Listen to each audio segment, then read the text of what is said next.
This remarkable manhua begins on a dark, stormy night in an ancient Chinese residence. Several men dressed in black robes stand in a line. Someone asks if anyone is present. Rain has pooled into a puddle from the endless downpour. A filthy child stands in the rain, facing the men in black robes. Their stillness is disconcerting. A man with crimson eyes observes the boy intently, wondering how anyone could be living in the abandoned martial academy. Addressing him as a young warrior, the man politely asks for permission to take shelter from the rain for the night. The boy examines them, curious about who they might be. It surprises him that they are speaking to him so respectfully despite his young age. He reasons that they might see him as a young Taoist protecting the closed academy.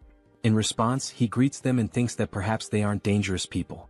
He explains that he too only started living in the abandoned academy a few years ago, adding that they may stay wherever they wish, just not in his pavilion. The men thank the young warrior for his generosity. Their leader instructs them to avoid the boy's pavilion and find other spots for shelter. He asks if they understand, and they all respond affirmatively before dispersing to find their own spaces. The boy notices the word Tang embroidered on their robes and wonders if they belong to the same clan.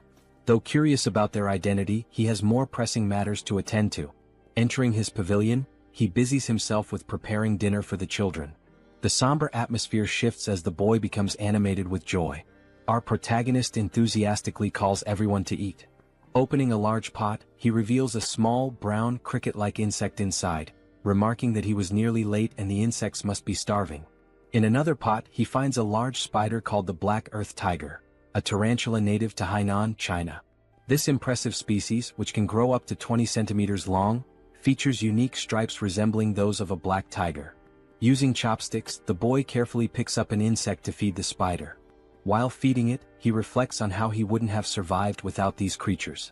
The tarantula eagerly eats the insect, pleasing the boy. He marvels at how this spider, once the size of a fingernail, has already shed its shell twice and grown so much. Feeling happy, he notes that the spider has had its fill. Next, the boy opens a drawer to reveal an orange lizard with white stripes, a bewangling cave gecko. This species is native to the region and recognized by its striped body and tail. The boy recalls how difficult it was to acquire such creatures in his previous life when he lacked money. Now he can find them everywhere. His life is filled with joy as he watches over them. While feeding the gecko, it bites his finger. Yelling loudly, he waves his hand to shake it off, but the gecko clings stubbornly. This incident reminds him of his past. Before inhabiting this body, the boy was a streamer named Spicy Fabre, a professional biologist with over 1 million subscribers. His content focused on venomous creatures, and his final live broadcast became his undoing. In a quest to showcase the 10 most dangerous vipers, he embarked on a journey to find the black mamba, known for its aggressive nature. During the live stream, he lamented that he couldn't find the snake and decided to take a break. Viewers joked about the possibility of it being in his house, but to his shock, the black mamba was indeed there, curled up on his refrigerator.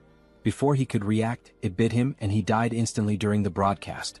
Returning to the present, the boy pouts, reflecting on the irony of his death after such an exhaustive search. Meanwhile, an elderly man in a black robe knocks on the pavilion door. Thanking the boy for his kindness, he invites him to share their meal, a freshly caught deer.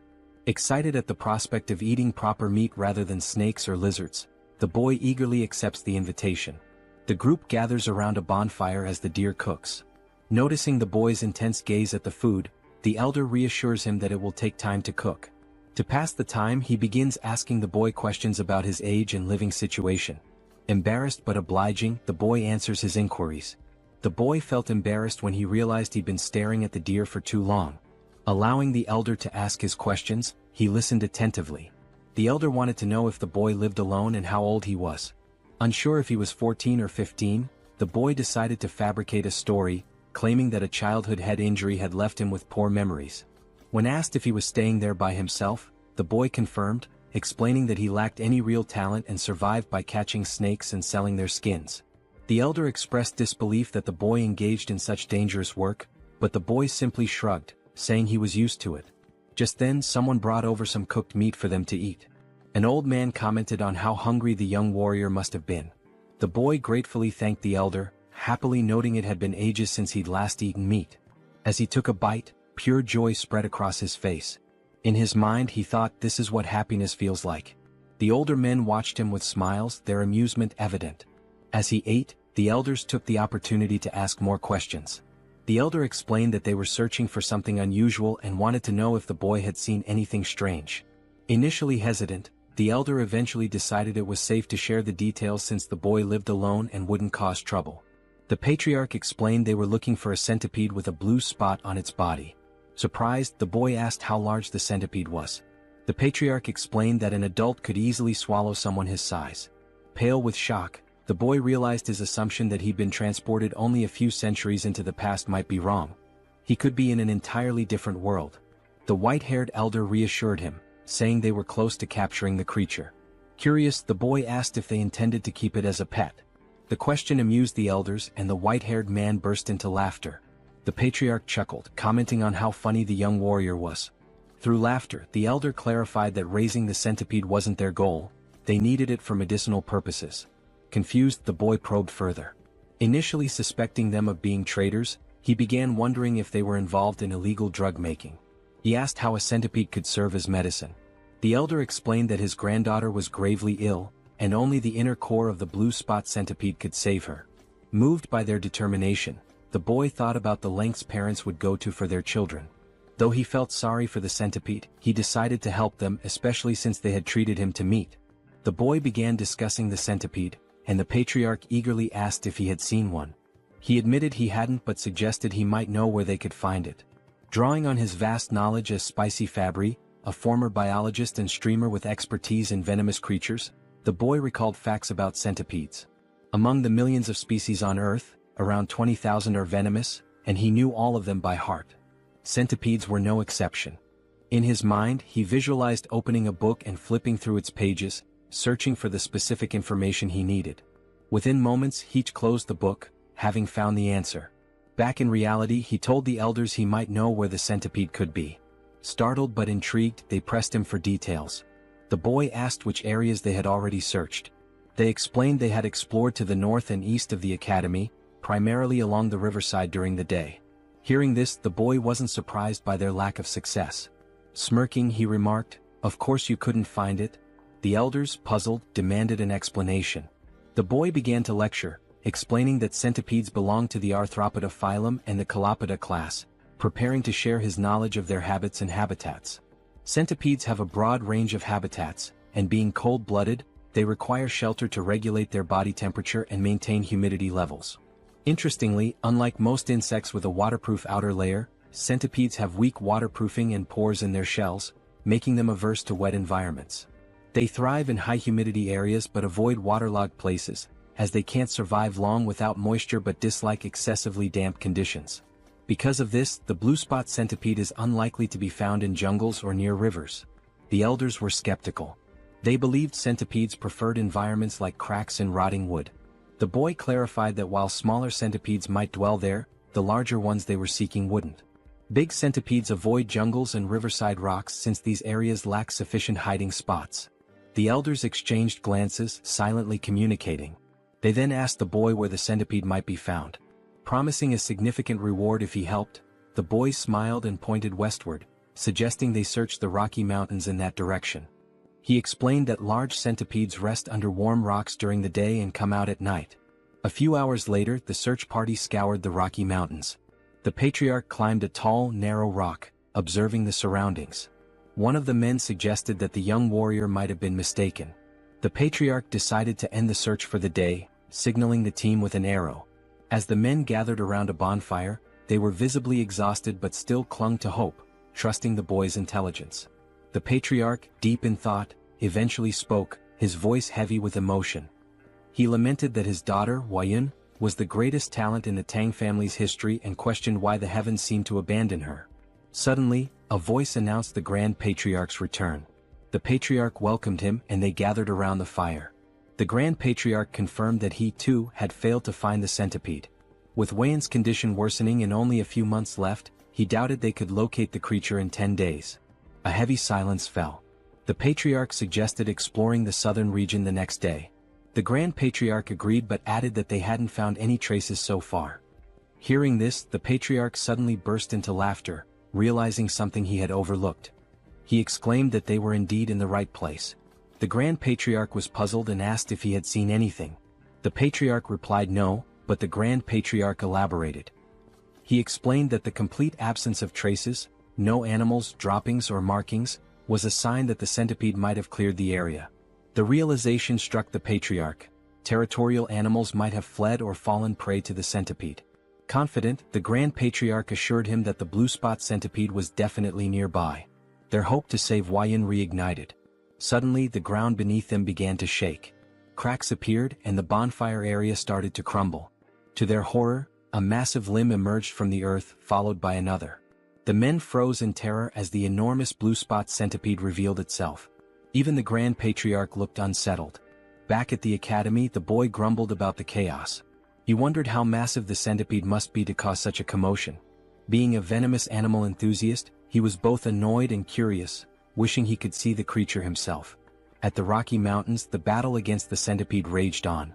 The men eventually triumphed, though not without sustaining injuries. They successfully retrieved the centipede's core, a shimmering blue gem safely stored in a wooden box. Overcome with emotion, they wept, knowing they could finally save Huayan. The Patriarch instructed the Grand Patriarch to lead the injured warriors to Sichuan for treatment.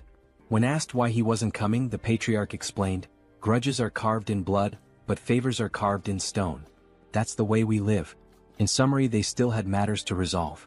The Grand Patriarch finally understood and admitted how he had nearly made a grave mistake by focusing solely on Huayan. He agreed it would be appropriate to welcome the young warrior as a guest and grant his requests. The Patriarch instructed the injured warrior to receive treatment in the village while he went to visit the young warrior.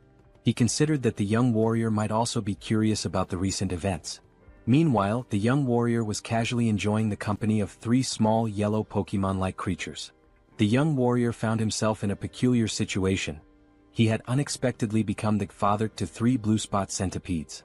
These tiny creatures, resembling caterpillars, were undeniably cute, especially as they affectionately rubbed against his face. Looking at the pot, a memory flashed in his mind. When he had brought the eggs home, he cleaned them and placed them on his nightstand. By the time he woke up, they had all hatched. One centipede happily rested on his head. Although the young warrior had anticipated the eggs might hatch, he hadn't expected it to happen so quickly. He tried to remove the centipedes clinging to his shoulders, but they refused to let go, treating him as their parent. A flashback revealed what had transpired the previous night. Driven by curiosity about the massive blue spot centipede, the young warrior had ventured into its lair, despite knowing the risks. During his search, he accidentally kicked an insect in frustration, causing him to lose his balance and drop his torch. Thankfully, the 3 eggs he had collected remained safe. Relieved that the rain had stopped, he realized how lucky he had been to retrieve the eggs without losing them. Determined to protect the eggs, he hurried back home, promising them a proper bath once he arrived. Back in the present, the young warrior felt satisfied that even though he couldn't see the live adult centipede, he had managed to save its offspring. He reminded himself that they wouldn't need food until after their second molting, but it was a challenge dealing with them constantly clinging to his body. Thinking of a solution, he smirked and decided to take a shower, hoping the water would make them leave him alone. Elsewhere, the elder patriarch arrived at the academy and approached the pavilion.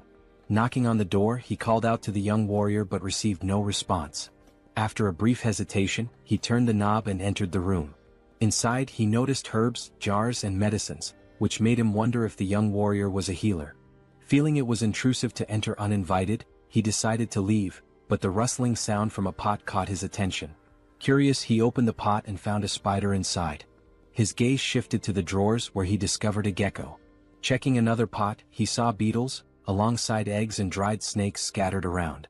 The elder was astounded. He couldn't comprehend how the young warrior managed to raise such venomous creatures and their offspring. Even the Tang clan, well-versed in handling poisons, had only been able to extract venom, not cultivate eggs like this. The elder realized his encounter with the young warrior was the true stroke of luck, far beyond the centipede's discovery. As the young warrior appeared and greeted him, the elder noticed the boy's concern about his bandaged arm. Dismissing it as a minor injury, the elder began to share something important but was interrupted by a sudden ominous energy. An explosion rocked the entrance behind them, and a shadowy figure began to emerge. As its form became clear, it resembled an ogre with a single eye and burned scars on one side of its face. The elder immediately shoved the young warrior aside, urging him to flee. The young warrior was caught off guard and confused. The monster let out a deafening roar and moved with alarming speed, attacking with its hand. The elder blocked the strike with his uninjured arm, enduring immense pain. The monster retaliated, throwing the elder back and sending him crashing into the ground.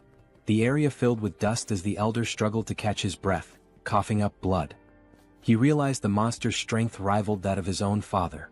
He desperately told the young warrior to escape, but when the dust cleared, the scene revealed the young warrior being held in the air, choking as the monster gripped him tightly.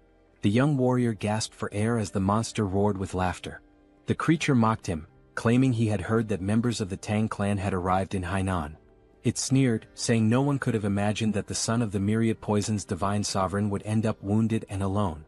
The elder calmly retorted that he had no idea who the monster was and demanded to know why both he and the young warrior were being targeted. The creature scoffed, asking if its disfigured face and powerful fists didn't make it obvious. It then introduced itself as Takenyang, the blood hand Rakasa, and blamed the elder's father for its mutilated appearance. The elder recognized the name. He recalled hearing that Takenyang had been struck by a poison palm and fallen off a cliff, presumed dead. Yet here he was, alive and seething with vengeance. The elder tried reasoning with him, pleading for the release of the young warrior and offering his own life in exchange. But Takenyang refused, vowing to annihilate anyone associated with the Tang clan. Inwardly, the elder cursed this relentless demon, a term used for martial artists who sow chaos and destruction. It was clear Takenyang had no intention of sparing the young warrior. As the warrior's face grew pale from suffocation, Takenyang sneered and prepared to end his life. Desperately, the young warrior begged for mercy, his strength waning with every passing second. Just then, 3 pairs of fierce eyes flashed. The tiny centipedes lunged onto Takenyang's arm. The once adorable creatures revealed their ferocity, biting into the monster's skin with unrelenting force. Takenyang was taken aback, shouting angrily that mere centipedes couldn't harm him. But as he spoke, his neck turned violet, and he coughed up blood before collapsing in agony. The young warrior, now free, stumbled backward, staring in disbelief. He cautiously asked the elder if Takenyang had been a bad person. The elder, equally stunned, watched as the lifeless body of Takenyang lay on the ground. Slowly, his shock turned into a wide grin as he realized the young warrior was far more extraordinary than a mere guest. The elder thought to himself that this boy must join the Tang clan. A few days later, the elder was recovering, and the young warrior diligently cared for him, placing a damp cloth on his forehead. The elder expressed his gratitude, but the young warrior suggested instead that he tell him the whereabouts of his companions so he could check on them. Realizing he couldn't leave the elder alone and that calling for a doctor wasn't an option, the warrior stayed. The elder reassured him, saying he would recover with rest, but the warrior remained skeptical, bewildered at how calm the elder could be after such severe injuries. When the elder explained that martial artists had extraordinary resilience, the young warrior was incredulous. He asked if martial artists could fly and shoot fireballs. The elder chuckled and admitted that while not everyone could, it wasn't entirely far-fetched. The young warrior marveled at the strangeness of this world, acknowledging that things like giant centipedes only made sense here. The elder formally introduced himself as Tang Kailson of the Sichuan Tang Clan, and the young warrior introduced himself as Wei Soryang. Kailson noted the meaning of Soryang's name, small dragon, and remarked that it was fitting. Curious, Kailson asked if the centipedes on Soryang's body were venomous. Soryang casually rubbed one of the centipedes' bellies and confirmed that they were blue spot centipedes. The revelation made Kailson leap from the bed in shock. He asked if Soryang had tamed them and how he had managed such a feat. Soryang smiled and replied that it was a long story. When Kailson insisted he didn't mind, Soryang began recounting how he had raised the centipedes from eggs. When the story concluded, Kailson could hardly believe it and asked for confirmation. Soryang proudly affirmed that he had indeed raised them from eggs, predicting their hatching with precision. Still reeling, Kailson watched as Soryang opened a drawer and pulled out 2 lizards. The young warrior eagerly displayed them, pointing out the differences. One had a brown body with yellow and white stripes, while the other, a product of selective breeding, had a plain brown body and a white tail. Kailson asked if Soryang had intentionally bred the lizards for their coloration. Blushing slightly, Soryang happily admitted that he had, simply because he found it beautiful. Kailson gathered his composure and asked if the young warrior could breed the most venomous creatures to produce even deadlier ones. Soryang responded with a surprised, "Huh?" In his mind he considered the possibility, it was theoretically feasible. He then explained to Kailson that if they could determine which creatures had the most potent venom, it might be possible. Before he could finish, Kaelson exclaimed with excitement, "Really? That's possible?" His enthusiasm startled Soryang. Without hesitation, Kaelson declared that Soryang should join his family immediately. This left Soryang completely bewildered. Kaelson sweetened the offer, promising that by joining the family, Soryang would gain access to their martial arts techniques, rare elixirs, herbs, and any poisons he desired. Kaelson further tempted him, saying someone of Soryang's skill could even capture or tame the legendary 10 great venomous creatures of the Central Plains. And if that wasn't enough, Kaelson casually mentioned one of the 3 flowers of the Central Plains, his daughter. Soryang shouted, "Hold on," and asked Kaelson to clarify what he had just said. Amused, Kaelson teased that while Soryang might be young, he was still a man. He continued talking about the flowers, but Soryang quickly interrupted, telling him to drop the subject. Shifting the topic, Soryang inquired about the 10 great venomous creatures, asking if they were as incredible as the blue spot centipede. Kaelson enthusiastically confirmed, explaining that while the blue spot centipede was remarkable, it ranked far below the legendary creatures. From giant scorpions to the golden frog that gleamed like gold, these creatures were beyond imagination. Kaelson grinned, sensing that he had piqued Soryang's interest. The young warrior's eyes sparkled with excitement. 2 days later, a member of the Tang clan arrived, alarmed by news of the blood hand Rakasa, Tak Anyang appearing. Kaelson explained that Anyang had been hiding and honing his martial arts, reaching a level close to his father's. The Tang clan members speculated that if the patriarch had sent Anyang to his demise, it might mean he had reached the realm of 10,000 poisons. They began congratulating him, but Kaelson clarified that he hadn't been the one to defeat Anyang, it was the young warrior.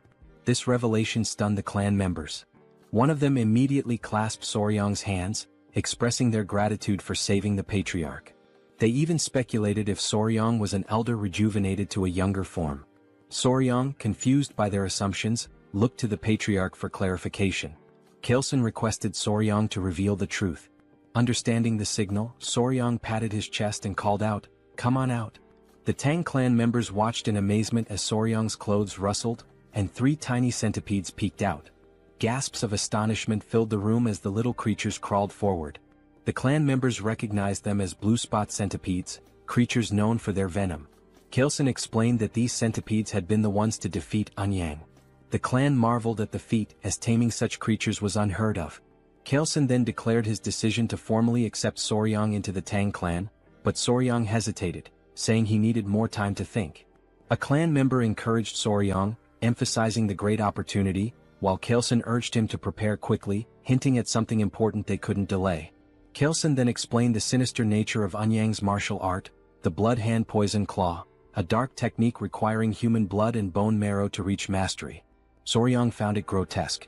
Kaelson continued, stressing that if Anyang had left behind secret scrolls or disciples, they needed to eliminate them to prevent the resurgence of such dangerous martial arts. He also mentioned the possibility of rescuing any captives. The patriarch then asked if Soryang would assist, considering his familiarity with Hainan Island.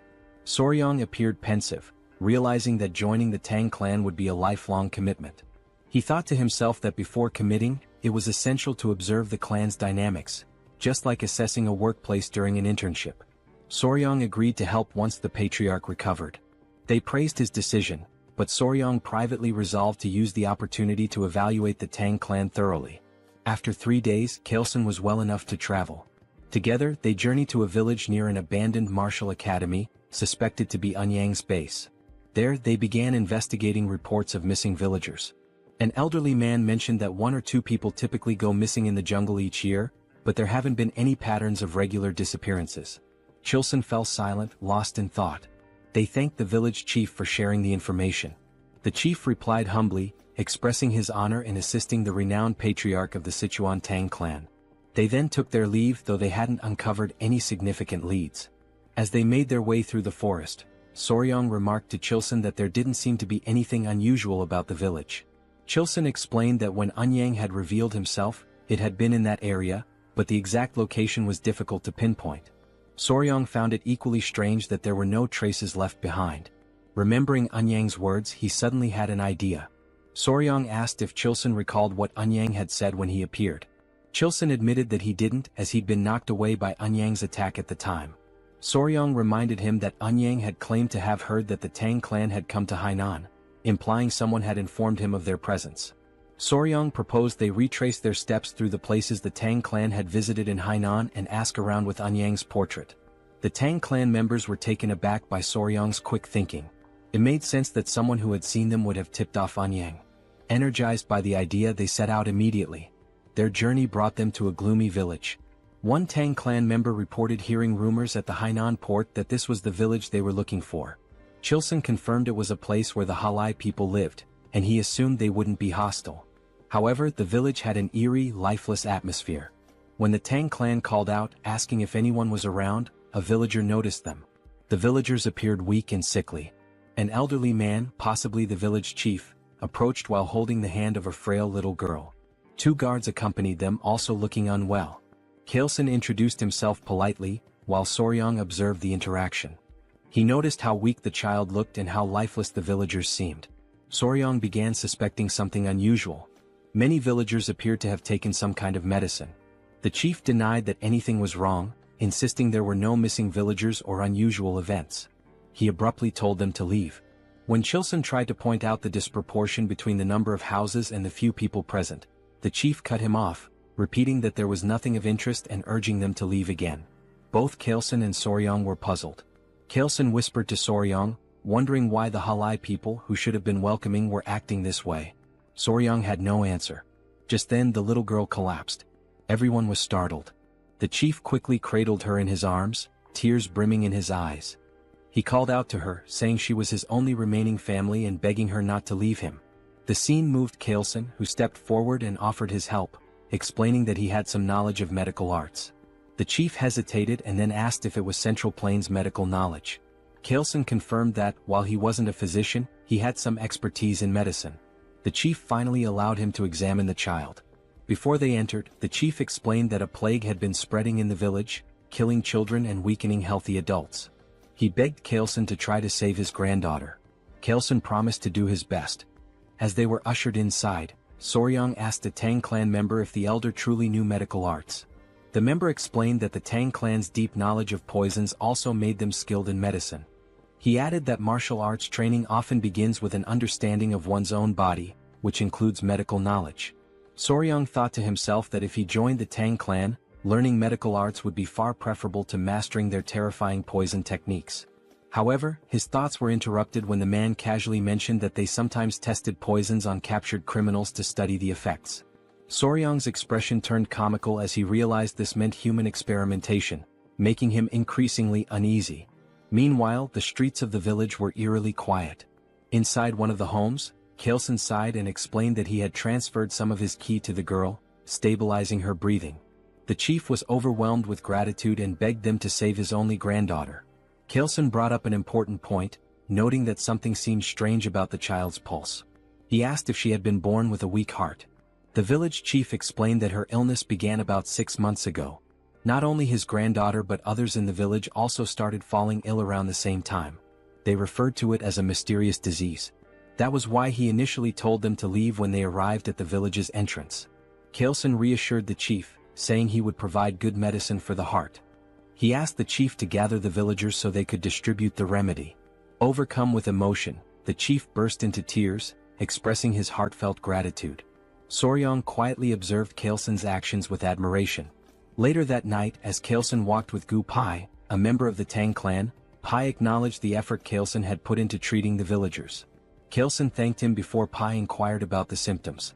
Kaleson explained they were unusual: lethargy, swollen eyes, mild fever, irregular pulses, but the most severe cases all involved heart issues. Curious, Kaleson asked about Soryang's whereabouts. Pai replied that Soryang, likely exhausted from helping despite having no martial arts training, had gone to bed. Kaleson agreed that it was understandable and decided to check on him. Pai offered to lead the way. When they entered Soryang's room, they found him sleeping soundly on the bed, with 3 centipedes resting in a basket nearby. Kaleson observed from the doorway before suddenly stepping inside. Without hesitation, he raised his hand and slapped Soryang. Soryang jolted awake, clutching his stinging cheek, confused and in pain. He demanded to know why Kaleson had hit him. Kaleson, with a serious expression, apologized and explained there had been a bug on Soryang's face, and he had only wanted to get rid of it. Soryong looked at him skeptically but allowed Kaleson to explain further. Kaleson said he had come to check on him before going to bed but noticed the bug. In this region, venomous insects were common, so he had acted quickly to prevent any danger. He showed Soryong the bug, a large, unsettling creature. Soryong was startled by the sight and then seemed to piece something together. He asked Kaleson if all the patients with different symptoms shared one common condition: arrhythmia. Kaleson confirmed this. Soryong suddenly realized the source of the village's mysterious illness and pointed at the bug, declaring it the culprit. He identified the insect as a kissing bug, a member of the Reduviidae family.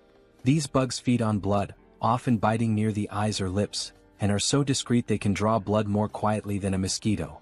Known as vampire or assassin bugs, they aren't venomous but carry harmful parasites in their stomachs. When they bite, their excrement can transmit diseases like Chagas disease, a deadly illness that ranks high among animal-caused human fatalities. Soryong then asked the village chief if the village's dogs exhibited symptoms similar to those of the sick humans, such as shortness of breath. The chief confirmed they did and asked if the bug was to blame. Soryong affirmed this, adding that with proper medicine, his granddaughter and others could be saved. Kaleson grinned and asked Pai what he thought. Pai commented on Soryong's perceptiveness, praising him as a young warrior of great potential. Watching them, Soryong was baffled by their expressions and wondered what was going on. They reminded him that they were members of the Sichuan Tang Clan. When Soryong's puzzled face made it clear he didn't understand the significance, Kaleson repeated the statement. Internally Soryong thought, so what? His irritated and confused expression was unintentionally amusing. Kaleson began explaining the concept of goo. Some believed these were venomous parasites, while others thought of them as a form of witchcraft. According to him, malicious individuals in China bred these bugs to cause suffering or manipulate others. They would feed the bugs to people, causing either excruciating pain or complete subjugation. Soryong found the idea hard to believe. Kaleson acknowledged it sounded extraordinary but added that many martial artists had been killed by goo, forced to harm their families, or enslaved by these evil practitioners. Because of this, efforts to develop antidotes to goo had been relentless. These cures could either expel the parasites from the body or destroy them entirely. As Kaleson spoke, Soryong began to grasp the gravity of the situation. Kaleson posed a question. If someone had succeeded in creating a cure, who could it be? With pride, he declared that it could only be the renowned Sichuan Tang family. He explained that if they had something capable of dissolving a fist-sized roundworm inside a body, dealing with a tiny bug would be no trouble. Then he revealed the curse-melting orb, stating that even a small dose of this medicine would suffice. Soryong expressed mild amusement, though inwardly he reflected on how extravagant the name sounded for what was essentially an anti-parasitic drug. They reassured the village chief that they could save his granddaughter, and soon enough the villagers began recovering, starting with her. The chief was deeply relieved, and the villagers' warm hospitality was an unexpected but welcome reward. The villagers, with their bright and cheerful demeanor, lived up to their reputation for optimism.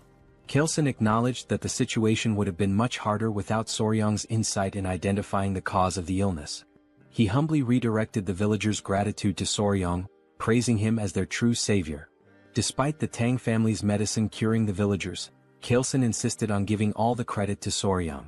Watching the villagers thank Soryong brought Kaleson great satisfaction, as though he were the one being celebrated.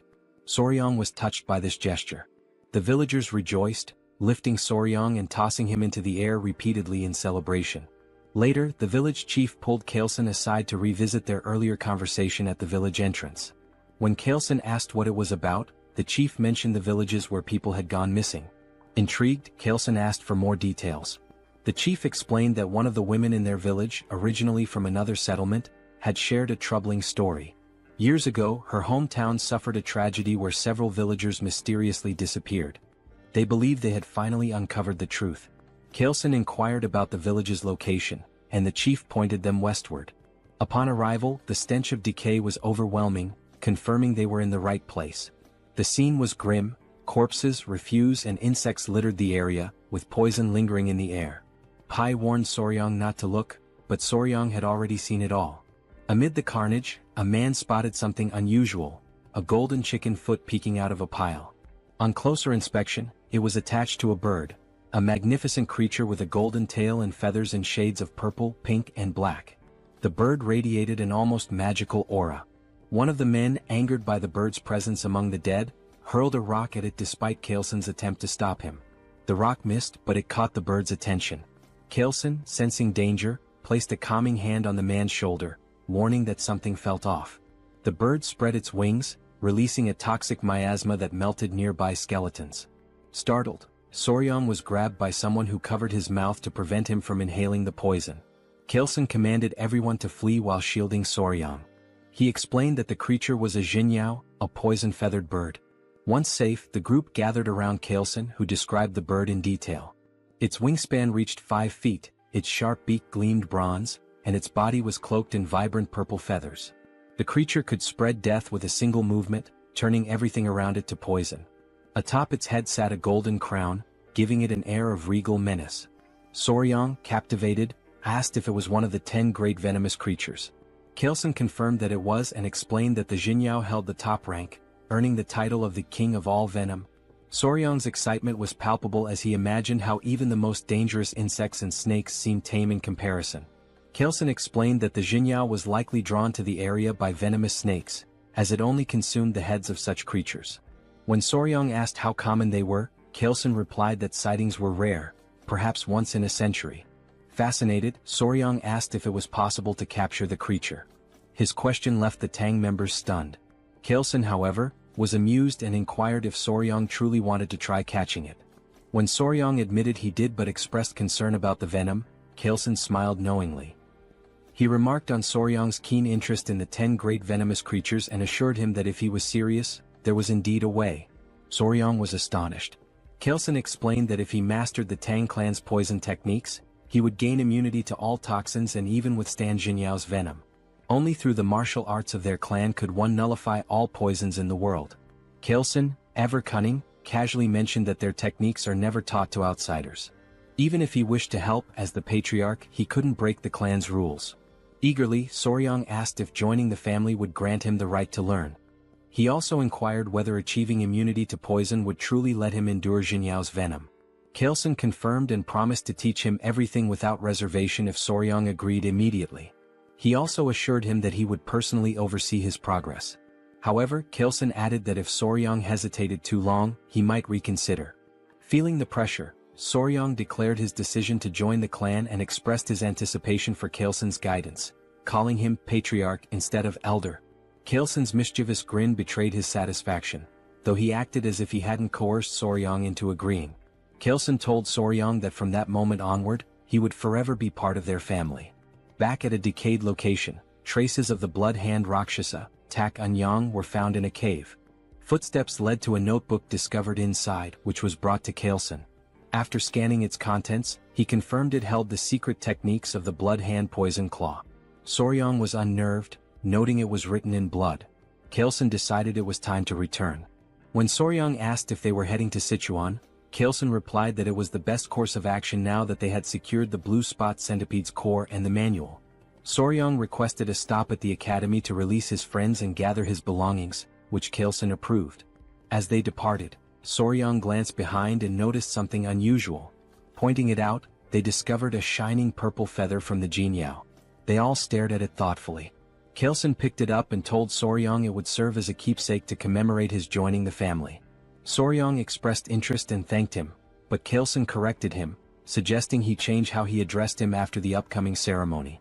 Soryang wondered if it would be some kind of initiation ritual. Meanwhile, at the Tang clan, the Grand Patriarch Tang Musong had finally returned. Exhausted, he wasted no time and inquired about Huayun's condition. Clan members rushed him inside, reporting that she was barely holding on to life. The door opened and Musong immediately called for Huayun. Those inside were surprised by his arrival.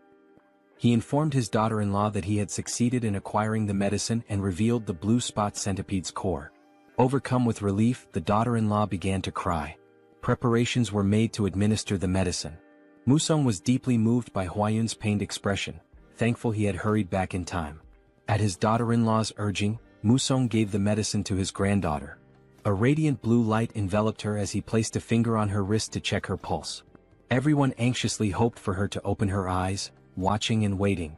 Meanwhile, Soryang felt groggy, marveling at the vastness of the Central Plains, which far exceeded his expectations. The journey had taken over a month and a half, beginning with a boat ride from Hainan to Hangzhou and continuing through Nanjing before finally arriving in Sichuan. At the residence of the Sichuan Tang Clan, Pai excitedly announced their destination to Soryang. Standing at the grand entrance, Soryang gaped as he learned the entire mountain belonged to the Tang Clan, aptly named Tang Clan Mountain. He swallowed nervously, overwhelmed by the sight. Immediately, members of the Tang Clan emerged to greet the patriarch. Soryang was astonished by their sheer numbers, wondering if all of them belonged to the Sichuan Tang Clan. Among the crowd, a girl in a red dress ran toward them, her face lit with tears of joy as she called out for her father. It was Huayan. She embraced her father tightly, crying tears of relief. Soryang meanwhile was spellbound. Her radiant beauty left him speechless, surpassing even the celebrity he had once been involved with in his past life. Chilson, pleased to see his daughter alive, introduced Huayan to Soryang. Dazed, Soryang struggled to piece together Chilson's earlier comments, muttering something about weeds or grass before Chilson corrected him. It was all about the flower. Huayan's cheeks flushed red. Chilson told Soryang that the girl beside him was the flower he had previously dismissed. Soryang was left dumbfounded. He recalled their earlier conversation about the flower and felt a wave of embarrassment. In that moment he knew he had made a grave mistake. He never imagined he had overlooked the chance of being with such a beautiful woman, the only daughter of the Sichuan Tang Clan, famously known as the Venomous Flower, Tang Huayan. Since childhood, Huayan carried a hidden emotional weight. She once overheard elders discussing her. While they were uncertain of her talent, they agreed her beauty was exceptional, enough to rank her among the 3 flowers of the Murim. The conversation shifted to finding her a suitable husband. One elder mentioned suggesting the patriarch take a second wife, but the patriarch had declined, leaving him baffled. Hearing this, Huayan resolved to prove herself to the clan by excelling in their martial arts. She wanted to show that even as a woman she could contribute greatly to the family. However, her impatience led her astray, creating an internal heart demon that caused a key deviation in her training. When Huayan awoke, her mother, the Grand Patriarch, and 2 others surrounded her bed. Her mother looked visibly relieved. Tears streamed from Huayan's eyes as she apologized, lamenting that she had failed her family and lost all her inner chi. Her grandfather, the Grand Patriarch, called her a brat and told her to stop crying.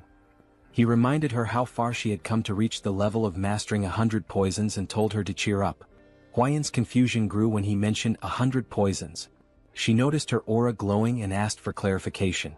The Grand Patriarch revealed a story about a mysterious young warrior who had not only saved her life but also endowed her with the inner chi of 1,000 poisons, far surpassing what she had previously achieved. In the present, Huayan asked about weed, leaving Soryang utterly embarrassed. His earlier flippant remark comparing her to weeds resurfaced in his mind. He berated his past self for such thoughtlessness but tried to dismiss the moment by joking that the patriarch had taken the comment too seriously.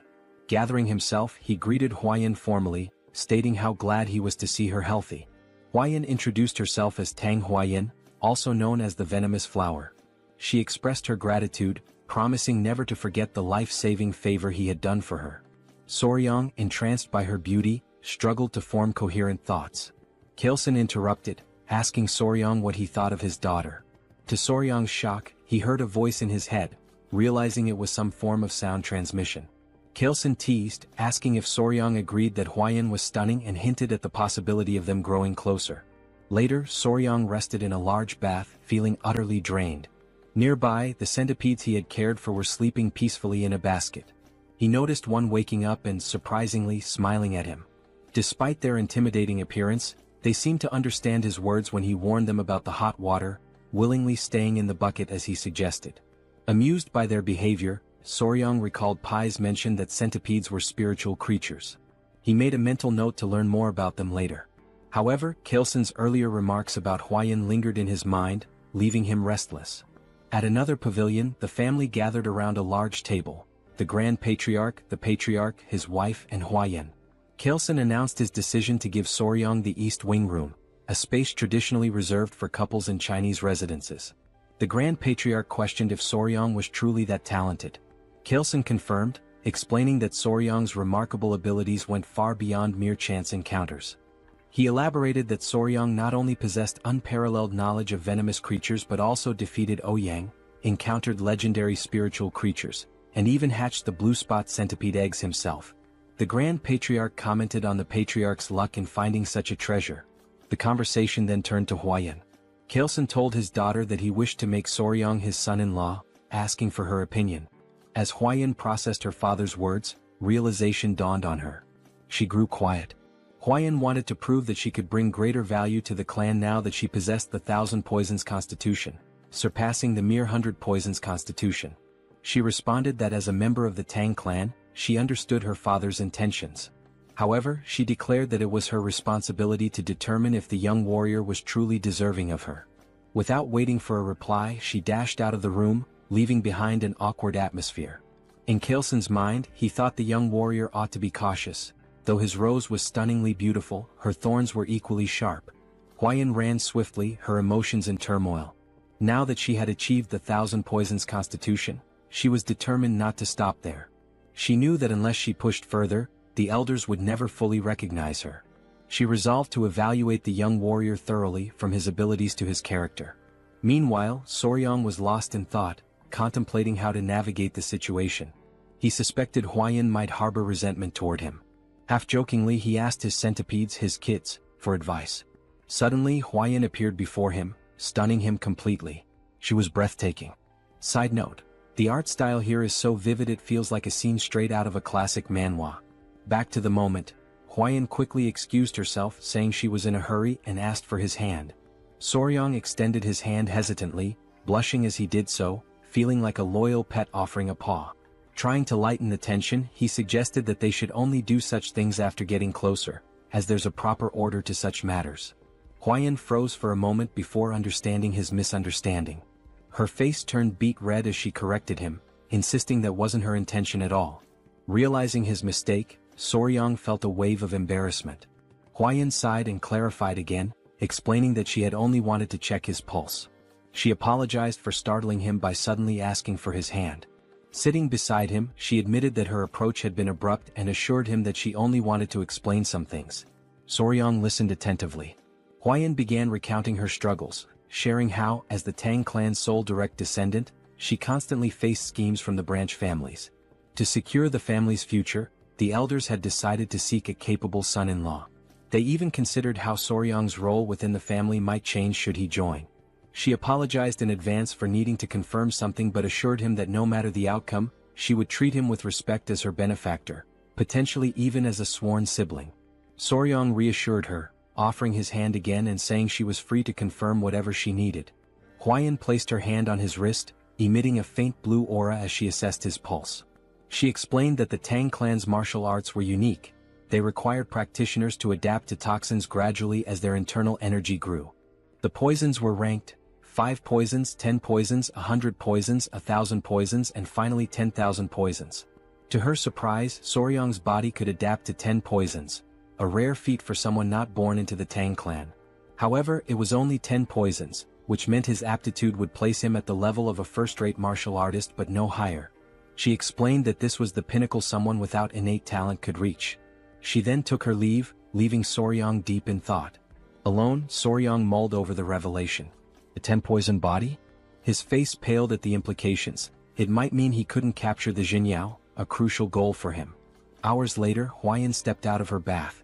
Despite washing multiple times a day, she noticed her body emitted a strange scent ever since she had absorbed the blue spot centipede's inner core.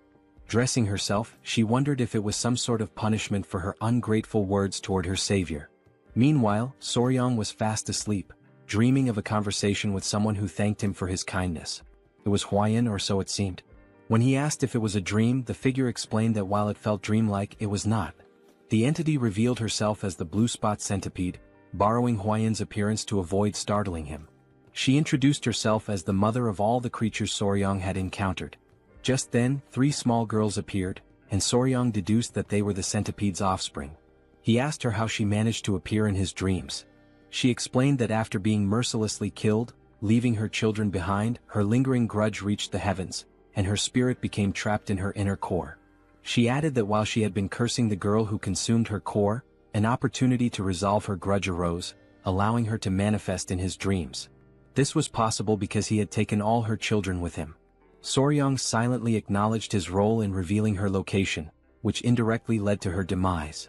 Though unintentional, he still felt responsible for the death of the blue spot centipede. Watching her, He listened as she asked if her benefactor could grant her one request. Without hesitation he promised to fulfill whatever she wished. Her request was simple. She asked him to care for her children until they were fully grown. Soryang was puzzled, noting that centipedes typically become independent after molting twice. She clarified that while this was true for ordinary centipedes, her species was unique. Until her offspring molted twice, they required the flow of qi from their mother's inner core to survive. Only afterward could they sustain themselves by feeding on the qi of other beings. This revelation led Soryang to ask whether the children needed to remain with Huayan, as she had consumed the inner core. The mother centipede explained the circumstances. She admitted that, in her anger, she had cursed Huayan, causing her body to emit a foul odor. The curse ensured no man would approach her, preventing her from ever having children.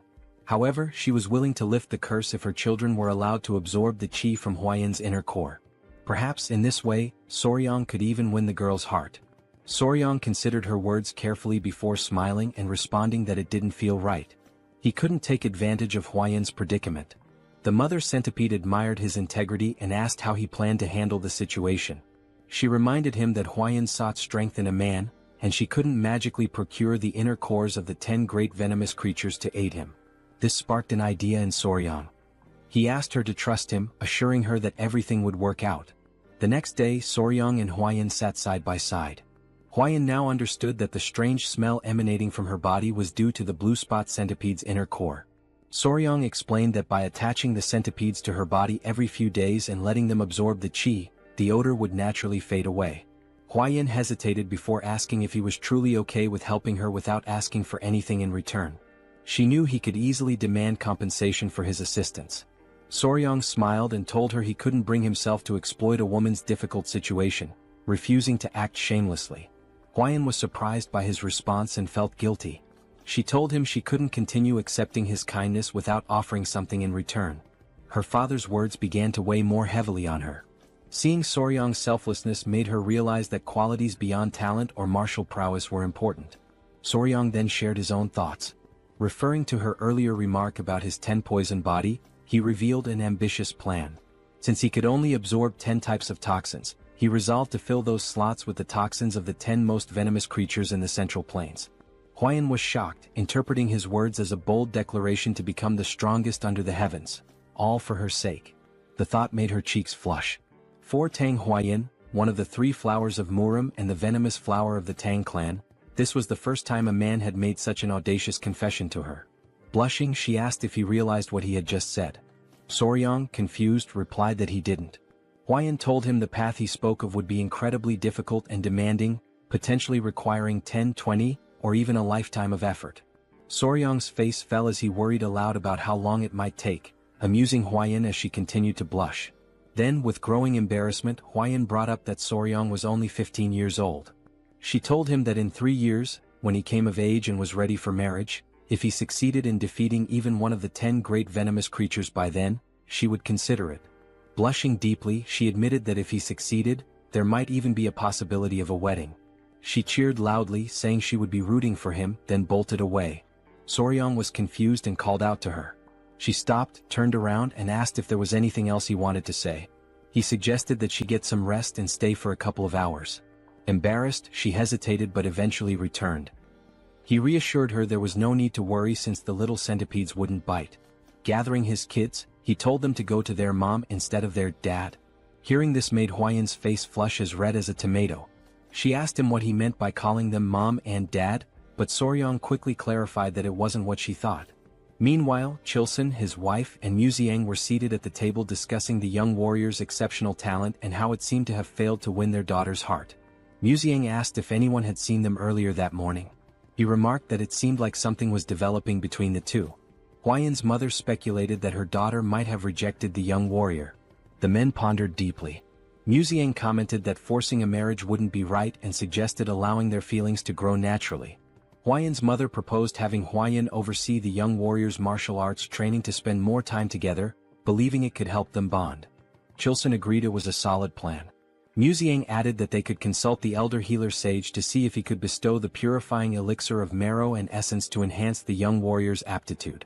Chilson was surprised, noting that such an opportunity hadn't even been extended to Huayan, so they shouldn't get their hopes up. Muziang acknowledged the point. At that moment, Huayan appeared outside the door announcing herself. Chilson invited her in and asked what brought her there at that hour. She blushed, surprised to see the three of them together. She said she had something to share, blushed again and then all at once, declared she would do as her father had suggested. Chilson was taken aback and asked what she meant. Her mother invited her to sit and asked if she was implying that the young warrior had caught her interest. Embarrassed, Huayan couldn't respond. Chilson pressed her further, curious about the sudden change since she had previously shown little interest in him. Gathering her courage, Huayan explained that Soryang had told her he would become the greatest in the world for her. He had promised. Chilson, astonished, asked her to elaborate. She added that although Soryang's innate talent was limited to a 10-poison body, he vowed to make up for it by defeating the 10 great venomous creatures for her sake. Muziang laughed heartily, calling the young man bold. Chilson was stunned, while Huayan's mother was impressed, remarking that it was rare to find such a determined suitor. Huayan admitted that although her heart was inclined, she had told Soryang she would only agree to marriage if he could capture one of the 10 great venomous creatures before coming of age.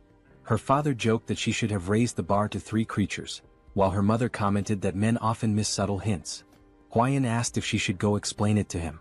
Her mother advised against it, reasoning that if Soryang didn't realize their tacit approval, he would only work harder.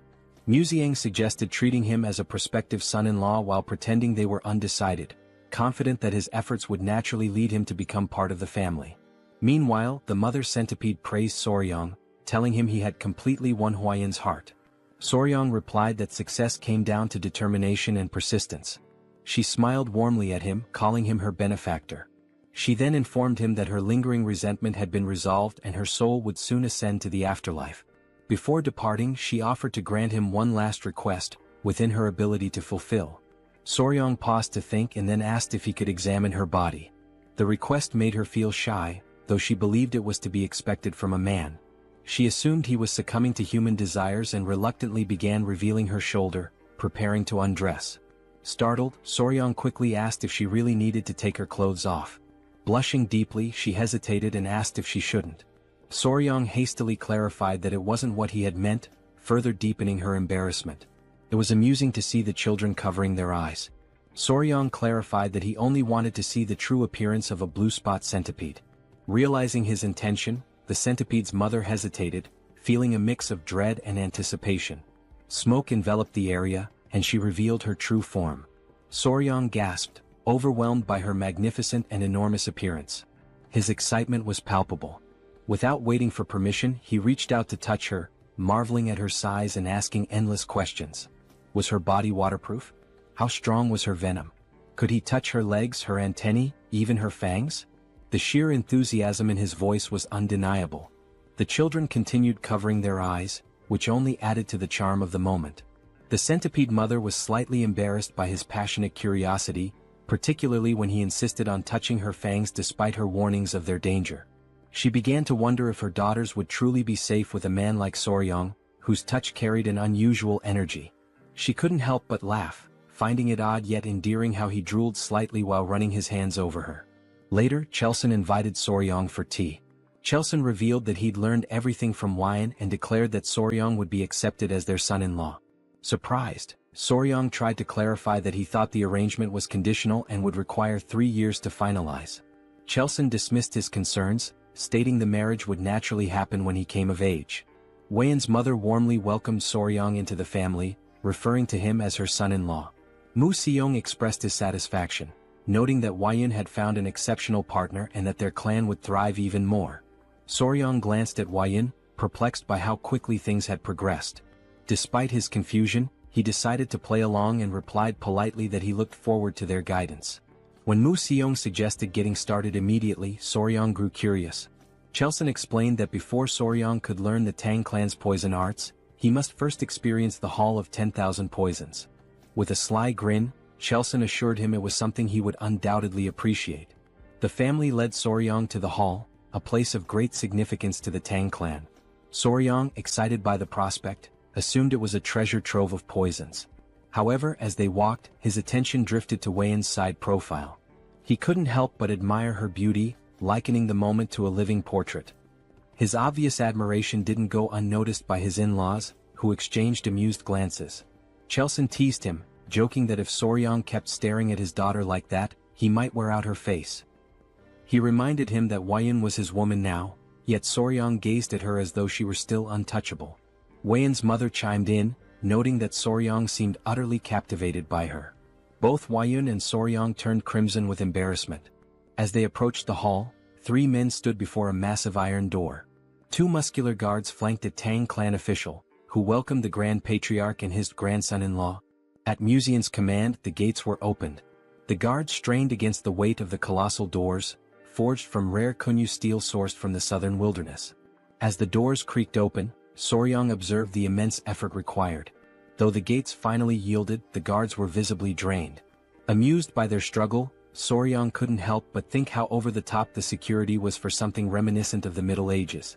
Chilson, noticing Soryang's concern, explained that the Kunyu steel was renowned for its unmatched durability. The Hall of 10,000 Poisons lay before them, and Soryang braced himself for what awaited inside. Even opening the gate was considered a privilege.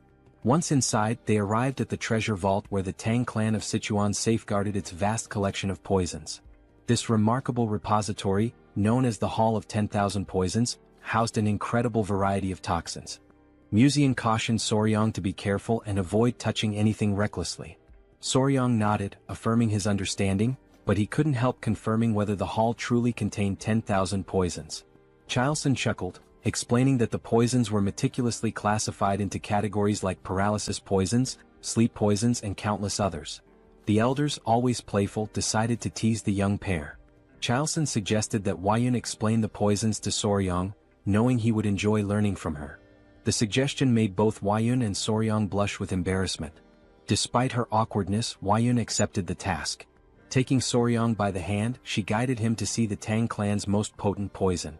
Wayun's discomfort was evident, while the elders watched the two with amused expressions. She began her explanation by pointing out the chi-dissipating poison, which rendered a martial artist's energy unusable with just a single inhalation. She advised Soryang to handle it with extreme care. She then introduced other deadly poisons: the alimentary canal necrotizing poison, the spirit-destroying poison, the bloody pulp poison, and even the infamous 7-step soul-snatching poison. Each was immensely powerful, but Wayun emphasized that the strongest poison of the Tang clan was something far beyond these. She handed Soryang a tiny seed. Confused, he noted to himself that it resembled a tiger bean. Wayun explained that this seed, though small, contained the most powerful poison known, apart from the venoms of the 10 great venomous creatures. She revealed it as the seed of the castor plant, a symbol of the Tang clan. Soryang immediately recognized its significance. He thought of ricin, a deadly toxalbumin, lethal in minuscule amounts, infamous for its use during the Cold War and assassinations. Soryang muttered that the seed came closest to the Tang clan's ideal of a perfect poison: colorless, odorless, tasteless, and invisible. Wayun elaborated, calling it golden poison. When used, its victims experienced what the Tang clan referred to as a golden death. She emphasized that the strongest poison wasn't about causing the most excruciating pain or the bloodiest death. It was about silent, swift, and untraceable lethality. The Tang clan's poison arts, she explained, embodied the principles of stealth and certainty. To Soryang, it felt like he was learning the methods of an assassin's guild. Muxiang interrupted, saying it was enough for now, and suggested they move on to see the venomous creatures Soryang had been so eager to encounter. He even offered Soryang the chance to oversee their care, with full support from the clan. In Soryang's mind, this translated to the clan indulging his passion as a hobby. His excitement was obvious. Before they could proceed, a messenger named Pai arrived, panting heavily. He urgently informed the Patriarch of a situation at the Black Tortoise Pavilion. The Patriarch asked what had happened, and Pai hesitated before mentioning 2 issues. First, the medicine sent to the Sichuan city lord had failed to achieve the desired effect, prompting a letter of complaints. Pai hesitated again before revealing the second issue, glancing at Soryang. Soryang sighed knowingly. Pai finally explained that it concerned the Hall of 10,000 Poisons. Muxiang guessed that rumors were already spreading and decided they needed to address the matter immediately. He ordered Soryang to accompany them. At the Black Tortoise Pavilion, the elders wasted no time voicing their grievances to the Patriarch. They were outraged by his unilateral decision to pair Wuyun with an orphan of unknown origins. This remark infuriated Chiu-san, who began to emit a green aura as he questioned whether they were insulting his son-in-law. Despite Chiu San's anger, the elders persisted, claiming their concerns were valid. Muxiang silenced them with a sharp rebuke, declaring that the decision was his alone. He demanded to know if they had any objections to his authority. The elders, caught off guard by his outburst, sought support from the Grand Patriarch, urging him to intervene. They argued that entrusting the Hall of 10,000 Poisons to an outsider with unproven skills was reckless. Muxiang, however, firmly reiterated that his approval was final. Meanwhile, Huayun, conscious of Soryang's discomfort, quietly whispered an apology to him. In Soryang's mind, his initial reaction was simply goodness. He sighed as it dawned on him that his actions had caused her to worry. He thought to himself that it was she who should be apologizing. Everyone was taken aback when Soryang suddenly spoke up. "Excuse me," he said, "sorry to interrupt your discussion." He then proposed addressing the issue himself, stating that since the problem stemmed from his perceived lack of ability, he would prove his skills to the clan elders. The elders were stunned into silence, and Soryang went on to suggest resolving the Sichuan city lord's troublesome complaint as a demonstration of his capabilities. Wuyun, whispering in disbelief, asked what he was trying to achieve. Though Soryang was not one to draw attention or make a scene, he couldn't stand by while his peaceful life as a pet owner was being disrupted. His boldness left the elders momentarily speechless before their indignation erupted. They scolded him for interrupting the elders' discussion and demanded if he even knew the contents of the Sichuan city lord's letter before barging in. Calling him insolent and irrelevant, they complained to the patriarch about his interference. The elders seized the opportunity to argue for a son-in-law from a reputable martial family instead. Chao Sen's wife, however, was visibly annoyed by their tirade. Meanwhile, Soryang internally remarked on how absurd these old codgers sounded the longer they spoke. Recalling his days as Spicy Fabre, a streamer with over 1 million subscribers and thousands of viewers per session, he likened the elders' complaints to the nonsensical trolling he used to deal with. Addressing the group, Soryang pointed out that they still refused to acknowledge him as the Sichuan Tang Clan's son-in-law, meaning he was merely a guest. With his streaming experience, Soryang was well versed in handling chaos. He reminded them that he had saved the clan's beloved Lady Huayun, defeated the bloodhand Rakshasa Takanyang, and saved the patriarch's life. He then challenged them, asking if it was part of the clan's etiquette to insult a guest and benefactor to their face. The elders, embarrassed by his pointed remarks, admitted to speaking rashly out of desperation. Inwardly, Soryang thought of them as pathetic. The Grand Patriarch, however, appeared impressed by his composure and cleverness. One elder tried to downplay the significance of defeating Takanyang, claiming it was overstated. The Patriarch quickly silenced the objection by presenting a document, none other than the secret manual of the blood sect's bloodhand poison arts, written in blood. The elders gasped in shock. Their astonishment deepened when the Patriarch asked Soryang to reveal his companions. Tapping his chest gently, Soryang summoned the 3 baby spotted centipedes, which emerged happily. The elders grew visibly uneasy at the sight of the creatures. The Patriarch proudly explained that these were the offspring of the blue-spotted centipede, and Soryang had been raising them. He further revealed that these centipedes were the ones that had killed Takanyang. One elder, still in disbelief, confirmed if Soryang had truly managed to control a blue-spotted centipede. Soryang and the Patriarch shared knowing grins, teasing the elders. Chao San added that addressing Soryang as a young warrior instead of recognizing him as the clan's son-in-law was telling. Soryang even joked, warning the centipedes not to bite anyone unless they wanted to end up as lifeless as Takanyang. The elders, thoroughly flustered, began backtracking. They denied refusing to accept Soryang, offering feeble excuses about proper procedures and natural hesitations. The Grand Patriarch, exasperated, decided to table the discussion on Soryang's status for the moment and focused on the Hall of 10,000 Poisons. He asked why Soryang was not allowed entry, to which the elders replied that Soryang was not fully integrated into the family and was too young to be entrusted with such responsibility. The Grand Patriarch, seeing an easy solution, asked Soryang to demonstrate his abilities. Soryang smiled confidently and declared that he would prove himself worthy of the Sichuan Tang Clan in their own style, by using poison. The elders were aghast, misinterpreting his words. They shouted in disbelief, asking if he intended to poison the Sichuan city lord instead of helping him. Soryang was left utterly confused by their reaction. Deep down, Soryang was puzzled as he believed that the Sichuan Tang Clan addressed poison-related matters the following day.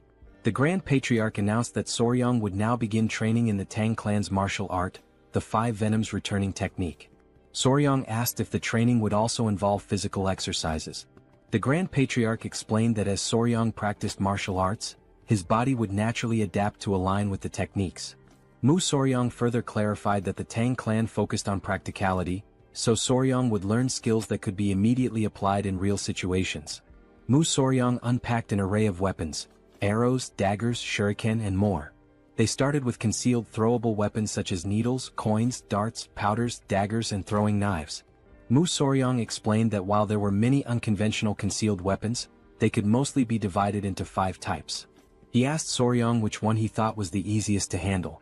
Soryong guessed it was the dagger or throwing knife, which turned out to be correct. Then Mu Soryong inquired about the most difficult weapon. Soryong suggested powder, as it needed to be scattered effectively. However, Mu Soryong informed him that the needle was the most challenging. Surprised, Soryong assumed it was because the needle was small and thin, making it tricky to throw. Mu Soryong explained further, it wasn't just about the difficulty of throwing. Soryong would also need to remember exactly where he threw each needle. To demonstrate, Mu Soryong separated the head of a brush from its handle and made a quick motion. Suddenly, the brush's bristles floated in the air and transformed into needles, raining down and embedding themselves into the ground. Soryong was stunned by how the bristles acted like actual needles.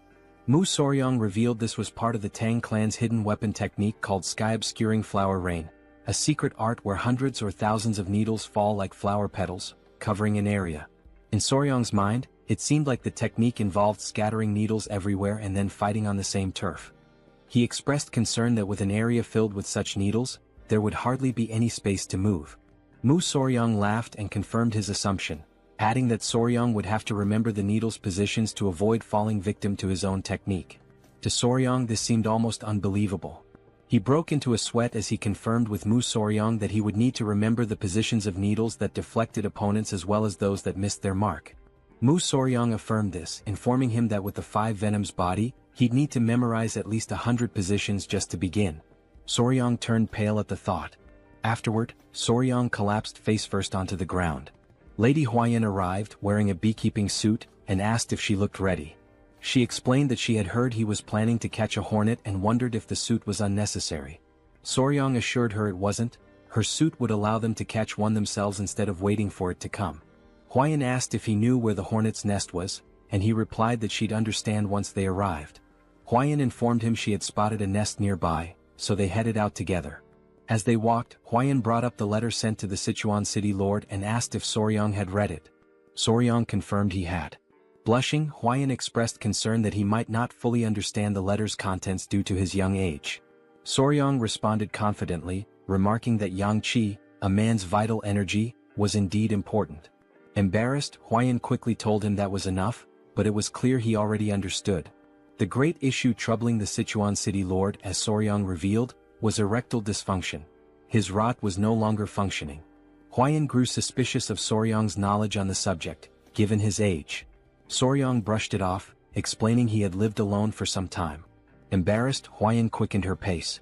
A few hours later they arrived at the forest.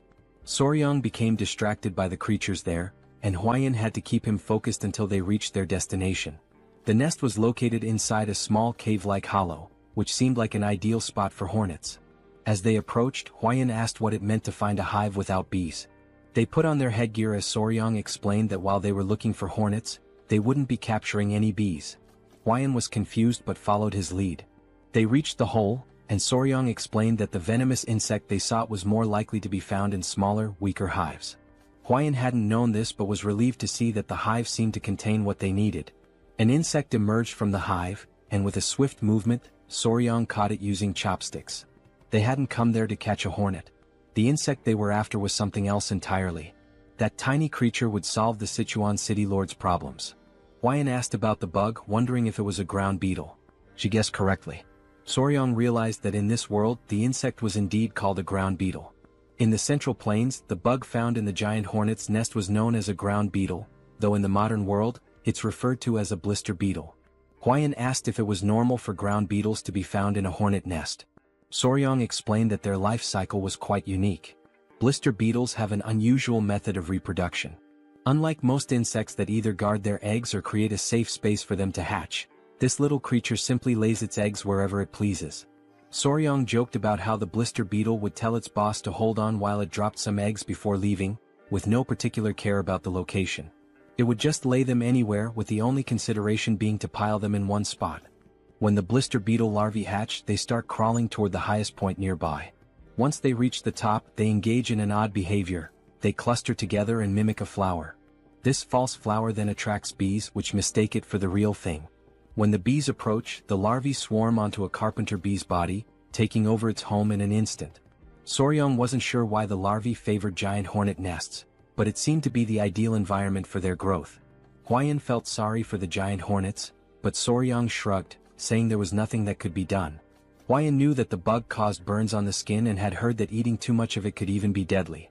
Soryong confirmed this, explaining that the orange liquid released by a blister beetle contains cantharidin, a toxic substance that causes burns and blisters when it touches the skin. Hwayan blushed and asked if it truly had such an effect. Soryong affirmed, adding that it also had the curious property of immediately raising a man's rod. Embarrassed, Hwayan quickly told him to stop explaining. She encouraged him to return to the Hall of 10,000 Poisons. Soryong, however, wanted to catch a few more beetles. They had already secured the blister beetle, and once back at the Hall of 10,000 Poisons, Soryong began teaching the warriors how to prepare the medicine. He instructed them to listen carefully and explained that they needed to dry the ground beetles and grind them into powder. 1/10 of that powder was toxic and 3 mo of it could prove fatal. If a person consumed 3/10 of a mo per guan body weight, about half of them would die.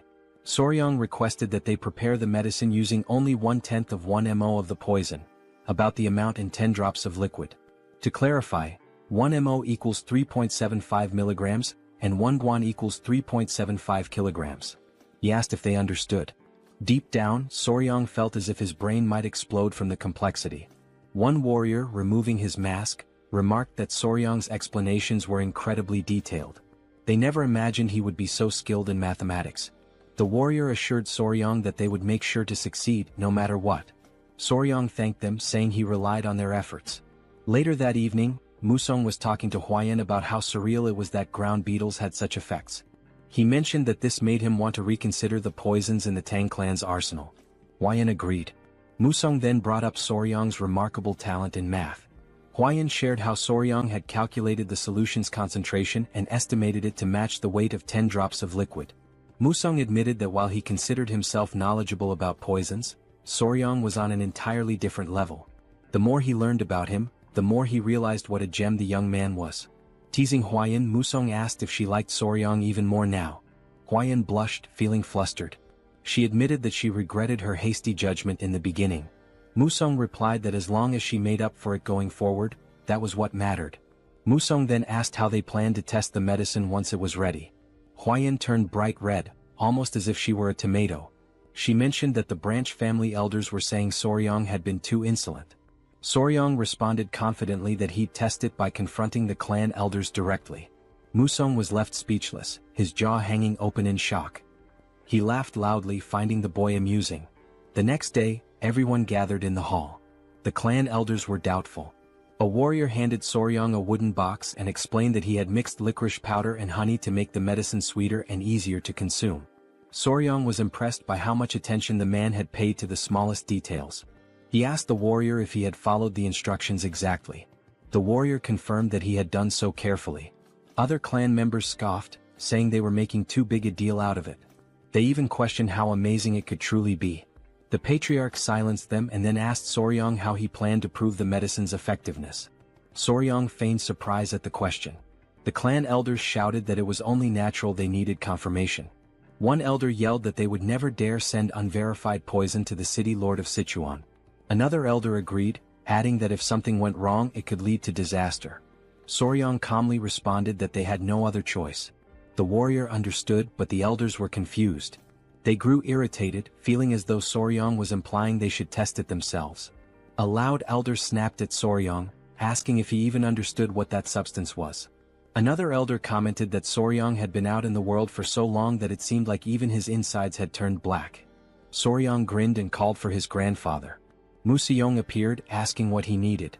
Soryong brought up Museong's earlier statement that those who mastered the Tang clan's martial arts were never afraid of poison. Museong agreed with Soryong's plan and confirmed the statement. Soryong pointed out that the elders' reaction seemed to imply they were afraid. Museong agreed once more. Soryong taunted the great elders of a clan that was surely skilled in mastering 100 poisons.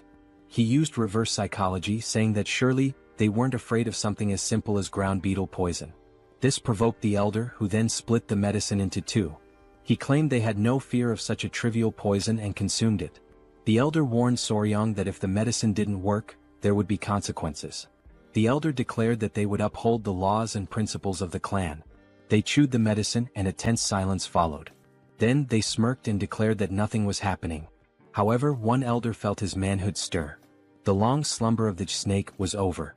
Embarrassed, the elders quickly tried to hide their reactions, and from that day on, the clan's laws and principles were firmly set, with a hint of humor. The medicine was sent to the city lord of Sichuan, and its effects were proven to be excellent. A little later, the elders walked through the hall, holding their pants to hide the evidence. Soryong told Museong it had worked just as he had said. By provoking the elders with something related to poison, they had fallen for it immediately. Museong knew that the elders' actions were driven by their pride, but also by their concern for the clan. He advised Soryong not to resent them too much. Museong reminded him that, in the end, they were all family. Soryong nodded, understanding. Hwaeun hurried in, saying something terrible had happened. They asked what it was, and she explained that their children were acting strange. Soryong turned red and was taken aback. Museong, now serious, called for his grandson-in-law and grabbed him by the collar. He demanded to know what was going on and asked why they had children. Soryong was drenched in cold sweat. Still holding on, he said they hadn't even had a wedding ceremony yet. Hwaeun, her face flushing, shouted that they weren't human children. It was the centipede Soryong was raising. Soryong looked surprised and worried, quickly asking what had actually happened to the centipedes. He explained that he had been doing a lot of physical training lately and had asked Miss Hwaeun to look after them in the meantime. However, due to her recent efforts, she had completely forgotten about them. Suddenly concerned, he asked to see where his daughters were, but Hwaeun told him they weren't with her. The old man, witnessing this scene, was left in utter shock. Sometime later, the three small centipedes were shown looking sickly. Not understanding the situation, Soryong asked Hwaeun if it had happened suddenly. She confirmed, saying they had seemed fine earlier, and asked if he thought they were ill. Their colors looked pale and their shells appeared strange. Soryong quickly realized what was happening and reassured Hwaeun not to worry. He explained that the process was called molting, during which creatures like centipedes shed their hard shells. He added that it was likely the time for it to happen. Hwaeun, still uncertain, asked if it was truly okay, and Soryong reassured her it was natural and would happen soon. The first centipede started moving within its shell, and moments later, it broke out, revealing something unexpectedly adorable. Everyone was amazed at what they had just witnessed, and Hwaeun noticed the other two centipedes were also starting to crack their shells. Seconds later they emerged as well. Now gathered together, all three appeared twice as large and even more charming, leaving everyone captivated by their beauty.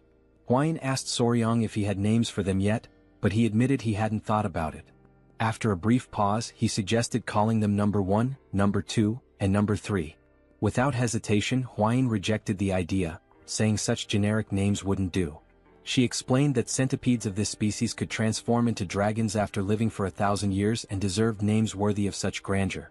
Soryong, skeptical, dismissed the notion that a centipede could become a dragon, even after a millennium. The old man nervously interrupted, laughing, and explained that these centipedes were known as heavenly dragons, meaning they would indeed transform.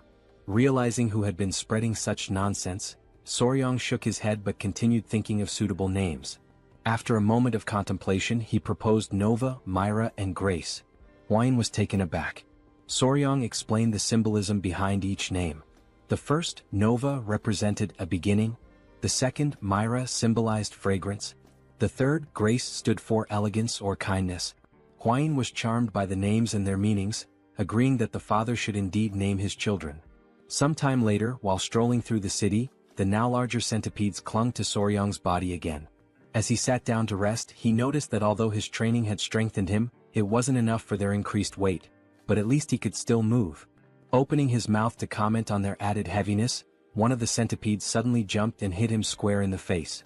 Now lying flat from the impact, he realized they were clinging to his entire body. As he mulled over the situation, he overheard a conversation nearby that caught his attention. Two men, carrying a bag of money, remarked on how extravagant the Tang clan of Sichuan was, planning to visit a brothel that night. They added that earning money had never been easier, sparking Soryang's curiosity. Later, the patriarch shared good news with Soryang. He asked if Soryang remembered the medicine they had sent to the elders some time ago. Soryang confirmed he did. The patriarch explained that the medicine had worked exceptionally well, mentioning that the Lord had sent a message of gratitude along with a generous reward, which delighted both Soryang and Hwain. The father-in-law praised Soryang for achieving something remarkable, admitting he hadn't expected to reap benefits so quickly from accepting him as a son-in-law. Soryang was pleased by the compliment. Finally, the patriarch suggested granting him one of his elixirs, urging him not to refuse out of modesty. Soryang pondered the benefits an elixir might bring. Excited, Hwain asked her father what type of elixir he was offering. He replied that it was the honey of the golden king bee. Soryang assumed it was just ordinary honey, but thought he should probably accept it since it might boost his internal energy and help him become a martial master. With a serious expression, Hwain called out her father, asking why he had mentioned giving a reward when in reality, it was just honey. Gripping Soryang's arm, she sternly said her father shouldn't be so stingy, emphasizing that Soryang's accomplishments weren't trivial. She also pointed out that the honey was a low-grade elixir. The patriarch, now looking downcast, explained that even though it was low-grade, it had been expensive to acquire. Hwain, visibly fuming, retorted that regardless of its cost, it was far too insignificant compared to what Soryang had achieved. The patriarch silently lamented how difficult it was to have a daughter. Unbothered by the argument, Soryang asked more about the golden king bee they were discussing. After a moment of thought, the father-in-law described the golden king bee as a venomous, mid-level creature found in forests. He explained that its size was comparable to that of a small dog. He added that consuming its honey provided internal energy equivalent to 2 full months of meditation. Soryang's eyes lit up, marveling at the idea of a bee as large as a dog. Meanwhile, Hwain excused herself, frustrated on Soryang's behalf. Thinking quickly, the father-in-law fabricated an excuse, saying he thought Soryang might enjoy seeing the golden king bee in person. The suggestion instantly lifted Soryang's mood, and he grew excited at the prospect of seeing the bee for himself. The father-in-law gave an approving nod, and Soryang became euphoric. He recalled how in his past life he used to harvest honey alone while filming videos for YouTube. Wasting no time, he ran off, proclaiming himself an expert on bees. The father-in-law followed, commenting that this had turned out to be a good idea. Hwain sighed deeply, realizing she would have to deal with this new situation. Thus began the journey to harvest the honey. Despite their advanced knowledge, when they arrived, they found 2 groups arguing over who had the right to collect the honey from that area. One group claimed they had purchased the information fairly, while the other argued that they had arrived first and had also bought the details from a man with messy hair and a large wart on his face. Soryang recalled having seen someone with those exact features before. One of the members of the Tang clan of Sichuan grew furious and shouted that those swindlers had insulted their clan. Upon hearing the name Tang clan, the entire opposing group was struck with fear. Moments earlier, the patriarch had gathered with the couple, warning Soryang to be cautious on his first journey outside. He reminded him not to forget that he was now a member of the Tang clan family. Soryang nodded, saying he understood. Hwain, already aware of the topic, remained silent, while Soryang, surprised, glanced to the side and noticed a group of Tang clan members awaiting leadership. The patriarch explained that Soryang now needed to learn how to manage others. Soryang protested that Hwain would be with him, but the patriarch called him foolish, stating that now that she was his wife, it made him the highest authority. Stunned and confused, Soryang froze when the patriarch referred to Hwain as his wife. Meanwhile, in the background, Hwain reassured him that he would do just fine. Desperate, Soryang promised to do his best. Returning to the current scene, tension filled the air as the 2 groups glared at each other, vying for the right to harvest the golden king bee's honey. Soryang asked Wolfgang, the leader of the Venomous blood unit, if they should share information with the other group. After a moment's thought, Wolfgang questioned who had dared to leak information about the Tang clan of Sichuan. Hwain remarked that whoever had the audacity to sell information bought by the Tang clan must be very bold. Upon seeing her, the opposing group grew visibly uneasy. Recognizing her as the poison flower of the 3 flowers of Murim and a direct descendant of the Tang clan, they were struck with fear. Realizing their mistake, the leader of the other group apologized, introducing his faction as the Central Wind sect and announcing their withdrawal. He insisted they had no intention of interfering in Tang clan affairs. The other sect members also apologized, vowing to track down the scoundrels who had sold the information. They quickly departed, leaving Soryang amazed and giving him a glimpse of the Tang clan's influence. Naively, Soryang asked if everything was now resolved. However, Wolfgang, with his seasoned experience, responded that it wasn't over yet, explaining that groups with their reputations wouldn't back down so easily. Wolfgang then instructed his men to set up camp nearby and organize shifts for keeping watch, suspecting that the sect members were hiding and waiting for the right moment to strike. He ordered one of his subordinates to gather intelligence on the enemy. Huayin, noticing Soryang's uneasy expression, reassured him with her experience, but Soryang could only think about the honey. The scene shifted to the group observing the golden king bees from a hidden vantage point. The bees were indeed larger, about the size of small dogs. Soryang was captivated by their appearance, and Huayin admitted it was also her first time seeing such bees. The two noted how adorable the bees looked, with their golden fur making them appear even cuter.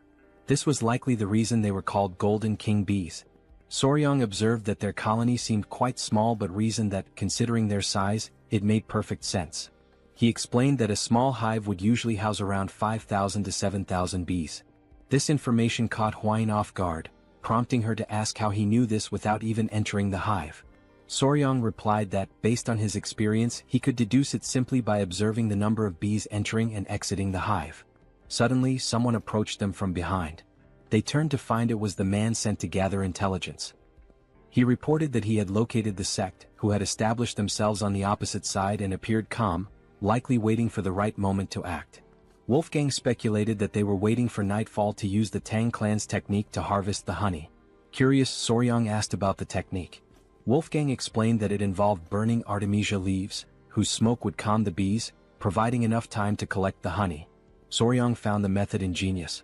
The scout then made an observation that left everyone tense. The wind was blowing in their direction. In the silence that followed, Soryang had an idea, pointing out that if the wind was blowing toward them, it would also mask their scent. Huayin agreed. Excited, Soryang leapt up, announcing he would make a quick visit to the hive. Huayin, alarmed, grabbed him to prevent him from approaching the venomous mid-level creatures. Holding onto his clothes, Huayin scolded him, while Soryang insisted he would only do it once. Meanwhile, they accidentally struck a stone, which bounced multiple times and landed near the tree that housed the bee colony. This left the pair frozen in terror. Before they could react, the bees poured out of the tree ready to attack. Realizing the danger, Huayin grabbed Soryang by the neck and bolted far away from the scene. After receiving a stern scolding for causing trouble, Soryang sat on a rock, deep in thought. He began pondering if there was another way to approach the situation. Lighting a fire against the wind could trap them between the sect and the hive. Additionally, he noted that these bees were different from the ones he was familiar with. They could detect vibrations from the ground several meters away. While he was lost in thought, someone approached him from behind. It was Huayin, who announced she had brought the children. She explained that they had finished their meal and were wandering off. Soryang thanked her for her concern. In a gentle tone, he asked the children to behave, and they chirped in agreement. Huayin then sat beside him, making Soryang visibly uneasy. She asked if there had been any progress, to which he replied that he needed more time to think and observe. She apologized, admitting she might be pressuring him too much. Clearly overwhelmed, Soryang insisted it was all in her head and assured her he wasn't feeling pressured. At that moment, Huayin noticed two monkeys near the tree, seemingly in a squabble, making quite a racket near the bees. She pointed out that one of the monkeys looked particularly aggressive. Soryang suddenly caught a strange scent and quickly asked Huayin if she could smell it too. She confirmed, noting it was a sweet aroma. Horrified, Soryang explained that the scent was pheromones released by the bees, signaling an imminent swarm. Without hesitation, Huayin grabbed him and leapt away to safety. From a secure distance, she looked back, astonished. A massive swarm of golden king bees had emerged, attacking the noisy monkeys near the hive. The bees bit relentlessly, leaving the monkeys covered in painful welts. The poor creatures had no chance. Now hidden, Huayin asked Soryang how he knew the bees were going to attack, even before hearing their buzzing. He explained it was the sweet scent the bees had emitted. She remarked that now that he mentioned it, the smell resembled a flower's fragrance. Before she could finish her thought, Soryang interrupted, asking if she could distinguish the pheromones and recognize the scent.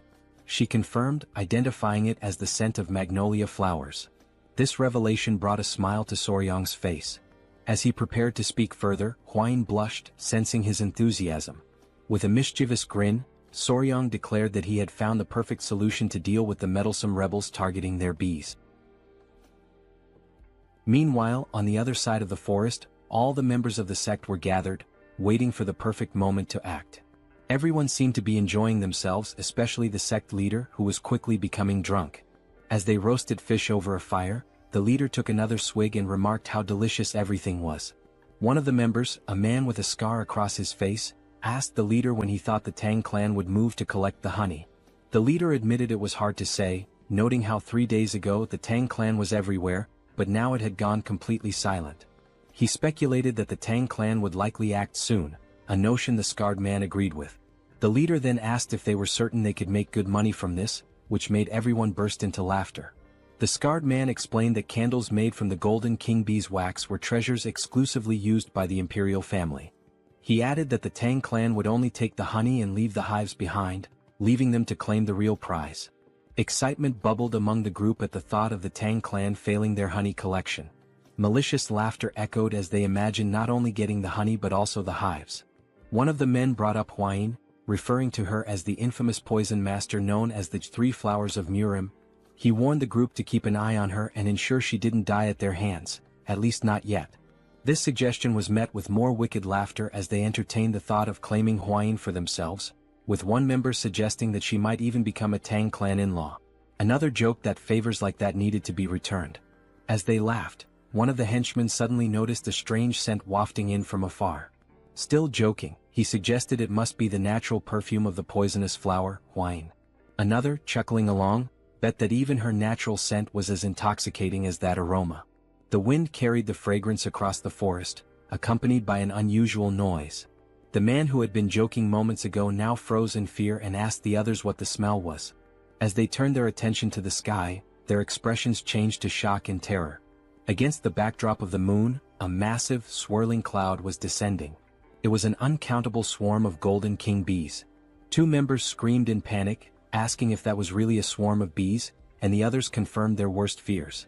Without wasting another moment, they all ran for their lives, scrambling to escape the incoming wave of golden king bees.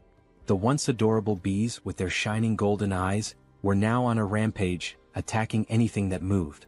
Within seconds, the swarm had done its work, leaving the sect members covered in painful welts caused by the bees' bites, just as they had done to the monkeys earlier. Meanwhile, the scene shifted to show the mixture of ingredients Soryang had prepared to produce the pheromone. It had been strategically placed on the ground so the wind could carry the scent toward the henchman's camp. Hidden behind trees and rocks, Soryang and Huayin watched as the bees mobilized, following the pheromone's trail. Huayin was astonished that the plan had actually worked, while the sect leader stood slack-jawed, amazed that the entire swarm was heading in one direction.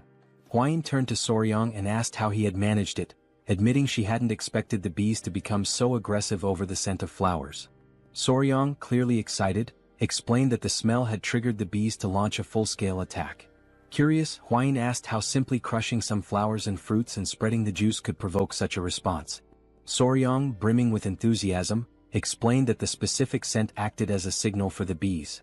Using examples like the Giga Chad beetle and adorable bees, he elaborated that the phenomenon was due to pheromones, a type of chemical signal used by animals of the same species to communicate. He added that social insects like ants and wasps heavily relied on pheromones for tasks such as locating food.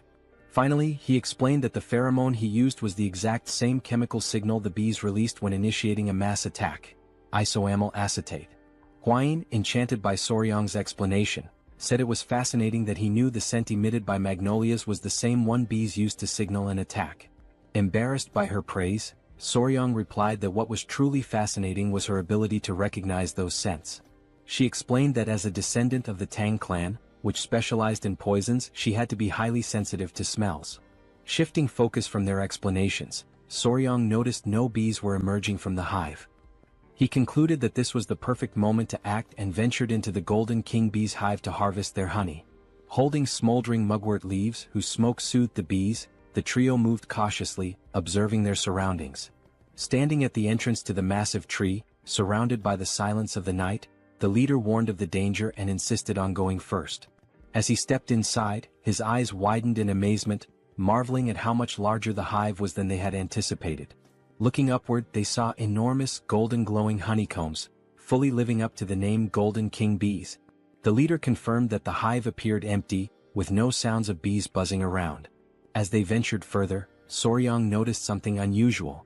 After a closer inspection, he realized there was no honey. Hwain, after looking around, confirmed his observation. This struck the leader as odd, noting that such a thing had never happened before. Soryang also observed the absence of eggs in the hive. Curious, the leader asked if this might be related to the lack of honey. Drawing on his expertise, Soryang hypothesized that the bees were preparing to migrate. They must have consumed all their stored honey and carried it in their stomachs for the journey. He suggested this behavior might have been triggered by the frequent presence of humans nearby. Hwain agreed, stating that it made complete sense. Soryang elaborated that when bees prepare to migrate, the queen stops laying eggs because they can no longer care for larvae during their transition. While exploring the tree's interior, Soryang suddenly froze in shock. Hidden and camouflaged among the hive's remains, he spotted a lone golden king bee that had been left behind.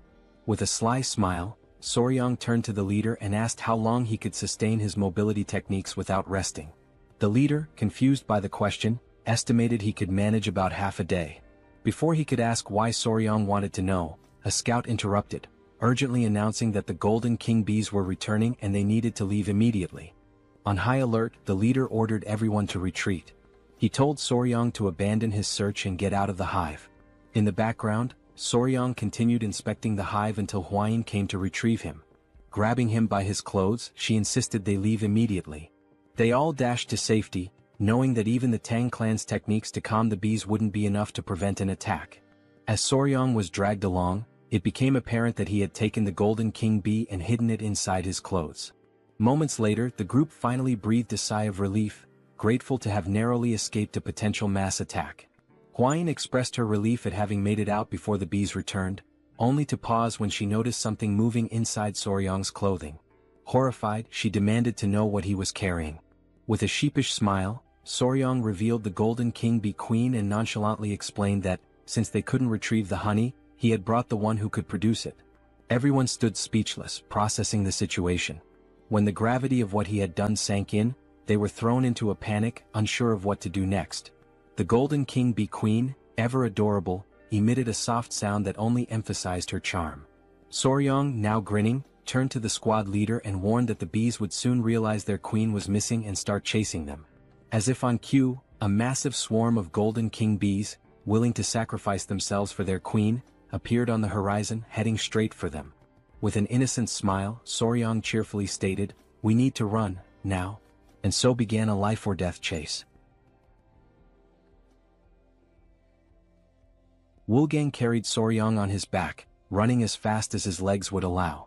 The queen bee was restless, her wings trembling with unease. Soryang gently stroked her head, trying to soothe her, and promised that he would take her to a place where no one could disturb her. It had been several days since their desperate escape from the swarm of honeybees began. During this grueling journey, the group pushed themselves to their limits, sacrificing sleep and using their mobility arts to the fullest.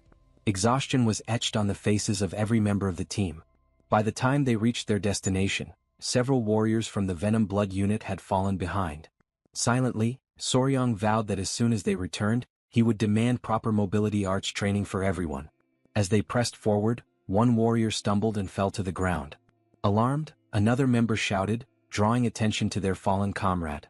The downed warrior was Huang Duryong of the Venom Blood unit.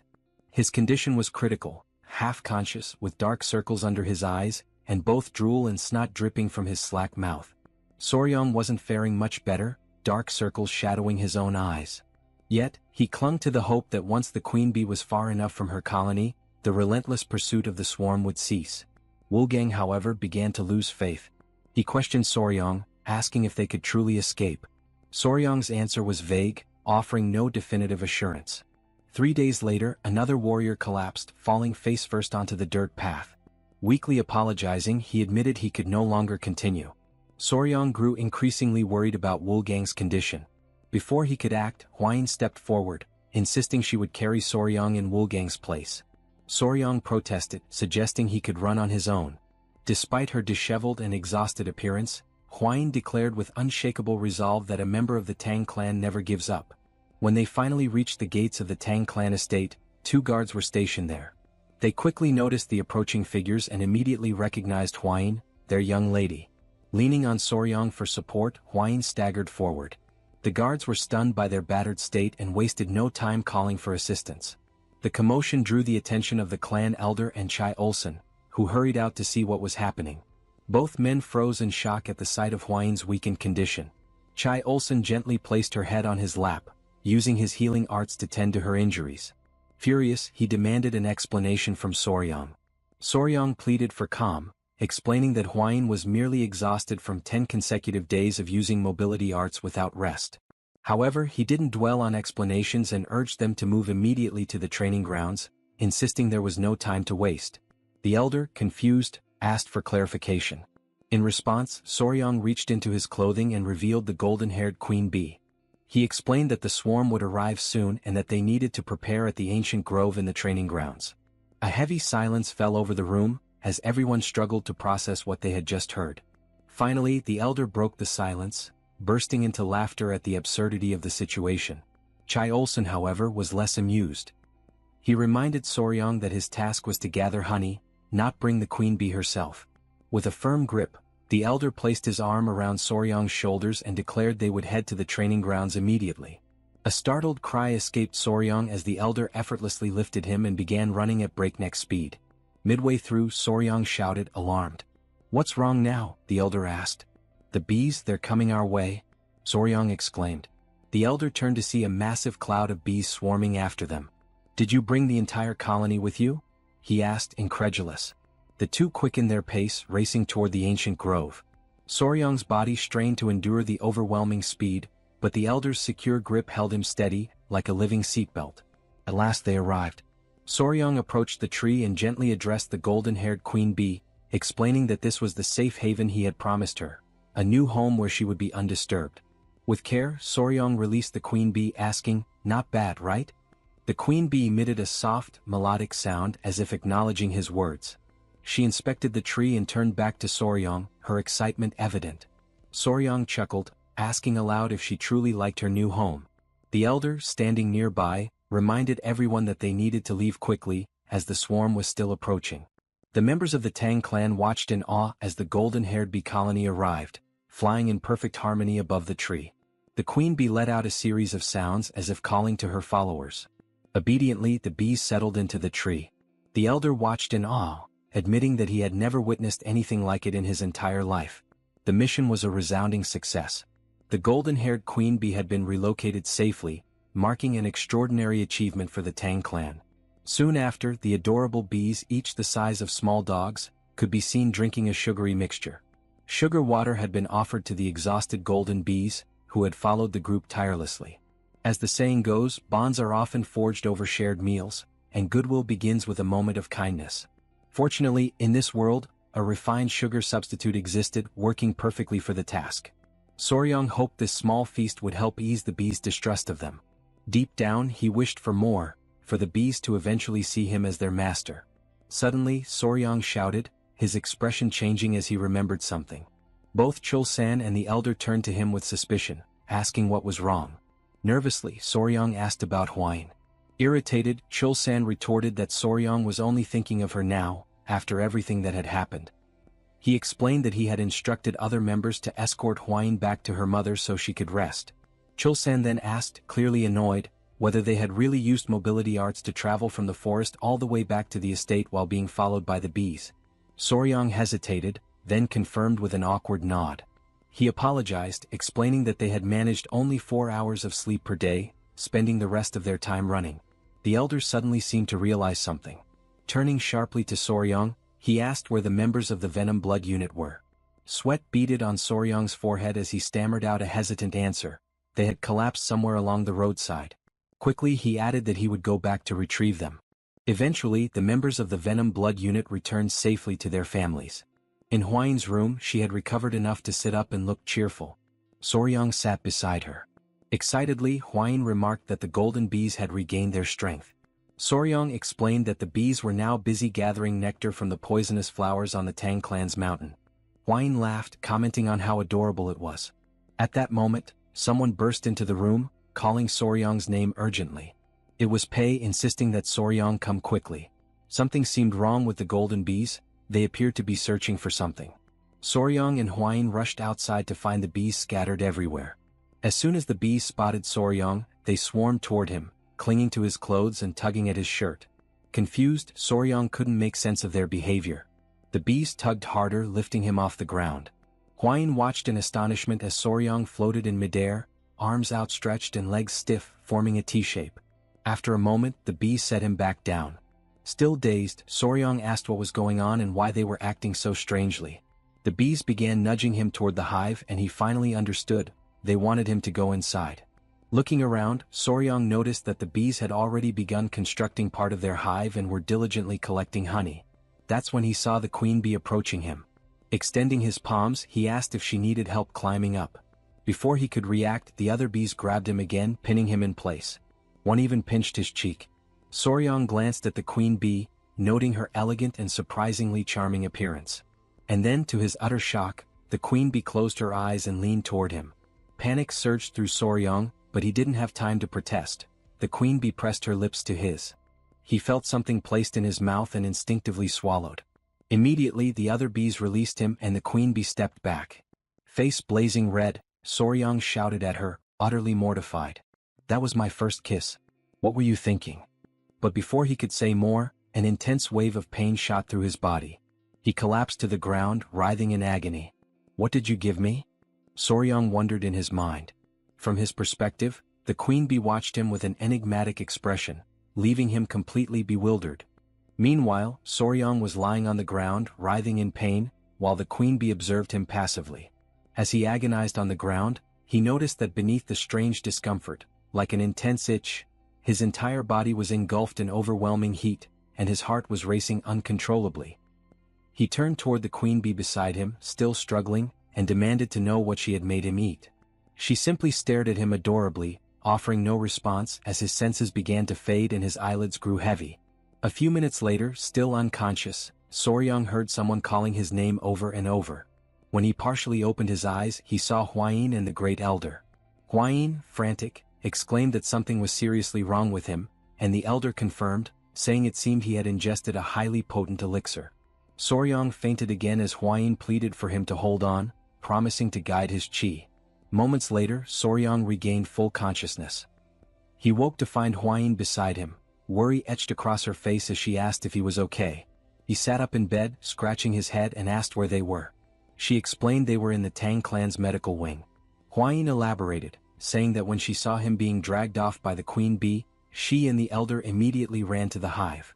By the time they arrived, he was already unconscious, so they brought him there. She asked if he remembered what had happened at the hive. Soryang paused to think. It was then that he realized his first kiss in this world had been with the queen bee. Embarrassed, he flushed deeply. Hwain, still concerned, asked if he was feeling all right and if there was anything wrong with his body. She offered to call the Great Elder for his expertise if necessary. Looking down at his hands, Soryang shook his head and said there was no need. After letting out a long sigh, he decided to explain what had really happened. He told her that the queen bee had fed him the same food she eats, which was undoubtedly the cause of everything. Curious, Hwain asked what exactly he had eaten. Soryang admitted he didn't know the exact name but said that if he had to name it, he would call it the king bee elixir. Hwain was shocked. He went on to explain that worker bees collect nectar and pollen for sustenance and that only those dedicated to their labor consume it. Still puzzled, Hwain asked what the queen bee eats. Soryang replied that from birth to death, the queen bee exclusively consumes the elixir made by the worker bees. In other words, he explained, the substance the queen bee had forced him to consume was royal jelly. Hwain understood and remarked that it must be the queen's exclusive food for her entire life. Soryang then added that the king bee elixir has special effects. Intrigued, Hwain asked what those effects might be. Excitedly, Soryang explained that while worker bees typically live for about a month and a half, the queen bee, sustained solely by the elixir, can live up to 690 times longer. Hwain, startled by his enthusiasm, told him to calm down. She concluded that the mystery was solved and there was no reason to worry. She noted that the internal cultivation method he had practiced, the 5 venoms return technique, was only a beginner-level technique, so he couldn't absorb the elixir's full power. She also mentioned that the honey from the bees carried 2 months' worth of internal energy, but he had essentially absorbed 60 times that amount, equivalent to 10 years of internal energy. She added that he was incredibly lucky. As he felt the surge of blue energy coursing through his body, Soryang realized just how fortunate he had been.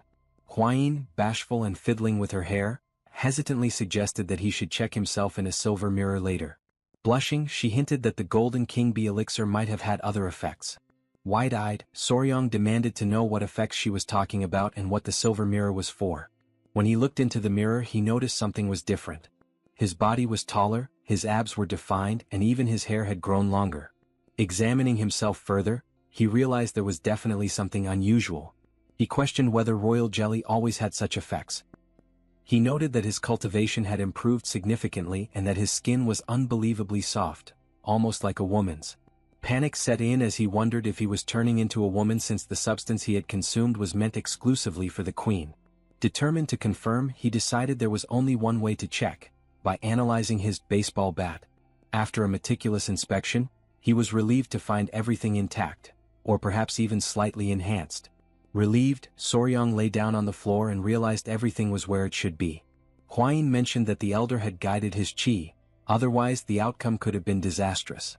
Soryang admitted that he had indeed been at death's door and that the great elder had saved him. Later, as he walked through the city, Soryang noticed he was receiving strange stares that hadn't happened before. He wondered if it was due to the increase in his internal energy. When he overheard two girls talking about him, he decided to slip away quietly. Now at the Sichuan clan's restaurant, Soryang sneaked in, trying not to draw attention. However, Hwayin's mother noticed him as he arrived while everyone was being served at the table, which was adorned with several beautiful dishes. Her mother teased that her son-in-law looked even more handsome now and asked how he was feeling and if his body was all right. Soryang replied that he was fine and apologized for causing any worry. She told him not to fret and said that it was now something to celebrate. After all, his skin looked amazing and Hwayin must be feeling jealous. Embarrassed, Hwayin blushed deeply. Flustered, she urged everyone to stop teasing and to take their seats. With everyone gathered around the table, the servants began serving the meal. Hwayin's father asked if Soryang was feeling better, to which he replied yes and apologized again for causing concern. Soryang also took the opportunity to thank the elder, saying he had heard how well he had taken care of him. The elder graciously acknowledged the gratitude and commented that Soryang seemed to have had a stroke of good fortune.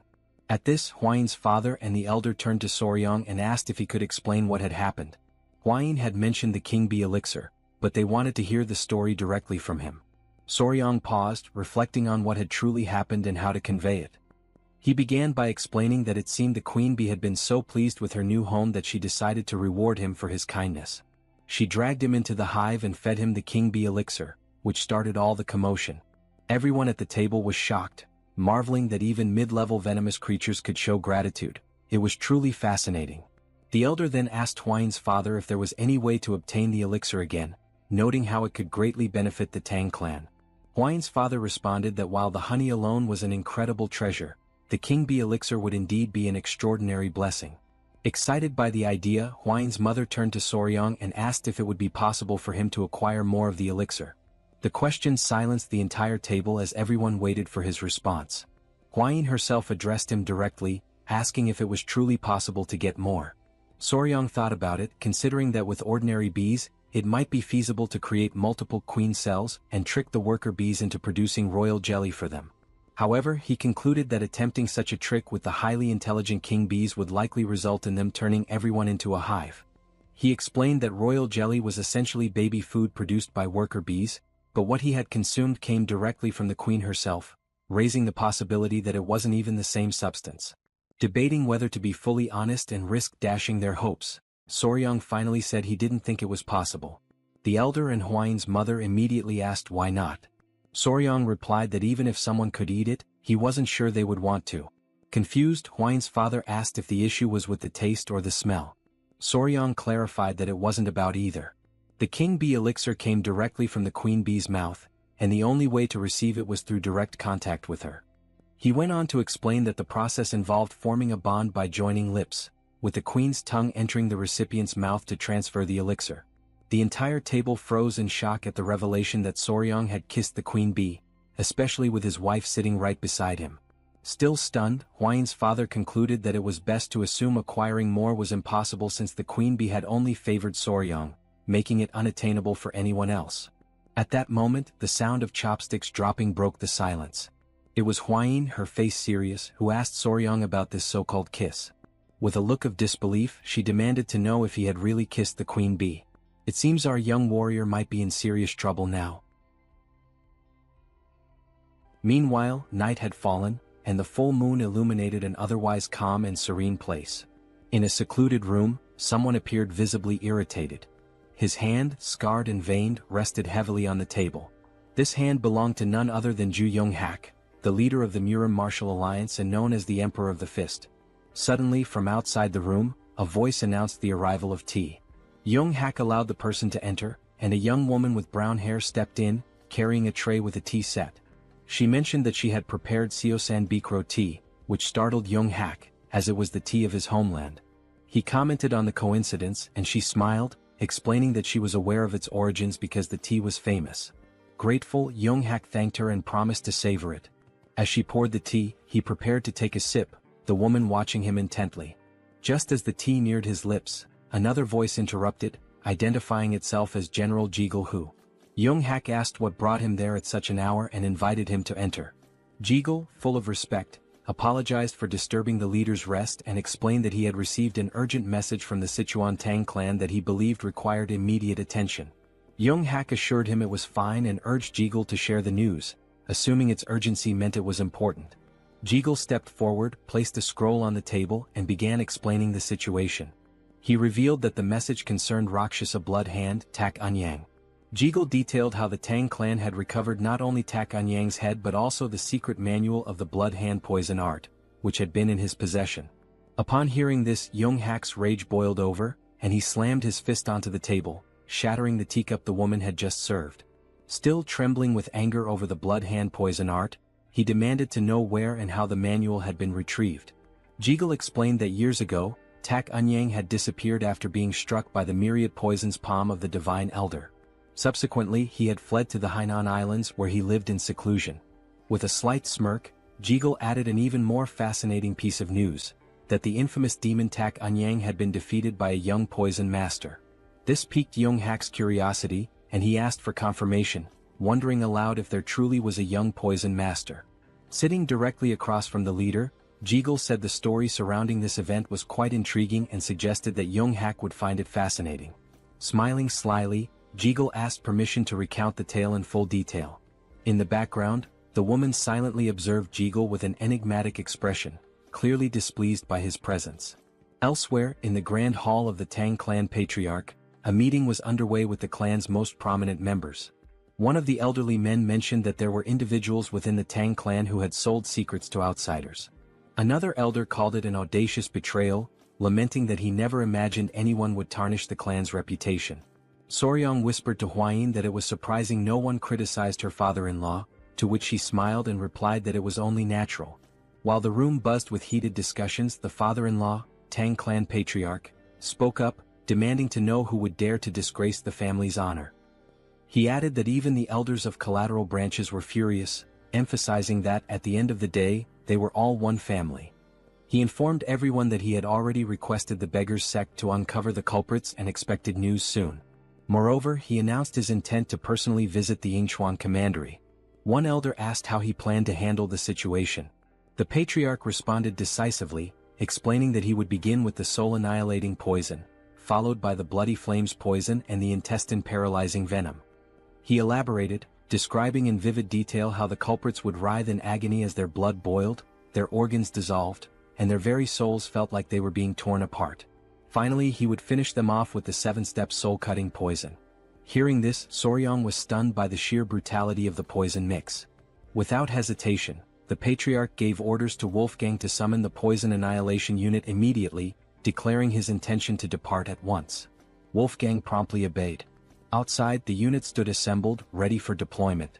Turning back towards Soryang, the patriarch said he was leaving and entrusted him with overseeing matters in his absence. Soryang expressed his gratitude and asked his father-in-law to take care of himself. Smiling confidently, the patriarch replied that Soryang need not worry, after all, it was others who should be concerned about his actions. With that, the group departed, and the patriarch addressed the squad, declaring that they would ensure the punishment for those who leaked the information would be unforgettable. Watching them leave, Soryang turned to Hwayin and asked if those men belonged to the Poison Annihilation Unit, noting that he had never seen them before. She confirmed, explaining that they were assigned to handle slightly heavier tasks. With a knowing smile, she elaborated that their primary role was to eliminate people, which was why they were aptly called the Annihilation Unit. Soryang couldn't help but wonder what exactly slightly heavier tasks entailed for them. As they continued their conversation, a voice called out to them from behind. Turning around, Soryang saw it was the elderly elders approaching. Both Soryang and Hwayin greeted the elders respectfully. One of the elders mentioned they had heard rumors about Soryang's recent stroke of good fortune. Pausing for a moment to think, Soryang realized what they might be referring to and admitted it was true. As he pondered, his thoughts turned to the royal jelly of the Golden King bees. One of the elders coughed awkwardly and, now a bit sheepish, explained that the reason they had approached Soryang was to ask him for a small favor. Surprised, Soryang asked what kind of favor they had in mind. When he inquired if it was related to the Golden King bees, the elders quickly denied it, asking if he thought they would stoop so low as to covet such a thing. After all, they explained, miraculous elixirs and rare treasures naturally find their destined owners. Still puzzled, Soryang asked what, then, they wanted from him. The elders fumbled awkwardly, clearly hesitant to answer directly. One of the elders leaned closer to Soryang, lowering his voice to keep others from hearing, and asked if he remembered the remedy, the earth beetle medicine, that had given them such a boost the other day. Since Soryang had been in charge of it before, he still had authority over the medicine. It was only then that Soryang, now smiling, realized what they were referring to. What sly old men, he thought. With a smirk, he pulled out the earth beetle medicine and began to handle it deftly, almost as if performing a juggling act. Though he was still adjusting to life in the clan, he knew that if the elders supported him in various ways, there would be nothing he couldn't offer in return. The elders burst into laughter, promising that from now on, they would fully support their son-in-law. Hwayin, however, felt slightly disappointed. At that moment, the great patriarch emerged from the temple and noticed the elders laughing boisterously. Just as Soryang was about to hand over the earth beetle medicine, the patriarch asked what was causing such merriment. Panicking, the elders scrambled to cover up their intentions, awkwardly beginning to dance, claiming it was just a friendly gathering. The plan worked. The great patriarch believed them, thinking they had finally come to appreciate Soryang's true value. Hwayin, however, remained disappointed and quietly furious. Their moment was interrupted when a man rushed in, announcing a serious problem. Everyone turned their attention to him, and the great patriarch demanded to know the issue. The man revealed that Lord Sichuan was on the verge of death. Shock and panic spread throughout the room. Soryang immediately asked if Lord Sichuan had been using the medicine correctly. The man confirmed but explained that after observing its effects, Sichuan had taken a new concubine and consumed more than double the recommended dose. Sweat formed on Soryang's brow as he imagined the potential consequences of such recklessness. The great patriarch, visibly displeased, decided to personally investigate the matter. Since Soryang was the only man left in the household, he was tasked with protecting the women while the patriarch was away. Accepting the responsibility, Soryang bid him farewell and took up the role with determination. The great patriarch departed, leaving Soryang feeling reassured that nothing would go wrong under his watch. Later that evening, with nightfall, Soryang and Hwayin sat on a bench talking. She asked how he was finding the 10 Venoms dual origin art he had been learning. He replied that it wasn't as difficult to grasp now as it had been at the start. He explained that if the 5 Venoms returning technique felt like a single large sphere moving through the body, the 10 Venoms dual origin art was more akin to a twin-cylinder engine. Hwayin noted that by this point, Soryang must have already developed some tolerance to common poisons. She added that he could now release his inner energy directly or infuse it into objects. Soryang was speechless, intrigued by this revelation, and overwhelmed with an uncontrollable desire to test his new technique. They prepared a straw dummy for the test. Drawing a dagger, Soryang closed his eyes to focus. A powerful green energy began to emanate from his body, radiating with intensity. The first step was to move his internal energy from left to right and then rotate both spheres in the same direction. As soon as the chi energy circulated through his body, he opened his eyes and hurled the dagger forcefully toward the straw dummy. The dagger flew like lightning, piercing the dummy effortlessly. Soryang was pleased, and his fiancée praised him for successfully infusing his chi into the dagger. The knife, still radiating energy, embedded itself into the wall directly in front of 2 masked men. At first, the masked intruders thought they had been discovered and considered taking Soryang out. However, upon noticing the straw dummy, they realized it was just a coincidence. One of them was holding a book, the secret manual of the blood hand poison art. Although it was merely a copy, their task was complete, and they decided to leave quickly before the situation escalated. They mocked the Tang clan's negligent security, calling the guards fools for making their escape so easy thanks to the distraction. But then, something unexpected happened. A sweet, rosy aroma began to fill the air, putting the men on edge. The scent was pleasant, yet they couldn't determine its source. Hovering just above them was the king bee, glaring at the intruders with an intensity that confirmed they didn't belong there. As the rain began to fall, cries echoed through the area. Soryang froze, startled and unsure of what was happening. Elsewhere, Hwayin turned toward the sound of the cries and spotted movement. Through the bushes she caught sight of men dressed like ninjas. Two were hidden while one stood in plain view. The king bee attacked the man who appeared confused, clearly not understanding why a bee was in the training grounds. Soryang and Hwayin observed the scene and quickly realized they were dealing with intruders. With a furious expression, Hwayin knew she had to act. She dashed toward the intruders and instructed Soryang to prepare the bow. She moved so quickly that a trail of dust followed her. Soryang shielded his face with his arms, stunned by her sudden action. He had no idea what she was planning. Meanwhile, the king bee bit the ear of one of the intruders. The man, desperate, tried to grab the bee, tears forming in his eyes as he called for help from his companions. One of the ninjas turned to Soryang and, noticing Hwayin approaching rapidly, panicked and ordered the others to retreat. The king bee clung to the struggling intruder as the other two ninjas leapt away, scattering in different directions. Hwayin sprinted after them, commanding them to stop. Determined, she pulled out a whip. With all her strength, she lashed it against the ground, causing a small explosion. Fortunately for the intruders, they managed to leap away in time, avoiding the attack. Hwayin's eyes widened in surprise at their successful evasion. The man being attacked by the king bee unsheathed his sword and charged toward her. The king bee clung to his head in what might have seemed endearing under different circumstances. Soryang panicked, shouting for Lady Hwayin to be careful. As the king bee sucked on the man's head, he swung his weapon with immense force. To his shock, Hwayin blocked the attack effortlessly with her whip.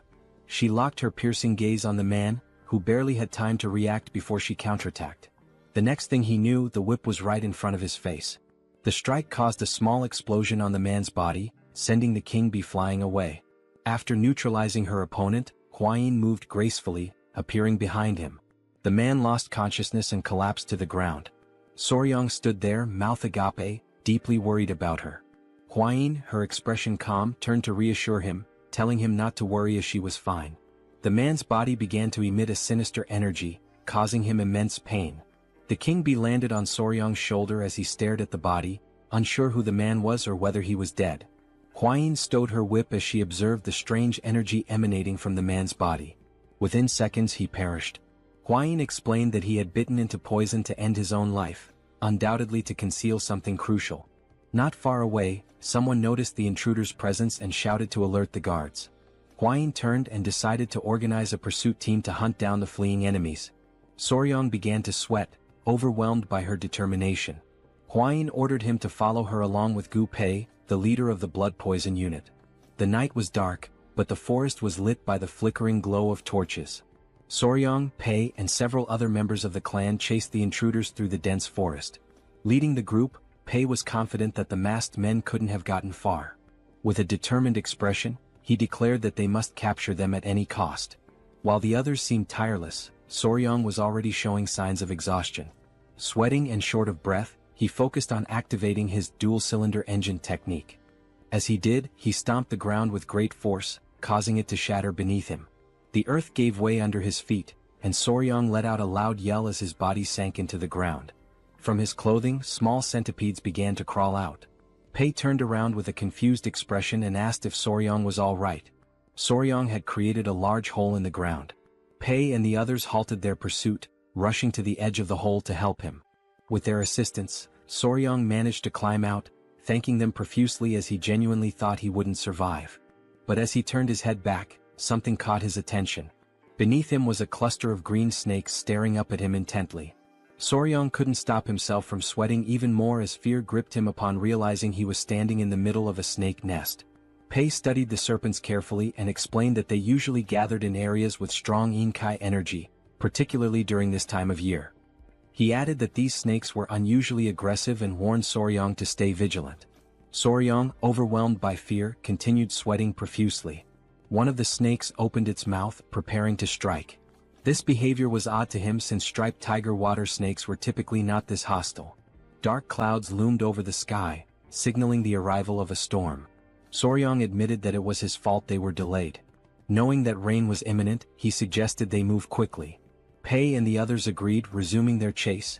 They couldn't afford to lose sight of the intruders. Not far ahead, a faint light became visible. Pei turned to Soryong, announcing that they had found the intruders. The masked men, visibly furious, found themselves cornered at a dead end. Behind them was a towering rocky mountain, cutting off any escape route. As thunder rumbled across the sky, Pei and his group arrived, encircling the intruders. Pei and his team reached into their robes, declaring that this was the end for the masked men. Soryong remained silent, while on the other side, one of the masked men glared at his companions and commanded them to tighten their formation. The blood poison unit members drew their kunai, prompting the masked men to unsheath their weapons in response. The blood poison unit advanced, ready for combat. One of the masked men wielded a sword and charged forward. Two members of the unit threw kunai at him, but the ninja skillfully deflected the projectiles with his dagger. He counterattacked fiercely, his sword clashing violently with the ninja's daggers. The ninjas were shocked by the man's strength, their expressions hardening in frustration. One of them moved swiftly and delivered a powerful kick to the man's face, forcing him to drop his weapon. They ordered him to step aside. Witnessing this, a member of the blood poison unit panicked. While the ninjas were distracted, something began approaching them rapidly. It was Pei who attempted a surprise attack. But the ninja ducked quickly, evading the strike with ease. Pei stood still, observing silently. The ninja retreated with small leaps, but Pei activated his skill, Triple Mirage Kill, and hurled kunai at the enemy. The kunai flew toward the ninja, exploding mid-air and splitting into 3 separate blades. The ninja was stunned by the unexpected attack.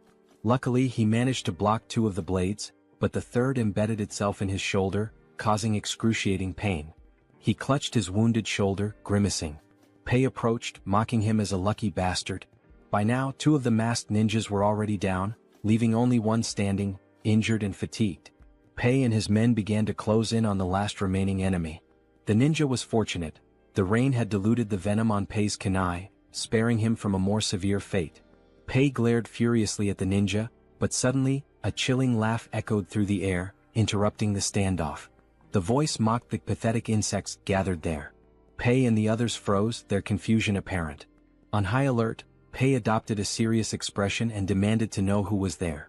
At that moment, a figure descended from the top of the rocky mountain, landing before the remaining ninja with enough force to crack the ground. The newcomer was an old man with a long, scraggly beard and a sinister smile. He scanned Soryong and the others with a murderous gaze, exuding an aura of malice. Feeling the man's powerful energy, Pei immediately became alert, recognizing him as a martial arts master. Without hesitation, Pei ordered his men to retreat. The old man's body began to radiate a sinister aura. He stood upright and, with a wicked smile, started walking toward them. Turning to the ninja, he asked if they had retrieved the item. The ninja closed his eyes and pulled a book from within his robes, explaining that it was not the original but a copy made by the Tang Clan. This revelation stunned Soryong, whose eyes widened in disbelief. Memories of the great patriarch's words came flooding back to him. He had warned that this book was something only evil men would desire. Soryong's gaze locked onto the book as recognition set in. He quickly realized it was a replica of the malicious tome his grandfather had studied long ago. Meanwhile, one of the captured ninjas had been tied up nearby. Soryong, seated beside Pei, revealed that the book was a copy of the secret manual of the blood-handed venomous art, leaving Pei visibly shocked. Pei's eyes burned with fury and he clenched his teeth tightly. As this was happening, the ninja handed the book to the old man, who opened it with an unsettling grin spreading across his face. Pei's fists trembled with indignation. He couldn't fathom the kind of people who would dare to covet something so dark and cursed. He demanded the old man reveal his identity. With a sinister smirk, the elder began flipping through the pages one by one. As he had suspected, the book was indeed a copy. It contained the forms of the techniques but lacked the crucial formulas. Still, for him this was more than enough. After finishing the book, he shut it decisively. Even though it was early, there was no better way to announce their return. The old man gave the ninja, whom he addressed as Bloody Glory, permission to unleash the cultivation martial arts and ordered him to leave no one alive. Bloody Glory cracked his knuckles and, with a determined expression, vowed to carry out the command. Beside him lay the lifeless body of one of his fallen comrades. Reaching out toward the corpse, he began to concentrate. A crimson energy emerged from his hand, and moments later the blood from the body shot toward him, absorbed through the palm of his hand. Pei's eyes widened in terror as he realized what technique the man was using. On the other side, Soryang clutched his head in disbelief, overwhelmed by the horrifying sight. The ninja's eyes started to glow as he smiled and continued absorbing the blood from the corpse. In the blink of an eye, the kunai embedded in his shoulder fell to the ground, and his wound healed completely. The old man erupted into maniacal laughter. He summoned an energy sphere into his hand and, with a malicious glare, declared his identity. He was none other than a senior member of the blood cult, the feared Blood Falcon Daggerclaw, known as Lord Guchenak. Soryang gritted his teeth and drew his kunai. Guchenak's gaze shifted to him, his interest piqued. The old man instantly recognized the vigor in the young warrior's body. Drool began to drip from Guchenak's mouth. He licked his lips, his eyes glinting with excitement, as he murmured that it had been far too long since he'd tasted the pure blood of youth.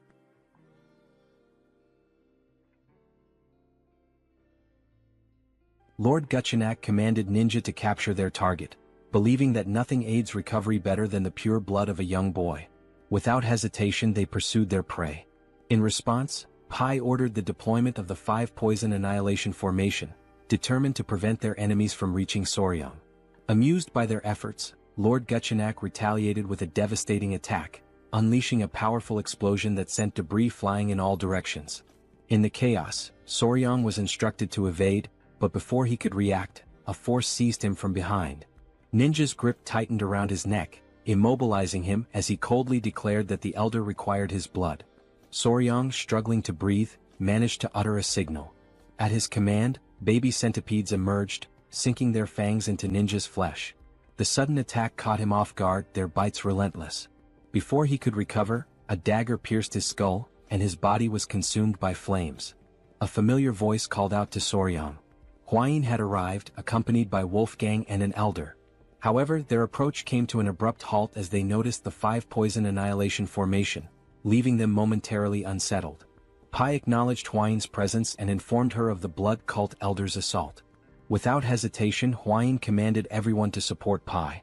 Wolfgang, responding swiftly, instructed his allies to enhance the formation, transforming it into the 9 Poison Annihilation Formation. Encircling the elder, they prepared for battle. Lord Gu, rather than being intimidated, was intrigued. He quickly identified Soryang as the one responsible for defeating Taken Yang's Bloodhand Poison Claw. Dismissing the title as mere exaggeration, he mocked the irony of such a fearsome technique falling victim to centipedes. Wolfgang, unfazed, warned him to stay silent, threatening to bury him alongside the others. Lord Guchenak merely laughed, daring them to try, his expression twisted with anticipation. As the battle raged on, rain poured from the sky, explosions erupting across the battlefield. Amidst the chaos, Soryang attended to an injured warrior, urging him to hold on despite knowing deep down that their situation was dire. Their forces were growing weaker, while their enemy continuously replenished his strength by absorbing blood. A sudden crash broke his thoughts. Hwayin had been thrown against a tree, wincing in pain. Rushing to her side, he asked if she was all right. Though coughing up blood, she reassured him before grasping his hand and advising him to return to the Tang clan to summon reinforcements. Their current numbers were insufficient. Soryang hesitated, torn between the truth of her words and the reality that he could do nothing to change the battle's course. Wolfgang and the others pleaded with him to go, vowing to hold their ground as long as possible.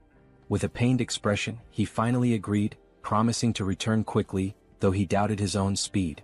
Before he could dwell on it, Hwayin pulled him into an embrace, assuring him that he was capable. She reminded him of his hard training and promised they would search for more poisons together in the future. Entrusting him with their survival, she returned to the battlefield. Watching her leave, Soryang struggled with his emotions, feeling overwhelmed by the situation. Pushing forward, he sprinted as fast as he could, until he tripped, landing in a puddle. The baby centipedes emerged, offering him comfort, a gesture he found oddly touching. Then realization struck. Even if he ran at full speed, it would take nearly half a day to reach the clan, and most of their skilled fighters were away.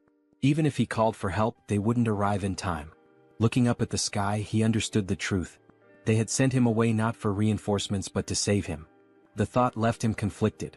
Was it because he was the youngest or because they saw him as weak and in need of protection? Doubts crept in about the true nature of martial artist chivalry. Yet, as he recalled Kaelson's words, that he was part of the family, he reflected on the meaning of the word. He had never truly considered himself a member of the Sichuan Tang Clan.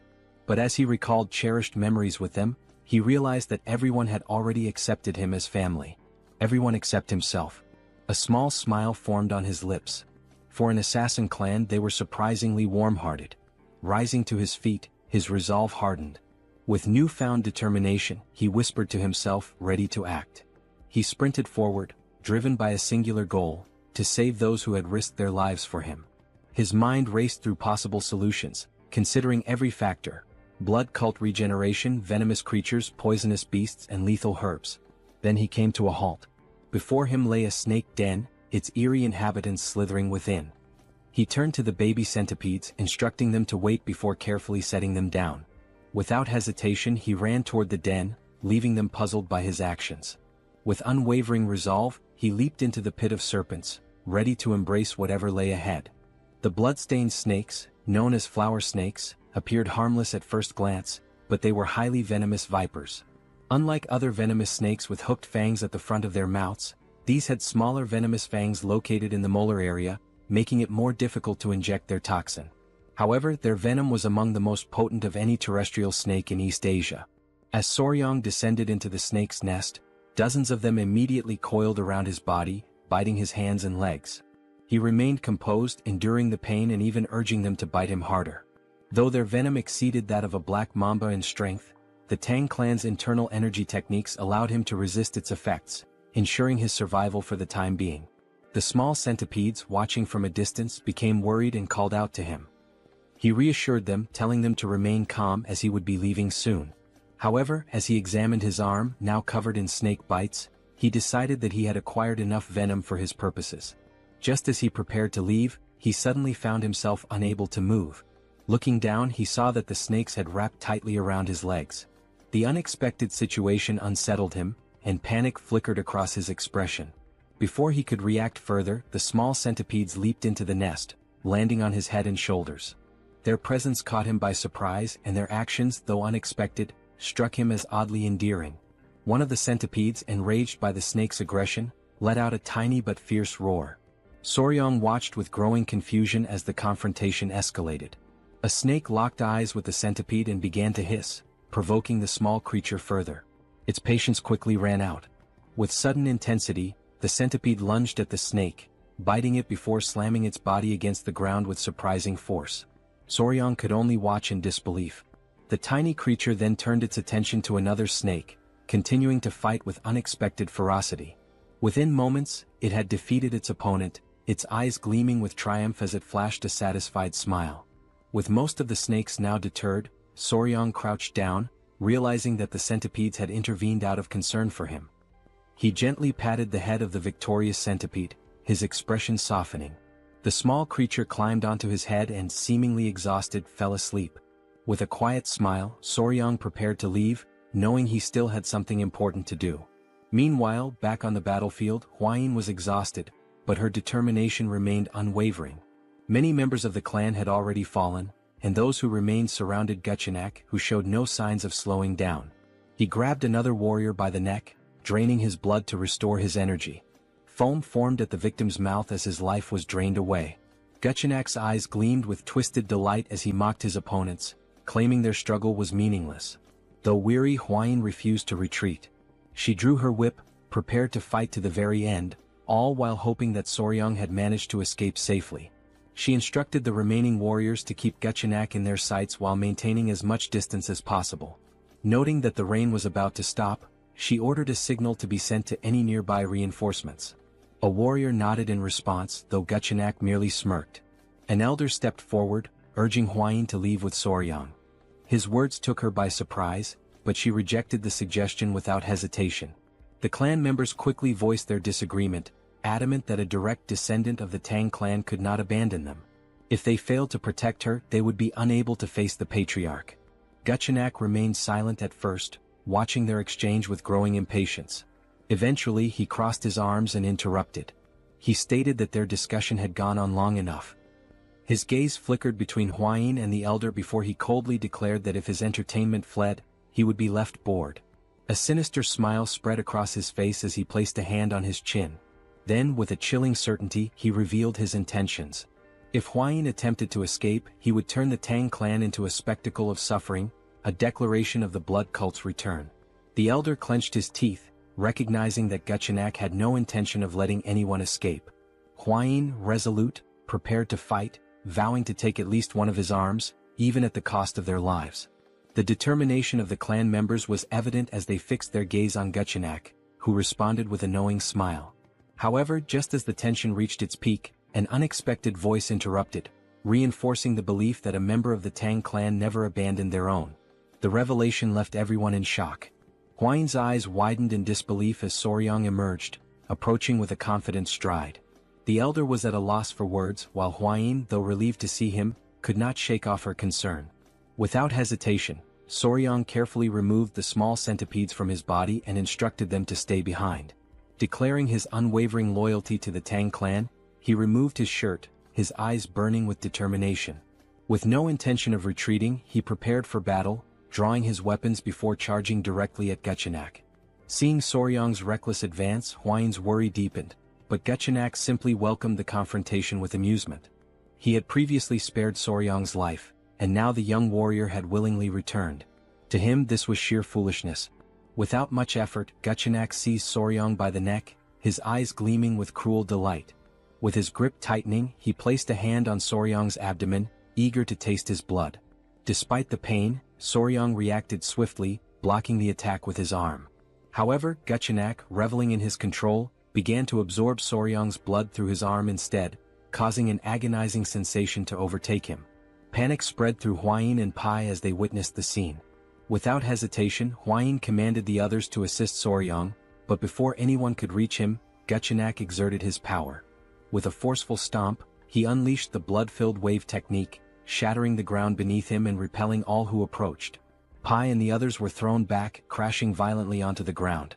Fortunately, Huayin managed to react in time, catching Soryang as he lost consciousness. Meanwhile, Guchenak, now feeling invigorated, smirked in satisfaction.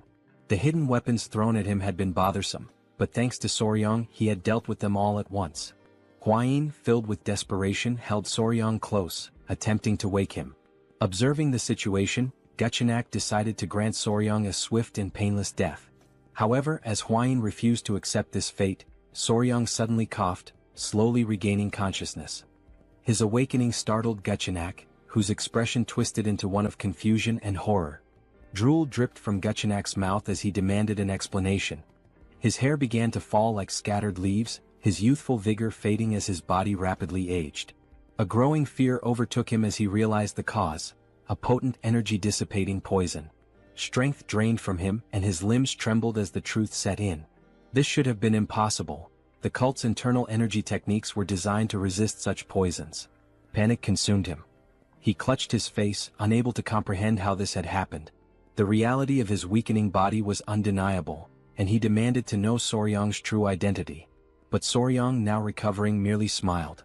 With deliberate calm, he pointed at Guchenak and declared himself his natural enemy. Huayin, witnessing Soryang's resilience, finally felt a wave of relief wash over her. As the poison continued to take effect, Guchenak trembled with fear, unable to accept his defeat at the hands of a mere child. Soryang, drained of energy, used the last of his strength to direct a weary gaze toward Huayin, revealing something that left her in shock. Guchenak's eyes burned with rage as he fixed his gaze on Soryang. His body tensed with frustration, sweat forming on his brow as he realized that the blood he had absorbed from Soryang no longer obeyed his will. Panic set in as he struggled to comprehend what had been done to him. Determined to seize control, Guchenak took a step forward, convinced that his domination through the blood cult was imminent. Overcome with madness, he lunged toward Soryang, refusing to fall at such a crucial moment. In a fit of rage he charged ahead with the intent to kill. Sensing the danger, Huayin tightened her grip on her whip, immediately preparing for battle. As Guchenak neared his target, she struck, wrapping the whip around his neck, causing him immense pain. Stunned that her attack had landed, she watched as Guchenak, a formidable dark martial artist, struggled against the weapon's hold. His fury intensified as he fought to break free, his body convulsing with rage. His mind raced, unable to comprehend how his blood arts had failed him. Enraged beyond reason, he launched himself forward once more, determined to destroy them all, declaring the return of the blood cult. Huayin, alarmed by his relentless pursuit, clenched the whip tighter. With a fierce determination, she acted swiftly, severing Guchenak's head in a single decisive motion. His lifeless body collapsed as his severed head landed nearby. The sight filled P with confusion at first, but as realization dawned, a victorious smile spread across his face. With Guchenak defeated, the elder of the clan rushed toward Soryang and Huayin, concerned for their well-being. The members of the clan erupted in celebration, their leader having vanquished the elder of the blood cult. Huayin, still processing the events, turned to Soryang, questioning how he had managed to weaken such a powerful enemy. When he addressed her in a way that caught her off guard, a blush of embarrassment crept onto her face. Despite his weakened state, Soryang maintained a smile, but the toll of the battle was evident. Dark circles shadowed his eyes and sweat dripped from his forehead. As he spoke of needing to be bitten by a tiger-striped water snake to counteract the poison, Huayin grew frantic, unable to make sense of his request. His face had turned pale, prompting her to recall that such snakes carried no venom. Without hesitation, she commanded the clan members to retrieve an antidote. Hours later, Soryang regained consciousness, his body still weak. Confusion filled his mind as he found himself in an unfamiliar place. The great patriarch, observing him closely, advised him to remain still. Huayin, also present, noted his condition with a mix of relief and concern. Soryang lay face down, unable to move, his confusion deepening as he questioned his predicament. The great patriarch channeled his energy into Soryang's back, aiding his recovery. As he learned that 10 days had passed since he collapsed, Soryang was left in shock. Huayin, with a grateful expression, acknowledged that his actions had allowed her to defeat their formidable foe. She explained how his condition had been dire, and without the timely return of the great patriarch, the situation would have been disastrous. The memory of being bitten by a snake in his past life resurfaced in Soryang's mind, sending a shiver of fear through him. With the treatment complete, the great patriarch assured him that he would recover. With Huayin's help, Soryang managed to sit up and expressed his deep gratitude. The great patriarch then studied him carefully before deciding it was time to discuss something important. Placing his hands on Soryang's shoulders, he questioned whether the tiger-striped water snake truly possessed venom and sought to understand how Soryang had managed to defeat the elder of the blood cult. As Huayin grew anxious and urged her grandfather to remain calm, Soryang, still feeling the lingering effects of the poison, prepared to explain everything. With a calm expression, Soryang raised 2 fingers and explained that the tiger-striped water snake possessed 2 types of venom, one located in its mouth and the other produced by venom glands at the back of its neck. Huayin and the great patriarch, seated near his bed, listened with growing curiosity, as this was information previously unknown to them. Soryang continued, stating that these snakes were naturally shy and typically avoided humans, and their fangs were too small to be easily noticed. In fact, it was not until the 1980s that people discovered their venomous nature. The great patriarch, quick-witted as ever, immediately connected this revelation to the dissipation of the elder of the blood cult's internal energy. However, he hesitated, recalling that the blood cult had long been known for its resistance to toxins. Soryang, turning toward him, clarified that while it was only a hypothesis, he believed that the elder's energy loss had resulted from exposure to the snake's venom. He elaborated that the primary component of the venom was hemotoxin, a hemorrhagic toxin capable of destroying red blood cells, blood vessel linings and tissue cells. He then posed a crucial question. What would happen if cultists who relied on blood for their martial arts were exposed to such a substance? The success of his plan became evident. Resting his hand under his chin, Soryang speculated that the cultists' blood, the very core of their strength, had likely been altered, leading to their downfall. He also revealed that although little known, the tiger-striped water snake's venom was 5 times more potent than that of a viper. If enhanced with yin energy, it became a lethal weapon. Upon hearing this, the great patriarch's eyes widened in shock, and a cold sweat formed on his brow. The realization that such a powerful venomous creature resided near Sichuan left him deeply unsettled. Huayin turned to Soryang with admiration, a smile forming as she acknowledged his incredible achievement. The great patriarch then cleared his throat, drawing their attention. Crossing his arms, he recalled that the elder of the blood cult had referred to Soryang as the nemesis of heaven, his natural enemy. The title made Soryang uneasy as it sounded overly dramatic, almost like something from a high school fantasy. Embarrassed, he pulled the blanket over his face, looked away and blushed. Witnessing his reaction, Huayin and her grandfather placed reassuring hands on his shoulders, affirming that the title was fitting given how he had managed to seal the elder's martial arts completely. The great patriarch's expression then shifted to one of gratitude as he sincerely thanked Soryang for protecting his family. However, his gratitude soon turned into anger as he clenched his fist, unable to comprehend how the blood cult had dared to attack in his absence. With gritted teeth, he vowed to eradicate them entirely. Both Soryang and Huayin remained silent, their expressions serious. The great patriarch insisted that the blood cult must be completely destroyed, a sentiment Soryang fully agreed with. Now that their weakness had been discovered, the next step was to gather a significant quantity of venom from the tiger-striped water snakes. A fiery determination filled Soryang's eyes as he recalled Guchenak and his subordinates, viewing them as nothing more than pests that needed to be exterminated. Since the reappearance of the blood cult, the Tang clan had been in a state of emergency. Many warriors had been wounded and some had lost their lives. A message was tied to the leg of a messenger pigeon, which was then released into the sky. The great patriarch had sent it, summoning Murim's allied orthodox factions to the Tang clan to assist in the upcoming battle. Despite the minimal casualties considering they had faced an enemy at the pinnacle of martial arts, the great patriarch's expression darkened at the thought of the blood cult plunging Murim into chaos once more. The cult had never been satisfied with merely abducting victims to drain their blood. 30 years prior, they had carried out a massacre that cemented their status as sworn enemies of Murim. The severity of the situation weighed heavily on him. While Soryang remained lost in thought, the great patriarch placed a firm hand on his shoulder, pulling him back to the present. A confident glint appeared in the elder's eyes as he stated that this time, the situation was different. Soryang's curiosity was piqued and he turned to listen. The great patriarch then revealed the reason behind his confidence. The Sichuan Tang Clan was now the natural enemy of the blood cult.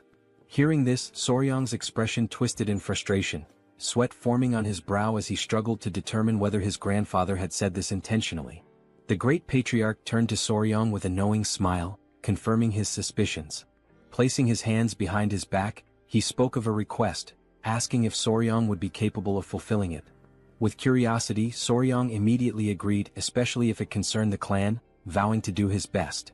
The patriarch's expression grew serious as he revealed that members of the Murim alliance would soon arrive, including their military forces. He had decided to present them with the poison that Soryang had discovered, now that the blood cult's weakness had finally been uncovered. Soryang's eyes widened in surprise before he respectfully clasped his hands and, with a smile, expressed his agreement, believing it was for the greater good. Seeing this, the great patriarch smiled, having anticipated Soryang's response. Just as Soryang was about to leave, the patriarch mentioned something that would bring him great joy. Curious, Soryang turned back, eager to hear the news.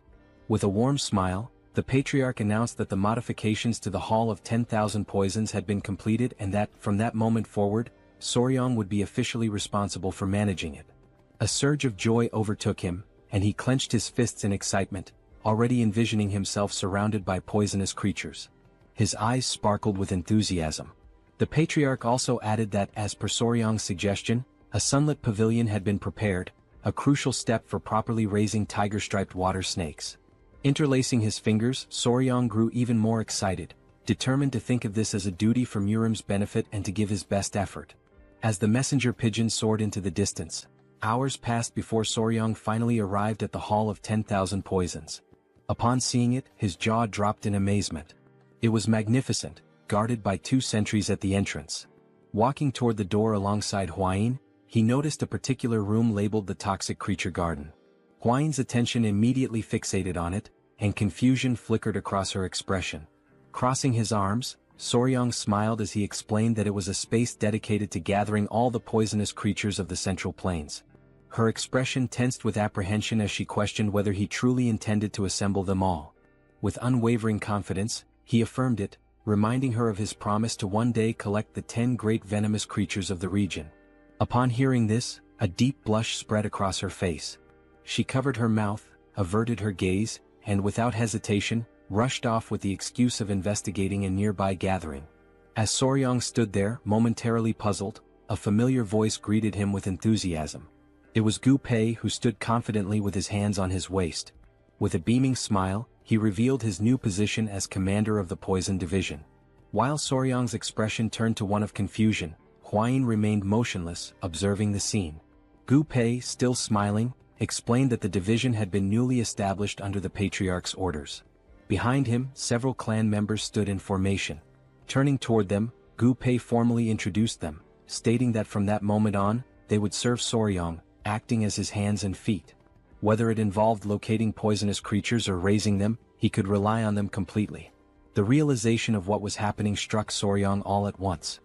His mouth practically began to water at the thought, while Huayin, standing nearby, felt a twinge of envy. His eyes sparkled with sheer joy as he processed the significance of the moment. This was like having an entire team from a pet store dedicated to supporting him. For Soryang, this was another step toward turning his dream into reality. Meanwhile, far from the Tang clan, the messenger pigeon reached its intended destination. A woman with long black hair received the message and carefully read its contents. As her eyes scanned the words, she came to a chilling realization: the blood cult had returned. Lifting her gaze toward the sky, she understood that the peace that once reigned over the Central Plains was about to be shattered. A violent storm was looming on the horizon. At dawn the following day, Jaegal and his men set out toward the Tang clan. As they traveled, one of the elders turned to the group with a smile, remarking that they would soon arrive and would likely spend the night at the Tang clan mansion. A sense of relief spread across Jaegal's face at the thought of avoiding another night outdoors. As he walked, his mind wandered to an image of Jeong-hak, the Emperor of the Fist and leader of the Murim alliance, his fist clenched and his eyes burning with rage. The thought made Jaegal uneasy, realizing the importance of bringing at least one valuable piece of news. His focus remained on the search for any trace of the blood cult. After some time, the group reached the entrance of the Tang clan, where two armed guards stood watch. Seeing the mansion in the distance, the elder could not hide his joy.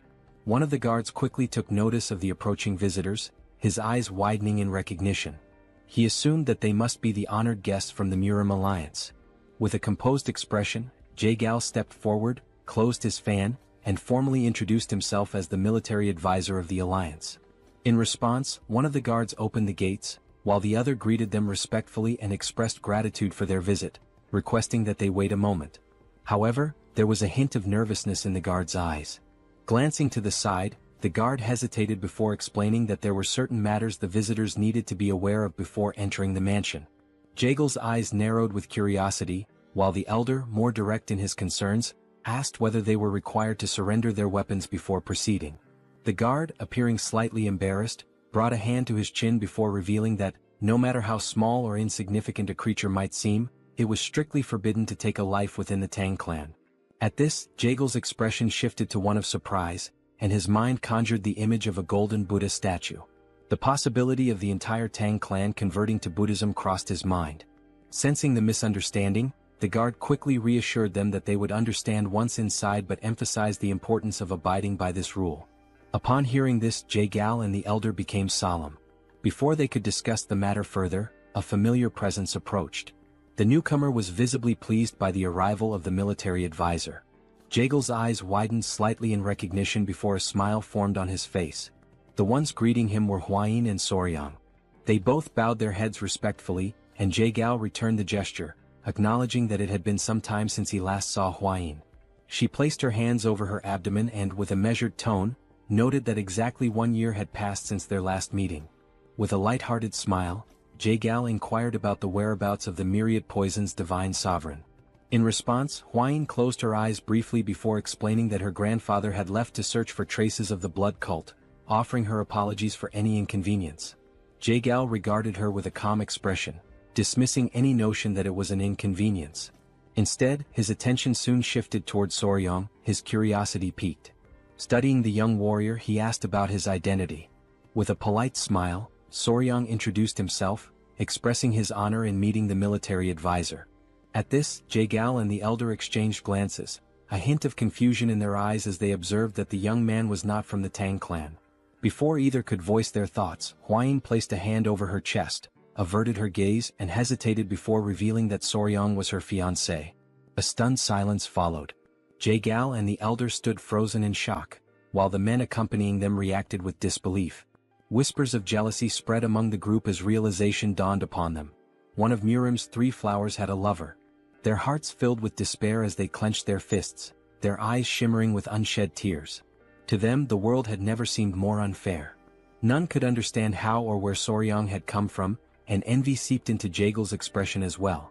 With a composed demeanor, he slowly unfolded his fan and lowered his gaze. He requested that they be guided inside, knowing that if the mood continued, the entire group might challenge Soryong to a sparring match.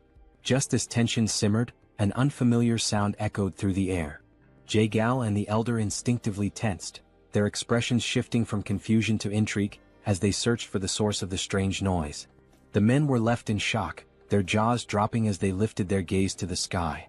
Their expressions of astonishment quickly drew the attention of everyone around them, revealing that something unusual had appeared above. The source of the strange sound was soon identified, the golden-haired king bees which were flying in the area.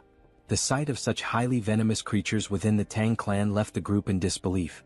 Instinctively, several men moved in front of Hwayin, drawing their swords and instructing the others to remain cautious. Their stance made it clear that they were prepared to protect her at all costs. Observing their reaction, Soryong became increasingly alarmed. A sense of urgency flashed in his eyes as he urged them to put away their weapons.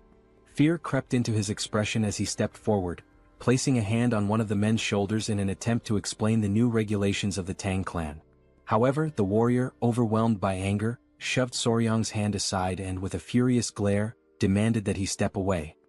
He made it clear that the golden-haired king bees were incredibly dangerous creatures, capable of killing an ordinary person with ease. Despite Soryong's efforts to calm the situation, the men continued pressing in on him, gradually suffocating him beneath their collective weight. Unable to suppress his frustration any longer, he forcefully pushed them back. His eyes burned with intensity as he declared that he had been raising the golden-haired king bees himself, urging everyone to remain calm. The revelation left the group in shock. One of the bees landed gently on Soryong's head, an affectionate gesture that only deepened their disbelief. Jae-gal and the others, overwhelmed by fear, instinctively stepped back. Unfazed, Soryong smiled as he played with the bees, fully aware that they had missed him after their time apart. Seeing this, Hwayin's expression softened, and a joyful smile appeared on her face. Meanwhile, the bees turned their attention toward Jae-gal and his men, who were still struggling to process what they had just witnessed. Soryong, maintaining his calm demeanor, stroked one of the bees and gently reassured them not to sting the guests. One of the warriors, watching in stunned silence, broke into a nervous sweat upon realizing that Soryong was treating these lethal creatures as if they were harmless pets. Gradually, the tension in the group dissipated, and the young warriors regained their composure. With the situation now under control, Jae-gal and the elder accompanied Soryong and Hwayin inside. As they walked, Jae-gal's thoughts remained fixated on Soryong. It was difficult to believe that this young warrior from Hanan Island had become the fiancé of the renowned poisonous flower. The realization that an outsider had managed to secure such a position within the Tang clan left him in a state of disbelief. As they strolled further, something caught Jae-gal's attention. Nearby, 2 men were sitting and engaged in a heated argument. The black-haired man, his expression fierce, held up a small vase and insisted that a venomous scorpion would be a more fitting companion for the Tang clan. In response, the orange-haired man, equally enraged, produced a small chameleon and vehemently argued its superiority, directing everyone's attention to the creature's radiant crest. Jae-gal's pulse quickened as unease settled over him. Placing a hand on Soryong's shoulder, he hesitated before asking why so many warriors within the Tang clan were preoccupied with insects and animals. Pulled from his thoughts, Soryong turned his attention back to the scene, his curiosity piqued. As the men continued their dispute, he casually explained that they were enduring the venomous creature companionship punishment. The response sent a chill through Jae-gal, who instinctively began to sweat. The thought of such a punishment unsettled him, and he quickly inquired about what they had done to deserve it. Soryong placed a hand under his chin, deep in thought, before recalling the events from a few nights prior. That evening, Soryong and Hwayin had gone to the training hall. As Soryong trained, Hwayin became increasingly anxious and advised him to focus on expelling his internal energy. However, despite his best efforts, Soryong's movements resembled a dance rather than proper training. Just as they continued, an unexpected presence disrupted them. Commander Gu and his men arrived, their faces tense. As they stood before them, they closed their eyes momentarily, visibly nervous. With a sorrowful expression, Gu Pei offered his apologies, explaining that a significant problem had arisen. More than half of the captured rat pups intended to feed the tiger-striped water snakes had perished. Hearing this, Soryang turned toward him, his gaze filled with sadness. Huayin, on the other hand, appeared confused, uncertain about the situation. Soryang crossed his arms, closed his eyes and sighed. There was little that could be done, as rats were highly sensitive creatures. If the environment became too noisy, it was not uncommon for the mother to kill them. However, Gu Pei soon revealed the true cause of the problem. The warriors had not merely failed to preserve the rat pups, they had eaten them. A flicker of disbelief crossed Soryang's face as confusion settled in. Gu Pei continued, explaining that the men had consumed the young rats as snacks while drinking alcohol. The weight of this revelation left Soryang speechless. His eyes widened in shock, struggling to comprehend that the warriors had treated the rats as nothing more than side dishes to accompany their drinks. Soryang was overwhelmed by confusion, struggling to grasp the situation unfolding before him. Huayin, arms crossed, turned her gaze toward Gu Pei and clarified the meaning of 3 screeches, a dish in which live baby rats were dipped in sauce and eaten. Embarrassment washed over Gu Pei as he lowered his head once more and apologized. Soryang, paralyzed by disbelief, attempted to make sense of what he had just heard. Huayin stepped forward and scolded them, prompting Gu Pei to clutch his ears as he explained the reasoning behind their actions. Some of the poison handlers were from Henan, and reminiscing about home had led to an unexpected turn of events, resulting in the warriors consuming the baby rats that had originally been captured to feed the tiger-striped water snakes. Soryang's expression darkened with contempt as the full realization set in. Anger surged within him, and he understood that measures needed to be taken to ensure they learned the true value of the creatures they raised. It was through this incident that the Tang clan of Sichuan established the venomous creature companionship punishment and implemented a new set of rules. Back in the present, Soryang stood with his arms crossed, his gaze unwavering as he explained that each warrior was now responsible for raising a venomous creature. The warriors began to argue among themselves, their reactions varying, while Jaegal, unable to contain his unease, broke into a nervous sweat. The reason behind each warrior's association with a venomous creature had finally become clear to him.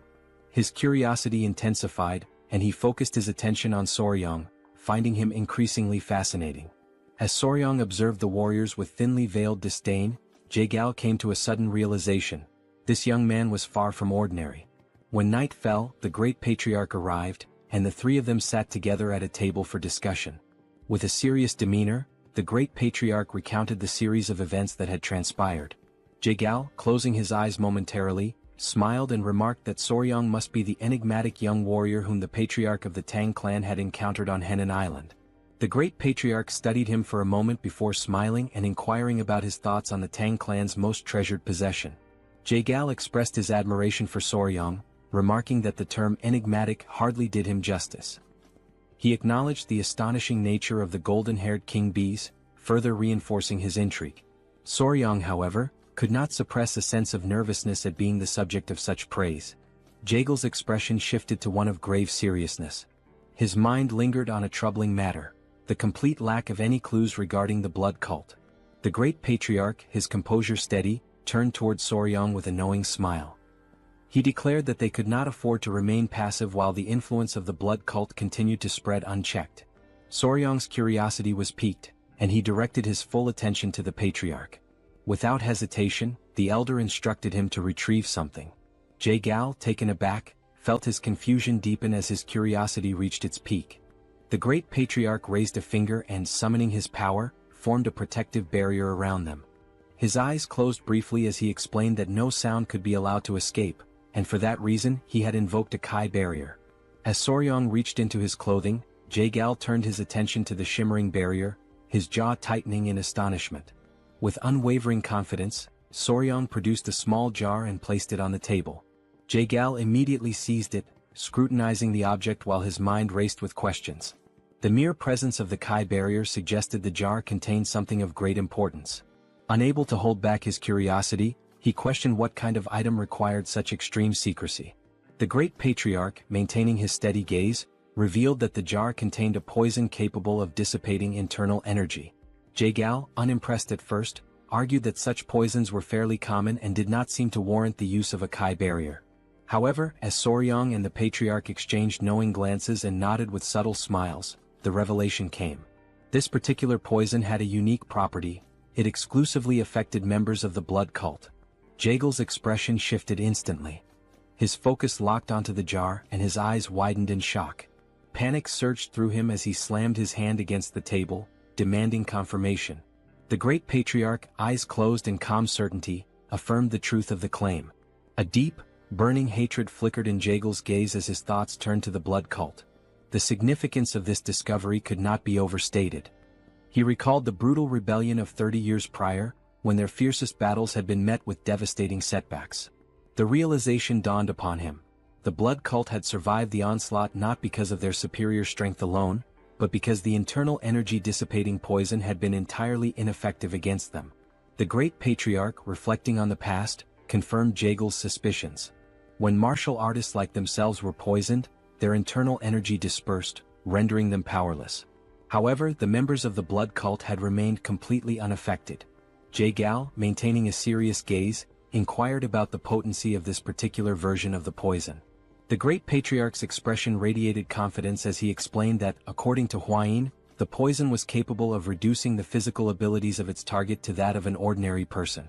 He further revealed that she had successfully defeated a blood cult elder who had been poisoned, striking him down with a single blow.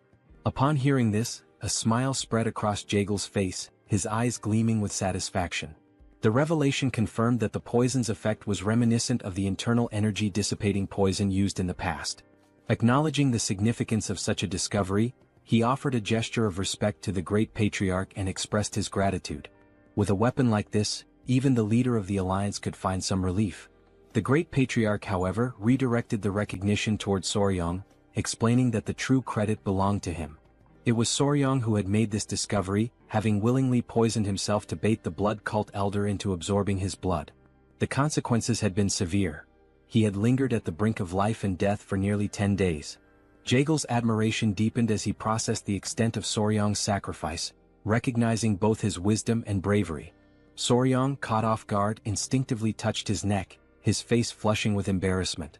Jaegal, moved by the young warrior's actions, placed a firm hand on his shoulder. With a grateful expression, he declared that if Soryong had any wish, he need only voice it, and he would personally ensure that the leader of the alliance granted it. A smile played on his lips as he awaited an answer. Soryong lowered his head, deep in thought, his fingers grazing his chin. After a moment of hesitation, he finally spoke, his expression betraying a hint of nervousness. Instead of requesting martial manuals, rare elixirs, or treasures of gold and silver, he asked if it would be possible to obtain information about toxic creatures. Jaegel's confusion was immediate. His eyes narrowed as he struggled to comprehend why Soryong, given such an opportunity, would prioritize knowledge of venomous creatures over invaluable martial resources. A bead of sweat formed as he tried to make sense of the young warrior's unconventional request. Observing this, the great patriarch let out a hearty laugh.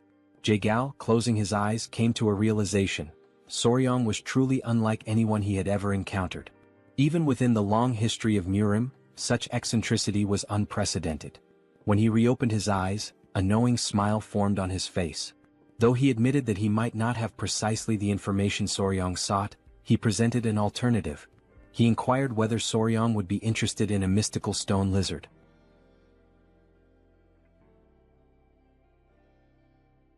Jaegal begins to recount how, during the day, they had arrived at a remote location on the island, where a majestic waterfall cascaded down the cliffs. Among them was Jaegel's nephew, and he was the one who announced that they had finally arrived. They had reached Mount Gonga in Sichuan. His nephew, Cheon, remarked that it was exactly as their ancestors had described: the waterfall, the turtle-shaped rock, everything was identical. Furthermore, from that vantage point, they could also see the peak of Mount Gonga in the distance. Jaegal stepped closer to the water, crouching down to touch it. Feeling its icy temperature against his fingers, he commented that this water undoubtedly came from the melting of the eternal snow, as it was extremely cold. Smiling, Jaegal gave orders to his men to wait there and instructed Cheon to follow him carefully.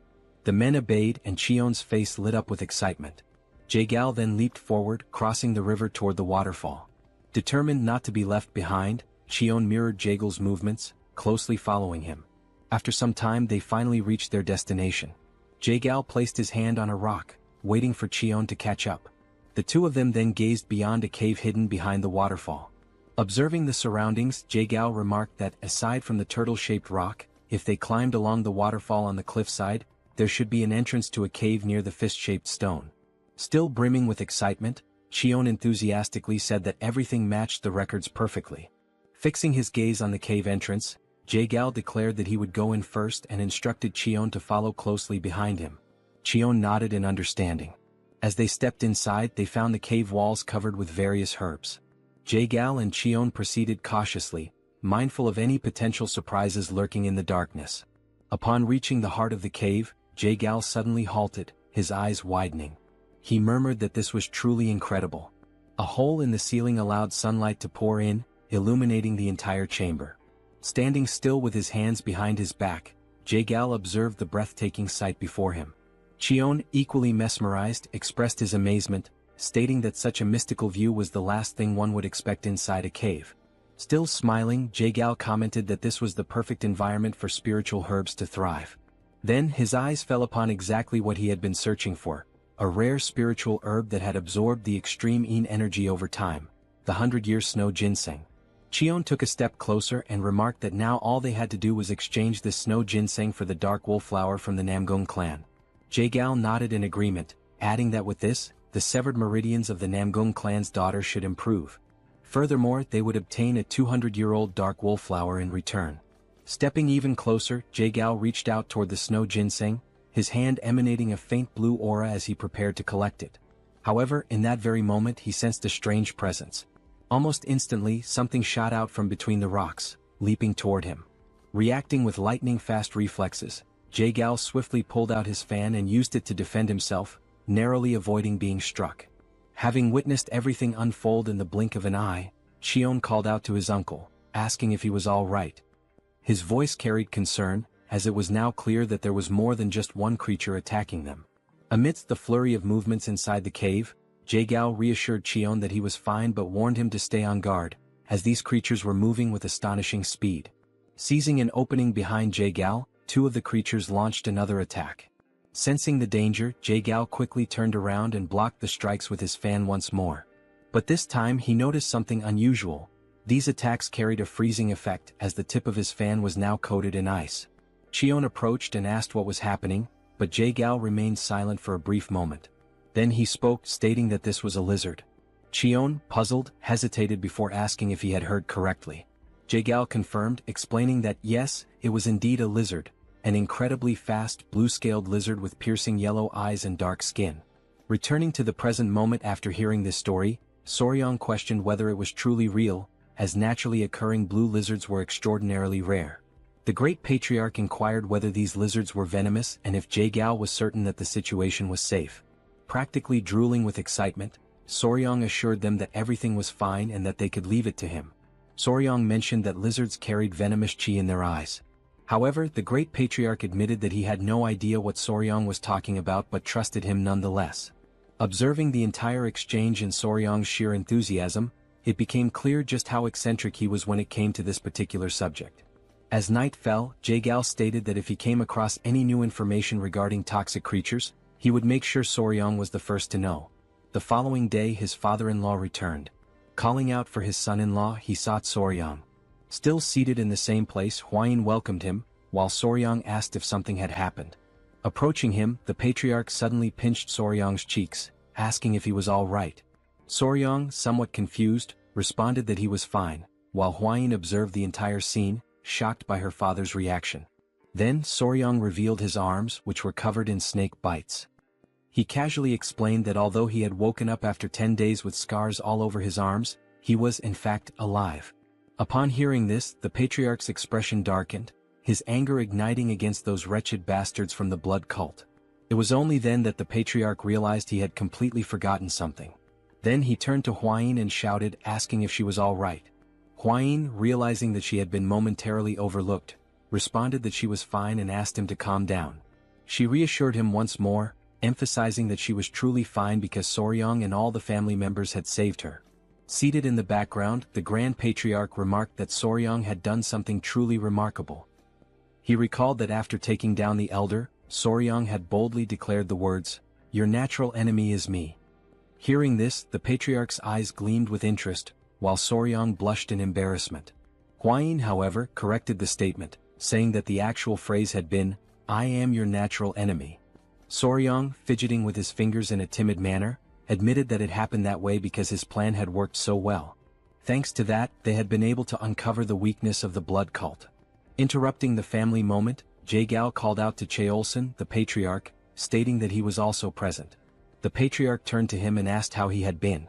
Clasping his hands in a formal greeting, the patriarch remarked that ever since Jae-gal had risen in rank, they had not communicated much and were now finally meeting under these circumstances. Jae-gal acknowledged this as true and expressed his regret over it. Soryang, not entirely understanding the situation, had a confused look on his face. Meanwhile, Hwayin, smiling as she adjusted her hair, explained that they had been childhood friends. Jae-gal then invited the patriarch to take a seat, mentioning that there was much to discuss, starting with the blood cult. Turning his gaze toward the couple, Jae-gal also requested that they sit down as there were more details to go over. Sometime later, the patriarch asked Jae-gal how the search for the secret agent was progressing. Hearing this, Soryang thought to himself that they might be talking about a spy or something similar. So, he asked what kind of secret agent they were referring to. The patriarch stroked his chin and gave a faint smile.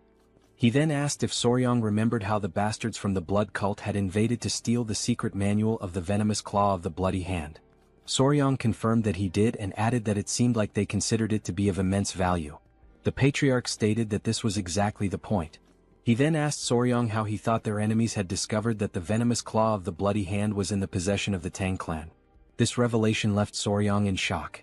He had not even considered that possibility. Rising from his seat, slightly agitated, Soryang exclaimed that this was a huge problem. He then asked if someone from the Tang clan could possibly have leaked information to the blood cult. This question stunned both the patriarch and Jae-gal. Jae-gal then turned to the patriarch and suggested that he educate his son-in-law, as being a newcomer, he was unaware of certain histories, despite having heard quite a few entertaining stories about him. The patriarch chuckled, stroking his mustache. Meanwhile, Soryang, sweating slightly, wondered if he was being perceived as odd. Hwayin then turned to Soryang and firmly stated that secret agents could never exist within the Tang clan.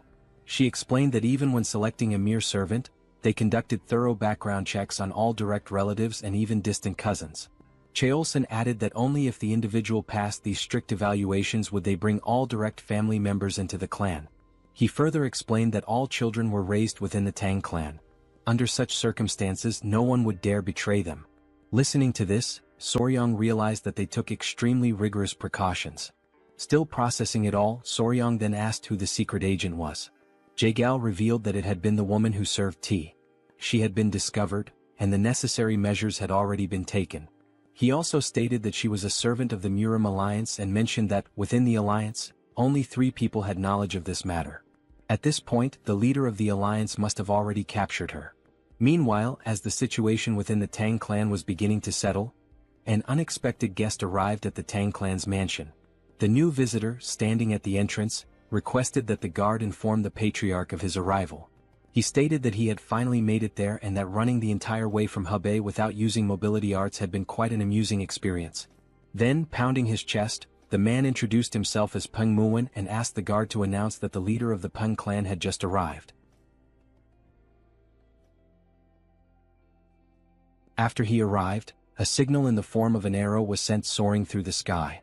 Without wasting any time, Soryang and Hwayin immediately rushed to receive the new guests.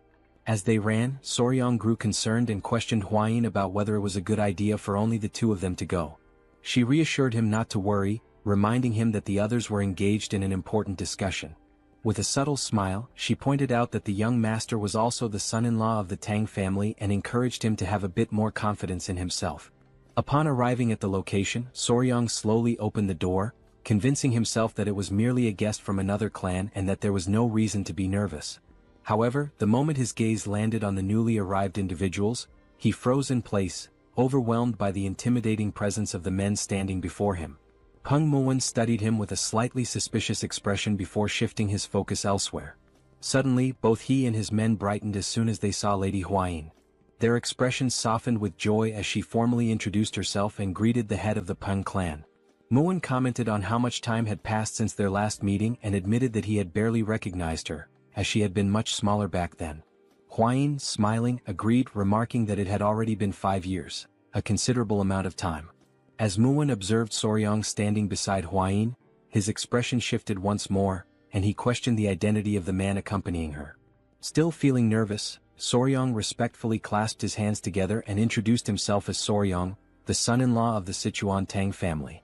For a brief moment, Muin seemed utterly perplexed by this statement. Without warning, Muin reached out and pinched Soryong's cheeks before turning to Huayin and asking if he was truly her fiancé. She confirmed with a straightforward, yes. Even after hearing her answer, Muin remained skeptical, carefully studying Soryong's demeanor.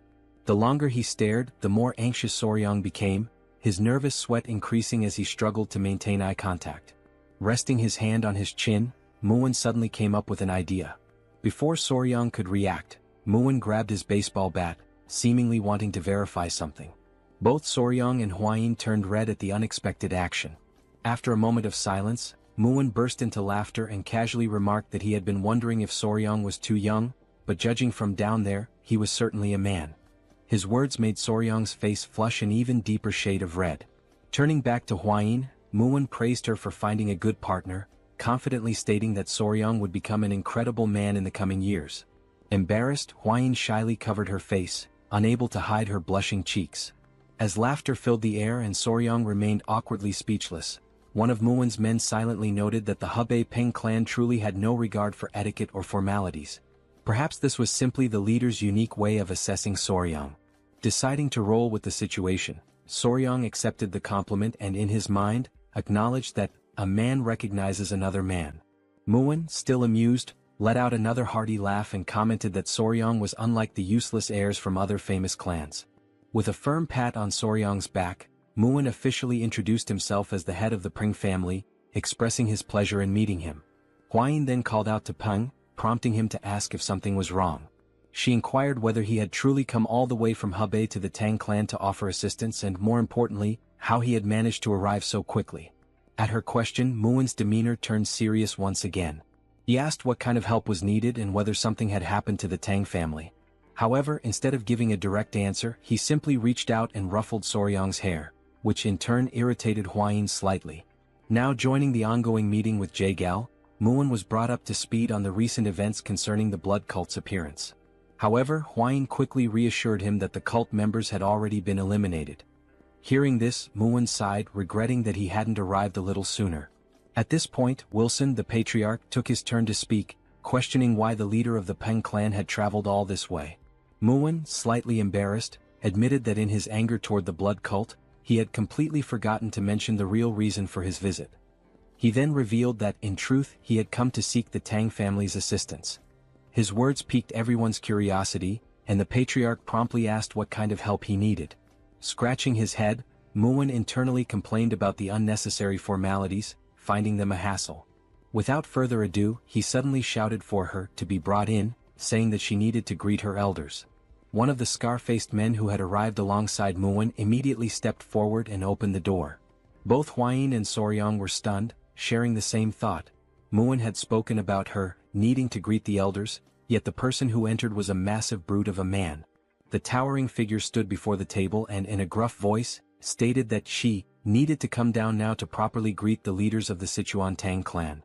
A small voice, coming from somewhere on the man's back, sleepily muttered that it was still too early. As realization dawned upon Soryong, he was left utterly speechless, shocked that no one had noticed this presence the entire time. Slowly, something began sliding down from under the man's cloak. And before anyone could fully process what was happening, a tiny girl, sucking on a lollipop, emerged before them. The room fell into stunned silence as everyone at the table stared at the child, unsure of how to react. Calmly, the little girl clasped her hands together in a respectful greeting and introduced herself as Peng Ying of the Peng family. Muin pulls the little girl close and states that she is his daughter. Soryong and Huayin watch from the background, completely frozen in shock. Both of them, utterly astonished, can only think that this must be some kind of genetic miracle because she is incredibly adorable. Meanwhile, Muin proudly boasts that they look very much alike. Now gently stroking his daughter's head, Muin explains that this child is the reason he came to the Tang family to ask for help. While she calmly nibbles on a biscuit, he continues, stating that she has been feeling somewhat unwell and asks if the Tang clan could take a look at her. Upon hearing this, both the patriarch and Soryong exchange uncertain glances, questioning what kind of illness it could be. Something then catches Soryong's attention. When he looks at her closely, he notices a faint aura surrounding the little girl as she continues to eat biscuit after biscuit with a calm expression. Time passes and now night has fallen. Soryong lies in bed, surrounded by his centipedes, deep in thought. After hearing about and analyzing Ying's symptoms, they were still unable to determine the exact cause. As he absent-mindedly pinches the cheek of one of his tiny centipedes, he recalls Muin's explanation regarding his daughter's condition. Muin had described how, at times, she suddenly becomes short of breath, and large red blotches appear all over her body. In severe cases she even loses consciousness. However, after some time she regains consciousness as if nothing had happened, and no one has been able to figure out why. Muin also explained that he had already tried everything to uncover the cause. He had even sought out disciples of Yaxian, but all of them insisted that the child was perfectly healthy. There was even one occasion when a disciple suggested it might be poisoning. Muin had nearly beaten him up on the spot. Shaking his head, Muin had firmly stated that such a thing was impossible, as there was no one in his family capable of doing such a thing. The patriarch then pointed out that if it truly were poisoning, there could be an internal issue within the Peng family. However, Muin confidently reassured him that no member of the Peng family would ever commit such an act. Scratching his head, Muin sighed and said it was better not to dwell on it too much, as he didn't want to start suspecting his own family. Jagal then intervened, saying that jumping to conclusions would not help since poisoning is not always caused by another person. Looking at the little girl, the patriarch decided that they would provide an empty courtyard house where she could stay for some time, allowing them to observe her condition closely. After all, it was essential to confirm whether this was truly poisoning or something entirely different. Muin, feeling relieved, expressed his gratitude to the patriarch, acknowledging that from now on, they would be under the Tang clan's care for a while. Lying in bed, Soryong could only think that what was affecting the little girl might be juvenile diabetes since sugar seemed to be accumulating rapidly within her body. Sitting up, he tried to recall whether red blotches were a symptom of childhood diabetes, but he concluded that the best way to know was if more prominent symptoms appeared. At that very moment, someone knocked on Soryong's door. A voice called out, addressing him as young master, and informing him that a serious problem had arisen. Without hesitation, Soryong quickly opened the door and demanded to know what had happened this time. The woman before him wasted no time in explaining. The young lady of the Peng clan had just collapsed. In the dead of night, Soryong sprinted toward the scene as everyone rushed to verify what had happened. Upon arriving, he saw Muin crouched down, holding the unconscious girl in his arms, his expression filled with worry. He overheard Muin explaining that she had been sitting in the pavilion when she suddenly started coughing and then collapsed without warning. The patriarch, analyzing the situation, commented that since she had collapsed here as well, it meant there were no spies within the Peng family. As soon as he said this, he noticed Muin's face twist with anger and asked him what was wrong.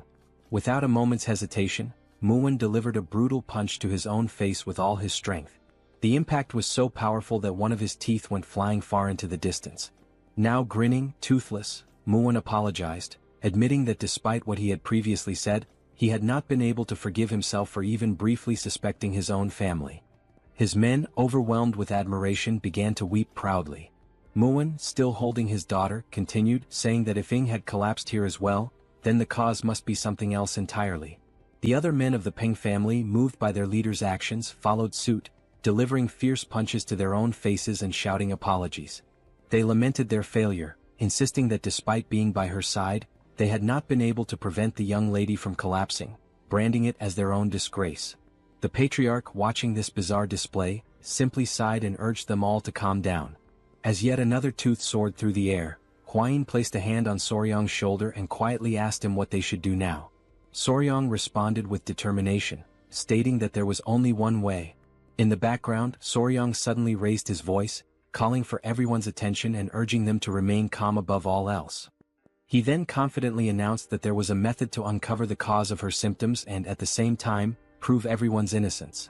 Both the patriarch and Muin immediately turned to him, asking what this method was. With deliberate steps, Soryong slowly approached Muin and the unconscious young lady, lowering himself to her level. The entire room fell into an uneasy silence, every person anxiously waiting for his next words.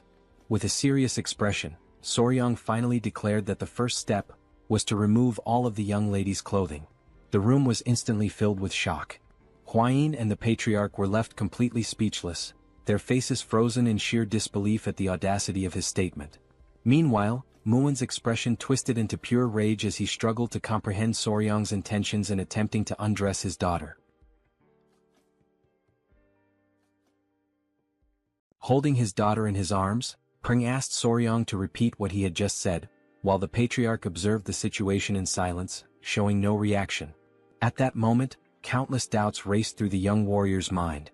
And just as he was about to repeat his request to change the young lady's clothes, he was suddenly grabbed by his collar at a speed even he hadn't anticipated. Muin, his heart burning with fury, demanded to know if he had truly just heard Soryang suggest removing his daughter's clothing, just like that, out of absolutely nowhere. With no other choice and in utter desperation, Soryang pleaded with him to wait. Sensing the imminent danger, a baby centipede emerged from within Soryang's clothing, crawling out to assess the situation, but he quickly ordered it to go back inside. Observing the tense atmosphere, the patriarch stepped in, urging Muin to calm down, as his son-in-law must have had something in mind. Hwayin, noticing that Soryang was struggling to endure the pressure, also intervened, asking Muin to at least listen to him first. Reluctantly, Muin released Soryang's collar, but his anger had not yet subsided. His voice remained sharp, his words laced with irritation as he pointed out that Soryang had dared to suggest removing his daughter's clothing, who had not even reached adulthood yet. He demanded a proper explanation for such an outrageous statement. Now that the tempers had cooled slightly, Soryang took a deep breath and asked Lord Peng to remain calm and listen to him until the end. He then clarified that what he truly meant was that her clothes should be removed and replaced with different ones, as there was a strong possibility that something within her garments or personal belongings had caused her to faint. It was only then that Muin finally grasped the boy's true intentions. Realizing his mistake and deeply irritated with himself, he clenched his fists, fully expecting to lose yet another tooth, as he begrudgingly admitted that he had doubted the young warrior's words. Soryang urged him to stay calm, pointing out that his daughter's sudden collapse must have left him shaken. Muin, now grinning despite his missing tooth, expressed his sincere gratitude for Soryang's patience and understanding toward another person's mistake. Taking on a more serious tone, Soryang then firmly declared that, from this moment onward, the young lady would remain under the care of the Tang clan. Until further notice, all contact with the Peng clan would be strictly restricted. Muin, visibly unsettled by this decision, immediately asked if that meant even he would be prohibited from seeing her. Soryang confirmed it without hesitation, stating that not even Muin himself would be allowed. He then explained that if she exhibited the same symptoms while under his care, it would prove that the cause had nothing to do with the Peng clan. He elaborated further, explaining that this technique was known as controlled environmental adjustment, a method commonly used by breeders of insects, reptiles, and amphibians. Since animals cannot verbally express what is wrong, humans cannot immediately determine the exact cause of their ailments. Therefore, breeders systematically alter aspects of the animal's environment, such as their food, feeding bowls, and even their habitat, to pinpoint the specific factor causing their illness. Soryang stated that he would apply this method to diagnose the young lady, completely resetting her environment and gradually reintroducing elements to identify the trigger. All of this was to ensure that she would no longer faint without understanding the reason behind it. The patriarch noted that this process might take some time, but he was confident that they would be able to uncover the root of her condition. He then praised his son-in-law for coming up with such a thoughtful solution. Hearing this, Soryang became visibly flustered, while Muin simply nodded in understanding. Then, with tears welling up in his eyes, Muin, his voice heavy with emotion, begged them to take good care of his daughter. Soryang smiled, pounded his chest confidently, and assured him that he could leave it to him. In his mind, he thought that after raising countless creatures, taking care of a little girl should be nothing in comparison.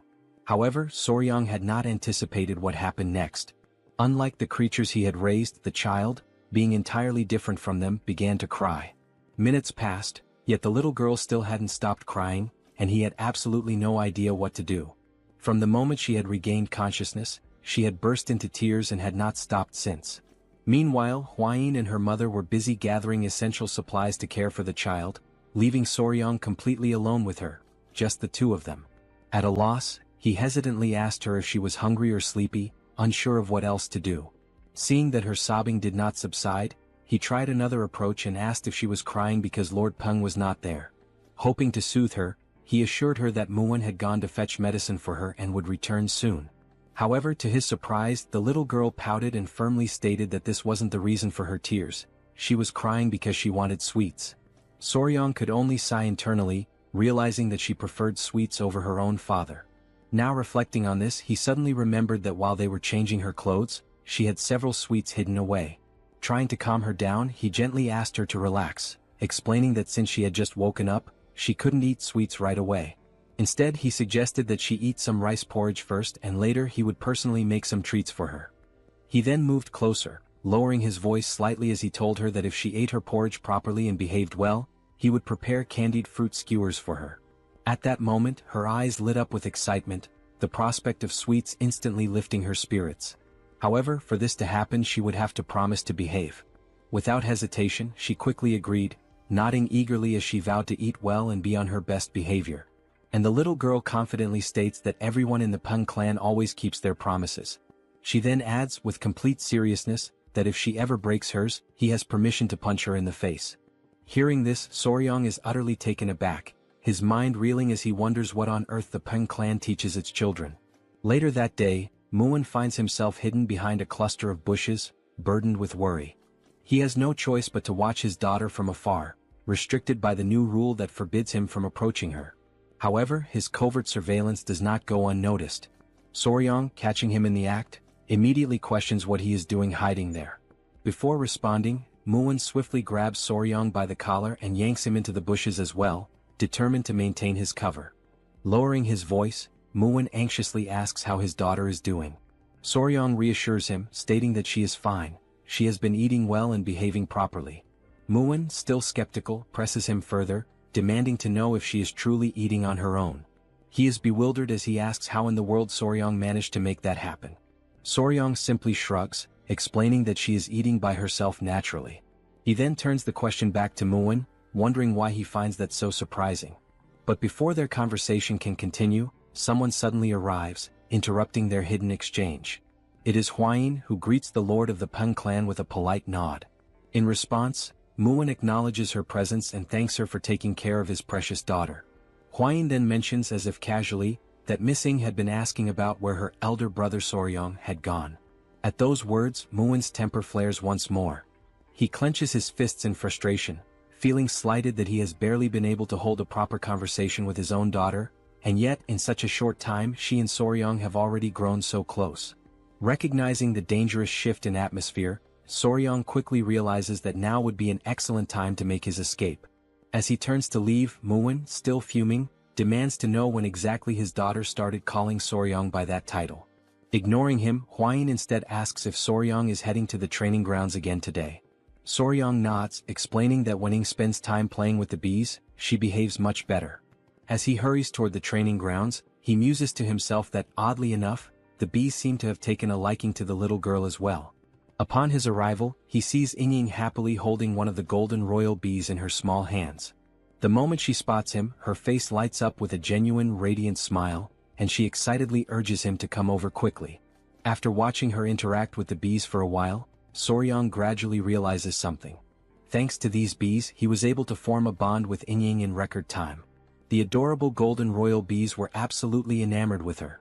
Most likely because while eating sweets she had managed to spill syrup all over herself and the surrounding area. At that moment, Ing points ahead, calling out to Soryong with excitement, saying that the queen bee is over there. Still seated at a distance, Soryong reminds her that the queen bee is busy and asks her not to disturb it for now. As he observes her, he thinks to himself that if he had a younger sister she would probably be just like this. Maybe, just maybe, taking care of children isn't as bad as he originally thought. However, Ing refuses to give up. She continues to call out to him, insisting that there are other bees there as well. Just as Soryong is about to explain that bees can sting if they feel threatened, his words barely leaving his lips, the inevitable happens. Ing is stung. In an instant, Soryong rushes to her side, his concern evident in his expression. Reaching her, he carefully inspects the sting mark on her arm and gently tells her that she needs to be more careful. Although it doesn't seem too serious, he decides to take her to the medicine hall just to be safe. After all, bee venom can sometimes cause people to become very ill.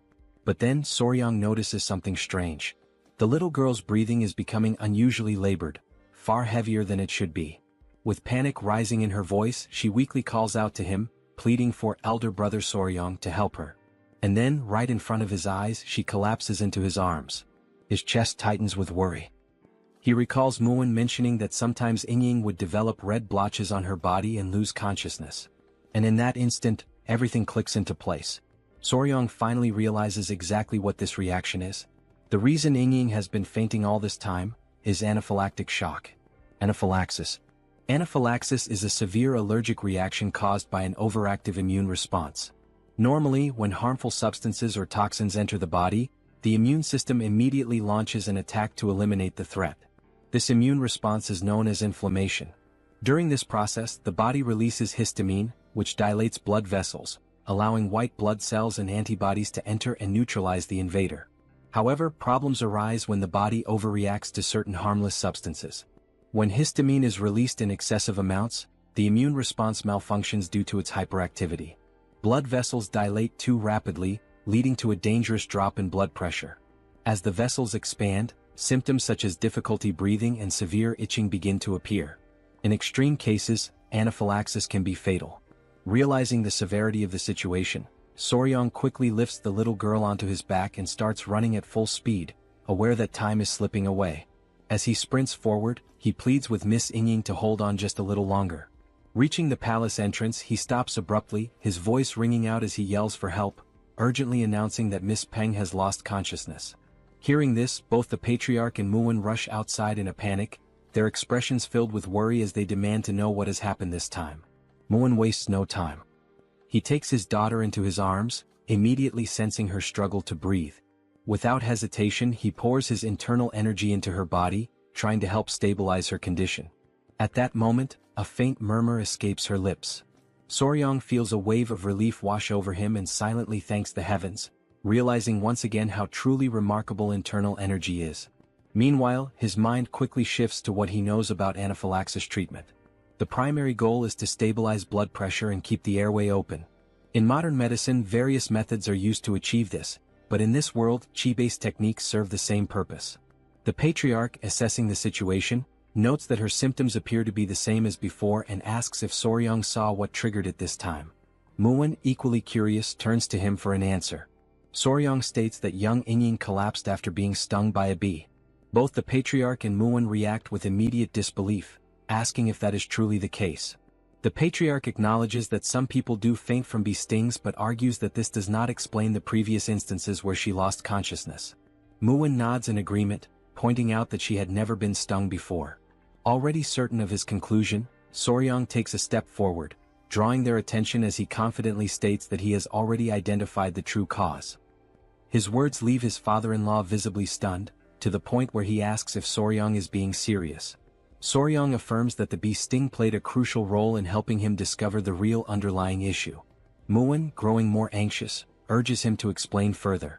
Taking a deep breath, Soryong prepares to share his findings, though he already anticipates the reaction his next words will cause.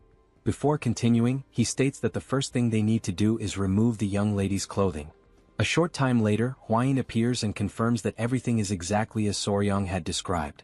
At first, the rashes covering her body had made it difficult to notice, but beneath them there were older marks, along with new ones that had recently appeared. Hwain raises her hand, signaling for everyone to remain silent since Inying has yet to regain consciousness. Without hesitation, everyone obeys her command. Lowering his voice, Muin speaks again, acknowledging that, just as mentioned, there were indeed other marks besides the skin rash. His voice tightens as he demands to know why his daughter has been fainting all this time. Soryong calmly explains that this time, the cause was bee venom poisoning. Muin furrows his brows, unable to comprehend. The previous episodes were not caused by bee stings. After all, a bee sting is not something that would go unnoticed. With his confusion deepening, he questions Soryong, asking how he can be so certain that the culprit is bee venom. The young warrior, fully aware of Muin's concerns, acknowledges his reasoning before firmly stating that there is no doubt. The symptoms Inying displayed are a textbook case of anaphylaxis triggered by bee venom. At that moment he realizes what must be done next. He must search the records and identify another creature, one with venom similar to that of a bee. something that contains melittin or peptides capable of inducing swelling and respiratory distress. Recalling that Hebei, China has a temperate continental climate, the venomous creatures in such a region would likely include certain snakes, scorpions and ants. Still lost in thought, Soryong quickly rules out snakes and scorpions. Instead, he tries to determine where she could have been repeatedly stung by a particular creature. Somewhere she frequents and something she does often. And then it hits him. Eating sweets. Soryong remembers that Huayin had shown him that Inying had hidden pockets to store candies. Now, with a confident smile, he states that he has finally found the answer. He declares with certainty that the cause is bee venom, assuring everyone that they can trust his conclusion. Huayin, however, remains doubtful. After all, Muin had already stated that his daughter had never been stung by a bee before. Soryong then explains that the people of the Tang clan surely understand that venom does not affect everyone the same way.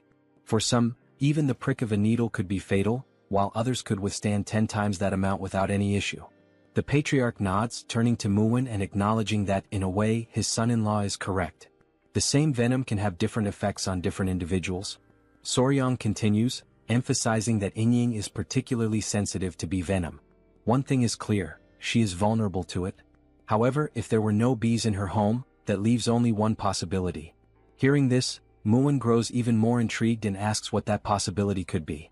Soryong answers confidently, stating that it is indeed a bee, but a very special kind. Sometime later, as night falls, everyone is gathered near a particular area, their expressions tense. Huayin holds up a lantern, casting light over the scene. Still skeptical, Muin questions whether Soryong is truly certain. Without hesitation, Soryong confirms that he is. He then asks Huayin to illuminate the area more clearly, and she immediately complies. As the light reveals the ground, they see several ants feasting on one of Inying's sweets. While they eat, one of the ants suddenly bites another. With 2 wooden sticks, Soryong carefully lifts the aggressive ant by its head, holding it up for everyone to see. He confidently announces that this little creature is the culprit. However, confusion spreads among the group. They hesitate, unsure if what they are looking at is truly an ant, or perhaps something else entirely. Bringing the creature closer for inspection, Soryong points out that, at first glance, it resembles an ant. But upon closer analysis, it is actually a collateral relative of bees. To prove his point, he directs their attention to the creature's large, menacing stinger at the end of its body. At that moment, they finally understand what he meant by collateral relative. It is an ant, but one with a prominent, formidable stinger. Soryong then reveals the true identity of the creature. This little thing is a king stinger ant, he declares. And with that, the real culprit behind Inying's condition is finally exposed. Demonstrating his deep knowledge on the subject, Soryong elaborates further, stating that this species belongs to the order Hymenoptera, within the Formicidae family. It is commonly referred to by its nickname, the Asian needle ant.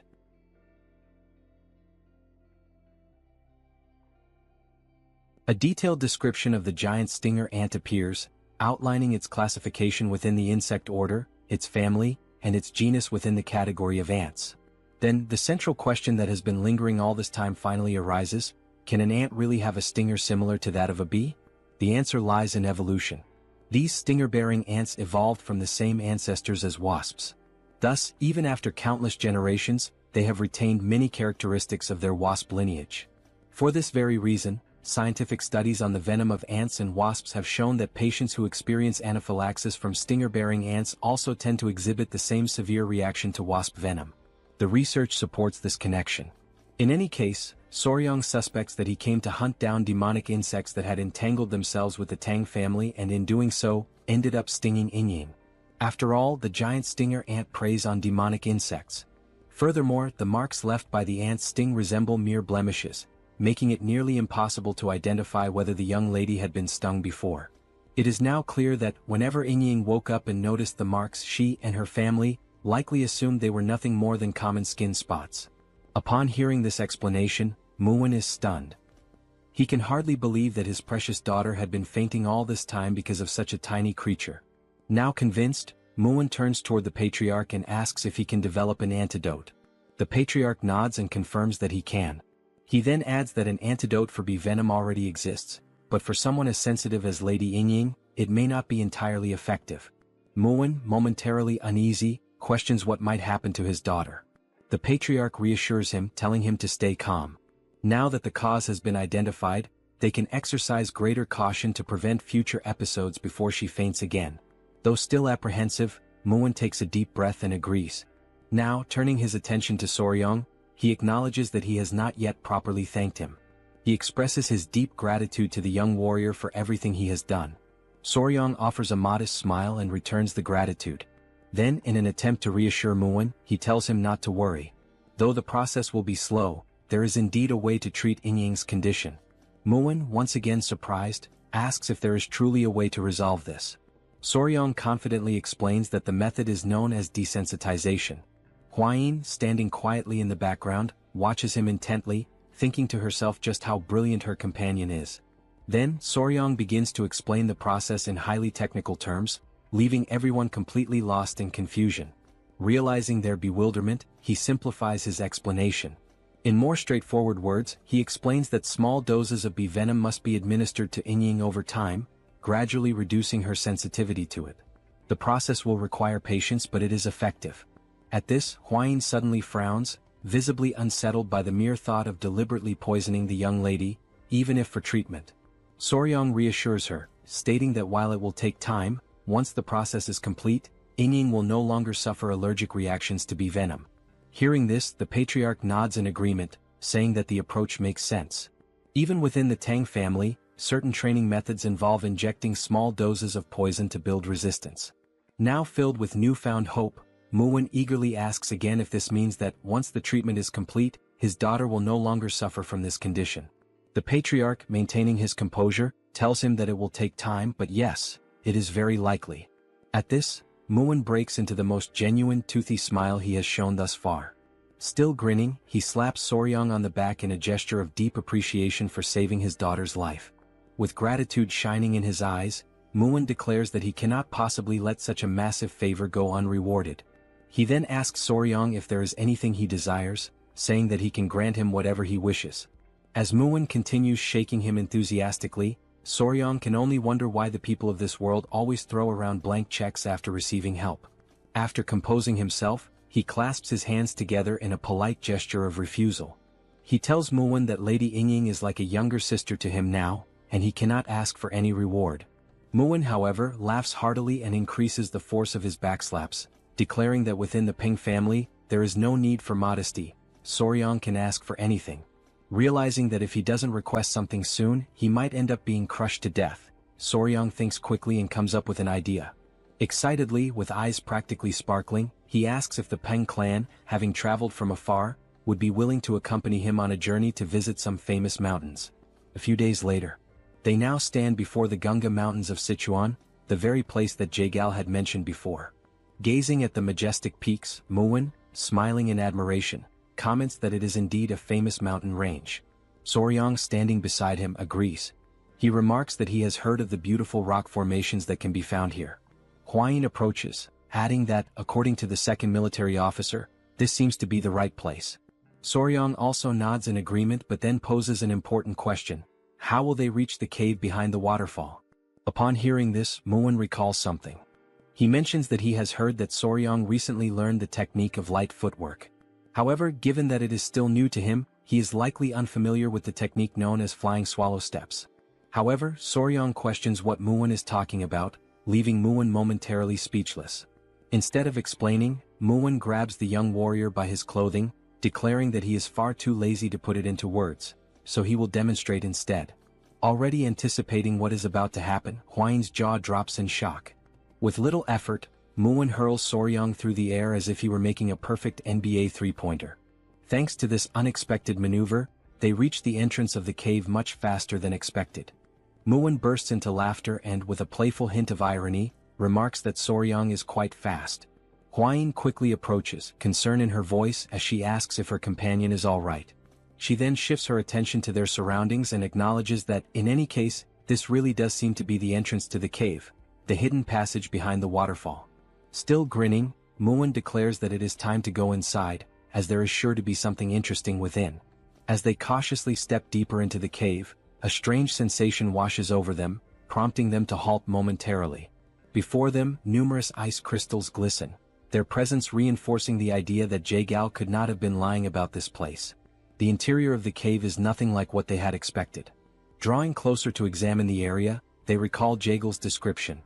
He had spoken of a light descending upon the center of the cave, illuminating a floor blooming with unfamiliar flowers. The way he had described it, it had seemed like something from another world, breathtaking and surreal. Yet, as they venture even deeper, they come to realize that the cave does not feel as otherworldly as Jagal had made it sound. Though there is indeed a light in the center, there are far fewer flowers than anticipated. Taking in the sight, Muin wonders aloud whether the divine creature they are seeking is altering the surrounding environment. As he continues observing, he senses cold air flowing from a specific rock. Soryong immediately agrees, certain that this must be the case. He tightens his grip on his sword and warns the others to stay behind him and remain on guard.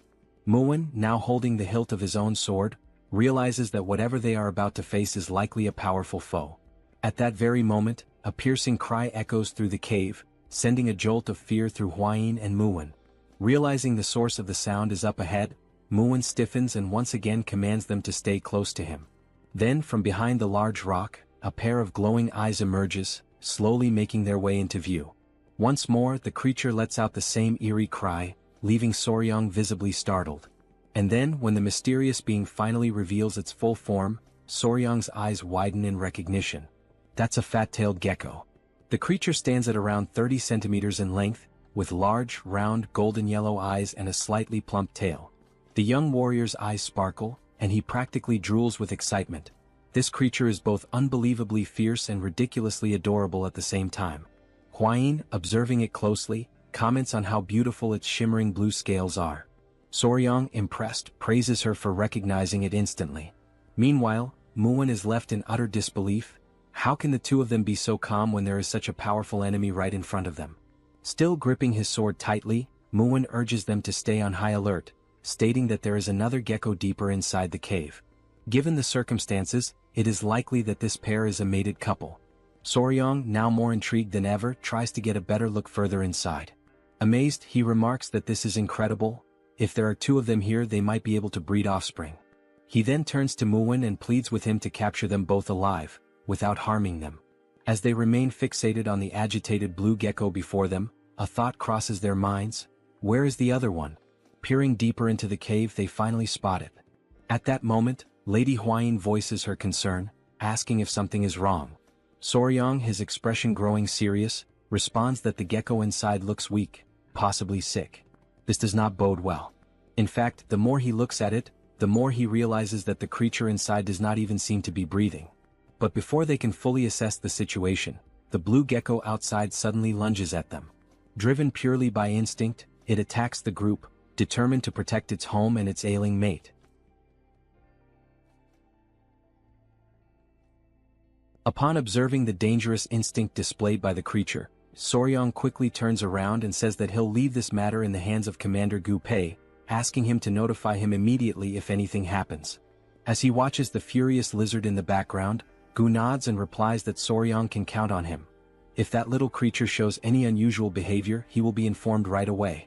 With that decision made, the group agrees to withdraw for the time being. Once outside, it finally dawns on them that, first and foremost, they don't actually know much about the creature's habits, and trying anything now would be reckless and could potentially harm the already injured creature. While Soryong stands atop a rock, lost in thought and clearly worried, Huayin sweetly calls out to him, inviting him to come eat as she tends to a few tiny centipedes in her hands. Watching her carefully handling the small insects, Soryong finds the scene incredibly gentle. It almost looks like she's caring for little children in her own home. They all gather as they wait for a stew to finish cooking. Muin then asks if there was any progress today, and Soryong replies that once again the injured creature didn't move at all. Muin adds that when he went to check on it earlier, it still didn't move, and wonders aloud whether a living being shouldn't at least eat or drink something. Soryong immediately agrees, but explains that geckos or lizards in general sometimes go without eating for days when they're under stress. In particular, fat-tailed geckos store energy in their thick tails, and if one isn't eating at all, it's likely surviving entirely off the stored energy. And given the current situation, they're reaching a point where a decision must be made, because they can no longer remain uncertain. The reason why the creature isn't moving needs to be investigated. Muin, somewhat energized by this, asks whether they'll be able to capture the geckos afterward, but Soryong clarifies that this isn't about capturing them for now, it's about figuring out where the injured one is hurt. He adds that it would be great if Muin could distract the standing gecko, allowing Soryong and Hwain to approach the weakened one. This makes Muin slightly uneasy, but then the eyes of both Muin and the other Peng family men begin to gleam, and Muin suggests that it might be easier to just knock down the healthy one as well. That way they'd have both, the strong and the weak. But all Soryong can think is that if these men hit those little creatures with their muscles, they would surely die instantly. To lighten the mood, Soryong jokes that if Lord Peng hits them, even the rock dividing them from Jaegal would probably just drop dead on the spot. Muin bursts into laughter at the comment. As he gives a few overly strong pats on Soryong's back, Muin remarks that it's surprising Jaegal was pressured enough by such tiny creatures to retreat. He then agrees with Soryong. One hit from him would absolutely kill the geckos. Muin's expression grows serious once again, and he confirms whether they'll go with Soryong's gentle approach. The young warrior replies that it seems to be the best option. Using a small stick, Soryong begins drawing a rough map on the ground, explaining the plan step by step. First, Muin will lure the healthy gecko away, while Hwain and Soryong will go examine the one that seems injured. Hwain shifts a few small stones, explaining how the division of the venomous mist could help block the gecko's path, preventing it from getting to Soryong. Muin nods in agreement, saying this truly does sound like the most effective plan. Already clear on what needs to be done, Muin asks if there's anything else he should be cautious about, and Soryong simply tells him to be careful and keep the gecko far enough away so it doesn't get close to them. With a warrior's confidence, Muin pounds his chest and says they can leave it to him. He urges everyone to get moving, stating that his body is burning with anticipation and eager for action. He dashes off excitedly, while Soryong calls out for him to calm down and hold back some of that enthusiasm. As they watch him go, Soryong and Hwain can't help but worry. If the gecko inside truly is sick, it may not have much time left. A few minutes later, they're already back inside the cave, standing in front of the gecko, who now sees them as a significant threat and is ready to strike. Soryong whispers that it's time to begin the plan, and Muin, both excited and lucky, responds that he understands. He draws the massive sword from his back, and a powerful aura surrounds him, leaving both Soryong and Gu Pei momentarily stunned and unsure of what might happen next. As Muin advances toward the gecko, flanked by his men, he reminds everyone to follow the plan, and the group shouts in unison, affirming they're ready. Sensing the danger closing in, the small gecko lets out a furious roar, its eyes glowing as it bares its fangs. Then the tiny creature leaps toward the group, leaving a trail of ice in its path. Muin deflects the attack with his sword, and exclaims that he hadn't expected so much power. As the creature begins swinging its tail repeatedly in fierce strikes, Muin admits that its attacks are indeed powerful, strong enough to qualify it as a first-class warrior of the Peng family. The small creature takes a few steps back and instinctively leaps forward once again to launch another attack. Recognizing this as a perfect opportunity, Muin smiles, seeing a clear opening. And just as the gecko strikes his sword, Muin redirects the creature slightly off course, creating the exact gap they needed. He shouts that this is the best chance they'll get. While the men stay surrounding the creature, the little gecko senses that something is wrong. Realizing the humans are trying to execute a plan, it lets out another roar, while the men desperately try to keep it from reaching Soryong and Hwain, who are focused on acting quickly while they still can. They approach the spot where the injured gecko lies, and immediately notice that everything around it is frozen solid. As Soryong looks more closely at the stone the creature is lying on, something about it makes him feel uneasy. Hwain gently asks if the gecko is truly injured, and Soryong replies that it seems to be, yes. As they continue observing, they realize that the tip of its tail is necrotizing, due to an incomplete shedding process. The gecko was unable to finish shedding its skin, and now even its eyes are filled with pus. Soryong says they need to treat it immediately, and Hwain, a bit alarmed, asks how they're going to do that without any medicine available. Soryong smiles and calmly replies that it's alright, he'll remove everything himself, which leaves Lady Hwain slightly annoyed. She recalls that lately, Soryong really seems to want to remove everything, but in this situation, it actually is the correct method. Sensing movement nearby, the sick gecko stirs, trying to see what's going on around it. Soryong slowly brings his hand closer to the gecko's head, speaking softly and reassuringly, telling the creature that everything is fine, and that he's going to treat it, kindly asking it to stay still. Once he holds the gecko, Soryong notices that it begins to calm down, and just like the queen bee from earlier, it seems to understand his words to a certain extent. As he holds the creature, he gently tugs on a bit of its skin and explains that, just like snakes, geckos also shed their skin. He even gives an example, Wild fat-tailed geckos tend to eat their own shed skin, which is why it's rare to find remnants of it lying around.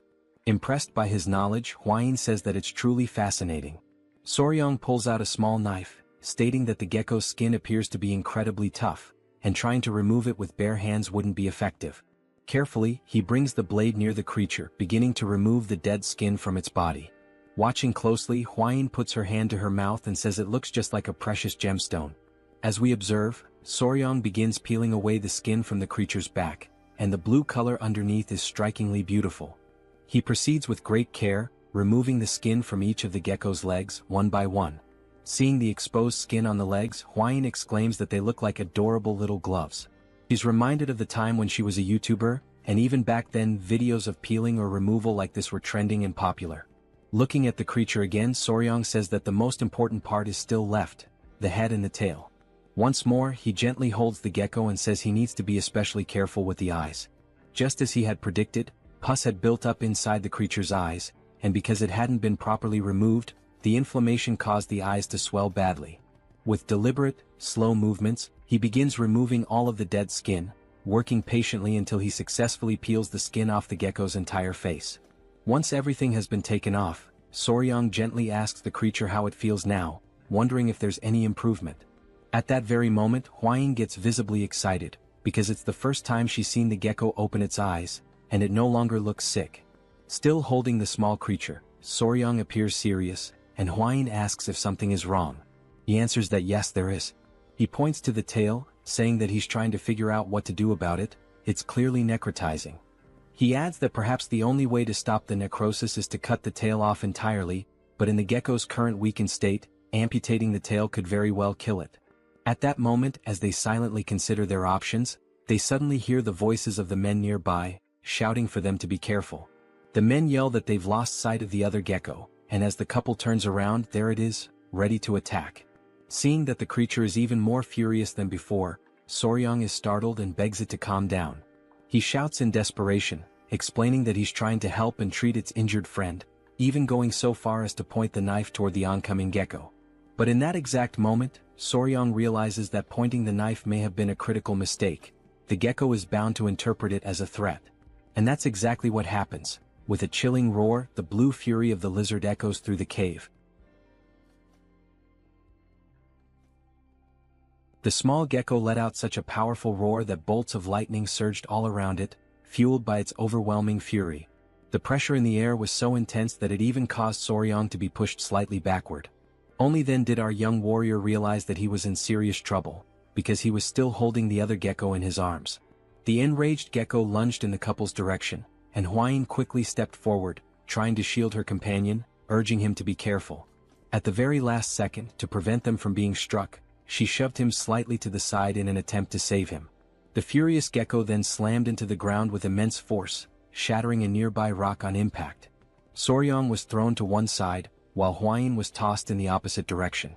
After hitting the ground from the push, Soryong did his best to shield the weakened gecko in his arms from the impact, but the other gecko, still enraged, refocused its attention on them. Soryong tried to gather himself and asked the furious gecko to wait just a moment, but it began to roar once more, sending more lightning crackling through the air. Still holding the debilitated gecko, and remembering that they seemed to understand human speech to some extent, Soryong tried to explain that things were not what they looked like, pleading for a moment to speak with the furious little one. Right after saying that, he heard a strange sound, one he hadn't noticed before.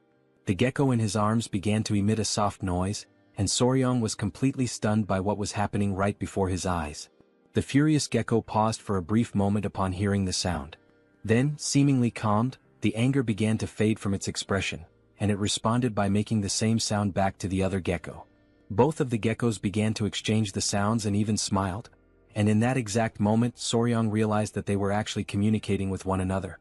Right then, Muin and his men came rushing over in a panic, trying to check whether Soryong was okay.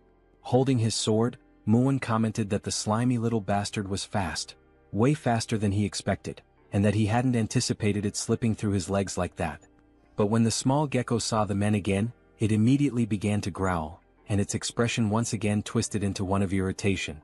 Soryong stepped between the gecko and the men while still holding the injured one, asking them to wait a moment, saying that there was no need to keep fighting. He assured them that he was fine and asked them to step back a bit, as he was going to try speaking with the geckos for a moment.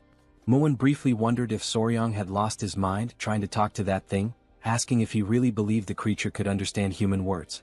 Still observing the gecko, Soryong responded that yes, it seemed like the creature could understand human speech to some extent, and if so, it probably wouldn't attack again. He turned to Huayin and asked if she could grab some of the dried grass he had seen nearby, and she answered that she could. Then she went off in a cute moment, appearing almost chibi-like, collecting the dry grass alongside a little centipede. Soryong arranged the dried grass so that the weakened gecko could lie on it, judging that it would be more comfortable than resting directly on the cold ground. The couple knelt down beside the geckos, and Soryong gently told them not to worry, that he wasn't trying to hurt them.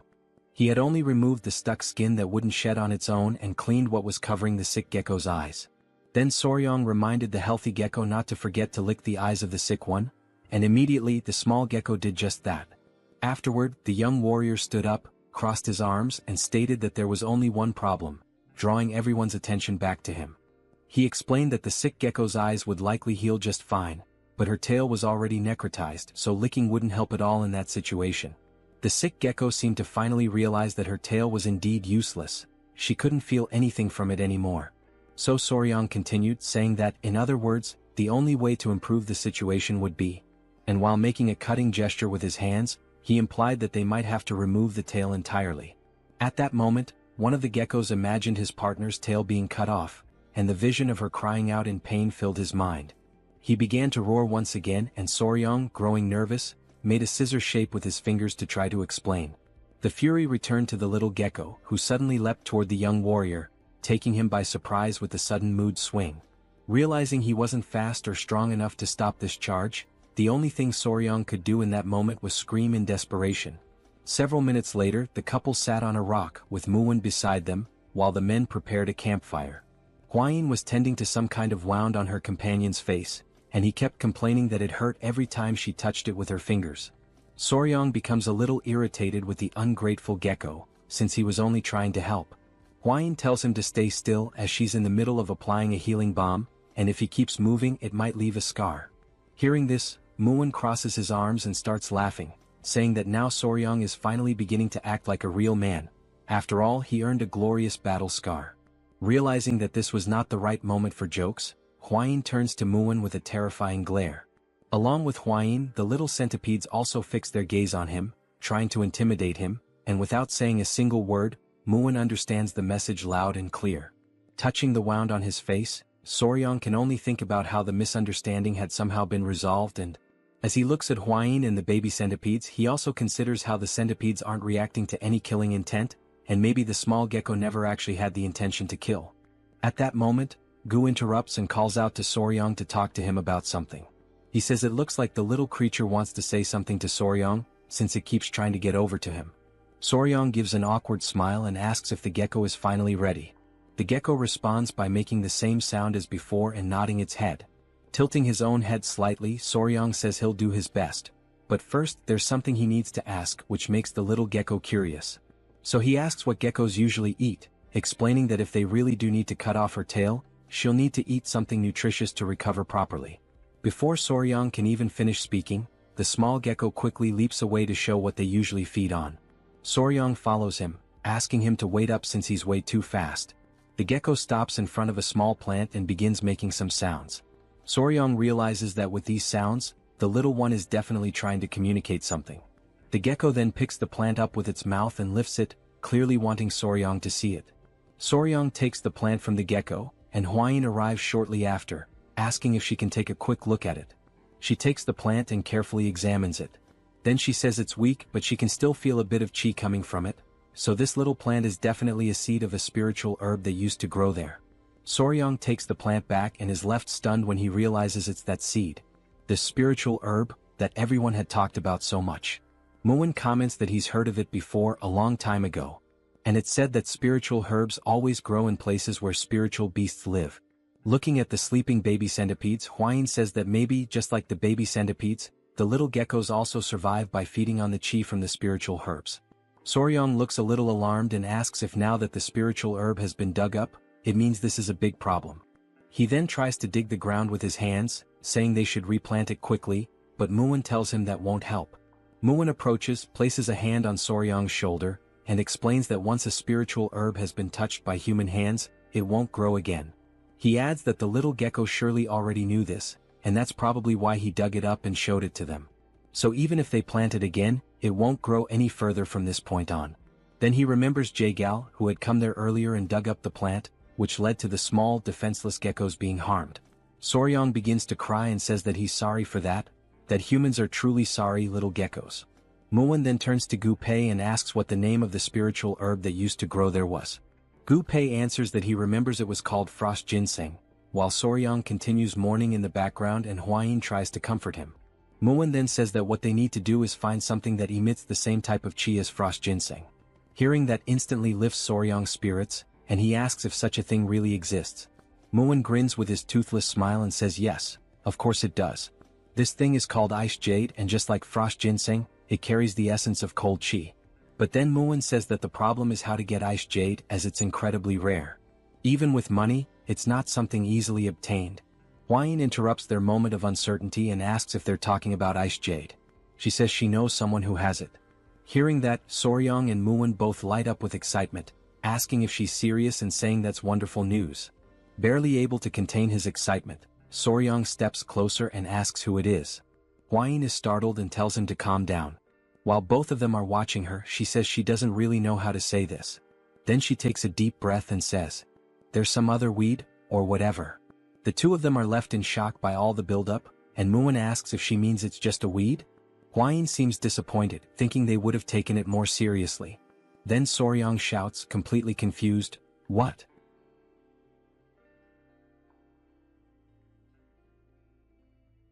Both Soryang and Muin continue staring at her, completely shocked by this recent revelation, unable to process what they just heard.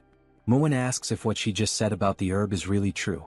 Soryang, knowing the partner he has, immediately starts to get nervous and begins to sweat. As the tension builds up, Soryang starts recalling how his father-in-law once gave Hwayin the nickname Weed when she was just a child, and that most likely led to this very misunderstanding. Still utterly confused, Muin asks who this other weed is that supposedly possesses the ice jade. But Soryang, now fully understanding what might have happened, quickly tells him to stop before the situation gets worse. However, Hwayin responds calmly and clearly, saying that it's one of the 3 flowers of Muezzim, the Flame Queen Peony. Her name is Seol, and she is the daughter of the Namgung clan. Hwayin mentions that from what she's heard, Seol possesses the ice jade, although she isn't completely certain about it. It's only after hearing this that Soryang and Muin become excited again. At that moment, the fat-tailed gecko approaches and starts making noises, trying to get the attention of the young warrior. Seeing the gecko's distressed expression, Hwayin asks what the little one is saying, and Soryang responds that it seems like he's begging them to quickly treat the injured gecko. Soryang then suggests that they leave the rest of the conversation for later and focus on treating the gecko first. Hwayin agrees, pointing out that the gecko looks very anxious, so it's probably better to speed things up. With that, Soryang turns his attention to the sick gecko, who is resting on the dry leaves they had carefully placed earlier. He picks the little one up to examine it more closely and assess its condition, while the gecko's companion watches intently. Hwayin moves closer and says she heard that geckos can cut off their own tails. She asks if Soryang knows why this one waited until things got so bad. Soryang replies that she's right, geckos can do that, but not all of them. This surprises Hwayin, since she had always heard that all geckos were capable of it. So Soryang begins to explain. When a gecko detaches its own tail, the process is called autotomy. But depending on the species, the characteristics can vary. Some are able to perform autotomy but can't regenerate afterward, while others can lose their tails and still grow them back. And then there are those that can do neither, they can't detach and they can't regenerate. That's why you can't make assumptions. You have to examine them properly. Bringing his hand close to the tail, Soryang says that once it's confirmed, they'll find the detachment segment, the specific area that needs to be pressed with a finger to trigger separation. Hwayin asks what the detachment segment means, clearly confused by the term. So Soryang explains again, saying that while it might seem like a gecko's tail can be cut off anywhere, in reality, the spot where it actually breaks is predetermined. And that particular point is called the detachment segment. Once again amazed, Hwayin admits that she doesn't know much about geckos since they're not venomous, and then she asks how Soryang knows so much about them. Holding the sick gecko gently in his hands, Soryang realizes that he sounded quite confident when he explained all of that, but the truth is, because the tail is already in such a deteriorated state, he's not sure if the procedure will go well. But regardless of the uncertainty, he knows he has to try. With determination in his voice, Soryang says that he will succeed, otherwise he doesn't deserve to be called Spicy Fabre, his former YouTuber name. Sometime later, Muin is left alone with the little gecko while the couple is working in the background, focused on the procedure. The small gecko starts making some sounds, and Muin realizes that it wants to say something, so he turns around. Watching the cheerful couple in action, Muin asks what happened to the injured gecko. Soryang replies that fortunately, everything went well. Now as long as they take good care of her, she'll be just fine. Hearing that makes the other gecko extremely happy, so much so that he starts crying tears of joy. Soryang crouches down, still holding the injured gecko in his hands, and asks the other one if he's happy now. Muin observes it all quietly, not saying a word, but thinking to himself that the more he looks at that boy, the more incredible he seems. And so, after finishing the surgery, the group decides to stay close by and monitor the gecko's condition for a few days. A few days later, the couple approaches with excitement as they run toward the stone where the geckos usually stay. Soryang calls out to them, and right away the geckos respond to him with the familiar sounds they make. Soryang's eyes sparkle with joy, thinking to himself that they're not even cats, they're baby geckos. But if this had happened in his past life, it definitely would have gone viral on YouTube. Looking at the injured gecko, Soryang sees that she has regained some of her strength thanks to proper rest. He leans down a bit and says that it looks like everything's okay now, adding, "We'll get going for now." This makes the gecko a little sad, and it tries to communicate even more before they leave. So, Soryang takes a moment to explain that they're not leaving forever, they're just going to gather some food for the geckos and then come right back to that place. Upon hearing this, both geckos become visibly happy, making cheerful little sounds. Soryang can't help but think to himself just how incredibly adorable these little geckos are. The young warrior then turns to Hwayin and says that for now that's all they needed to do here, so it's time for them to return to the Tang Clan.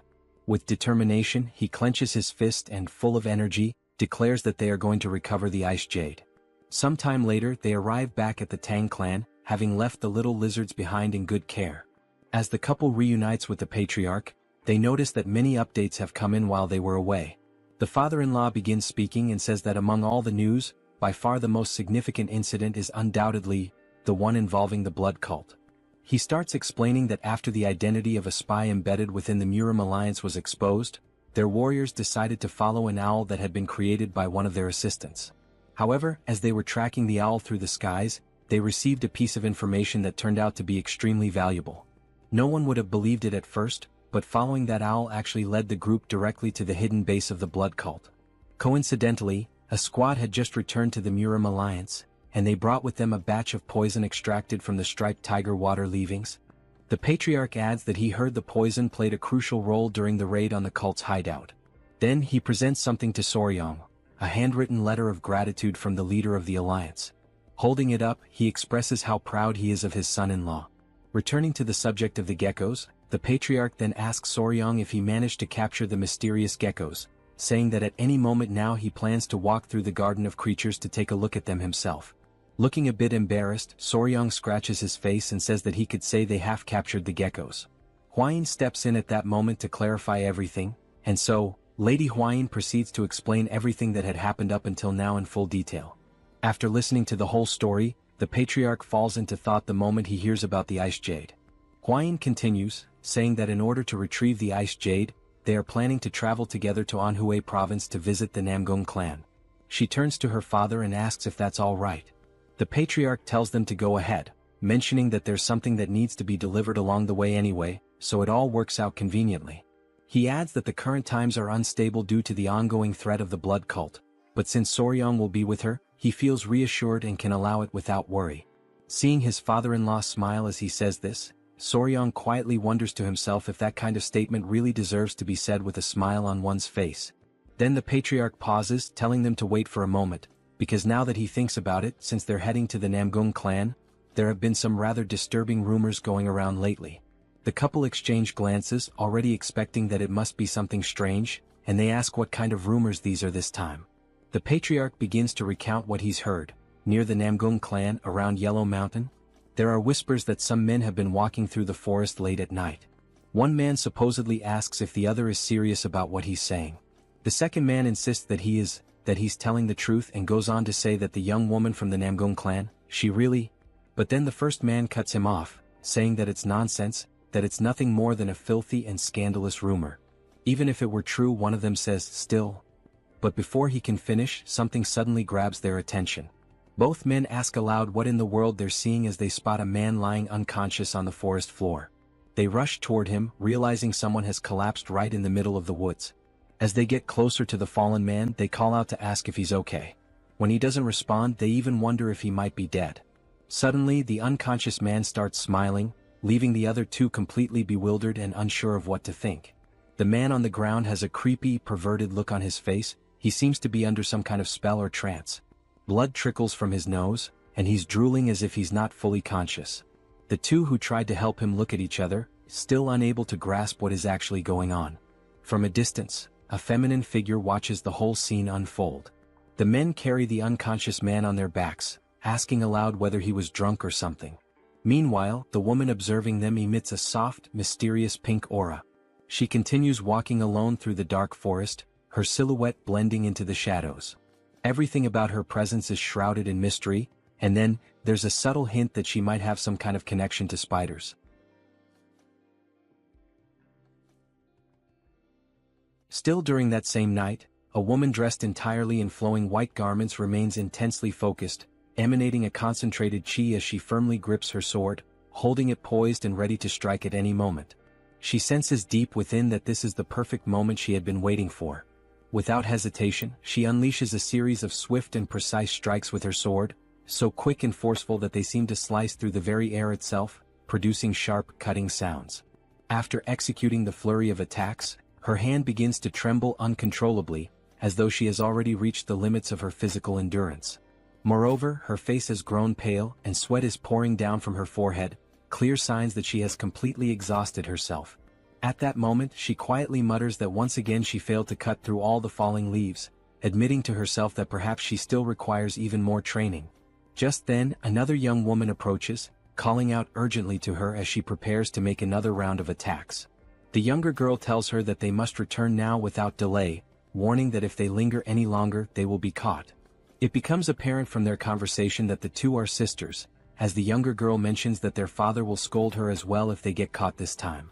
She continues, saying that although she knows her elder sister is an excellent swordswoman, she should also take better care of her own health. The older sister removes the traditional Hanfu hat from her head and in a gentle voice, responds that she understands, calling the younger girl Un. At that moment we are formally introduced to the elder sister, whose name is Seol, and it is revealed that both of them are daughters of the prestigious Namgung clan. Suddenly, Seol begins coughing harshly, causing Un to grow visibly concerned. Seol's cheeks flush red, and weakened by her earlier exertions, she appears clearly unwell. It is explained that this condition is known as an overflow of chi deviation. In the beginning, everyone in the family believed it to be a blessing. This condition occurs because her chi channels are extraordinarily open, allowing for the extremely rapid accumulation of internal energy, with no obstructions blocking the flow of pure chi. An elderly man who had been monitoring the sickly girl from her bedside explains that many of her vital blood points are wide open, causing her innate chi to be consumed at an alarming rate. Another man, almost desperate, asks anxiously if there is any solution to her condition. The elderly man contemplates deeply before speaking again, stating that what the girl truly needs is yin energy, a strong, pure form of yin energy that must be supplied before her innate chi is completely depleted. If not, he warns gravely, her life will be tragically short-lived. Returning to the present moment, Seol is still coughing heavily, and her younger sister anxiously asks if she is truly all right. Seol, trying to smile reassuringly, insists that she is fine and suggests they head back immediately. Un, not fully convinced, hesitantly asks if she is sure about that. As they walk together under the night sky, making their way back home, Seol's gaze falls upon the lantern that Un is carrying in her small hands. Seol makes a quiet analogy in her heart. She likens herself to the flickering oil flame inside the lantern, a fragile existence destined to vanish the moment the oil is exhausted. In that bittersweet realization, Seol understands that she must hurry and master at least the basics of the Emperor's sword style as quickly as possible. Lifting her eyes to the pale moon overhead, she reflects silently that under this frail body, she will simply burn away and vanish.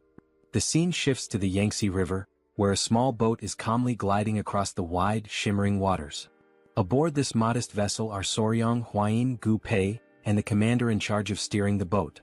Gu, knowing well that Soryong has a deep love for animals, excitedly calls him over to witness something incredible, the sighting of a baiji dolphin. Soryong immediately thinks to himself that he has read about this creature somewhere before, in an old book perhaps. As they watch the rare dolphin swim gracefully through the river, a wave of excitement spreads among them. Soryong exclaims that he can hardly believe he is seeing with his own eyes a species that had once been declared extinct. Although he usually prefers insects and reptiles over mammals, even he has to admit that dolphins are truly magnificent beings. Huayin, smiling, points out that if they continue following the flow of the Yangtze River, they will soon reach Wuhan, where the headquarters of the Murim alliance is located. Soryong recalls aloud that his father-in-law's orders were to make a stop in Wuhan to deliver the keelback red-necked snake venom. After completing that task, they will then be free to sail downstream toward Angyang, which has been designated as a safe zone. As they navigate the waters, they realize with growing excitement that at this speed, they might arrive much earlier than they had originally anticipated. The couple then sits down together, seeking a moment of calm, and Soryong calls Huayin over, telling her that there is something weighing heavily on his mind. Curious, she immediately asks what it is. He then poses a question that has been bothering him. If the ice jade is truly so valuable, would the Namgung clan really be willing to hand it over as easily as she had claimed earlier? He admits that he has thought long and hard about this issue, and no matter how he reasons through it, it continues to trouble him. In response, Huayin simply smiles warmly and urges him to trust her. She reminds him that the ice jade was intended for a very special use, to help Namgung Seol, and apparently Seol needs something she can actually consume, but the ice jade itself cannot be eaten. Pointing directly at Soryong, she explains that since they possess this, implying whatever they are carrying, then they will be able to negotiate. Surely in exchange the Namgung clan will be willing to give up the ice jade. After all, this can be consumed unlike the ice jade. Adjusting his clothes or whatever precious item he is guarding beneath them, Soryong agrees that she is not wrong. However, he confesses that he still cannot shake the feeling of uncertainty about whether the ice jade is truly safe. He explains that since the geckos already have cold blood, they naturally hate anything that is too cold. He tells her plainly that he feels uneasy about feeding them something when he is not entirely sure of its effects. Then he adds that he actually has another question forming in his mind. Soryong then says that she had mentioned before that the jade possesses a cold yin energy, and he asks her what exactly she meant by that.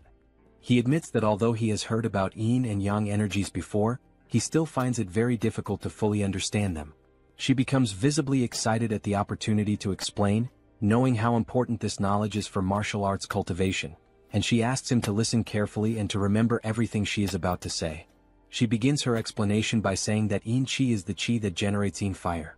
Among the qis of heaven and earth, yin qi refers specifically to the qi that sinks and gathers. Normally, she continues, yin energy suppresses the activities of living beings. Things that are dark, cold, and frightening, all of these are manifestations of different types of yin energy. She goes on to clarify that the expression cold yin energy simply refers to a specific variety of yin energy, emphasizing that it is still a part of the broader concept. Soryong is completely captivated by her explanation, but more questions start to arise in his mind. The first question he asks is whether yin energy, then, should be considered a bad or negative energy. She quickly responds that it is not exactly the case. In contrast to yin energy, yang energy creates yang fire, but too much of it can accelerate the activities of living beings, leading to faster aging and rapid depletion of energy. She explains that the reason why the two geckos need cold energy is because their bodies are inherently composed of cold energy themselves. Therefore, they grow stronger by absorbing yin energy, almost as if they were recharging their inner reserves. Scratching his head in confusion due to the increasing number of questions piling up in his mind, Soryong asks whether yin and yang are not supposed to be in balance. He then wonders out loud how they can achieve that balance when they are dealing with pure yin energy. Knowing that he is intelligent and endlessly curious, she begins to blush, her cheeks turning a soft pink. Then, awkwardly and still blushing, she starts to stammer and admits that she actually does not know how to explain it properly. A little flustered but gathering her courage, she raises her voice slightly and says that they will figure it out together later, how to find that balance between yin and yang.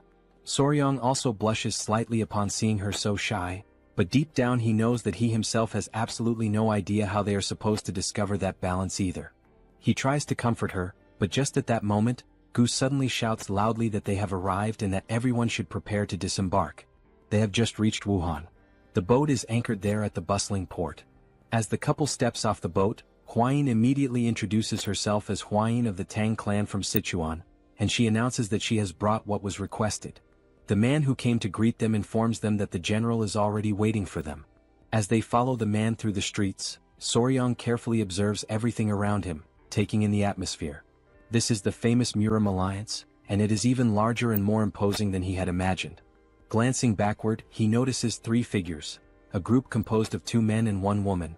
The woman is tugging sharply at one of the men's ears while he protests, asking her to let go. The man pleads for her to release him, calling her Sword Phoenix, and insisting that he had been just about to teach someone an important lesson. The woman sternly responds that he cannot duel against allies. The other man watching the scene, comments that indeed, their companion acted too rashly without verifying the facts first. The man whose ear is being pulled argues that he was simply trying to defend the honor of the young lady. At that moment he suddenly notices something, or someone, that captures his full attention.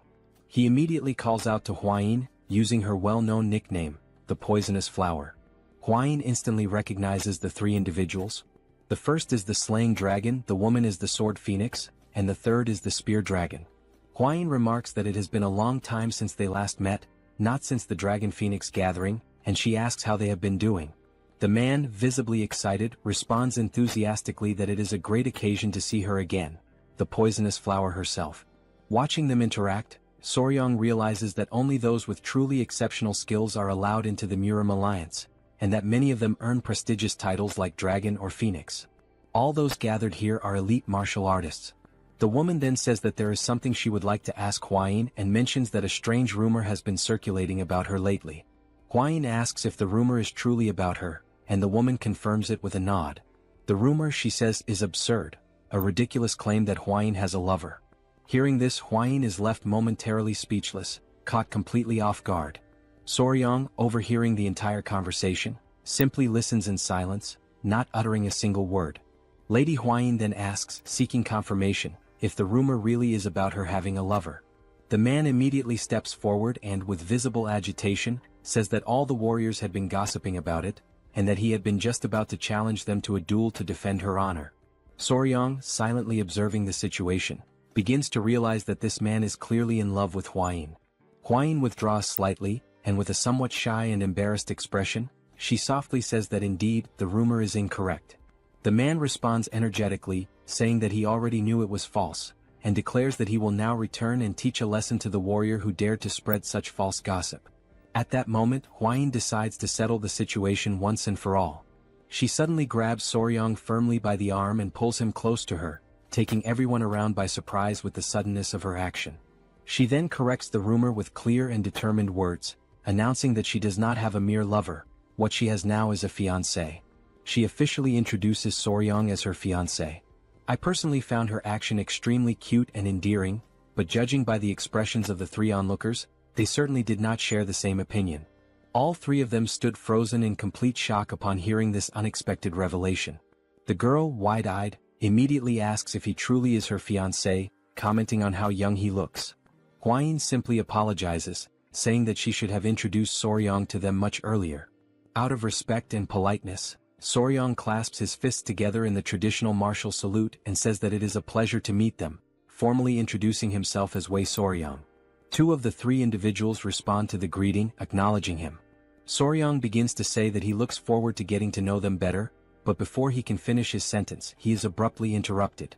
When he looks forward to see what is happening, he sees the man who is clearly in love with Huayin practically engulfed in the flames of rage, glaring at him with burning eyes and demanding to know if he is truly Huayin's fiancé. The man demands confirmation of his name, asking directly if he is indeed Wei Soryong, to which Soryong calmly responds that yes, he is. Without hesitation, the man drops to one knee, but not in a friendly or honorable gesture. His aggressive and unfriendly posture causes his 2 companions in the background to become visibly alarmed. With a fierce expression, the man introduces himself as Yang Xianggu, the spear dragon from the Yang family of Xinjiang. Still burning with fury, he calls out to the young Soryong and challenges him directly to a duel. The sudden and unexpected challenge to a duel left the couple completely stunned, as neither of them had anticipated such an impulsive and bold action. The man's companions, however, reacted with visible disappointment, as it appeared that this type of behavior was far more common for him than one might expect. Soryong, now sweating coldly with nervousness, asks for confirmation, questioning if the man truly intends to challenge him to a duel. The man, unwavering and intense, replies with a firm yes, he wants a one-on-one duel. Just at that moment, Yang Xianggu is pulled back roughly by his clothing, stopped by his own friend. Huayin grows visibly irritated at the very idea of a duel, and the other young woman also seems upset. Both of them demand that he calm down and take a moment to reconsider his actions. In the background, Soryong remains completely frozen, unsure of how to respond to the chaos unfolding around him. Suddenly, a thought crosses Soryong's mind. He remembers Muin and the men of the Peng family. He recalls how someone had challenged him to a duel the very moment they met, and now once again he finds himself wondering why he keeps encountering such strange and unpredictable people. At that very moment, another figure arrives on the scene, interrupting the growing commotion and asking what all the fuss is about between those gathered there. The newcomer is none other than General Jagal, always holding his elegant fan, though this time his expression is more serious and commanding than usual. Soryong, maintaining etiquette, clasps his fists respectfully and introduces himself to General Jagal. The man with the spear also greets the general, though his greeting is noticeably more casual and lacking in proper decorum. Perhaps in response to this lack of formality, General Jagal uses his fan in an unusual way. He strikes the man's face with it in a sharp and pointed gesture. Jagal then demands to know what on earth the spear-wielding man thinks he is doing, especially with the honored guests. The man offers nothing but a quick apology in response. Opening his fan once again with a calm but knowing smile, Jagal remarks that he had been growing old while waiting for Soryong's arrival. He then formally invites Soryong to accompany him to the Celestial Martial Pavilion, where the leader of the Murim alliance is currently waiting for them. With that, the group begins to move, the couple following General Jagal and leaving Yang Xianggu behind, his conflict unresolved. This unfinished business only serves to stoke the fire of Xianggu's rage even further. Meanwhile, his friends watching quietly seem unsurprised, as if they knew something like this would happen all along. Sometime later at the Celestial Martial Pavilion, Huayin informs Soryong that she will be waiting for him for a short while in the guest hall, and Soryong acknowledges her with a simple nod and a few words.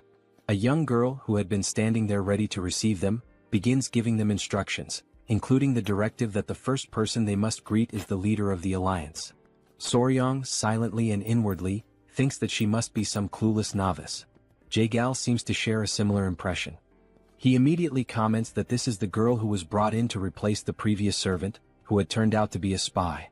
The girl appears visibly nervous, likely because of this high-stakes situation.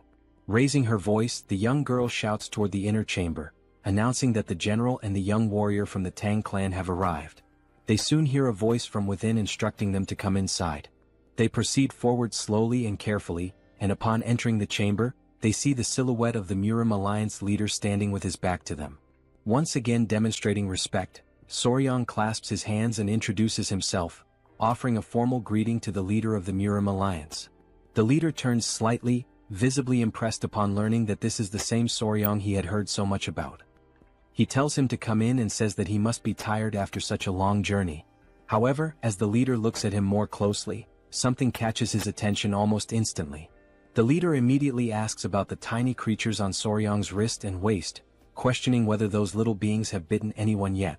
Soryong, a bit startled by how quickly the leader noticed them, replies honestly that no, they have not bitten anyone. At that moment, all Soryong can think about is how they had said the alliance leader was one of the top 3 martial masters in all of Murim, and now he has no doubt. The man immediately recognized the venomous creatures hidden beneath his clothing. The leader gestures for them to sit, and once they are settled, he proposes they move straight to the most important matter. He then asks Soryong whether he brought the venom from the tiger-striped water snakes. Soryong replies that yes, he did bring it. He adds that he prepared as much as he could before leaving, managing to fill 3 full bottles. Jagal, clearly impressed by the quantity, comments that he once witnessed the venom extraction process while in Sichuan, and he knows just how difficult and dangerous that task truly is. He expresses his gratitude for receiving so much. The leader then mentions that he heard Soryong became the son-in-law of the Tang clan in Sichuan, to which Soryong confirms that this information is correct. The leader asks about Soryang's family, and Soryang responds quietly that he has no family, that he is alone in this world and has no one he can truly trust. Jaegal comments that he had heard the young warrior lost all of his memories in an accident. Before being taken in by the patriarch of the Tang clan, he had lived by himself on an isolated island, catching snakes and selling them to survive. The leader expresses sympathy, saying that Soryang must have lived a difficult and lonely life. Soryang scratches the back of his head and offers a slight smile, saying that perhaps he wasn't as alone as everyone thinks. The leader, seeing no reason to dwell further on the topic, shifts the conversation back to business. He says that the main reason he summoned Soryang was because the young warrior played an important role in the recent incident involving the blood cult. For that reason, the leader says he would like to grant him a reward. Soryang, caught off guard by the idea of a reward, answers honestly. He says that he already told General Jaegal what he needed the last time they spoke. Jaegal says that what Soryang discovered is significant. So significant, in fact, that it might ensure that those damned members of the blood cult never set foot on the Central Plains again. And because of that, what he did deserves far more than just a simple or ordinary reward. Trying to modestly decline, Soryang insists that it was something that happened entirely by chance. He explains that he simply fell into a pit while trying to save everyone, and he mentions that the gift they already offered him is more than enough. Hearing this, both the leader and General Jaegal are left stunned, their eyes widening in disbelief. Rising from his chair, the leader asks if Soryang really just said that he tripped while trying to save the Tang clan. As the leader pieces everything together, he crosses his arms thoughtfully and says that he's beginning to understand why he has felt such a strange sense of familiarity with Soryang. It has just now dawned on him how alike they truly are. Hearing that they are alike leaves Soryang in utter shock, frozen in place. The leader clarifies that he's not talking about physical appearance. With a more serious tone, the leader continues, revealing that he himself lost his clan and those he loved to those bastards of the blood cult. He then speaks about how he became stronger, doing everything in his power, pushing himself to the limits, all to try and save at least one surviving member of his family. And somewhere along that path, he experienced a moment of enlightenment and achieved martial mastery. He then asks if the rumors are true. Did Soryang really throw himself at an elder of the blood cult while he was poisoned, all in an attempt to save the Tang clan? Soryang affirms that it is true. With pride in his voice, the leader says once more that they are indeed alike, just as he himself had done 30 years ago. Approaching Soryang with a steady gaze, the leader comments that given Soryang's current strength, it should have been impossible. And yet he still gave it everything he had. He acted with nothing but desperation in his heart. He places a hand on Soryang's shoulder, an intimate and symbolic gesture, as if the two now share a bond that goes beyond words. He then announces that as a reward he will grant Soryang his unique martial technique, one that he alone possesses, called the Iron Coffer technique. Both Soryang and Jaegal are left dumbfounded by what they just heard, unable to immediately process the gravity of such a gift. The leader explains that he has never accepted a disciple before. When he dies, this technique would have disappeared along with him. But now it won't. He adds that he has no intention of taking on the role of a formal master, so the Tang clan need not worry about any kind of mentorship arrangement. Soryang still finds it difficult to believe the words he's hearing. It almost doesn't feel real. A bit overwhelmed but also clearly excited, Soryang expresses his gratitude and promises that he will make sure never to bring shame to the leader's great name.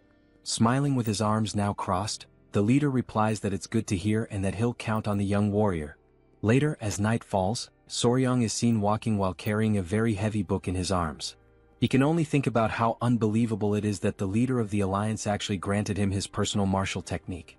He remembers how Jaegal instructed him to keep this a secret from everyone, except for the elders of the Tang clan, because if this information spreads, it could easily make Soryang a target of the blood cult. While walking and thinking about returning to the guest hall, because if he tells Hwayin what he received, she'll likely be overjoyed, someone suddenly calls out to him from behind.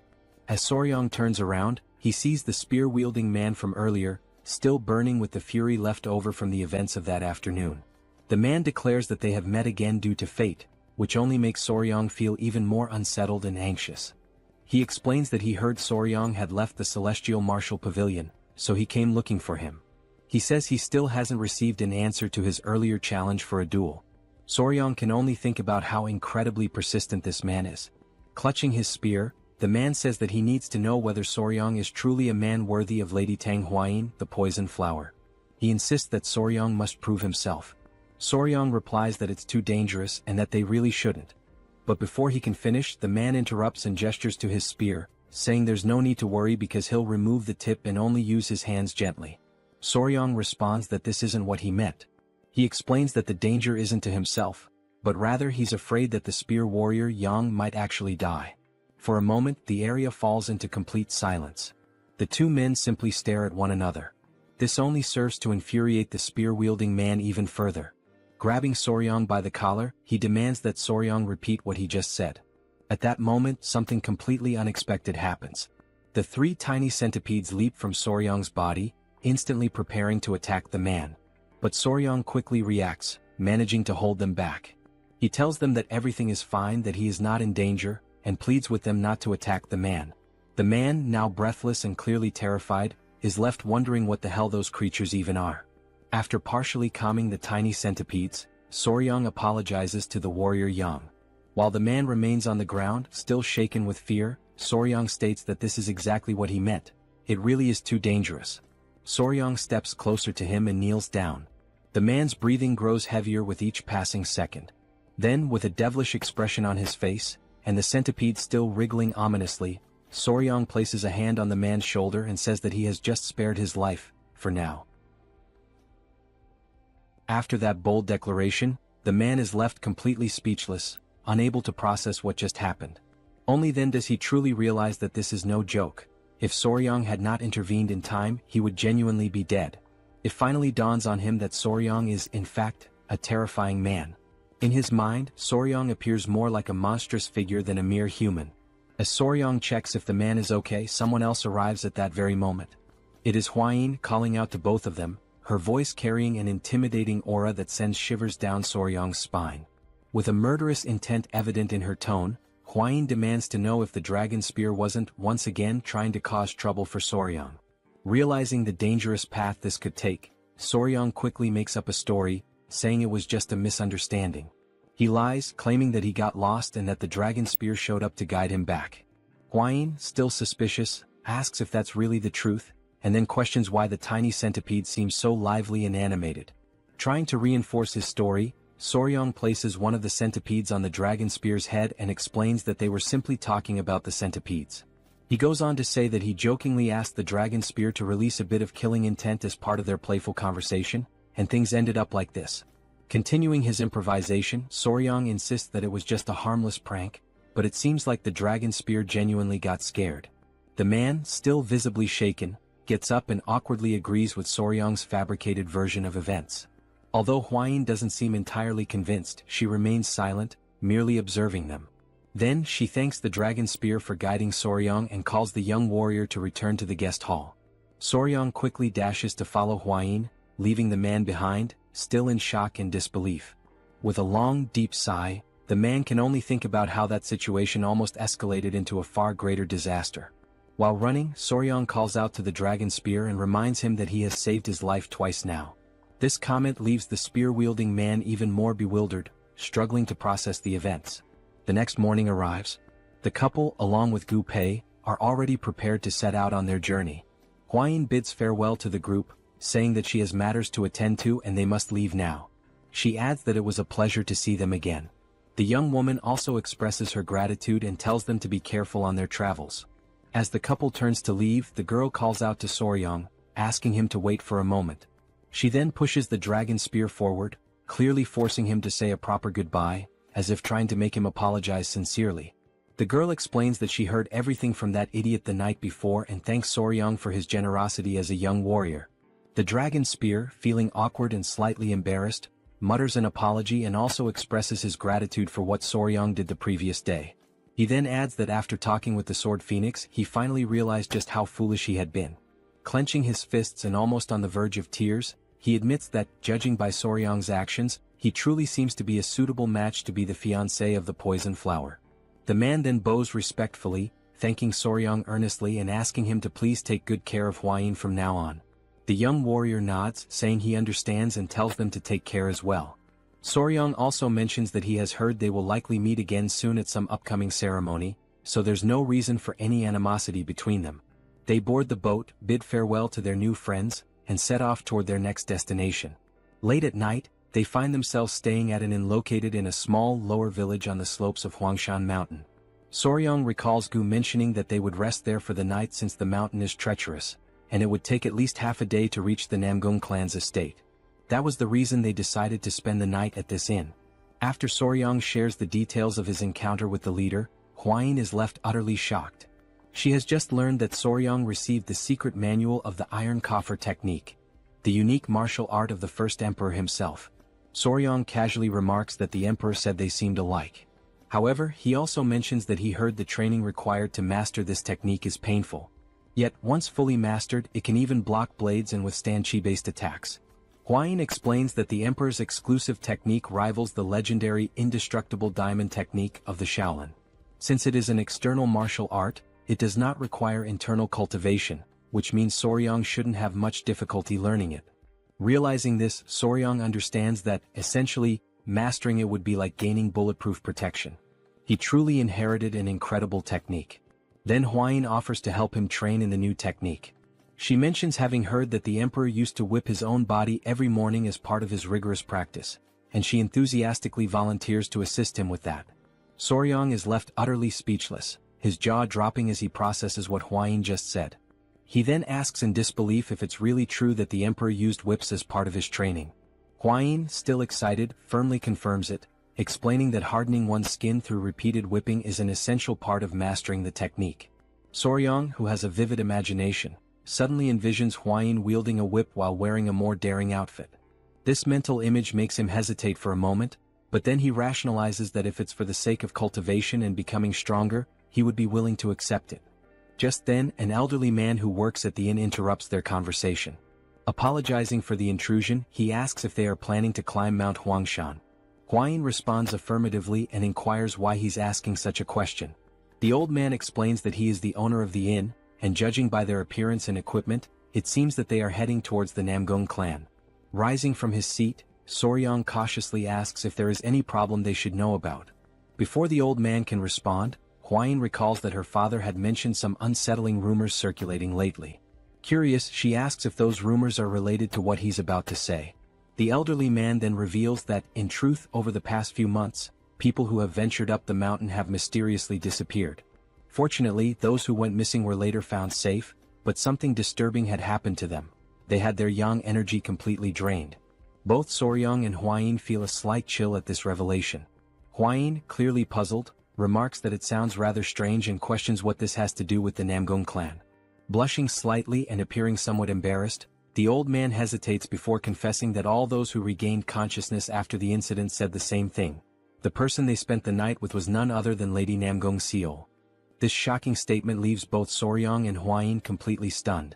Hwayin immediately questions whether this could possibly be true.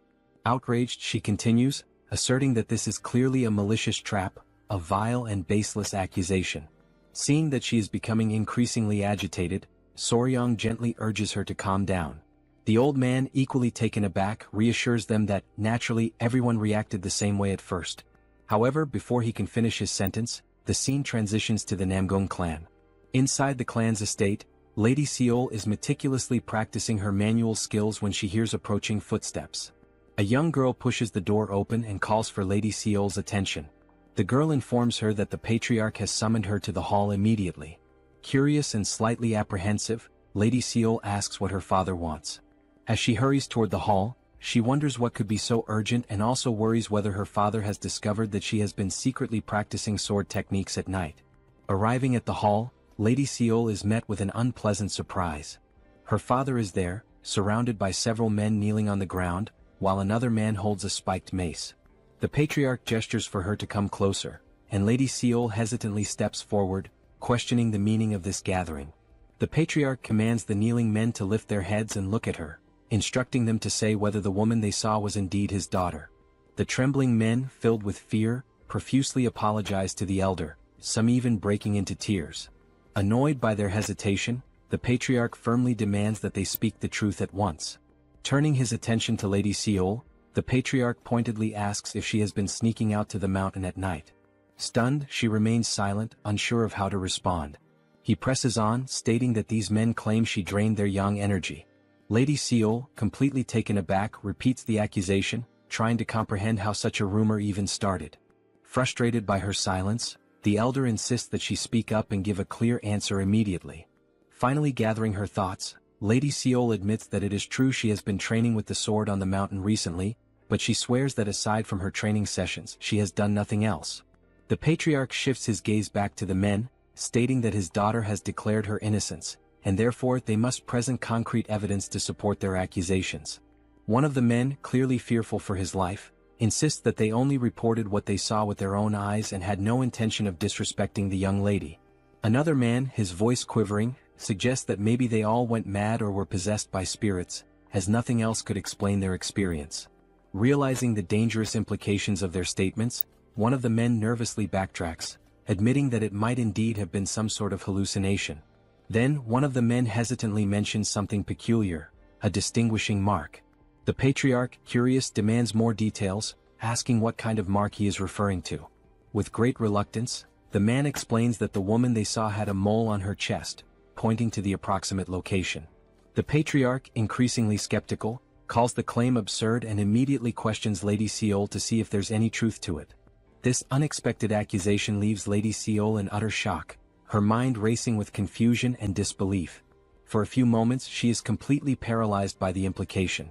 Her father, growing increasingly irritated, raises his voice, demanding to know whether she truly dared to do something so reckless and dishonorable. In her mind, Lady Seol desperately searches for an explanation, bewildered by how such a situation could have come to pass. The next morning the couple is walking together, and Hwain seems to be in a somewhat gloomy mood. It's quite evident from her expression that something has deeply bothered her. Soryong, noticing her demeanor, moves closer and gently asks if she is still upset about the story the innkeeper told them. She quickly denies it, but Soryong knows she is not good at lying, and her reaction only confirms his suspicions.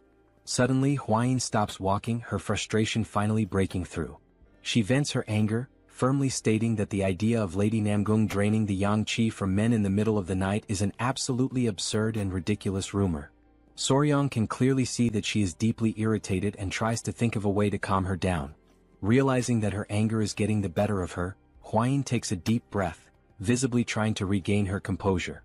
After a moment of silence she seems more relaxed and even apologizes to Soryong, admitting that she didn't want to get so angry.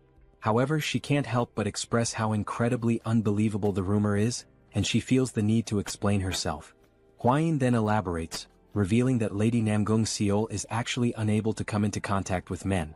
Soryong, taken aback by this unexpected revelation, listens attentively as Hwain continues.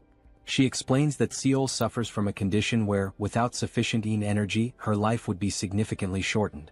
Consequently, yang energy acts almost like a poison to her, making it unimaginable that Seol would be involved in any nightly escapades with men. Being so careful around men, the thought of her doing such things night after night is simply inconceivable. Soryong, after hearing this, can't help but associate the whole story with tales of fantasy heroines. The entire situation seems too bizarre to be true. As they finish discussing, they finally arrive at the Namgung family palace after climbing the mountain together with Gu. One of the guards stationed at the entrance stops them, asking why they have come to the Namgung family estate. Hwain subtly leans towards Soryong and whispers that the atmosphere within the Namgung family seems tense. She warns that if they mention they are there to see Lady Seol, they might be turned away. Understanding the delicate situation, Soryong quickly thinks of something plausible to say. Raising a finger for emphasis, he confidently states that they are there on business and have come to make a deal. The guard, somewhat puzzled, doesn't quite grasp what Soryong means. Hwain, equally confused, asks Soryong what he is talking about. Just then, someone from inside the estate opens the gate and demands to know what all the noise and confusion are about. The couple realizes that they might be in a bit of trouble. Looking carefully, they notice that the person who opened the gate is none other than Lady Namgung Eun, Seol's sister, who immediately recognizes Hwain. Now inside, Hwain and Eun share a joyful moment, clearly delighted to see each other after so long. Eun remarks that it truly has been a while, and Hwain asks if she has been doing well, noting that it has been 2 years since the meeting of the 7 clans. Before answering, Eun curiously inquires what kind of deal they have come to make. Hwain responds that something happened at the Tang clan, and they desperately need the Ice Jade. She mentions that she heard Lady Seol possesses the Ice Jade, and that they came specifically for this reason. Hwain then asks if there's any way they can obtain it. Un, still cheerful and happy to see Huayin, suggests that they go to the Patriarch's hall to discuss the matter. She explains that it would be better to speak with her father, as he would surely be pleased to see Huayin again. As they head that way, Huayin nudges Soryong and mentions that they also brought something to offer in exchange for the ice jade. Curious, Un asks what exactly they intend to trade. Sometime later, now in the Patriarch's hall, the atmosphere turns more serious. After explaining their purpose, the Patriarch raises his voice in disbelief, asking if it is true that they brought an elixir containing cold chi. The couple nods in agreement, and Huayin prompts Soryong to take out the elixir from his clothes. Placing it on the table, the Patriarch examines it with growing astonishment. Holding the cold chi elixir close, he asks if he can inspect it more thoroughly. Soryong agrees, explaining that he kept it carefully protected inside his clothing during the journey, hoping it would be deemed valuable enough to secure the exchange. After a careful examination, the Patriarch marvels at the elixir's purity, remarking that it is remarkably high quality and that, with it, Seol could live at least 10 more years. Un, equally intrigued, asks if it truly is that amazing. Feeling a sense of relief, the couple is overjoyed when the Patriarch agrees to trade the ice jade, recognizing the elixir's immense value. However, the Patriarch then notices something peculiar within the crystal of the elixir and questions what it might be. Soryong, caught off guard, apologizes and firmly states that he cannot disclose what it is. Understanding the need for secrecy, the Patriarch nods, acknowledging that revealing the nature of the object might inadvertently give away its origin. Soryong expresses his gratitude for the Patriarch's understanding. At that moment, Soryong recalls that, in reality, the reason for his secrecy isn't just about the origin. It takes him back to a time when he was walking with the Great Patriarch. Soryong was walking, and every now and then he would complain about how cold it was. The Great Patriarch, noticing his discomfort, asked him what was wrong.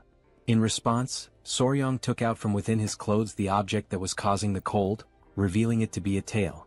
Showing it to the Great Patriarch, Soryong explained that there was something peculiar about it. It looked like ice crystal forming on the tail of the gecko he had kept as a keepsake.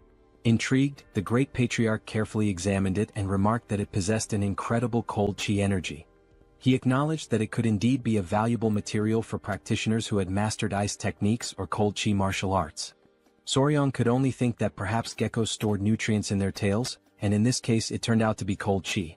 Realizing its potential worth, the Great Patriarch asked if Soryong wanted to try transforming it into an elixir. Returning to the present, Soryong decides that it is not worth mentioning the shriveled gecko tail. The Patriarch, still enthusiastic, instructs Un to inform her sister to exchange the elixir for the ice jade. He then suggests that the guests should rest, as he intends to prepare a celebration to welcome the guests from the Tang Clan. Curious, he asks if Huayin is close to Seol, and she confirms that she is. The Patriarch continues, explaining that his daughter Seol has recently been through something distressing, and perhaps Huayin's presence could help comfort her during their stay. Un then offers to guide the couple to the guest residence, and the Patriarch entrusts this task to her. As they walk, Un mentions that thanks to Huayin, her father's mood has improved somewhat, as in recent days, it felt as if they were walking on thin ice. To clarify, Huayin cautiously asks if something happened to Lady Seol. Huayin then shares that she has heard some troubling rumors and admits that she has been worried. Un, a bit disappointed, asks if Huayin really heard about the rumors. With a hint of frustration, Un confesses that she doesn't believe Seol would do something like that, but unfortunately, they haven't been able to find any clues to prove her innocence. As a result, Seol had to be confined in the seclusion room and marked with virginity sand to prove her purity. Huayin is utterly shocked by this revelation, while Soryong, confused, can only ask what on earth virginity sand is. Un and Huayin proceed to explain that virginity sand is a substance that women apply to their bodies to demonstrate their purity. If one raises a gecko and feeds it with cinnabar, the gecko's body will turn red. The gecko's body is then ground into powder and stamped onto a woman's skin. If her body is pure, the mark cannot be washed away, not even with water. Hearing this, Soryong feels a surge of indignation, thinking that identifying a woman's purity should be the job of a unicorn, not a gecko. To him, this practice seems like an outrageous violation. Un then points out that Seol is just ahead, prompting the couple to turn their attention towards her. For a moment, the young warrior is speechless. Even from a distance, it's clear that Seol's beauty is truly unique. As they move closer, they see her sitting there, seemingly untroubled, though on her hand remains the mark left by the virginity sand. Huayin feels relieved to see Seol and quickly approaches her, catching Seol by surprise as she didn't expect to see Huayin there. Un takes the opportunity to explain that Huayin brought an elixir containing cold qi, and that their father has agreed to exchange it for the ice jade. Observing the elixir up close, Seol comments that she can indeed sense the powerful cold qi emanating from it. The couple's spirits lift as Seol gratefully acknowledges the gift, revealing that she has the ice jade with her right there. She takes out the ice jade and shows it to them. Soryong takes the jade, and both he and Huayin feel an immense sense of relief at having secured it. However, before they can fully rejoice, Seol lets out a deep sigh, interrupting their moment of celebration. Noticing Seol's apparent sadness, Huayin cautiously brings up the rumors, expressing that she still finds it hard to believe that Seol could do something like that. Seol, appreciating the concern, softly admits that there were indeed many witnesses. She wonders aloud what exactly those people saw and, more puzzlingly, how they knew about the location of her mole. The young warrior's eyes light up with a sudden spark of excitement, as he is now convinced that this must be a truly mysterious case. An enthusiastic grin spreads across his face, and he can't help but burst into hearty laughter. Seeing this unexpected reaction, Huayin looks at him with concern and asks if he is feeling all right. Quickly shifting his expression to one of confident seriousness, Soryong proudly declares that he is an expert in such matters. In fact, he even goes as far as to claim that in his past life, he was famously known as Sherlock Fabre when it came to solving cases like this. Then, seemingly out of nowhere, Soryong asks Seol if she has ever bathed alone in a pond or river at night. The sudden and random nature of the question leaves all the girls puzzled, unsure of where this line of reasoning is leading. Huayin tries to make sense of it and cautiously suggests that maybe, in doing so, someone might have spied on Seol.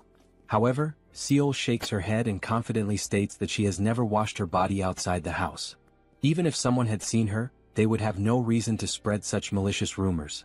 After all, even the people living in the lower parts of the mountain are considered family to her.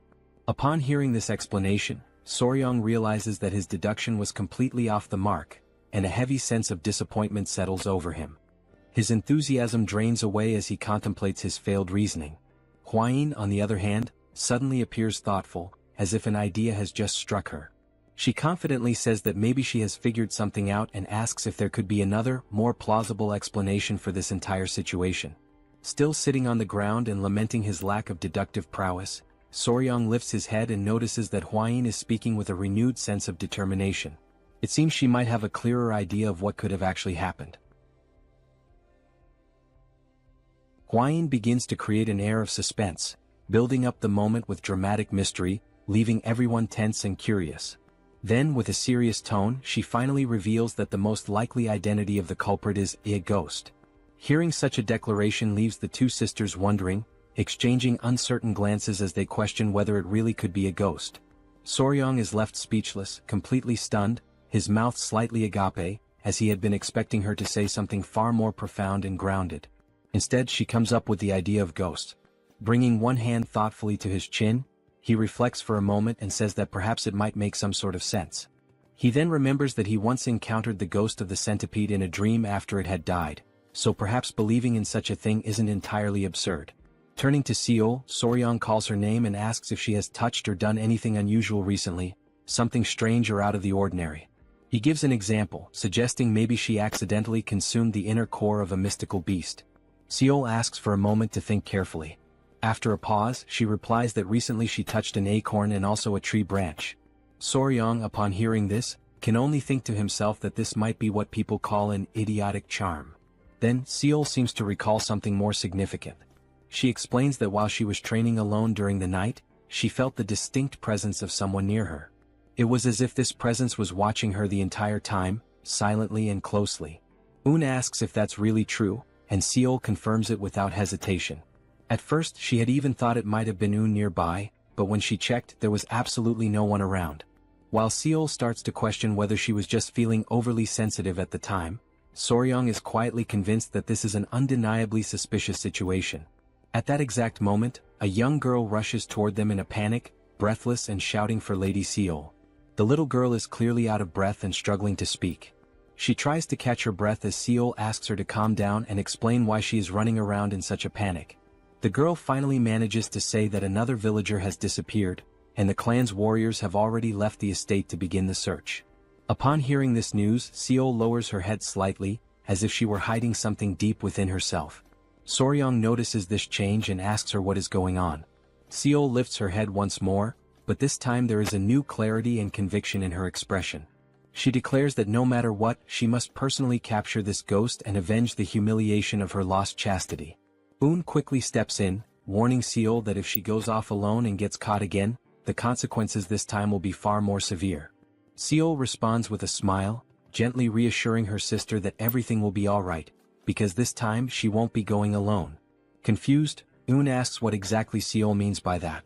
In response, Seol takes Hwain's hand and asks both her and Soryong if they would be willing to help her.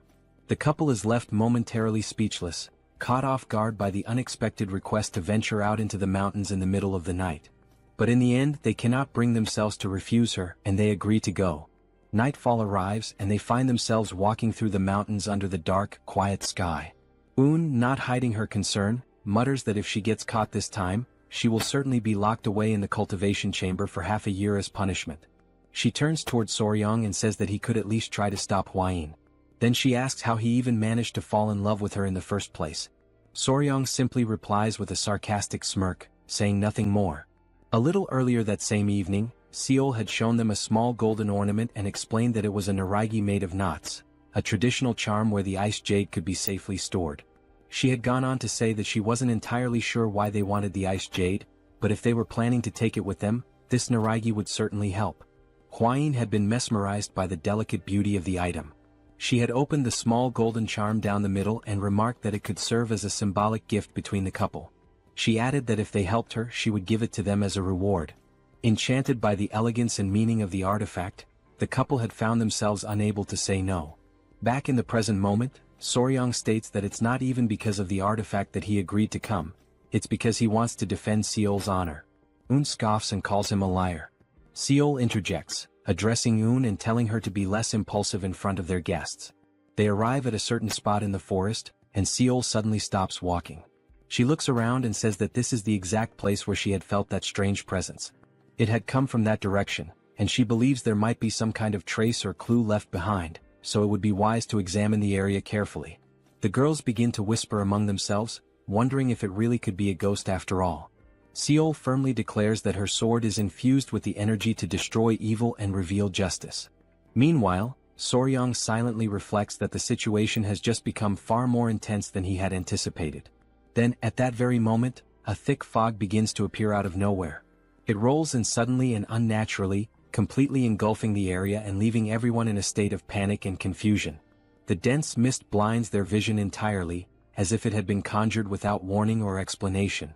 Soryong stands still, frozen for a second, trying to comprehend what exactly is happening. He begins shouting the names of the girls, calling out to each of them one by one, his voice filled with urgency and concern. But not a single voice answers him back.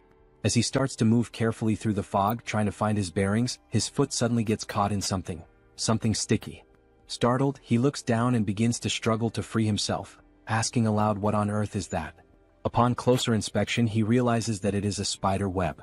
He grabs it with his hand and immediately notices how unusually thick the strand is. He then wonders why the thread is so abnormally strong and heavy, and instantly begins to question just how enormous the spider must be to produce something of that magnitude. Just as he is lost in thought, trying to make sense of the situation, he hears someone scream. His ears instantly recognize the voice. It is Lady Un. Uncertain of what to do next but desperate to act, Soryong quickly summons 2 baby centipedes. He crouches and asks them if they can locate their mother, Hwain. The tiny centipedes jump up with energy, and Soryong instructs them to find and protect Hwain without delay. With that, Soryong starts to run in the direction from which he heard Un's voice, calling out to her, urging her to respond. As he keeps moving forward, he gradually realizes that he is getting deeper and deeper into the forest, farther away from where they began. Soryong, being someone knowledgeable in these matters, reflects on a basic principle about spiders. He knows there are generally 2 types, the sedentary ones and the wandering ones. The sedentary spiders like to stay in their nests or homes, while the wandering ones tend to roam and explore. However, in either case, no spider spins flat webs laid out along the ground like this. That means, whatever kind of spider this is, it is definitely not a normal one. He soon notices that the fog is beginning to lift slightly, the visibility improving just a bit. He says to himself that he needs to hurry up and find the girls before something worse happens. But then he suddenly stops running. In front of him, every single tree is covered in spider webs, woven thickly between branches and trunks, forming a ghostly maze of silken traps. Now walking slowly and cautiously, he looks around and asks himself what in the world all of this could possibly be. He lifts his gaze upward, and what he sees there, high above him, is something he never expected. It is Lady Une, suspended and entangled in spider webs, stuck to the side of a tree. She appears to be unconscious, her body limp and unresponsive. Just then, a strange and eerie sound catches his attention, something moving nearby. Emerging from the mist, he sees a woman sitting atop a gigantic spider, a creature so massive and unnatural that it radiates a terrifying aura. The woman lets out a chilling, almost gleeful laugh that echoes across the webbed forest. As he focuses his eyes more clearly, Soryong sees the woman's face, and he is taken aback. She looks strikingly similar to Seal. She is sitting proudly and ominously on the back of a ground spider, her entire presence sending a shiver down his spine. Soryong stands completely paralyzed, overtaken by sheer shock, unable to tear his eyes away from the bizarre and unsettling scene unfolding right in front of him. The woman sitting atop the massive spider grins with twisted delight, her smile dark and malicious. She calls him a bastard, making it clear that she recognizes exactly who he is. His eyes widen with unease, and sweat begins to drip down his face as tension rises within him. Despite the insult, he remains strangely unfazed, his attention drawn instead to something peculiar. He suddenly notices that the spider she is riding on is a type of terrestrial creature he has never encountered before in his life. As they continue to stare each other down, locked in this eerie confrontation, Soryong carefully observes that the spider is weaving its web on the ground rather than suspending it in the air, an unusual trait that confirms beyond any doubt that this is indeed a new species, unfamiliar and possibly undiscovered. Then, at last, with a steady and determined look crossing his face, he begins to put the puzzle pieces together. In a rare moment of mental clarity, everything starts to make sense. He realizes, almost with a jolt, that the being before him, though it has the physical appearance and mannerisms of Seol, is not Seol at all. What he's seeing is actually a pedipalp, an arachnid creature, disguised as a spider. The scene briefly transitions to a more detailed explanation, offering insight into what a pedipalp really is. Normally, the term refers to the anterior legs of a spider, limbs that function as sensory tools, assist in mating or help subdue prey. Despite being labeled as legs, pedipalps are far more than simple limbs. They are sophisticated appendages connected directly to the creature's head, serving unique and specialized purposes. For instance, even the sharp pincers of a scorpion are actually modified pedipalps, highlighting how diverse and functionally advanced these structures can be. Back in the present moment, Soryong becomes increasingly aware that this pedipalp disguised as a spider is attempting to seduce him. It subtly exposes its shoulders in a suggestive manner, likely a calculated move to attract male prey. Blushing slightly, with his cheeks now tinged red, Soryong declares aloud that such efforts are unnecessary, because he is already completely captivated. Suddenly, in that very instant, Lady Une regains consciousness. Her eyes blink open in disbelief, and as she sees Soryong approaching the terrestrial spider, her expression quickly shifts to rage. She clenches her teeth furiously, consumed by frustration at the sight. Soryong moves closer, much closer, to the pedipalp now disguised as Seol.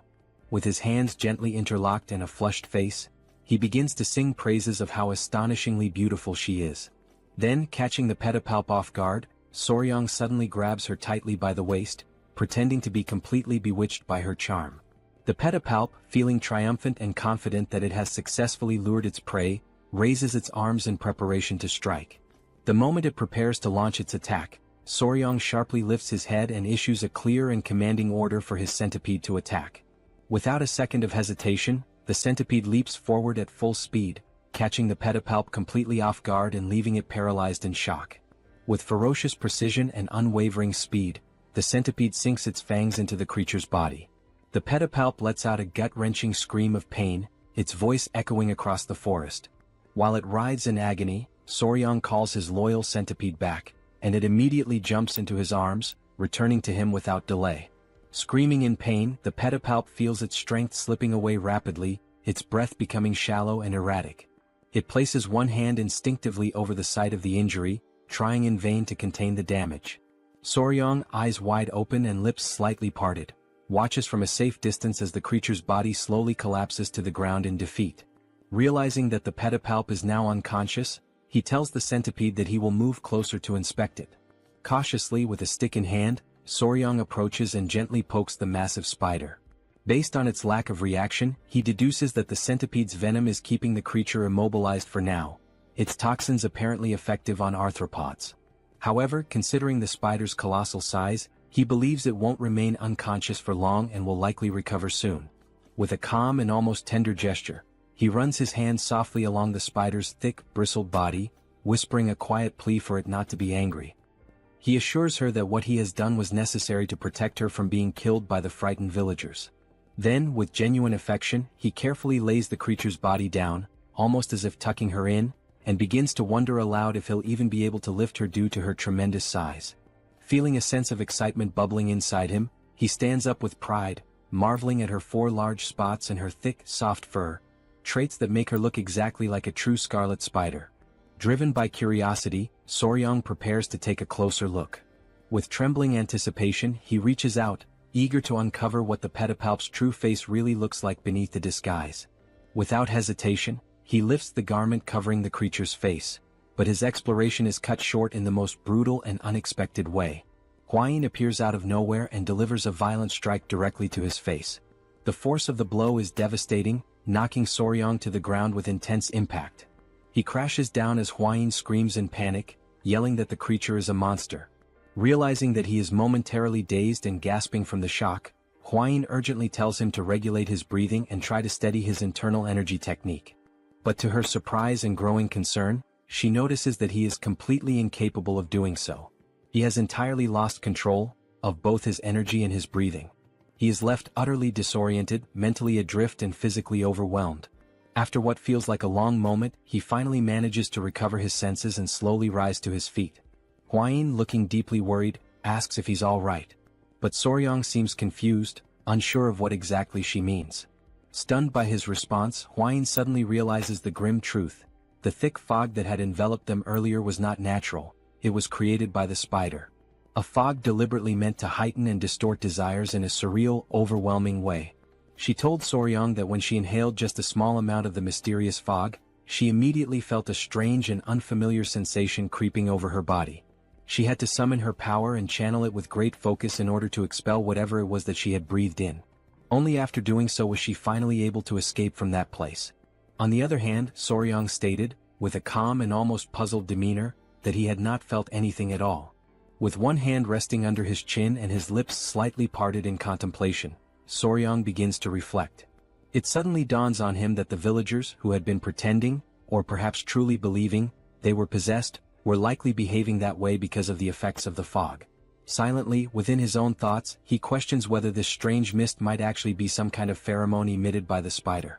Shortly afterward, Hwayin becomes visibly upset as she watches Soryang gently stroke the spider, his hands running carefully across its body, all while speaking to it in a soft voice about the origin of the fog and its unusually large size. Time passes and the couple remains in the forest, lingering together in that strange and tense environment.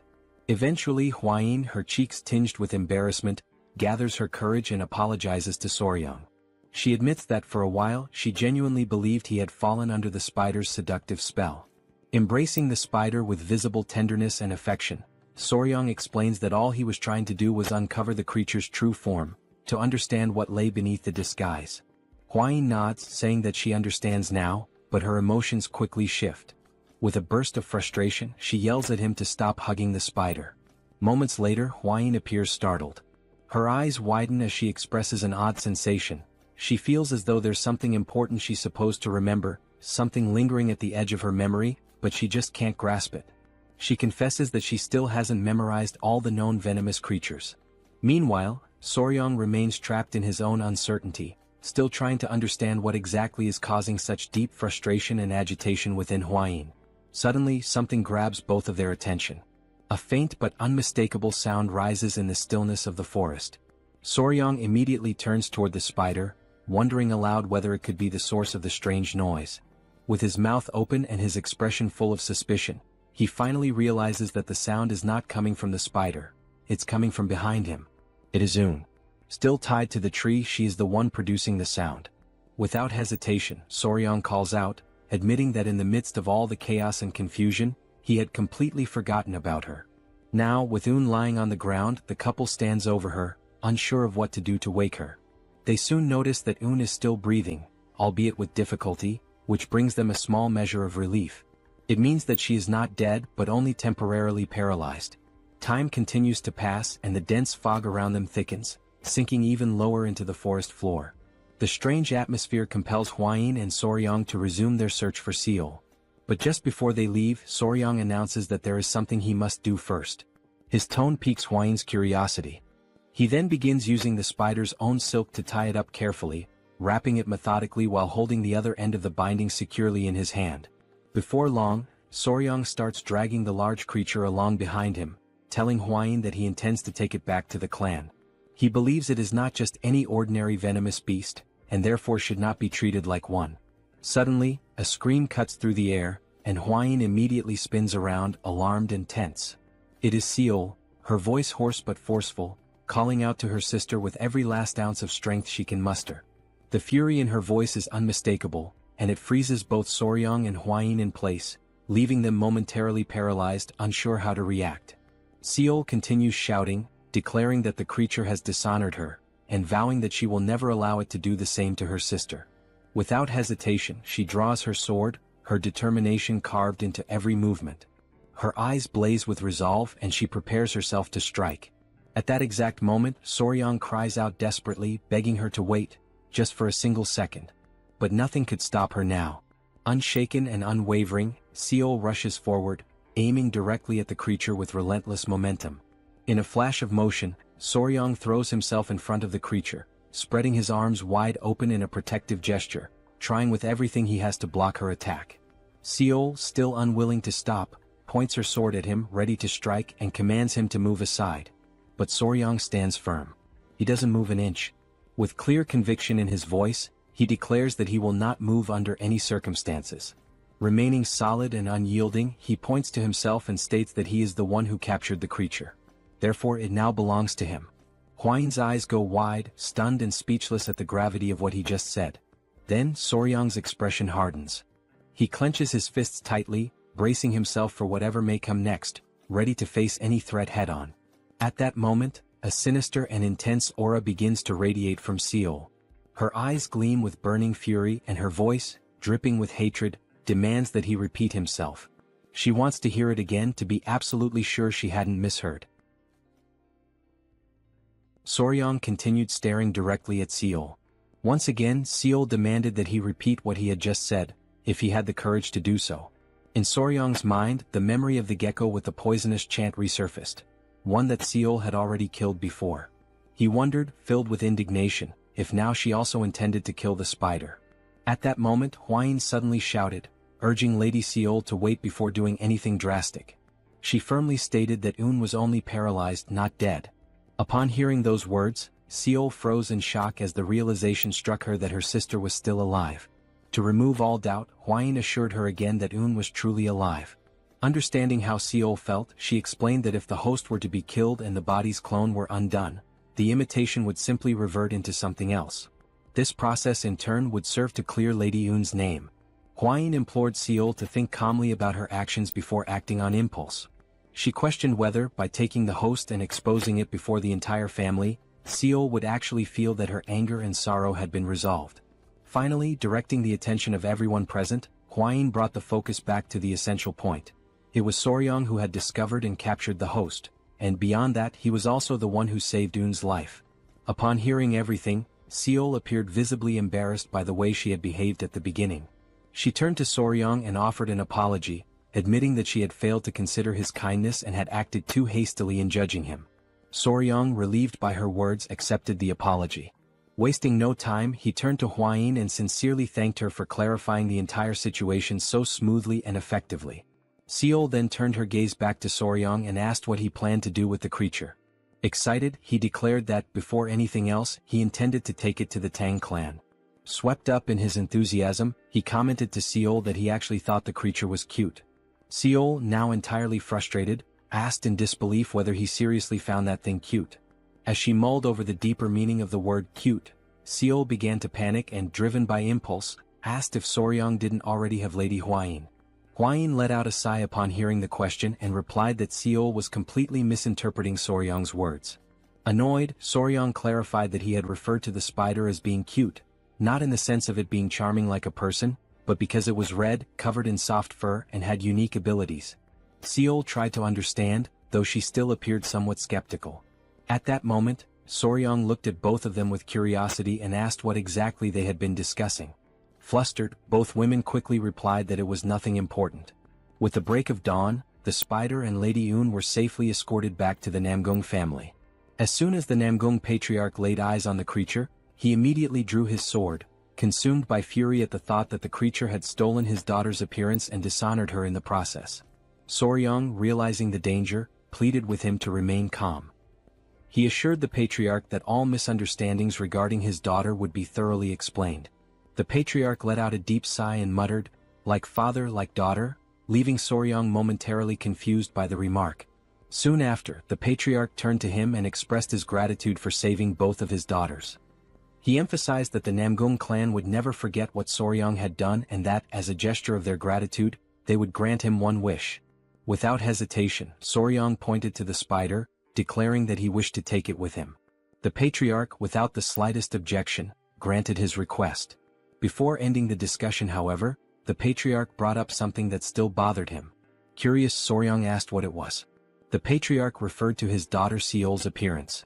She still wore an expression of stiffness, completely unlike her usual demeanor. Concerned, he posed a new question.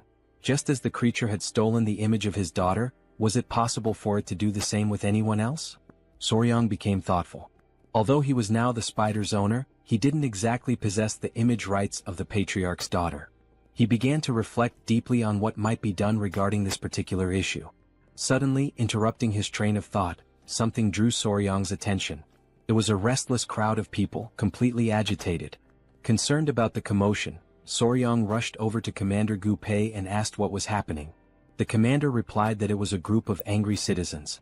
Many among them were outraged that the creature had stolen the appearance of young Lady Seol. They shouted loudly, questioning why it hadn't simply been killed. These comments infuriated Gu Pei. He sternly declared that the spider was now the property of the clan and that they were being far too bold by insulting it. Alarmed by the commander's fierce reaction, the crowd quickly backed down and retracted their statements. Soryang then declared that the misunderstanding had already been resolved and that everyone who needed to see her had already done so. Concerned about the creature's safety, he stated firmly that no one else should be allowed in. Upon hearing this decision, Gu Pei immediately gave the order to close the entrance. At that very moment, quite unexpectedly, someone appeared. It was an elderly man leaning heavily on his staff. Coughing lightly, he asked if he could just take a quick look. The guard at the entrance, following the orders from above, replied that he could not allow him to pass. The old man insisted, saying it would only take a moment, but the guard repeated that it simply wasn't possible. Soryang stepped in and argued that, given the elder's frail health and the long journey he had clearly undertaken, the least they could do was allow him a brief visit. With permission granted, the old man walked through the entrance and made his way directly toward the creature. With misty eyes, he recognized her in a strange, almost mystical way. She turned to Soryang and asked what her fate would be. With excitement in his voice, he answered that she would live, for she was a precious creature and would be raised within the Tang clan. Still enthusiastic, Soryang emphasized that, despite her unusual appearance, she was simply a spider, nothing more. The old man was visibly moved upon hearing such kind words about the spider for the very first time. Feeling relieved, he stated that he could trust Soryang, though the young man did not quite understand what he meant. Suddenly, the elder began untying the creature, leaving everyone nearby utterly stunned by the sight. Soryang shouted, urging him to wait before doing anything further, warning that the situation could be dangerous. But the old man ignored the warnings, gently placing his hand on the spider's head. As he caressed her, the creature's eyes lit up, and her expression took on a newfound calmness. Soryang remarked that he had felt a familiar energy in the elder from the very beginning. The old man then revealed that the spider's name was Yowa.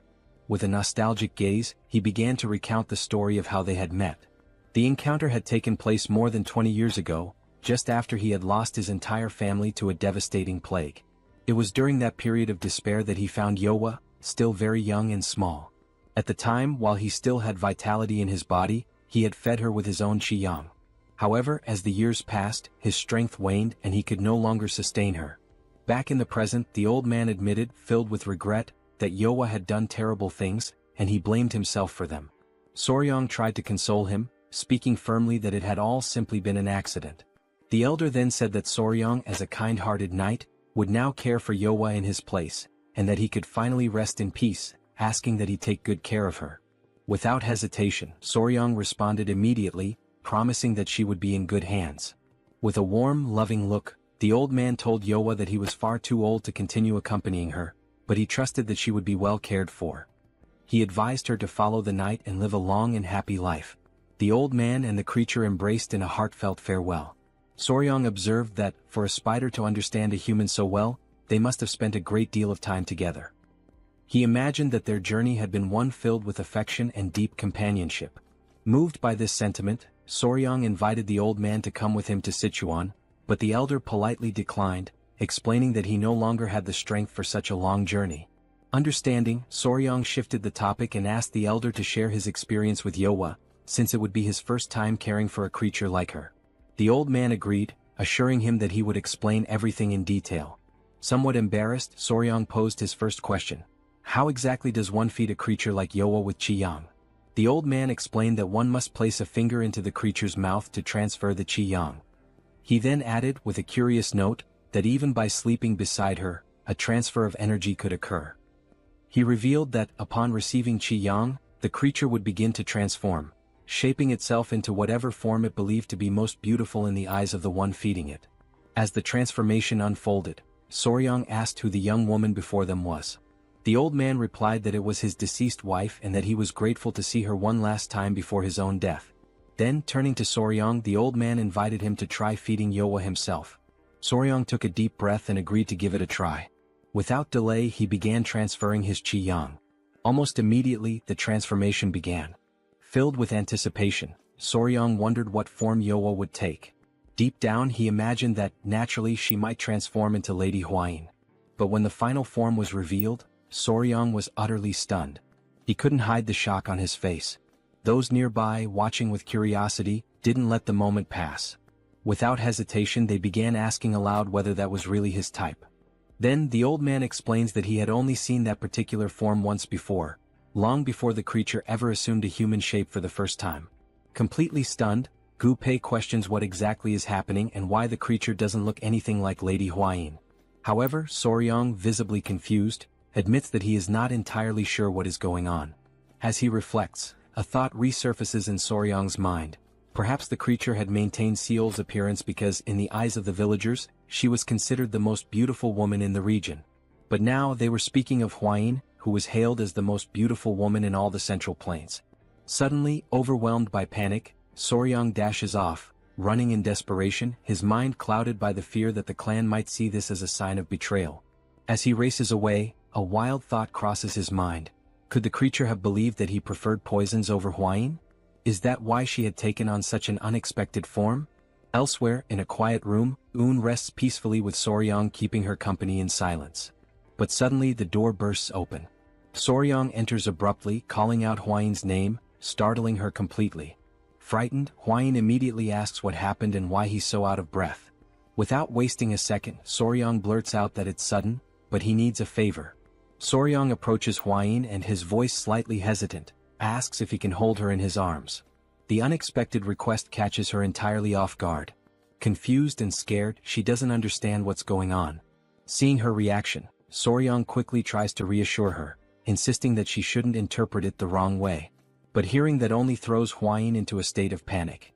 Overcome by anxiety, she exclaims that he must have discovered the truth. She scrambles to explain, saying she never meant to keep anything from him deliberately, she only knew what she knew from reading about it in books. As she speaks, Soryong watches her, completely puzzled, having no idea what she's referring to. With her panic mounting, she finally yells out that the spider is one of the 10 great venomous creatures of the Central Plains. Soryong is left speechless. In his mind, an image of the spider flashes and shock floods his thoughts. He cannot believe what Huayin has just revealed, that Yowa is, in fact, that very creature. Huayin swears that she never meant to deceive him, but chose to remain silent until she could be sure, because of a promise she had made. Still frozen in place, Soryong begins to understand. That was why Huayin had been so hesitant. The revelation had taken him completely off guard. Huayin, overcome by emotion, gives in. In an unanticipated move, she throws herself into Soryang's arms. The gesture flusters and embarrasses him entirely. But suddenly, while still holding Huayin, something catches Soryang's attention. Un had woken up. Sitting upright in bed, she silently watches the scene, clearly uncomfortable and embarrassed. Panic overtakes Soryang the moment he realizes that Un is indeed awake. Days later, Soryang waves farewell to the Namgung clan. The incident had been resolved, and fortunately, Yowa had assumed the form of Huayin after absorbing Soryang's qi-yang. Aboard the boat, Soryang walks over to Yowa to inform her that, once they reach their destination, he will release her from the cage. Shortly after, Gu Pei asks if Soryang has any idea about the next leg of their journey. Soryang explains that after acquiring the ice jade, he plans to head directly for Mount Gonga, home of the fat-tailed geckos. However, he admits that he is uncertain whether he should stop by the Tang clan first, as he doesn't know if Yowa can handle such a long journey. Upon hearing this, Yowa raises a hand toward Soryang, who immediately asks if she's feeling well. She smiles gently, a clear reflection of her recognition of his kind spirit. Soryang understands the gesture and thanks her sincerely, promising that they will get there as quickly as possible. Without further delay, Soryang turns to Gu Pei and informs him that they will head straight to Mount Gonga as originally planned. As they travel toward their destination, Soryang takes the opportunity to quietly enjoy the scenery around him, allowing himself a rare moment of peace amidst the gentle sway of the journey. Suddenly, something captures his attention. He overhears two young men talking nearby, their voices animated. One of them says that the leader of the alliance had personally led the Azure Dragon unit on an expedition, and that captured prisoners from the Blood Cult had begun to reveal crucial information about the locations of other strongholds. Right after that, the boy with yellow hair adds with excitement that there are rumors going around about someone who managed to create a poisonous mist that only affects members of the Blood Cult. Instantly, Soryang turns toward them with enthusiasm written all over his face, realizing that they were talking about something he himself had accomplished. The scene shifts back to the boys and Soryang, now clearly intrigued, asks them who was responsible for creating such a thing. One of the boys replies that the alliance hadn't disclosed the identity of the person involved, but insists that whoever did it was truly a hero. Soryang is left stunned by the praise. As the words sink in, his mind drifts back to his days of uploading videos, and for a brief moment he relishes the feeling of having once again made an impact, albeit from the shadows. Eventually they arrive at Mount Gonga. Soryang admits, somewhat embarrassed, that since he's not particularly skilled in the art of lightness techniques, he won't be able to climb the mountain himself. Because of that, he suggests that Huayin and Gu Pei go instead to retrieve the fat-tailed geckos. However, Gu Pei raises a valid concern. Would the geckos even respond without Soryang present? Huayin agrees with the reasoning, suggesting that it would be best if Soryang could go himself. Then, out of nowhere, something draws their attention. It is Yowa, gracefully ascending the mountain on her own, while Soryang shouts desperately for her to come back down.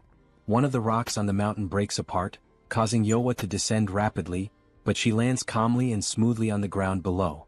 Everyone stands in awe at the sight, completely stunned by her ability to fly.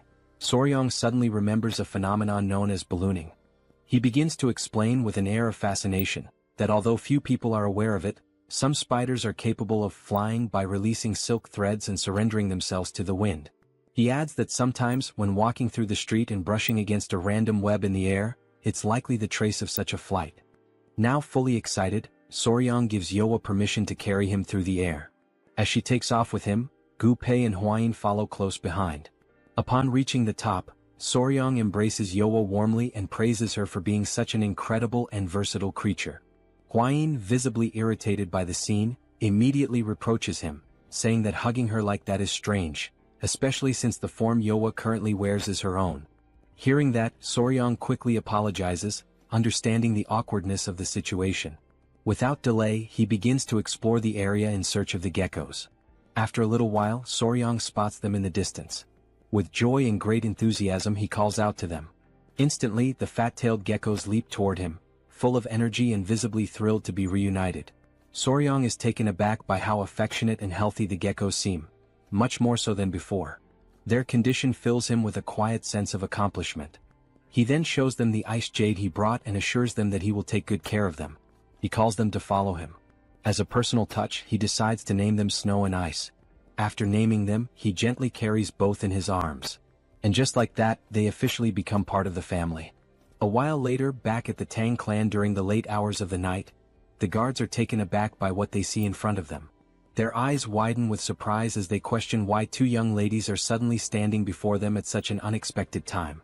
They take a closer look and quickly realize that one of the young women isn't actually human. It's a spider that has taken on the form of Miss Huayin. Feeling quite pleased with himself, Soryong proudly tells the guards to go and spread the news. The honored and confident official son-in-law of the Tang clan has returned with one of the 10 great venomous creatures.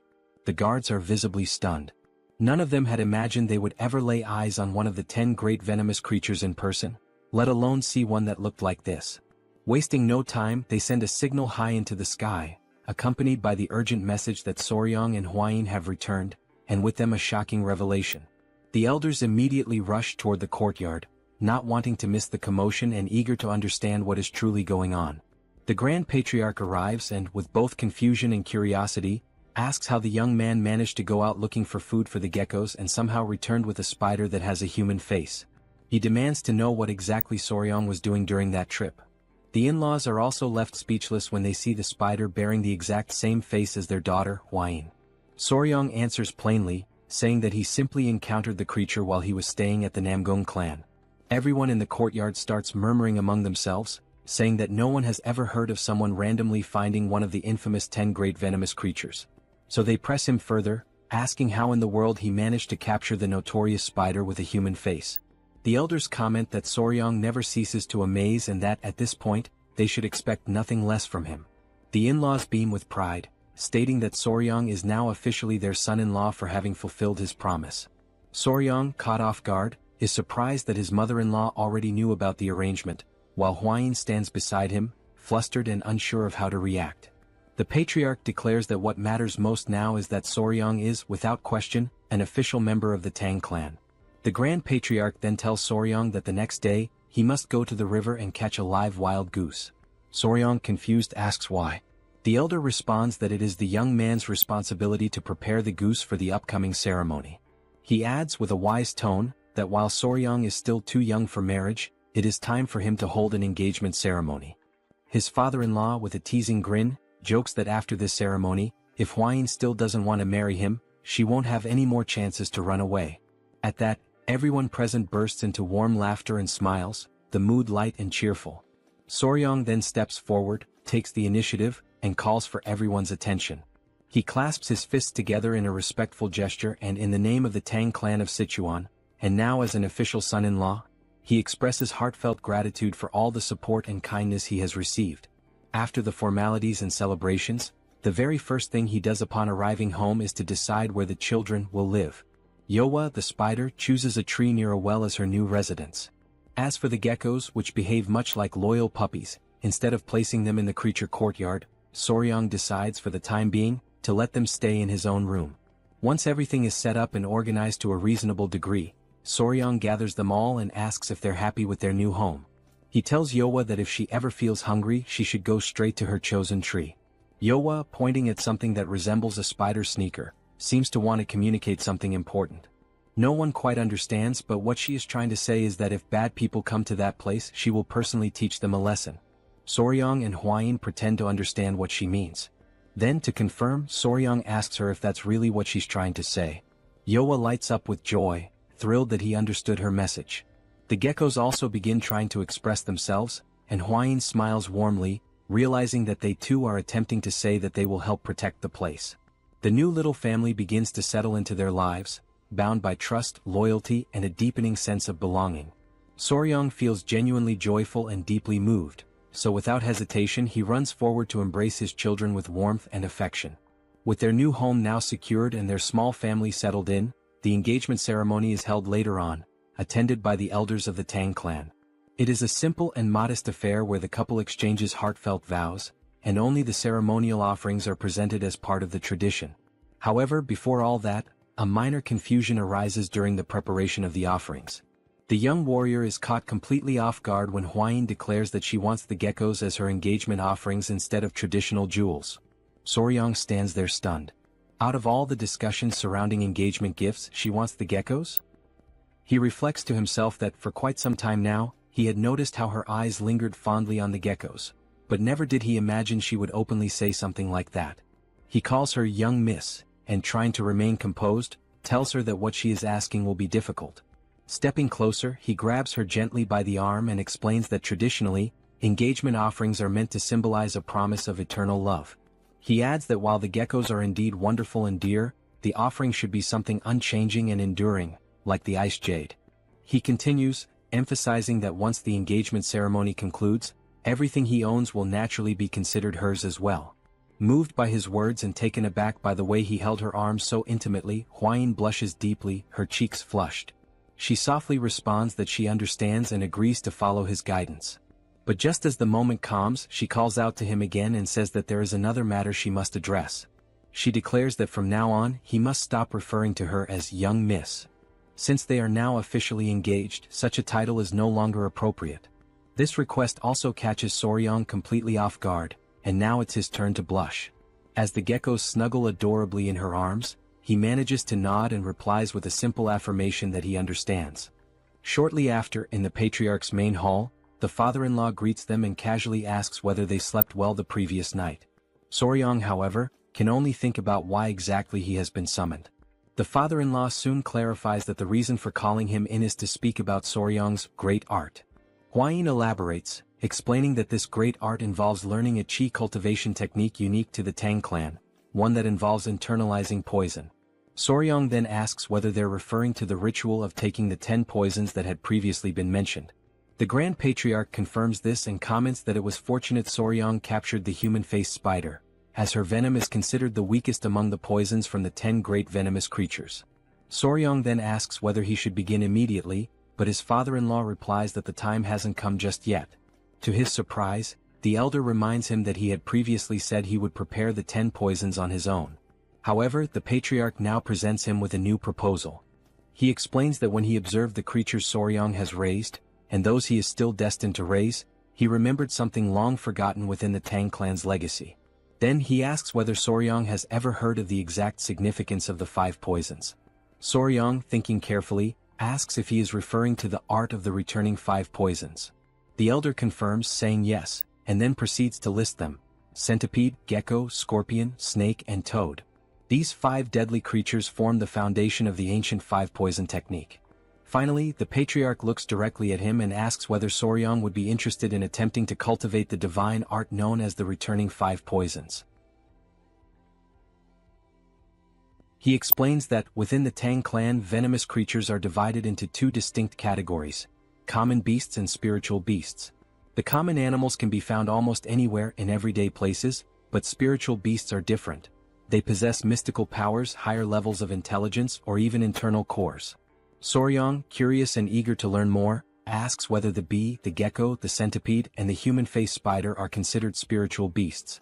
His father-in-law affirms that they are indeed spiritual beasts, and precisely because of that, he is going to propose something different. The Grand Patriarch begins to elaborate, explaining that the traditional 5 poisons technique is limited, as it only allows for the absorption of venom from common creatures. However, its true and complete form, the returning 5 poisons divine art, goes far beyond that, granting the ability to absorb venom from spiritual beasts. With the fat-tailed geckos and the centipede already in his care, 2 spiritual beasts are secured. If they can obtain venom from a snake, a scorpion, and a toad, all at the spiritual level, then all the conditions will be met for Soryong to fully master the returning 5 poisons. The elder then looks at him intently and asks whether Soryong would like to begin training in this divine art. Upon hearing this, the first thing Soryong manages to ask is whether the gecko actually possesses venom. The Grand Patriarch calmly responds that he conducted some studies and discovered that the geckos have the ability to bring people to a state of extreme cold. That, in itself, is a form of venomous effect. Then, his father-in-law presents him with 2 paths to choose from. The first path involves absorbing the venom from the centipede and the gecko in order to master the returning 5 poisons divine art. The second path requires absorbing the venom from the human-faced spider, which would initiate the cultivation of the dual-core 10 venoms body. Soryong, still unsure, asks whether he could possibly use the 10 most venomous creatures instead to complete the 10 venoms body. but his father-in-law calmly explains that the gecko is not one of the 10 great venomous creatures. Internally, Soryong begins to realize that if he proceeds by absorbing the venom from lesser beings, such as the blue centipede and the gecko, he will no longer be able to walk the full path of the 10 venoms. Therefore, he now finds himself at a crucial crossroads: either follow the spiritual path of the returning 5 poisons, or begin collecting all 10 of the great venomous creatures to forge the 10 venoms body. He likens this dilemma to choosing a skill tree in a game. Soryong remembers that, in his past life playing RPGs, the skill tree was everything. One wrong choice meant a weak character. The right choice led to god-tier strength. His father-in-law advises him to think carefully, stressing that the returning 5 poisons divine art is already an extraordinary achievement. Without great fortune, one might never find all 10 great venomous creatures, much less manage to tame them. Soryong remains deep in thought, his mind spinning as he contemplates the path ahead. He questions himself inwardly: should he take the simpler, more attainable route with the 5 poisons? Or dare to pursue the punishing path of the 10 venoms, which could ultimately elevate him to unimaginable heights? Still lost in indecision, he walks beside his companion. She calls out to him gently and says that if he's hesitating just because of the promise he made, then there's no need to feel trapped by the 10 venoms body. After all, the returning 5 poisons divine art is already an extraordinary cultivation technique. Hwain offers him words of reassurance, telling him not to decide anything out of haste or pressure. No matter what path he chooses, she emphasizes, he will remain someone special in her eyes. Soryong responds that even the patriarch mentioned how the preparatory process would be exactly the same, and only the final venom to be absorbed would change. He says he'll take more time to reflect before making his final decision. Days pass and Soryong still hasn't reached a conclusion. Lying in bed, he turns toward the geckos and casually asks them what he should do. Suddenly, the door bursts open and Hwain calls out his name, shouting. Startled, Soryong jumps up and asks what's going on. She explains that the centipedes are about to molt again. He springs out of bed in a hurry, stunned by the news. The two of them rush together to the area where the centipedes are kept. Soryong gazes at them, his heart filled with awe and emotion. Hwain notes how quickly the centipedes are growing, and she's surprised. They weren't expecting a second molting to happen this soon. She wonders aloud whether their appearance will change again, and Soryong nods, confirming that this time, blue spots will start to appear on their bodies. He recalls their mother and, filled with excitement, wonders aloud whether they might begin to resemble her. Hwain says she's excited too, and Soryong confidently declares that they'll definitely become even cuter. But suddenly, in that very moment, his expression freezes. Soryong realizes he shouldn't be celebrating just yet. If the centipedes don't properly dry their bodies before the grand technique is performed, it could lead to serious problems. Desperate, he reflects that even ordinary centipedes take an entire day to dry after molting, and considering the timing of the previous molt, this current one is bound to take even longer. Deep down, he knows that the gecko's venom is something truly special. It requires a careful preparation process before it can be safely extracted. His dilemma has been whether to use the centipede's venom or the spider's venom for the first dosage. But now, with the molting in progress, he isn't even sure if the centipede's venom will still be viable once the process is complete. Soryong realizes that forcing the extraction of venom at this stage could bring about serious complications. Yet, at the same time, he is fully aware that he cannot afford to wait until their bodies have fully recovered and strengthened after the molt. After all this reflection, he silently wonders why on earth he's been torturing himself so much over this decision in the past few days. Several days later, Soryong stands firm in his decision. Inside the Hall of Grand Techniques, the complex and meticulous preparation of the great technique has finally been completed. Though Soryong had considered delaying the ritual for the sake of the centipedes, the intricate nature of the process made postponement virtually impossible. Divided into multiple stages, the preparation begins with hundreds of cauldrons boiling various herbs, each selected to extract a specific medicinal essence. After this, the extracts are cooled down and stored in large ceremonial jars. Inside these containers, various potent venoms and the blood of venomous beasts are combined. Maintaining the right balance among all these volatile substances is no easy task. One delay or a minor error could render the entire mixture useless. That is why Soryong understands he cannot afford to simply sit and wait. So, he makes his decision. He will use the venom of Yowa, the human-faced spider, one of the 10 great venomous creatures. As he gazes into the ceremonial liquid, he notes how dark and ominous its color has become. At that moment, the Grand Patriarch enters and solemnly announces that the time has come to begin the ritual. He instructs Soryang to remove his garments and step into the jar. Without hesitation, Soryang complies and immerses himself. The moment he enters, a sensation washes over him, something almost nostalgic like being in a place that his body somehow remembers. The Grand Patriarch explains that a single drop of Yowa's venom will be added to the liquid, followed by the application of medicinal compounds.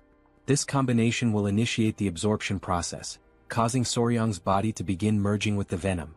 He also mentions that, under normal circumstances, this would be an excruciatingly painful process. But given that the spider's venom is paralyzing by nature, Soryang should only feel a minimal amount of pain. The elder then says he will step out briefly to gather the remaining ingredients, asking Soryang to stay where he is and wait. Suddenly, the door bursts open and Hwain enters excitedly, bringing Yowa, the geckos, and the freshly molted centipedes with her. Soryang compliments how much more beautiful they look now, although he also notes with mild surprise that the changes were not as dramatic as he had anticipated. With a playful smile, he jokes with the centipedes, saying how odd it must be for them to see their father soaking in a giant jar. Soryang warns them that it's dangerous for them to be in the room at this moment, prompting Hwain to call the centipedes back toward her. Just then, something unexpected happens. The ceremonial liquid begins to bubble violently, and a small splash hits one of the centipedes, startling it. Panicked, Soryang shouts out that the centipede's antenna has come into contact with the potion, and it needs to be washed immediately with warm water. Hwain quickly grabs the centipede to move it away from the danger. But in that chaotic moment, a tiny amount of saliva escapes from the centipede's mouth and falls into the ceremonial jar. A reaction is triggered instantly. Upon seeing this, Hwain becomes frantic, screaming that venom has entered the potion. Suddenly, an intense wave of pain courses through Soryang's body. Every fiber of his being begins to absorb the venom, while the dark liquid surrounding him bubbles and churns with an almost violent intensity.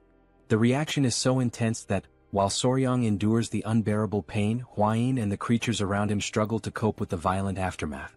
Hwain, overwhelmed and in a state of panic, shouts for Soryang to maintain control with every ounce of strength he has. Amid the agonizing sensations ripping through his body, Soryang says it feels as though his skin is being flayed and his insides are burning from within. In the midst of this chaos, he recalls the critical instruction, "Do not move during the great technique." But his instincts scream at him to flee to escape the torment.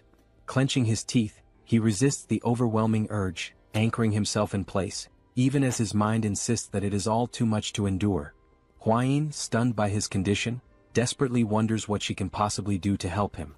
Her heart pounds in helpless fear. Suddenly, his father-in-law and the Grand Patriarch return to the chamber.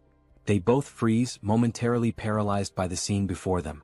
As they hurry closer, Hwain hurriedly explains that the centipede accidentally spilled a small amount of venom into the solution. Right then, Soryang collapses against the edge of the ceremonial jar, his strength failing. With a trembling voice, he pleads for someone to save him. The Grand Patriarch quickly urges Soryang to stay conscious. At the same time, the Patriarch instructs him to calm his breathing and focus his mind, warning that losing consciousness now could be dangerous. Suddenly, Soryang coughs up a thick, dark liquid. His body begins to convulse and he feels his control slipping away.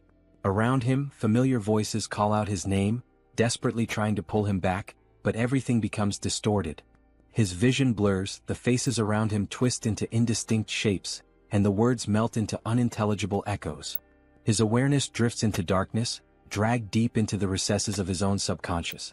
When he opens his eyes again, Soryang finds himself face to face with the centipede. Unexpectedly, an intense, radiant light bursts forth from the centipede's body, leaving him in a stunned trance.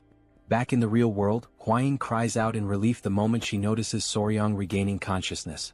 Slowly, Soryang's eyes flutter open. His vision stabilizes, and he sees the Grand Patriarch and Hwain standing before him, watching intently, visibly filled with anticipation and hope. Without delay, Hwain asks if he's all right. The Grand Patriarch explains that, fortunately, he was able to guide Soryang's chi flow in time, and that the great technique appears to have completed successfully. He notes that Soryang's body has now accepted the centipede's venom. Then, with a soft chuckle, he remarks that perhaps the centipede wanted its father to understand the essence of the 5 poisons. Soryang quickly asks if the centipede is okay, visibly concerned that it came into contact with the volatile substance. Hwain reassures him gently, saying she washed the affected area as quickly as she could. But her expression shifts to a somber one, and she admits she had no idea whether he would survive or not. She turns her head away, unable to look him in the eye. At that moment, Soryong recalls how, after returning from the wedding ceremony, the very first thing he did was rush to check on the centipedes, before even turning to see his bride. He raises a hand to his forehead and lets out a groan. Hwayin immediately asks if the pain is coming back, her worry returning. But with a resolute expression, Soryong looks up and asks again if the centipede is safe, taking both Hwayin and the Grand Patriarch by surprise. Noticing this shift in his behavior, Hwayin comments that it seems like he still hasn't fully recovered his senses. The Grand Patriarch quickly calls for the physicians. Meanwhile, Soryong realizes this moment of confusion was a perfect opportunity to play things to his advantage. Days pass, and only after every drop of medicine in the jar has dried does the great technique finally come to a proper end. The Grand Patriarch once again checks on Soryong, asking if he truly feels well, and suggesting they may still need to examine him in more detail. But Soryong assures them that he feels perfectly fine. The Grand Patriarch declares that Soryong has now officially set foot on the path of the 5 poisons and has begun to cultivate the divine art. For that reason, he says it is time to hand him the appropriate martial arts manual. Startled, Soryong asks what kind of manual. The Grand Patriarch explains that there are 5 manuals in total. Each one corresponds to a venomous creature and a specific technique: the venomous fang claw of the centipede, the venomous snake grasping hand that seizes life itself, the fast-legged scorpion tail technique, the wall-climbing gecko step method, and lastly the exploding toad palm. He adds that each technique governs a different discipline: claw technique, hand technique, leg technique, movement technique, and palm technique, respectively. Soryong becomes visibly excited upon hearing that this martial art allows its practitioner to become one with poison, forming a true unity between body and venom. The very idea stirs something deep within him, igniting his curiosity and determination. The Grand Patriarch notices Soryong's reaction and remarks that he seems enthusiastic. Soryong confirms that he is indeed excited, but also admits that he's surprised. It's not exactly the kind of venom-based assassination techniques or deadly arts he had originally imagined. In response, the Grand Patriarch begins to explain the origins of this martial tradition. He reveals that this particular martial art did not originate within the Tang clan itself. The divine art of the returning 5 poisons, along with the 5 venom techniques, actually stemmed from an external lineage, from the now extinct 5 poisons sect. He recounts a story from 2 centuries ago. Back then there was a second son of the Tang family, known far and wide as a prodigy of his generation.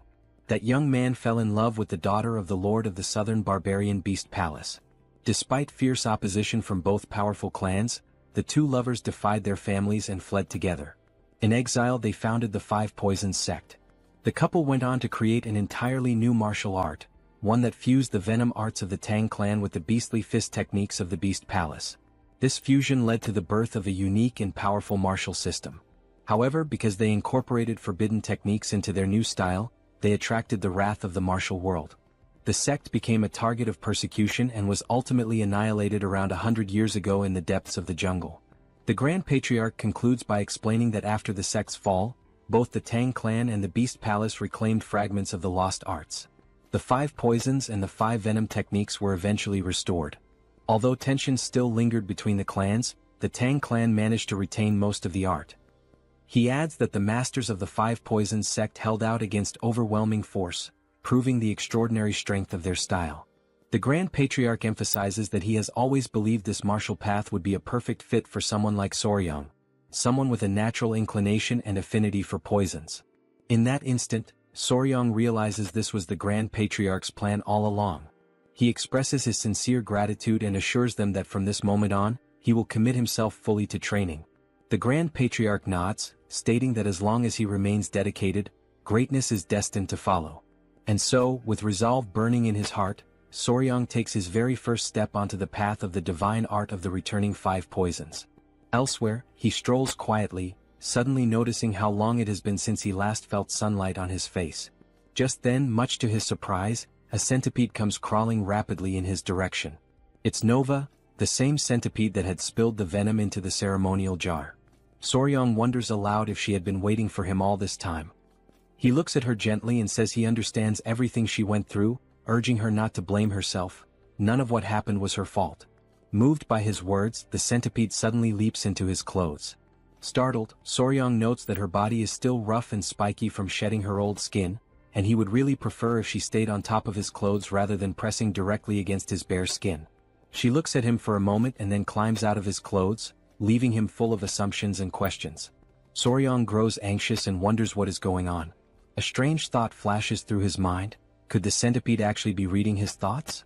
Trying to shake off the notion, he reassures himself that it's probably just a coincidence. After all, animals that spend a long time together often develop uncanny synchronicities. He holds her gently in his hand, telling himself that he's just an emotional fool without a solid sense of reason. There's no way an ordinary creature from the Venom clan could do something like that. But suddenly, the centipede looks at him with a piercing, serious gaze. Then she radiates a powerful red aura, shocking Soryang to his core. He mentally gives her a command, to go to his head. Instantly, she obeys without hesitation. He then mentally commands her again, to find him. And again she follows the instruction precisely. Soryang stands frozen, stunned. One time might be coincidence. Two could still be chance. But 3 times? That was beyond reason. Eyes wide, he stares at her, overwhelmed and confused, trying to make sense of the impossible.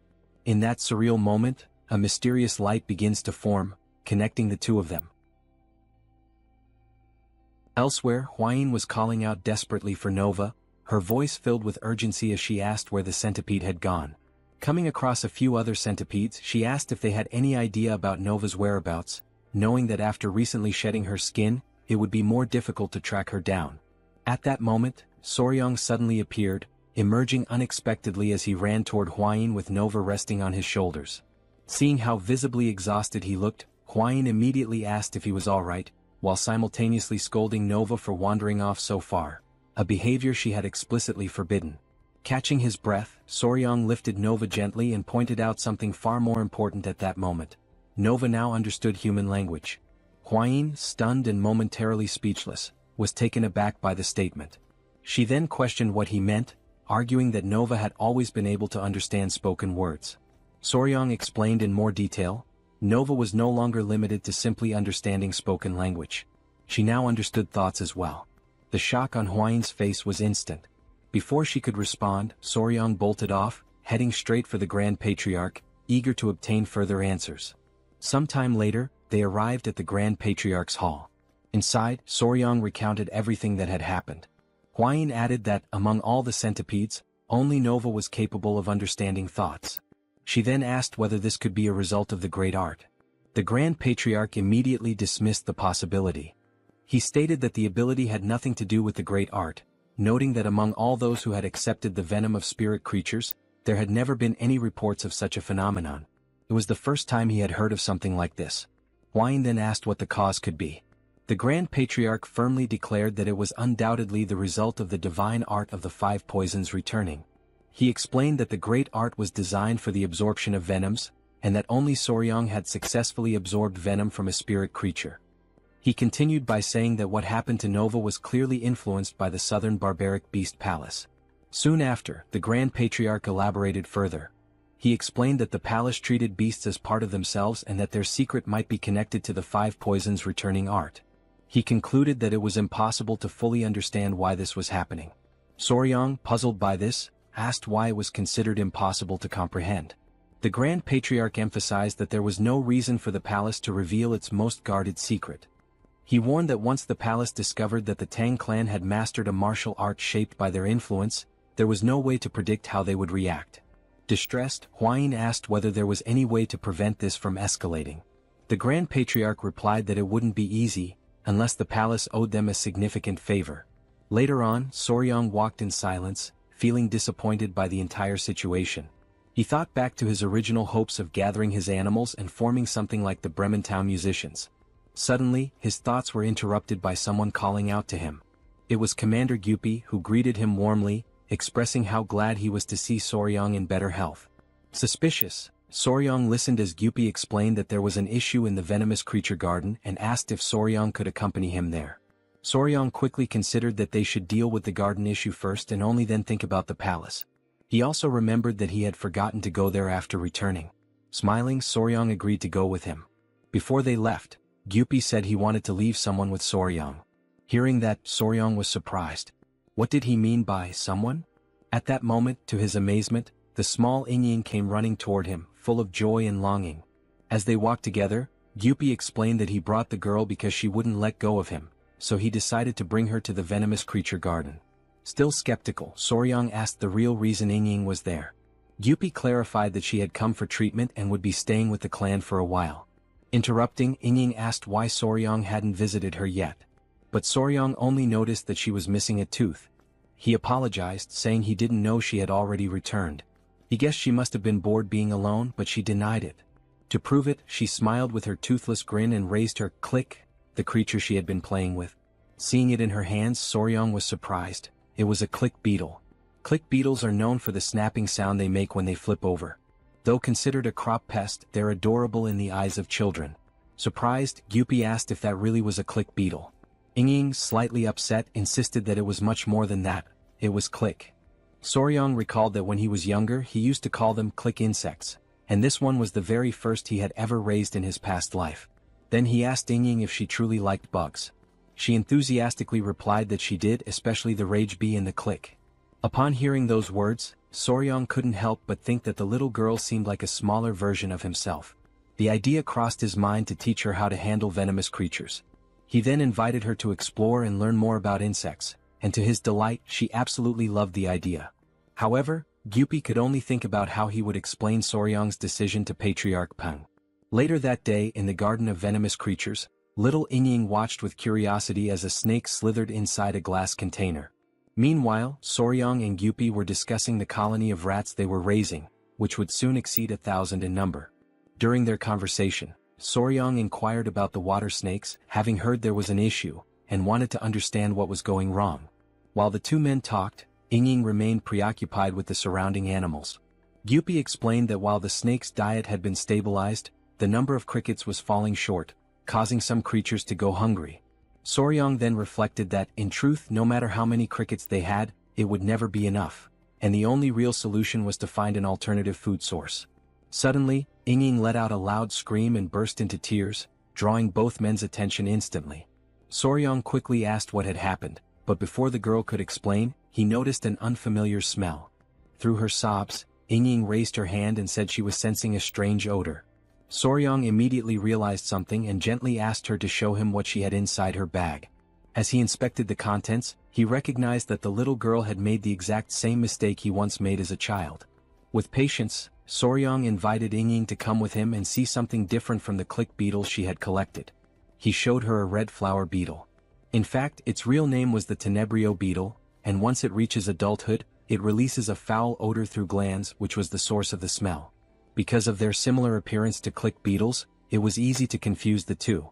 Soryang explained that only click beetles make a sound by snapping their abdomens. Tenebrio beetles do not.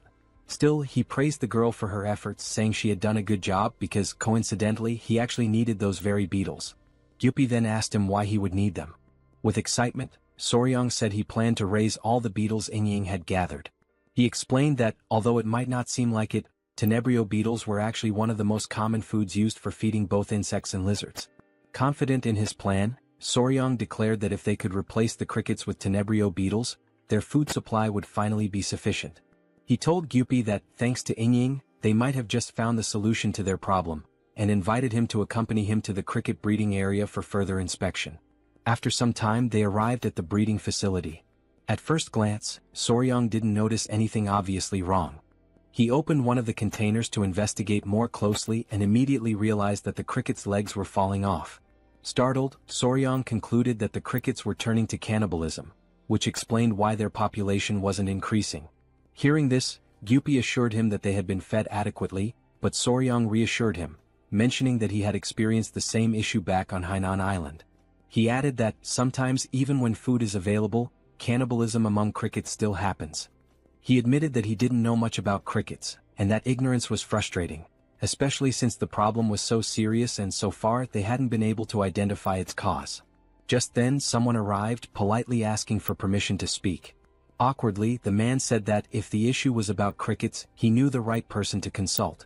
Gyupi introduced the man to Soryang, explaining that, aside from him, this man was the only other volunteer in the poison division. Wanting to be honest, the man then admitted that he occasionally visited cricket fight rings for entertainment. Not knowing what a cricket fight ring was, Soryang asked for clarification. The man explained that they were gambling events where crickets fought one another, and bets were placed on the outcomes. He further added that the strongest and largest crickets were sold at high prices, usually raised in the very homes of those who ran the rings. The man then mentioned that there was a woman who raised crickets and lived nearby. He had heard rumors that she knew absolutely everything about them. After some time had passed, during the evening, a crowd of people had begun to gather in a bustling and lively area. Among them were Soryang, Hwayin, Gyupi, and Wangyan. They were heading to the betting house in order to meet the cricket breeder that the man had previously told them about. Soryang had assumed they would use their foot techniques to travel, since the place seemed to be far away. However, they were instructed to dress properly and ride in a carriage, given that the location was part of a gaming district. After a while on the road, Hwayin informed him that they had arrived at the well-known betting house. Gyupi approached a man and informed him that Hwayin, a direct descendant of the Tang clan, was present there with her fiancé. He then asked if the man could guide them to the gaming house. The man was startled upon hearing that members of the Tang clan were there. But he quickly composed himself, respectfully greeted them, and thanked them for visiting the establishment, of which he was the owner. Wangyan then asked if they could see the crickets. Excitedly, the owner confirmed and informed them that on that particular day, there would be a match between general crickets. He promptly invited them to come inside. Once inside, Soryang was stunned by the sight. A group of men were gathered around a table, eagerly waiting for the match to begin. They shouted loudly, urging the crickets to fight, while one of them remarked that he had bet everything he had during the last match. On the table, the crickets were already getting into position for the duel. Very quickly they began clashing with each other. The men grew wild with excitement as they watched the intense battle, each one hoping that the cricket they had placed their bets on would emerge victorious. Watching the scene unfold, Soryang was left amazed to witness such a spectacle, while Wangyan, clearly thrilled, explained that the cricket that turned its back would be considered defeated. On the table, one of the crickets took a hit to the back and was defeated instantly. One of the men confirmed the end of the round. Wangyan went on to explain that the victorious general cricket would now go to auction, and it was said that such crickets could be sold for as much as 30 taels of silver. Hearing this, Soryang briefly considered the idea of selling crickets himself. But before he could entertain the thought further, Hwayin interrupted him, calling him over to meet the breeder. They then made their way toward the area where she was. The owner mentioned that sometimes guests wanted to meet her, but to him the brat wasn't anything special. Her only roles were feeding and cleaning. He pointed at the girl and said she was useless, which is why she was kept tending to the crickets. He then barked at her to stand up, informing her that important guests were present and she should greet them properly. The girl quickly got to her feet and apologized. Upon seeing her face clearly, Soryang was completely taken aback. She was in fact a woman. The group now stood facing her directly. Still stunned, Soryang introduced himself and explained that they were members of the Sichuan Tang family. He then said he had some questions about how to care for crickets and asked if she could assist them. In response, the breeder simply gave a faint nod of her head. Soryang then explained that he had been raising a large number of crickets in a certain place, but they continued to eat each other. With few words she replied that they were craving meat. She explained further, saying that they were probably only feeding the crickets grass, but crickets are omnivores. They need meat. Otherwise they'll devour each other. Soryang was stunned. Inwardly, he realized that he had completely overlooked the possibility that a lack of protein was causing the cannibalism. Right then, Soryang began to question if this was what a true cricket specialist looked like, and he concluded that he needed to keep a close eye on her. Then, without saying a word, he subtly turned toward Hwayin, who immediately understood the signal. She, in turn, asked the owner if it would be possible to buy the breeder. He was confused at first, not understanding why someone would want to purchase her. But without hesitation he agreed, shoving the girl forward and saying they could take her right away. However, to everyone's surprise, the breeder refused. Her reaction irritated the owner, who yelled at her, demanding to know what she thought was so special about herself and if she even understood who she was refusing. Then he orders her to shut her mouth and go, but once again she refuses to obey. Soryang steps in at that moment, interrupting the tense situation, and firmly demands that they stop with that behavior immediately. Following his lead, Hwayin walks over and gently says that the girl will be treated well and can even bring her family to live with the Tang family. But the woman responds firmly that she will not go. Once more the owner asks in frustration if he's going to have to fight with her again. Before he can do anything further, Soryang cuts him off, asking him to calm down. Soryong then asks if she is working there on behalf of someone else, but the man shakes his head and denies it. He recalls that 5 years ago she came forward offering to work for free, and so he took her in and gave her the task of feeding the crickets. Soryong, visibly disappointed, wonders why she refuses to leave that place. Meanwhile, Gyupi, deep in thought, asks Soryong for permission to speak. He says that she reminds him of himself, back before he was taken in by the Tang family shelter. Then he turns to the owner and asks if he can take her with them for just one day. The man replies indifferently that he can do whatever he wants with her. So Gyupi gently invites her to come out with them for some fresh air. She hesitates for a moment, clearly lost in her own thoughts, but soon nods her head in agreement. Soryong and Hwain are relieved and happy, even though it's only for a single day. A little later, inside the Tang family guest residence located in the capital city, Soryong and Hwain are seated at a table along with the guest. Soryong comments to Gyupi that he had no idea the Tang family owned a building in the capital. Gyupi explains that this is actually just a branch of the Sichuan Tang family. He adds that in addition to this building there are also inns, pharmacies and restaurants all along this alley, every one of them owned by the Tang family. He emphasizes that later on he will also show them the trading company and the escort agency. Astonished, Soryong asks if the entire alley belongs to the family. In silence he reflects on the patriarch, his father-in-law, who spends his days practicing martial arts. He never quite understood how the family managed to sustain itself, but now, finally, everything makes sense.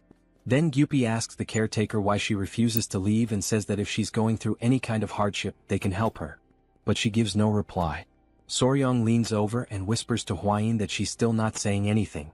Hwain observes that the woman hasn't even touched the food or tea placed in front of her. Gyupi notices that she seems to be harboring some kind of resentment. He kindly tells her not to worry and assures her that she can trust them. In that exact moment and quite suddenly she rises from her seat. She kneels down, bowing her body and lowering her head until it is almost touching the floor. She introduces herself, saying that her name is Song Naok and that she comes from a village called Song. Hwain is visibly surprised, and Soryong asks her if there is a reason why she refuses to leave the betting house. Instead of answering directly, she reaches up and pulls her hair away from her face, and what they see leaves everyone utterly stunned. Soryong is deeply shaken by the sight. The cricket caretaker's face is covered with the visible scars of severe burns. Outraged and unable to comprehend, Gyupi silently wonders how anyone could have done something so cruel to a woman. At the same time, Soryong asks her directly who was responsible, but she only replies that it was someone, and she declares that she must take revenge no matter what it costs. Through the tears streaming down her face, she firmly states that until she resolves that matter, she will never leave that place. Then she remembers the Song village, the place where she once lived peacefully with her younger sister, Nian. After losing their parents, it was Song Naok who raised her sister with care and devotion, and together they grew up, becoming rather well known in the village for the striking beauty that both of them possessed. One day her younger sister asked if Song Naok could skip work. She answered that she needed to work during the festival but reassured her that she would return quickly, since the neighboring village was not very far away. Nian grew irritated by the reply and cried out, saying that she did not want to be left alone on that particular day. After all, it was her birthday. Trying to soothe her sister, Song Naok apologized and reminded her of the promise she had made to their parents, the promise that she would never let Nian suffer. She suggested that even if the loneliness felt heavy, her younger sister could stay there and pass the time playing with the crickets until she came back.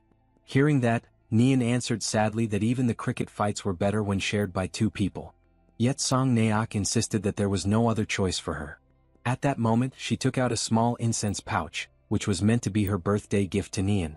Surprised, the younger sister remarked that such a pouch was expensive, but Song Naok explained that she had received it as a reward for helping during the last festival, and asked her sister to wait for her that day. So she left for work, while Nian thanked her warmly, promising that she would keep the pouch safe until her return. Smiling, she asked her sister to hurry back soon, for she would be waiting eagerly. At her workplace, more guests arrived than had been expected, which forced Song Naok to remain there longer than she had planned. Later, at the end of her shift, a man warned her to be careful because of the darkness outside. She replied that such a thing was not a problem, since her sister must already be hungry, and she needed to rush home quickly. She set off at once, without even carrying a lantern, because her only thought was to celebrate her sister's birthday with the food she had brought from the festival. As she was running, someone suddenly appeared in her path, and unexpectedly they collided. Without hesitation, Naok apologized, but the man scolded her, complaining that she should watch where she was going. Yet in that instant, something caught Song Naok's attention. It was the scent of the incense pouch, coming from him. But she decided to ignore it and hurried on her way home. When she finally arrived, she called out for her sister, announcing that she had returned. The silence unsettled her, and she wondered if Nian had grown tired of waiting and gone to sleep. So she lit a candle. And as she opened the door, she asked softly if her sister was there. To her shock, Nian was lying on the ground, injured, bruised, and covered with wounds. Terrified, she dropped the saucer that held the candle, letting it fall. She ran quickly to her sister's side, crying her name in despair. Dazed and trembling, she asked what had happened, and as she held her in her arms, she failed to notice that behind them the house had begun to catch fire. Outside, two men from the village saw the flames and worried, began asking each other if that burning house was not Song Naok's. At that very moment, someone stumbled out. It was Naok herself, clutching her sister tightly in her arms despite the fire raging around them. With all her remaining strength, she tried to explain to the men what had happened to her sister, but before she could finish, she collapsed to the ground, unconscious. Her greatest wish was that everything unfolding before her eyes was nothing more than a nightmare. But the harsh reality lay directly before her, and the flames only grew larger. Back in the present, inside the Tang family's guest residence, Soryong asked whether it was because of that tragic incident that she bore the scar on her face. She answered that, when she finally regained consciousness, more than 2 weeks had already passed. Her body was entirely wrapped in bandages, wounded from head to toe. She explained that she had begged the escort agency to track down the person responsible, but they had failed, admitting that they did not know how they would face young Nim after everything. Just as life slowly fades at the end of autumn, her heart, too, was gradually dimming. The only form of communication she had with the world were the faint groans that escaped her lips whenever she touched the bandages in an attempt to treat her wounds. Time passed quickly and soon spring arrived, bringing with it the awakening of the new crickets. In that moment, the image of her sister surfaced vividly in her mind.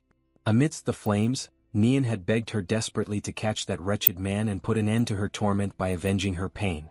That haunting image of her sister left Song Naok utterly desperate and deeply terrified. She emphasized that when the sound of the crickets began to resemble Nian's own voice, echoing in her mind, she managed to regain consciousness.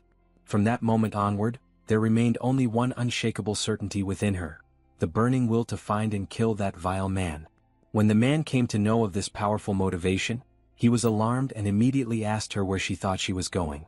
Naok answered with unflinching determination that every single night she was tormented by the agonizing screams of her sister, and as a sister herself, it was her duty to avenge her no matter the cost. The man then questioned how someone like her could possibly take revenge, since she did not even know who the culprit truly was. At the same time, a woman warned her to think first of her own well-being and take care of herself. Naok was even locked away by the two of them, who were trying to prevent her from leaving. Yet in the end she slipped out of the village during the night, unseen by anyone. She carried nothing but her incense pouch with her. Her resolve was absolute. She was determined to go all the way and avenge her sister. Thus she set out for the city, knowing deep inside that the man had also gone there. Amidst the bustling crowd, she did not know his face, but his voice was etched into her memory like an unerasable seal. Naok began speaking to strangers, but many, frightened and unsettled by her face scarred with burns, simply ignored her. 2 long years passed, and again it was the season when the crickets awakened. Seeking shelter from the rain, she entered a cricket fighting pit. When she asked the owner for permission to stay, she was coldly driven away as she was interfering with his business. Without hesitation, a man pushed her toward the exit, throwing her out. Suddenly she froze in her steps, her whole body shivering as she caught a familiar scent buried deep in her memory. The man complained bitterly, saying she was putting him in a bad mood. But inside her heart, she reflected only on one thing: she had never truly forgotten. And on that very day she had finally found the owner of that voice. Back in the present, Hwain is left in shock, and Soryong can only ask what happened after that moment. Naok explains that while she was wandering through the city speaking to strangers, she encountered a beggar who told her that the wretched man often visited the gambling house. Immediately, Soryong understood that this was the reason she had gone to work there. Calmly, she revealed that she wanted to follow him and stab him to death, but the beggar warned her that he was a martial artist, making it an impossible task. So instead she tried to poison his drinks. But she admitted with bitterness that the poison she had bought seemed to be fake and had no effect at all. After that, she began caring for the crickets, yet their constant sound always reminded her of her sister, leaving her restless and unsettled. Now, through tears, Naok cried out with every bit of strength she had that she needed to kill that wretched man and would never leave until she did. Upon hearing this, Soryang understood her situation. Though he was troubled, she needed to tend to the crickets, but the sound of them only left her lost and hopeless. Hwain pointed out that her hatred was what kept her moving forward, and once she avenged herself, everything would be resolved. Helping someone with such a fierce spirit meant that person would never betray the clan.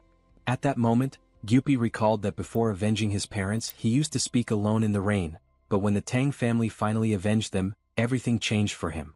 He added that now he finally understood why he had felt such a strong connection with Naok. Then Soryang turned to her. He declared that they would help her resolve that deep resentment and offered her a proposal. Once it was accomplished, she would be able to become part of the clan. Overcome with emotion, Naok asked if they truly intended to help her. She swore that if they did, she would serve the clan with her very life, down to her last breath. With gravity, strength, and unwavering determination, Soryang finally asked her the crucial question. Who was that wretched man? For a brief moment, she hesitated to reveal the truth about who she truly was. But soon after, she confessed that it was none other than the third son of the Great Harmony sect, Jim Dizung. Upon hearing those words, Soryang grew excited, almost eager, as if ready to confront him immediately, while Hwain was struck with astonishment at such a revelation. Still suspicious, she sought confirmation, and Suk's response once again reinforced the certainty that it was indeed Jim Dizung. Soryang, intrigued and unsettled, could not understand why it should be a problem for him to belong to such a lineage. At that point, Gyupi explained that the Great Harmony sect belonged to the same orthodox faction. In Sichuan, this clan held immense influence, surpassed only by the Tang sect, the Amei sect, and Qingguixiang. The magnitude of such power left Soryang alarmed. Even so, Hwain clarified that, regardless of the family's weight or prestige, that was not the central issue. She stressed that the true problem lay in the past. The Tang had once promised the Great Harmony sect to forgive a single offense, in return for a favor they had received. This information horrified Soryang, leaving him unable to believe in the burden of such a binding promise. Hwain then added that, in the Murim world, oaths sworn upon martial arts, the family name, or an inherited title could never be broken. Meanwhile, Suk, who had been watching from behind, asked if there was some kind of problem. Soryang denied it, explaining that he simply had not expected that individual to turn out to be such a significant figure. Hwain then declared that the wisest course of action would be to begin the fight first, and she advised Suk to rest without worries, assuring her that they would take care of the matter. Soon after, Suk expressed her gratitude for the support she had received. But without warning, her body weakened, and she suddenly collapsed to the ground, fainting before everyone's eyes. Hwain immediately concluded that the fall was caused by the strain she had endured and decided it would be best to take her to the Tang residence so she could rest properly. Still, Gyupi perceived the seriousness of the situation, and Soryang insisted that they needed to report the matter both to the Patriarch and to the Great Patriarch. Sometime later, in the main hall of the Tang family, everyone was gathered. The Great Patriarch spoke of the prestige of the Great Harmony sect, but he lamented the disgrace brought by the son who now stained its lineage. At the same time, Soryang's father-in-law expressed sorrow for the circumstances, yet he reinforced that the vow once made by their ancestors was deeply tied to the honor of the Tang family. He emphasized that if actions were to be taken out of mere pity, then no one would ever again trust the word or future agreements of their family. For this reason, he decided to forbid the use of poison or the direct lineage of the Tang in helping Suk. This decision left Soryang shocked and desperate. He tried to persuade them otherwise, but his father-in-law remained firm and unshaken. Hwain quickly held Soryang's hand, urging him to respect the patriarch's will. She explained that as long as neither the Tang poison nor the direct lineage was involved, and as long as the clan itself did not interfere officially, it was still possible to help, since Soryang was not part of the direct line of the family. Then the patriarch questioned him directly, asking if the young warrior would truly give up. At that moment, Soryang finally understood the true meaning of the permission granted. Internally, he reflected that this was now his chance to prove his worth and his skills as a member of the Tang family. He also knew that, within such organizations, it was almost a rule that someone always had to endure physical hardship at the beginning. Later, Gyupi explained that despite the permission granted, the young warrior should never expose the Tang clan and that he himself would discreetly monitor Soryang's steps through the beggar sect. After leaving the hall, Soryang reflected that the first step would be to track Jin Dizung, a task now entrusted to Commander Pei, a former member of the Poison Annihilation Unit. After this discussion, Soryong met with Hwayin and Suk. He asked Suk if she had slept well, to which she replied that she had. Internally, Soryong reflected upon Suk's decision to remain with the Tang family, and he noticed how much more beautiful she looked after arranging herself with care. He then handed her an ointment from the Tang clan, specifically prepared for burn wounds. Immediately after, he asked if he could pose a few questions regarding the crickets. Yet, just as he was about to ask the one question that most intrigued him, Gyupi suddenly appeared, interrupting the moment. He said that he had thought the young warrior was outside, gathering information. And right after that, he announced that he had brought a guest. An imposing figure suddenly appeared at his side, with a stern face and a rigid, unyielding posture. Yet, in the very next moment, in a lighter and almost casual tone, the figure remarked to Hwayin that she was like a poisonous flower and that it had been a long time since he had last seen her. That unexpected situation froze the pair in place, paralyzing them for an instant. But Hwayin quickly recovered her composure, bowed deeply, and paid her respects to the beggar emperor. Meanwhile, Soryong, visibly confused, struggled to understand who that man was. Hwayin then explained, that man was one of the three emperors and also the supreme leader of the Murim alliance. Soryong's eyes widened in astonishment, his entire demeanor reflecting pure surprise. In the presence of such an extraordinary figure, he presented himself with deep respect, still unable to hide his amazement. The leader, however, seemed thoughtful and intrigued, reflecting silently on what kind of person Soryong might be. Ever since the emperor had transferred his martial arts to him, it had always seemed like something unusual, something that set him apart. Suki, for his part, was taken aback when he finally recognized the emperor as the very same beggar from Songdo. Not having realized his true distinction at the time, he felt embarrassed and apologized sincerely for his past rudeness. At that moment, Hwayin asked what had brought him to the Tang family. She suspected it might have something to do with the problem involving the Harmony sect. He confirmed that it was precisely about that. Hwayin grew uneasy, fearing that he might be there to interfere with the group's work. But he reassured her, stating clearly that he had no such intention. He added that he could not stop them anyway, since he fully understood their circumstances. Even though he could not act openly, he had come to offer whatever help he could. Soryong, still suspicious, questioned how someone could truly help without even taking a single step forward. In response, the beggar lightly pressed his index finger against his forehead and murmured a single word: information. He explained that what truly drove him was his curiosity. He wanted to see how the successor of the first emperor would handle such a difficult situation. He then revealed that he had lost his own team in events that had taken place years earlier. When he mentioned Jim Dizung, he could not hide the disdain in his voice. He described Jim as vile and corrupt, a man shielded by the power of his family, with 2 cases involving the deaths of women tied to his name. Upon hearing these revelations, Soryong concluded that, even for the Great Harmony, Jim was an even greater headache, perhaps an even more disgraceful piece of filth than he had imagined. The emperor then stated that, ever since the incident in Song Village, Jim had kept a low profile and limited his movements, only visiting the gambling house. That was why the emperor had recommended poison to the young woman. Soryong then observed that the only possible way to confront Jim would be within the gambling house itself, though he wondered whether it would be necessary to stage the poisoning, as Suk had once done. Hwayin reminded him that they would not be able to use the Tang family's poison this time. Turning to Naoki, he asked her how she was able to identify Jim's food or drink among so many different choices. She explained that Jim always made complicated and highly demanding requests, and the kitchen would receive a special message for each one of his orders. Soryong, curious, pressed further, asking what kind of complicated orders these were. Naoki detailed that he always requested his meals without certain ingredients, specifically crab and shrimp. At that point, the leader remarked that he had heard something unusual happen to Jim's body whenever he consumed such foods. Internally, Soryong immediately realized it was most likely a severe seafood allergy. Sensing a golden opportunity, he wasted no time. He immediately called for Commander Gupai and instructed him to go to the garden of venomous creatures to bring back flower beetles. Gupai, puzzled by the sudden and unusual order, asked why. Soryong then explained calmly, yet with a hint of grim determination, that his plan was to provide Jim with a death that would be both pleasing and delicious. At that moment, he named the plan Operation Tasty Death. He carefully explained that Jean Dizung's allergy to seafood came from tropomyosin, a muscle protein.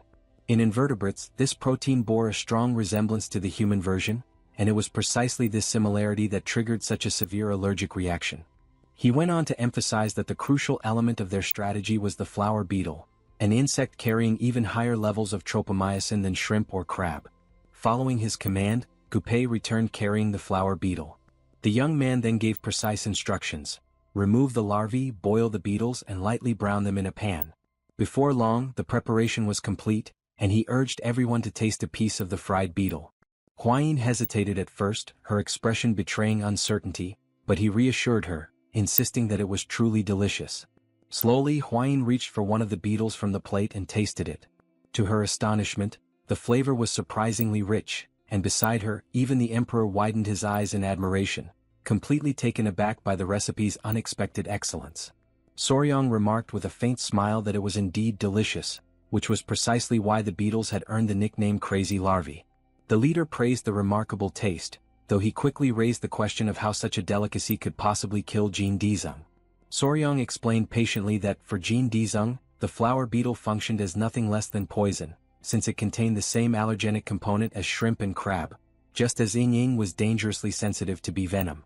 He then suggested grinding the beetle thoroughly into a fine powder and mixing it into another dish, adding only a faint nut-like flavor, subtle enough that no one would ever suspect a poisoning. Upon hearing this clever stratagem, the emperor laughed heartily and immediately understood why the operation had been given the name Tasty Death. Soryong added that the more powder they used, the more certain the result would be, and he asked directly in which dish it should be placed. Naoki raised her hand and proposed adding the beetle powder into a recipe called ladagum, a delicacy served at the gambling house. She explained that ladagum was made of glutinous rice stuffed with sweet bean paste, then covered with syrup and a coating of bean powder, and that with the addition of beetle powder, no one would ever notice the difference. Soryong reflected inwardly that such a glutinous rice cake, cloaked in beetle powder and syrup, would be the perfect trap, ensuring death through an inevitable choking reaction. Without wasting a moment, Naok demanded that she herself be the one to prepare the recipe, stressing that she would not feel truly free until she had taken her vengeance with her own hands. The leader accepted her determination, convinced that revenge could only hold true meaning when carried out by one's own blade. With the plan set in motion, Soryong arranged to negotiate with the owner of the gambling house. He would bring him a courtesan in exchange for a single day of access to the kitchen. To reinforce the plan, the allies would disperse among the gambling tables, blending in with the crowd and keeping the entire environment under control. In his mind, the scheme was flawless, nothing could possibly go wrong. Several days later, inside the bustling gambling hall, two men entered together. One of them was the very target of Naok's vengeance. The establishment's owner welcomed them with reverence, but the demand of the newly arrived guest was firm: wine, women, and his usual reserved seat. Not long after, the owner returned, visibly uneasy, explaining that the seat had already been taken by other special guests. The young master was utterly taken aback, surprised by what he considered an unforgivable affront. From across the hall, Naok's eyes immediately spotted Soryong and Huayin seated at one of the tables. The unmistakable presence of the feared venomous flower drew Jin Dizung's attention at once. He approached with confident ease, his voice carrying the tone of someone impressed to find such a distinguished figure in that place. The young woman, however, looked at him with puzzlement, not recognizing right away who he was. He soon introduced himself as the third son of the Great Harmony sect, reminding her that he had visited her once before, though he doubted she would recall. Soryong, sharp-eyed, recognized the plan unfolding step by step, while Huayin marveled at his composure and resourcefulness. Dizung then turned toward her companion, wondering aloud if the young man at her side was the rumored fiancé she had supposedly chosen. Looking at Soryong, he judged him weak and inexperienced, unworthy of supporting someone of Huayin's stature. Inwardly, his mind compared the moment to past memories, recalling the girl from Song Village, Naok's sister. He reflected bitterly that, had she not fought with such ferocity, she would not have ended up dead. He regretted deeply that the elder sister, said to be even more beautiful, was not present. Lost in these dark musings, he leaned forward on the table, drawing the attention of the pair, and sat down with boldness. To him, it was an honor to meet the venomous flower face to face, and with daring arrogance, he issued a challenge to Soryong, one that Soryong accepted without hesitation. For him, that moment represented a golden opportunity to transform the confrontation into something truly memorable. Not long after, however, he was thrown into shock when he suddenly heard Huayin celebrating yet another victory of Soryong. It became clear to him that in only 2 short hours, he had already lost half of all the money he had brought. Meanwhile, Soryong, visibly satisfied with the outcome, calmly indicated that it was time for him to take his leave. As he watched them departing, the man, the very target of the group's meticulous plan, felt the weight of humiliation crash down on him, burning into a deep anger that he could not contain. Turning to one of his attendants, he ordered him to bring something to eat, since the constant tension of the gambling table had left him overwhelmingly hungry. At that precise moment, his attention was drawn by a conversation at the neighboring table, where guests were praising the ludegam that had been served. Curious, he asked the waiter directly if the dish was truly as remarkable as they claimed. The young man confirmed with confidence, assuring him that, particularly on that very day, it was prepared with exceptional flavor. He then took a piece of the delicacy, lifted it to his lips and began to eat. As he chewed, he openly praised the quality of the dish, remarking that the more he chewed, the more layers of flavor unfolded, growing increasingly rich with each bite. Yet, in a sudden and terrifying shift, the expression of pleasure that had lit his face dissolved into one of sheer desperation. He collapsed to the ground, overtaken by a violent agony, struggling as though he were choking on every breath. Soryong reacted immediately, stepping forward with sharp authority and demanding that everyone stand back at once.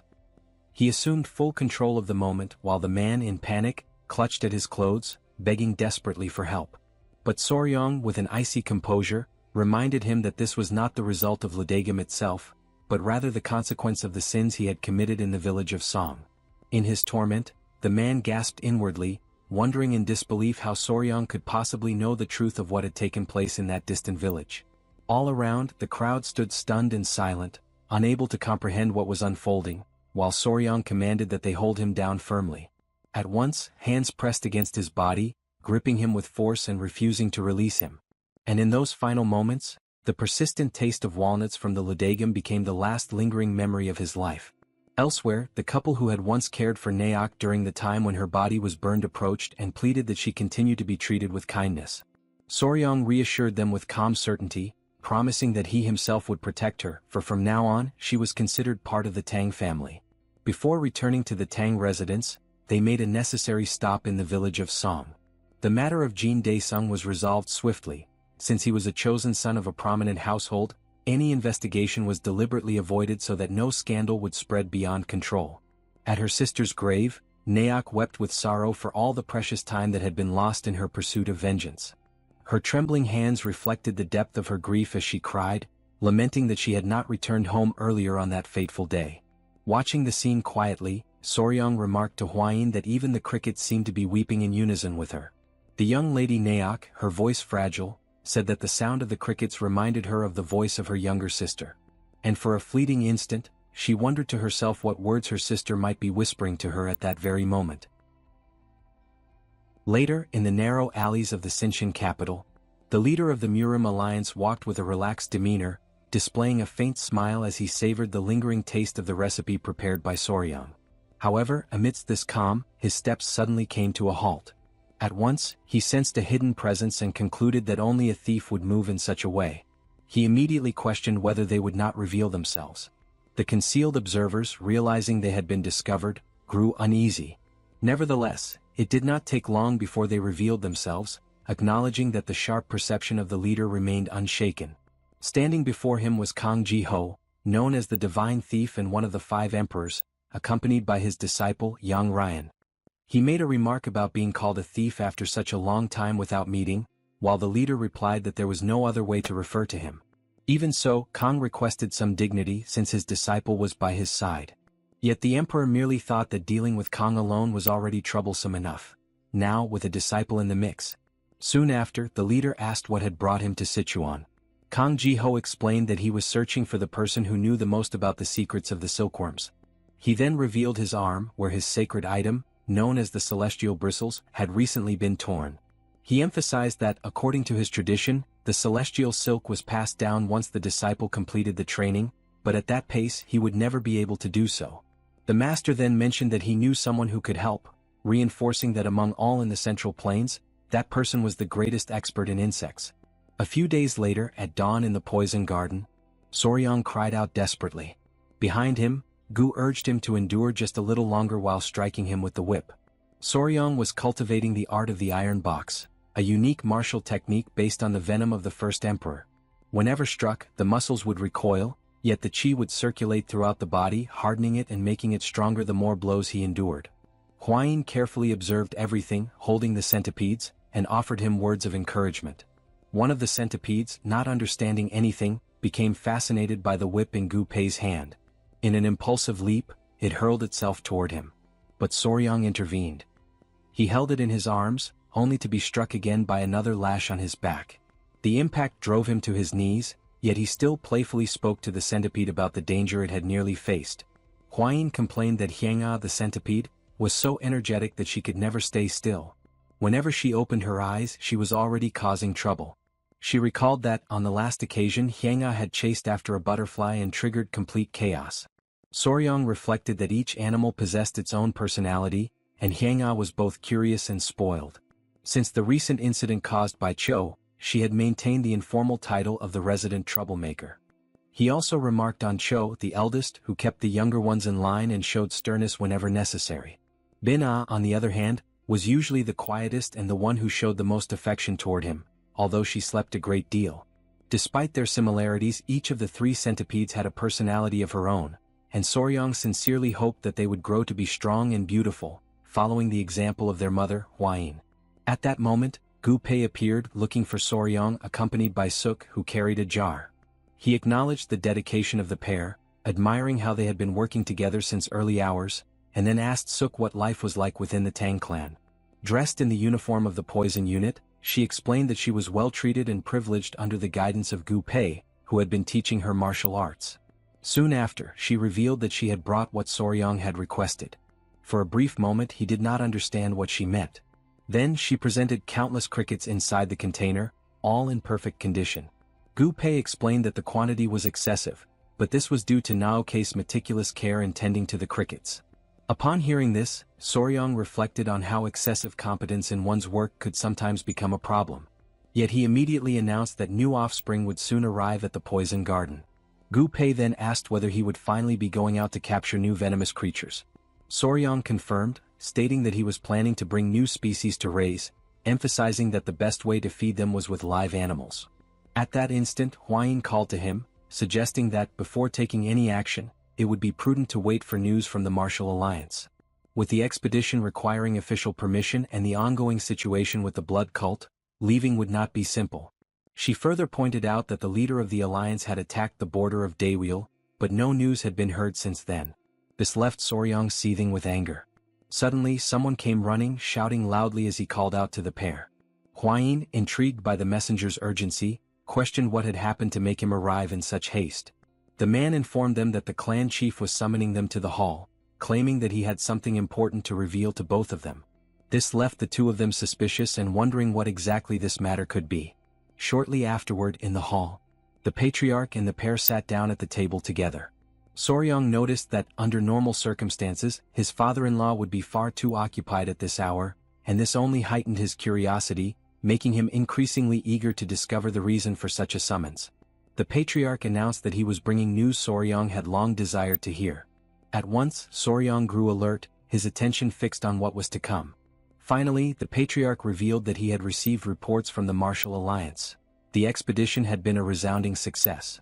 This caused both Soryong and Huayin to widen their eyes in pure joy. The father-in-law then went on to explain that the leader of the alliance had invaded a village at the border of Daewil, completely annihilating the base of the blood cult. Half of the cult's followers had been either slain or captured, while the rest had fled deeper into Daewil. Upon hearing this, the realization struck both Soryong and Huayin instantly. The patriarch confirmed that they could now proceed with the capture of venomous creatures, granting them permission to form the long-awaited expedition. The couple celebrated enthusiastically, though in the back of his mind Soryong reflected that, had he known what awaited them, he would have planned their course with greater foresight. The father-in-law, who had remained silent until then, mentioned that there was a place he wished to recommend. He explained that for the first expedition of the Tang clan's poison division, there was truly no location more appropriate. Throughout its territory, countless venomous creatures roamed freely, and even along its roads travelers often encountered fearsome beasts of the Golden Phoenix class. It was a land which, because of its abundance of such dangers, was renowned as a veritable paradise for venomous beasts. Its name was Yunnan. In the far southwest of the Central Plains, below Sichuan, the sound of wild beasts echoes even before the voice of humankind. There stretches the tropical jungle of Yunnan. Within the mountains of Ileo lies a valley known as the Ravine of Poison, where jagged rocks rise like dense forests and strange creatures lurk in every corner. Lying in bed, Oryang reflected on the words of his father-in-law, imagining that place as nothing less than a paradise on earth. His thoughts wandered as he wondered what kind of beings might dwell there, and anticipation surged within him, eager for the moment he would finally behold them. He held a centipede gently in his hand and silently promised that soon he would bring back many new companions. A few days later, a small unit was chosen from the Poison Division to form the expedition party. The management of the Poison Garden was entrusted to Lady Naki, now officially appointed as vice-captain of the Poison Division, so that everyone might receive her direct orders while the group was away. With all preparations completed, the Tang clan's departure approached swiftly. But at the moment of farewell, one centipede clung tightly to Soryang's leg. Not only the centipede but also the lizards and the great spider latched onto his body, desperate for him not to leave. He attempted to calm them, urging them to release their hold. He explained softly that he was only going to bring back more friends, and that during his absence the uncles of the Poison Division would take care of them, providing both nourishment and energy. Slowly the spider relented, loosening its grip, yet the centipede refused, stubbornly climbing even onto his face in its resistance. Watching the scene, Hwayin observed that it seemed as though they did not want to part from him at all. And Soryang added that it almost felt as if they wished to go with him. But then the old patriarch interrupted such an idea. He firmly declared that some might accompany them, but Yowa, the spider, could not. Her enormous body drew too much attention, and it would be impossible to explain her presence as they could with Hwayin. Annoyed by what she heard, Hwayin lifted her arm, and before everyone's eyes Yowa's arachnid form became transparent. Her body vanished completely from sight. The old patriarch was left in shock, unable to comprehend what he had just witnessed, and even Soryang recoiled in disbelief, astonished at the sight. Hurriedly he rushed to touch the surface of Yowa's invisible form, pressing his hand carefully against where her body should be. To his relief, he still felt her softness, the silken and delicate texture of her fur, even though his eyes could no longer perceive her. Soon the old patriarch admitted that Yowa truly could conceal her body. Relieved and heartened, Soryang declared that in this way she would indeed be able to accompany them on the expedition. Hwayin agreed, remarking that under such circumstances Yowa could even take care of the others during the journey. Turning toward the centipedes, she addressed their stubbornness, making it clear that their defiance against their father would be better tempered if they learned obedience along the road. With this, Soryang planted his feet firmly on the ground, brimming with confidence. The group finalized their preparations, and thus the first great journey of the Poison Division began. After some time the group arrived near Mount Amei in the province of Sichuan. A long line stretched out before them, catching Soryang's attention, who asked Gu-pei why so many people were halted there. Gu-pei explained that this was a checkpoint. Since the rise of the blood cult, such inspections had become frequent, even taking place in the middle of busy streets, and many travelers often found themselves barred from continuing further. Soryang reflected that being stopped was not the greatest inconvenience. Rather, it was the wasting of precious time in such an endless line. At that very moment, a woman of the guard recognized the elder Mandong Sinchuan, the old patriarch. Approaching respectfully, she listened as he explained that the group was bound for Yunnan. Without hesitation, the woman granted them immediate passage. Astonished by such ease, Soryang realized just how immense the Tang clan's influence truly was. But then, all of a sudden, something drew the woman's attention. Her eyes fell upon Yowa, the spider, yet she could not perceive the creature's true form. With the body rendered invisible, to her it appeared only as though Hwayin, Soryang's wife, was floating gracefully in the air. Panic stirred in Soryang as he recognized the confusion. The guard, however, interpreted it differently. She believed she was witnessing a sacred technique, a divine leap into the void, mastered by Hwayin herself. Startled and awestruck, she admired the supposed ability, remarking that such prowess was only to be expected from one of the three flowers of the martial world. Cutting short the misunderstanding, Hwayin tugged Yowa forcefully back toward her side. And with composed courtesy, the group distanced themselves slightly, offering apologies to the guard before moving along on their way. Hwayin insisted that Soryang should clear up the misunderstanding, worried that people might confuse his wife with Yowa. Soryang, however, urged her to remain calm. He reminded her that, to avoid suspicion during their journey, she had been dressed in men's clothing and her face kept veiled. In the Central Plains, superstition painted twins as ignorant beings, akin to demons, and because of that, such precautions were necessary. Amidst small incidents such as these along the road, the group eventually reached their destination in Yunnan safely. Soryong was struck with awe at the sight of the Ileo mountain. The old patriarch remarked that if they advanced a little further, they would soon reach the barrier of poison. Suddenly, Soryong glanced back, his gaze sharp, and noticed something unusual. Gu Pei, curious, asked what he was thinking, and the young man explained that the place was abnormally silent. There was no sound from the cracks of the caverns, no chirping in the trees, no trace of life anywhere.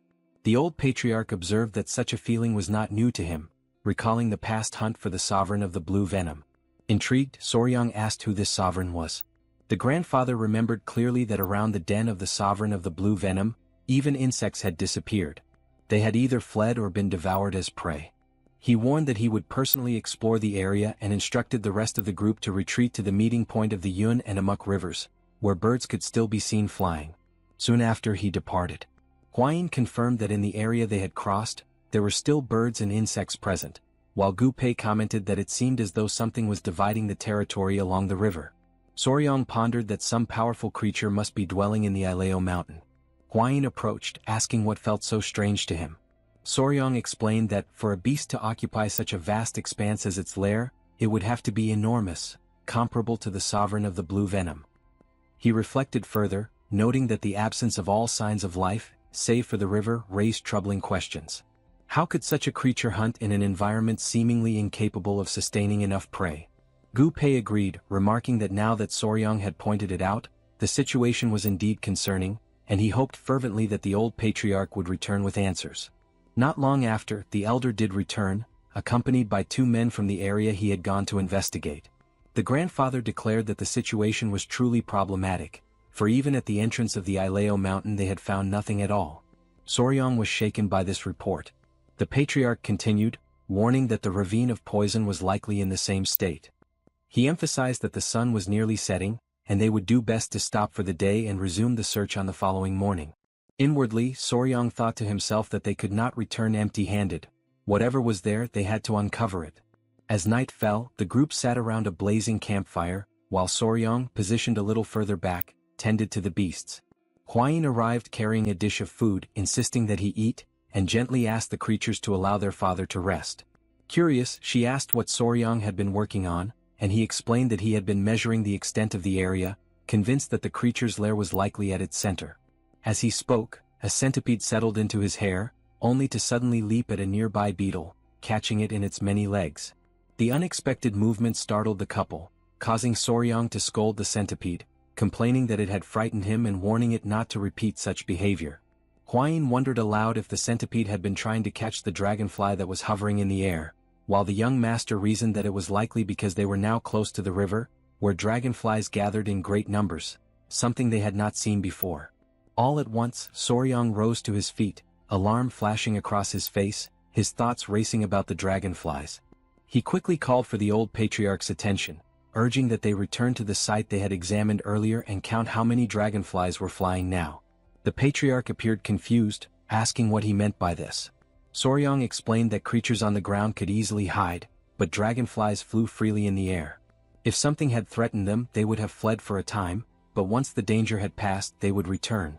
From this reasoning, he concluded that the reason they had not encountered any living creatures earlier was not because the territory was truly empty, but because something had already swept through the area before their arrival. The group realized the gravity of the situation and immediately broke into a run. The old patriarch emphasized that there was a dense jungle ahead and warned of the poisonous creatures that might appear, urging everyone to remain vigilant. Inwardly, Soryong reflected that, if what he suspected was truly happening, then he had to capture the creature before it moved farther and farther away. The grandfather asked whether Soryong was growing tired from all the running, but the young man denied it, insisting he was fine. Yet, in his thoughts, he admitted that under normal circumstances he would have been complaining for quite some time already. Suddenly, something drew his attention. He stopped in his tracks, his ears catching a faint sound. Gu Pei noted that the noise resembled bamboo swaying in the wind, which was strange since there were no bamboo forests in the area anymore. Swiftly, the old patriarch moved ahead and warned that a cliff lay before them, and that there was something unusual at the bottom. Soryong and Gu Pei peered down into the ravine and saw countless creatures moving across the ground. In shock, the patriarch wondered aloud if the entire surface was covered by ants. Gu Pei observed that, judging by their size, they did not appear to be ordinary insects. Intrigued, the grandfather declared that he had never seen anything like them, not even in the ancient records of the Tang clan. He quickly asked Soryong if he recognized such creatures, and the young man admitted he had never witnessed anything so massive, but confirmed that they bore a striking resemblance to legionary ants. The mention of the name left the patriarch frozen in place, for he knew that legionary ants were a species native to Africa and the Americas, nomadic and feared for moving in overwhelming swarms. Unlike most ants that built fixed nests and led sedentary lives, these migrated when food became scarce, advancing like an organized army. Beyond that, they were naturally aggressive, and to confront them recklessly meant courting disaster. The group remained hidden among the trees, watching in silence, while Soryong urged them all to stay quiet. Then one of the Tang clan men accidentally stepped on a dry branch, producing a sharp crack that echoed through the forest. The group turned instantly, alarm flashing across their faces. And in the very next moment, the inevitable unfolded. Countless ants surged toward them, advancing with terrifying speed. Fear paralyzed them for a heartbeat, but Soryong commanded them to flee. Without hesitation, everyone dashed away, desperate to escape the oncoming threat. Amid the frantic escape, an unfortunate animal lingered behind.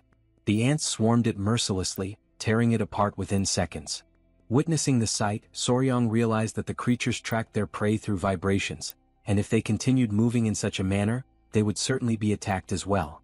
The old patriarch urgently asked what they should do, since running alone was no longer enough to save them. At that moment, Soryong's mind sparked with an idea. He remembered the river and declared that they needed to cross it, for the ants would be unable to pass through water. Upon hearing this, the grandfather pointed out the direction of the river, guiding the group toward the banks. They ran with every ounce of strength that remained, plunged into the rushing waters, and struggled across to the other side. Once they reached safety, they turned back to see the ants massing along the riverbank, watching them without moving any further. Slowly, the swarm began to retreat, incapable of advancing past the barrier of water, and a wave of relief washed over the group. Soryong checked on Nova, the centipede, and promised to dry her quickly.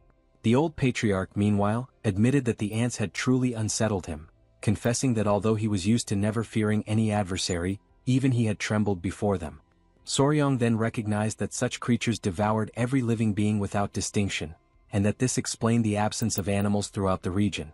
The grandfather agreed, concluding that, in the face of such an immense population, everything they had experienced now began to make sense. Looking around, he declared that for the time being, the area appeared safe and instructed the group to take advantage of the moment to rest. Excited, Soryong moved closer to Gu Pei and suggested that, once darkness fully cloaked the forest, the two of them should approach the ants in order to observe them more closely. Gu Pei was astonished and questioned whether Soryong truly wished to return so close to the creatures. Without the slightest hesitation, Soryong responded with certainty, affirming that of course he wanted to see them up close. The proposal left everyone utterly bewildered, for they were still carrying the weight and shock of having barely survived only moments earlier. Gu Pei, still shaken, reminded him that they had just managed to escape and asked whether Soryong intended to capture the ants in the same manner he had once done with the bees. With a calm and steady tone, Soryong denied such an intention, yet emphasized that he would like to take hold of only a few. Determining the course of the night with an air of quiet authority, he declared that all of them would accompany him. Thus, under the cloak of darkness, the group returned once more into the depths of the jungle. It marked the beginning of what they later called the Midnight Abduction, an audacious act that proved to be a success, for each one returned carrying a living ant. Gu Pei, exhausted and visibly stressed, declared that he would never have imagined doing something so reckless ever again. He went on to mutter in disbelief that he had expected the ants to be asleep during the night, not fully awake and active. As they cautiously tied the creatures with great care, the patriarch raised the question of whether it would truly be possible to raise them at all. Soryong, thoughtful and analytical, admitted that the task would be exceedingly difficult. The ants possessed only a very short memory, one that lasted merely a few days, which rendered any attempt at training them completely useless. Moreover, without the presence of a queen, controlling them would be absolutely impossible. This revelation left Gu Pei wide-eyed and astonished, and he immediately began to wonder if their entire effort had been nothing more than a complete waste of time. Yet Soryang countered with an animated spirit, declaring that for him there was no such thing as waste. To his eyes, the ants were unique and valuable, even if they could never be domesticated. Within his private thoughts, he reflected on the squad of venomous creatures that Gu Pei had carefully chosen for him. It was now his responsibility to endure and to lead them, no matter how heavy the burden became. Soon after, the old patriarch questioned what the next steps should be and suggested either seeking out other demonic beasts, or heading toward Hueli or even Zishuangbana. But Soryang, resolute and unwavering, responded that before anything else they needed to find Huayin. Only after that could they follow the tracks of the ants and confront them once again, moving ahead of their endless march. The group shuddered at the mere thought of surpassing those creatures yet another time. Nevertheless, the young warrior urged them to focus not on the ants themselves but on the venomous creatures fleeing before them, for such prey would be easier to capture. He proposed that they organize themselves into a line, keeping pace with the march of the ants, and use the movement of the swarm as their own advantage. Gu Pei, though silent, reflected inwardly that it was highly unlikely they would emerge alive from such a venture. Even so, Soryang smiled with conviction and concluded with firm resolve that it did not matter whether they captured the ants or not. With this strategy, they would still be able to seize every venomous creature the jungle had to offer. Taking advantage of the moment to rest, the group lit a fire in the middle of the forest. A little farther away, Huayin remained astonished by the sight of the ants. She wondered aloud whether Soryang truly intended to run ahead of such fearsome creatures and at the same time, attempt to capture the venomous beasts that were fleeing from them. She reminded him that not long ago the group had faced the golden-haired bees, a memory still vivid in her mind. Yet Soryang recalled that, despite all the danger they had encountered back then, the results had ultimately been positive. This memory left Huayin hesitant, caught between her genuine concern and the lingering confidence inspired by their earlier success. During the days when Soryang had run ahead of the golden-haired bees, he had rapidly exhausted his strength, drawing heavily upon the energy of the blue-spotted centipedes. Now, with the centipedes having shed their skins twice and no longer needing to feed on the energy of the core, Soryang recognized the chance to absorb all the remaining power for himself. The old patriarch then questioned whether, under these circumstances, Soryang too should not run, and Huayin confirmed his thought. Since he had taken the elixir from the golden-haired bees, she explained, it was crucial that he absorb this additional energy, making the most of the opportunity that now stood before him. Soryang agreed, acknowledging without hesitation that his physical abilities were not particularly strong, and even suggested that the patriarch himself should carry her during the run. At this remark, the old man burst into laughter, recognizing the magnitude of the opportunity, while the young warrior grew visibly uneasy at his reaction. In that moment, Huayin clasped his hand gently and asked whether he would truly run with her on the following day. He gave his word that he would, and she exhaled in quiet satisfaction, the kind of relief that resembled someone savoring the strange yet oddly pleasant taste of powdered yellow worms. When morning arrived, the large-scale collection of venomous creatures began. The beasts scattered swiftly with the ants close behind, driving them directly toward the Tang Clan's group. In the middle of the run, Soryang warned that ahead of the legionary ants was the hunting unit, reminding everyone that they attacked anything in their path, exactly as his plan had predicted. He calculated that they were approximately 60 zhang away from the hunting unit, and he resolved to reduce this distance to less than 30 zhang during the course of the run. Whenever the venomous creatures were captured, they were quickly handed to the runners on the side and carefully placed inside cages, which were then left on the opposite bank of the river, out of the ants' reach. And thus, the deadly chase began once again. Soryang continued capturing the creatures one after another, determined not to miss a single one. The hunt dragged on for hours, and the number of venomous beasts collected steadily grew without complication. The young warrior kept passing each capture to the group, announcing them with confidence. When asked if he was still well, Soryang firmly confirmed that he was. He declared that he could not allow himself to grow tired, for there were still countless creatures waiting for him. From behind, Huayin called out, warning him of an enormous serpent that lay ahead. Soryang, deeply impressed, quickly identified the creature before him as a Burmese python, one of the largest snakes in the world, known for being docile in temperament and relatively easy to raise. Gu Pei questioned whether it was not, in fact, a venomous creature, and Soryang admitted that it was. Yet he assured everyone present that he knew precisely how to capture it without harm. However, the commander reminded him, with a touch of exasperation, that he had spoken in the very same confident manner about the Chikota scorpion and the giant toad. At this pace the man commented they might as well capture everything that appeared in their path. Even so, the young warrior stopped running, determined to pursue the serpent. He moved swiftly and seized it with practiced hands, even as the ants pressed on behind him, relentless in their advance, forcing him to carry the snake forward under great pressure. Suddenly, Soryang's foot caught on a branch hidden in the undergrowth, and he tumbled violently to the ground, the massive serpent slipping from his grasp. Witnessing this sudden accident, Hwayin and Gyupi were instantly overcome with alarm, their hearts struck by fear at the terrifying proximity of the swarming ants. Turning his head, Soryang realized with horror that the insects were already dangerously close, advancing upon him at great speed. In that desperate instant, a hand reached out and pulled him upward. It was Yohwa the spider who swiftly carried him away to safety. Hwayin, relieved, praised the creature for its good work and urged her to take Soryang to a secure place where he would not be endangered. Moments later, however, Soryang was abruptly dropped to the ground once more.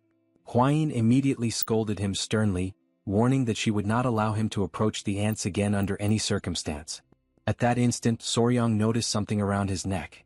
His fingers reached up and he realized it was a strap tightly binding him. Angrily, he ordered Yohwa to release it at once. Suddenly, Gyupi appeared, running breathlessly, calling out to the couple. Hwayin, tense, asked about the ants. He quickly explained that, by sheer luck, the swarm had stopped on the other side of the hill. Soon, as the group observed the coming of night, Gyupi suggested that they take a brief pause. Hwayin agreed to the idea, stating firmly that she would wait there for the arrival of the main group. In that very moment, the spider sensed something unusual. Without warning, a sharp, pointed object was hurled into the ground between them, striking with such force that it pierced deep into the earth. From behind, several individuals emerged, gripping blades in their hands, and commanded the group not to move. They declared in cold voices that the land they stood upon belonged to the Palace of Beasts and demanded that the intruders, Soryang and the Tang Clan, reveal their identities at once. Both Gyupi and Hwayin were shaken by the sudden threat. Hwayin attempted to calm the tense situation by explaining that they were members of the Tang Clan from Sichuan. The strangers, however, remained doubtful. With suspicion heavy in their tone, they asked how the Tang Clan had managed to reach so deep into the remote jungles of Yunnan. Even as the exchange unfolded, a wolf crept closer to the group, its piercing gaze fixed entirely on Soryang, who remained tied on the ground. He shouted, desperately trying to explain himself, but the man on the other side, consumed with anger, cut him off and demanded to know what business they had in the sacred land of the Palace of Beasts. He was named Hukrang, a warrior belonging to the southern barbarian Palace of Beasts, who had been patrolling the area when he heard strange noises echoing through the forest and immediately ran toward the source of the sound, where he eventually encountered the group. He explained that the land ahead belonged to the Palace of Beasts, a sacred place known as the Valley of Beasts, and therefore Soryang could not advance any further. The young man quickly understood and stated that he would withdraw. Yet, at that very moment he felt a sudden intuition and asked Hukrang to wait, for he had something urgent to share. The warrior turned to him, and Soryang requested that they climb a nearby hill together for a brief moment. A short while later both of them began ascending the slope, their steps quick but cautious. Upon reaching the top, Hukrang froze in shock, his eyes wide with disbelief at the sight that unfolded before him in the distance. Utterly confused, he demanded to know what was happening. Soryang explained that what they were seeing below was the army of demonic ants, and that the strange sounds they had heard earlier were produced by the swarm's ceaseless movement.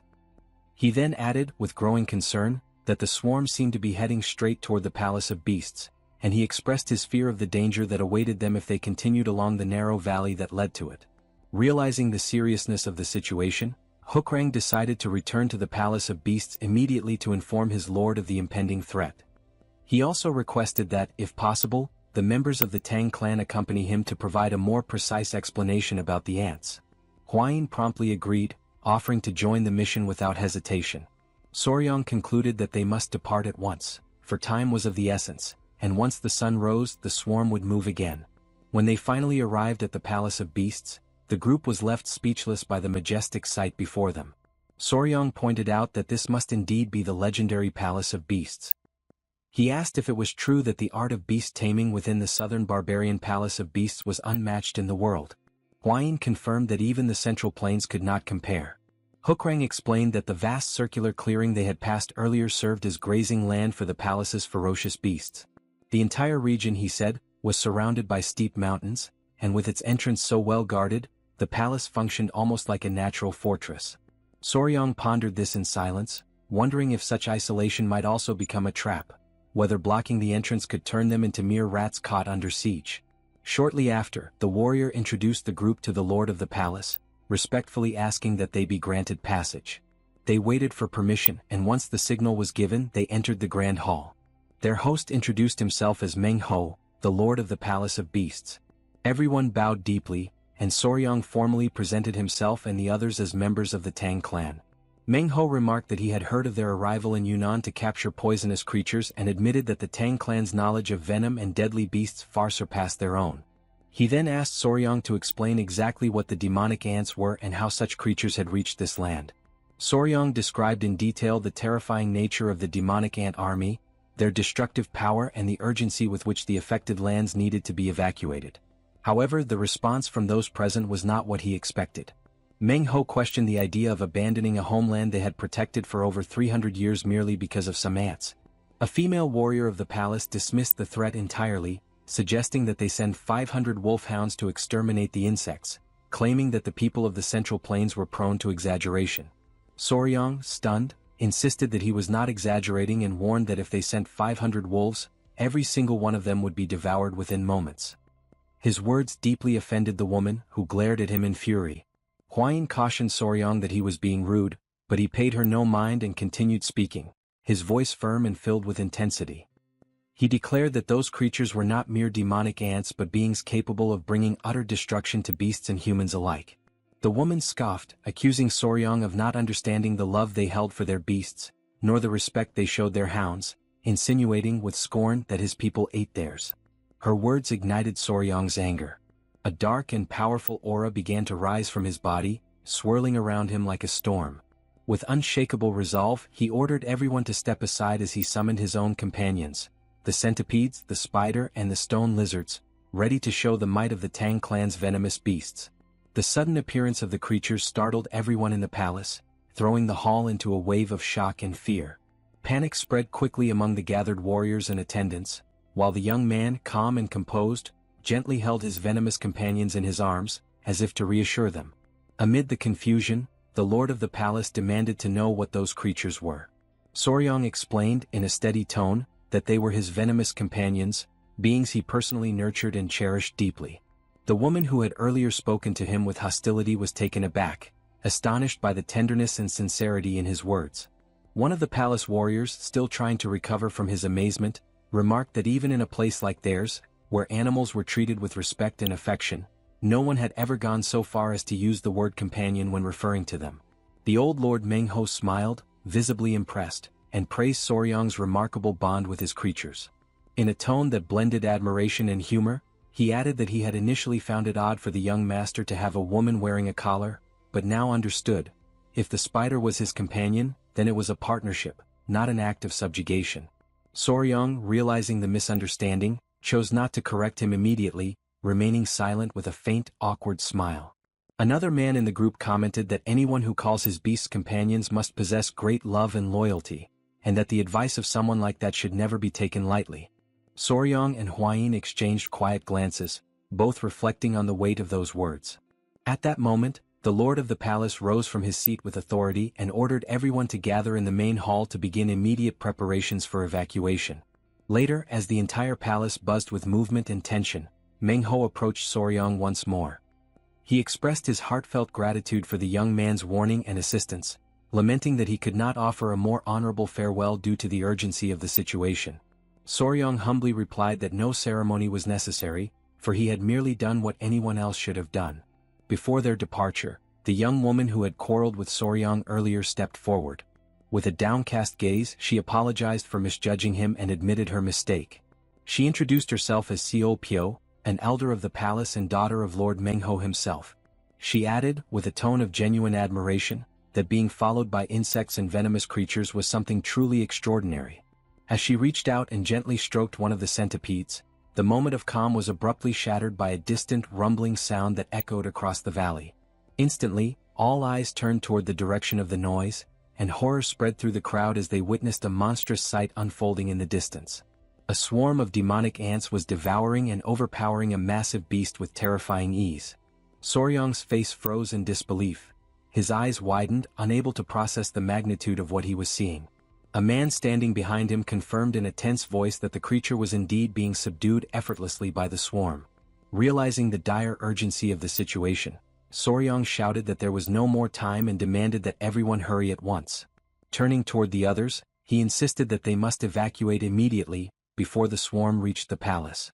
However, Manhua, his expression darkened by worry, shook his head. His voice was grave as he explained that it was already too late. The swarm had reached the road of the Valley of Beasts, and its advance was destroying everything in its path. The word struck like a heavy blow. If the passes were already overrun and the beasts slaughtered, then the hope of escape was no longer certain. It had become a desperate, fading chance. The scene was desolate. In just a short span of time, what had once been a living creature was now reduced to nothing but bare bones. Huayin watched, utterly stunned, barely able to believe what her eyes were seeing. Old Manhua, his gaze heavy and voice solemn, said that if things had come to this point, there was nothing left to do but fight to the very end. Meanwhile, a man, trembling in despair, muttered that if even such a creature had been taken, how could they possibly survive? Huayin, distressed, turned toward Soryong and asked if the Venom squad would be all right. Soryong answered firmly, trying to calm her, saying that they knew well the danger of the demon ants and would surely retreat before reaching the river. Even so, Gupai voiced her worry, saying it seemed impossible to cross the valley and make it out alive. Faced with such uncertainty, Soryong sank into thought, the weight of realization pressing upon him. What, after all, should be done? At that moment, something stirred high above. Something was descending from the mountain. It was the Yowa spider, spreading an immense, silvery web that stretched outward like a natural bridge. Huayin, suddenly filled with hope, exclaimed that with that web they could cross the mountain. Yet Soryong hesitated.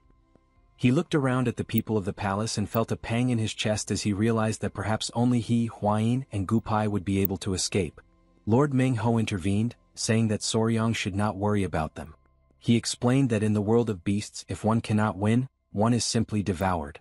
The old man's words carried both resignation and a quiet courage. Soryong, however, declared that those people loved animals as deeply as he did, and for that very reason, there must be a way to save everyone. He began to think deeply, reviewing everything he knew about the demon ants, their habits, their migration patterns, and even their hunting instincts. In silence, he organized each detail in his mind, weighing possibilities and risks. Then, suddenly, a thought struck him like a flash of light, an idea that could change the fate of them all. He turned to the lord of the palace and said that perhaps he had found a solution. Manhua observed him with curiosity and asked whether it was truly a good idea. The young man replied that it was, but warned that it might demand both effort and sacrifice. By the next morning, the demonic swarm had already devoured the carcass of the previous day's beast. Momentarily satiated, the ants began to reorganize, moving steadily toward the Valley of Beasts. Following Soryong's carefully laid plan, everyone had taken their positions in silence, forming a long line that stretched across the open field. Huayin, in silent prayer, hoped fervently that no one would be hurt. The lord of the palace stood tall and called out for his disciples to hold the formation and defend their homes with their lives, warning them of the danger that was approaching. The deafening roar of the swarm echoed in the distance, growing louder with every passing second. In his mind, Soryong measured the timing with precision, realizing that the critical moment to act was drawing near.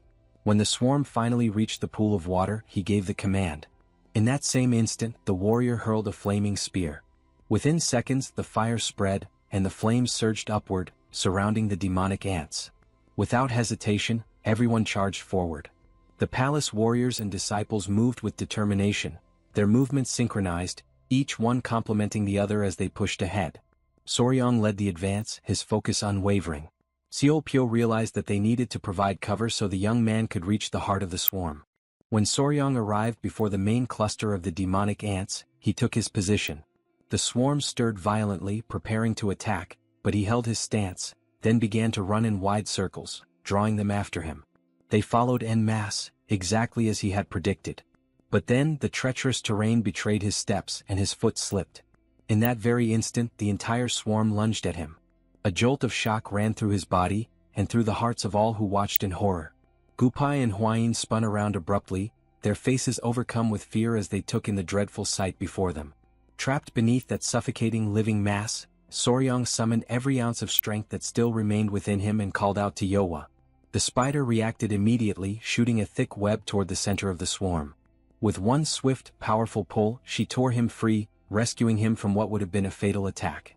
As soon as everyone saw him safe, relief and joy flooded through the crowd.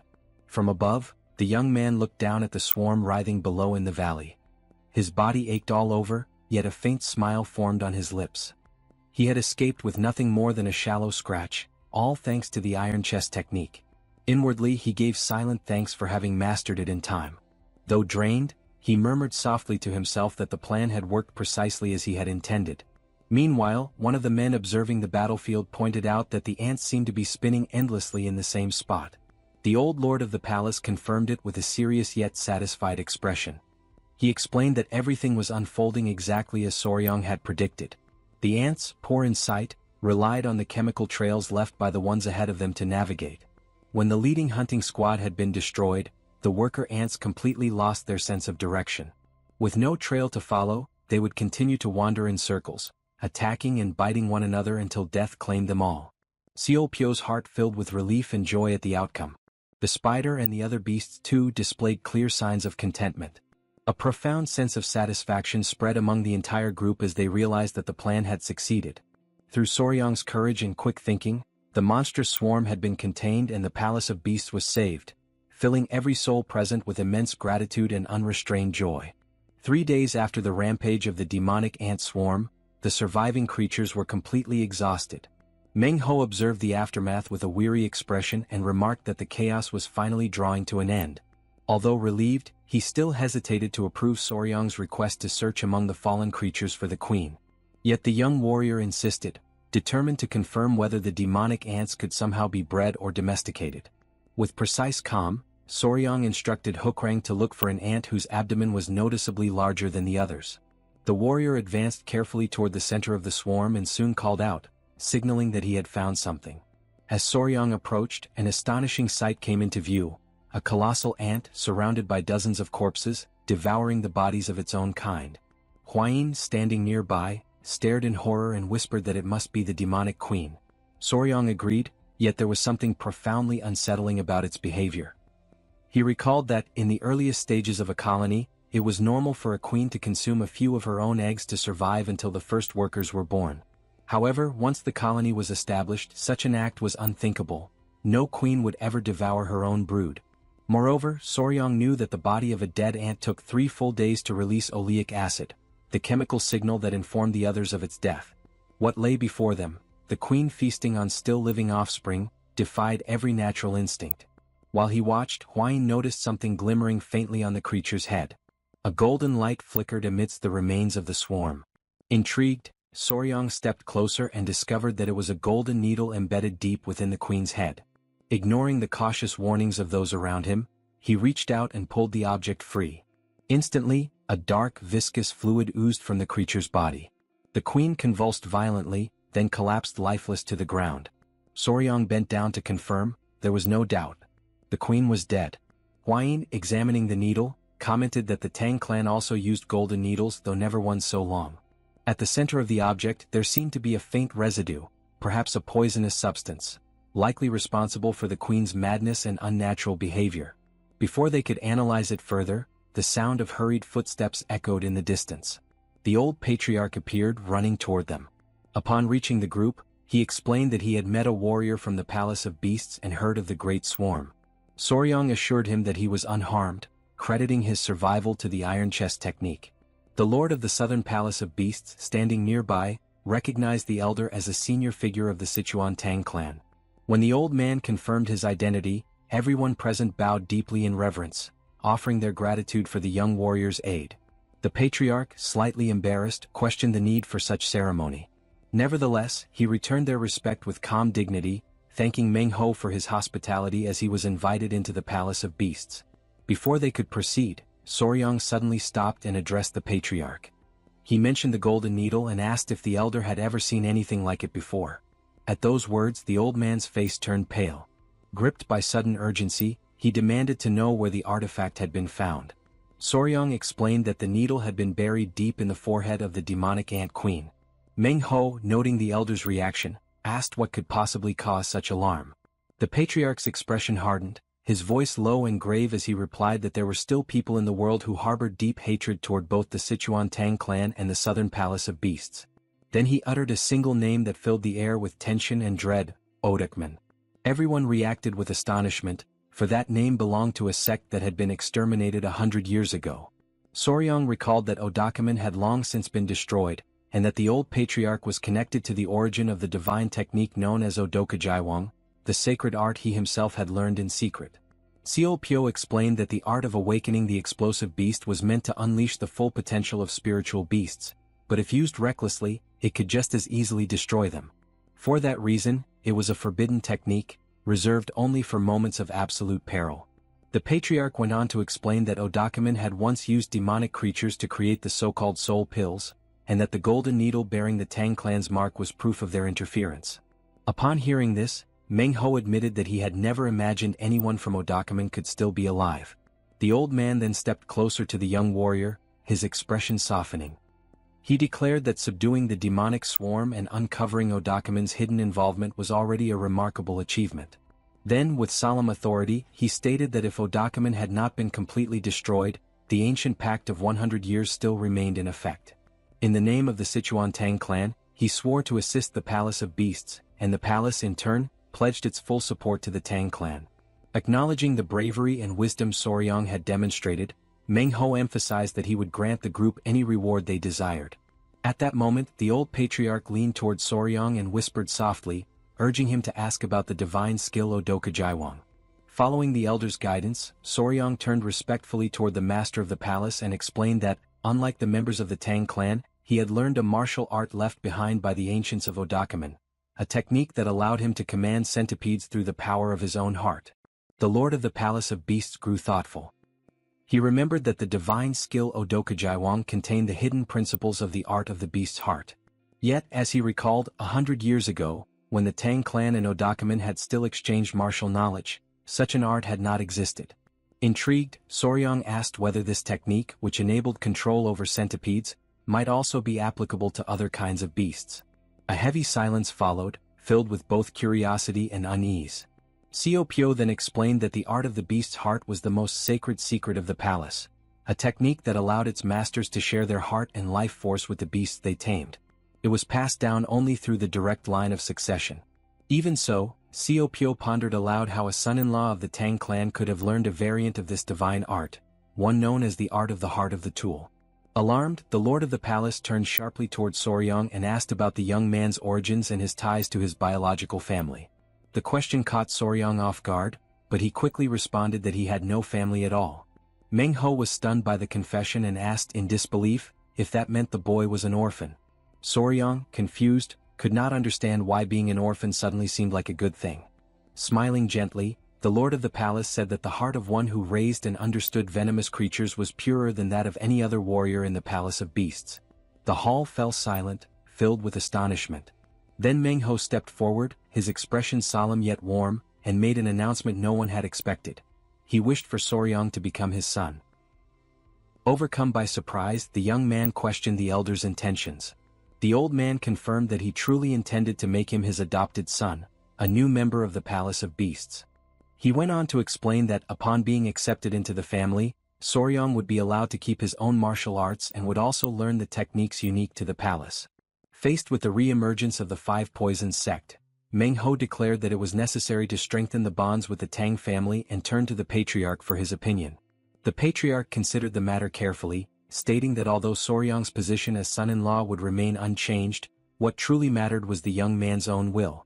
The lord of the palace then asked Soryong if he would agree to become his adopted son, explaining that doing so would grant him the title, the inheritance of the palace, and the privilege of living among the other beasts. Within himself, the young man hesitated. After all, gaining a father and a sister was not something one could decide so easily. At that moment, Suk looked to the lord of the Palace of Beasts and asked whether that alone would be enough to win his heart. The old man replied by asking if there was perhaps something else missing to convince him. Trying to help, the young woman reminded her father of the existence of the flying serpent, a legendary creature that might pique Soryang's interest. Curious, Soryang turned to his grandfather and asked what exactly a flying serpent was.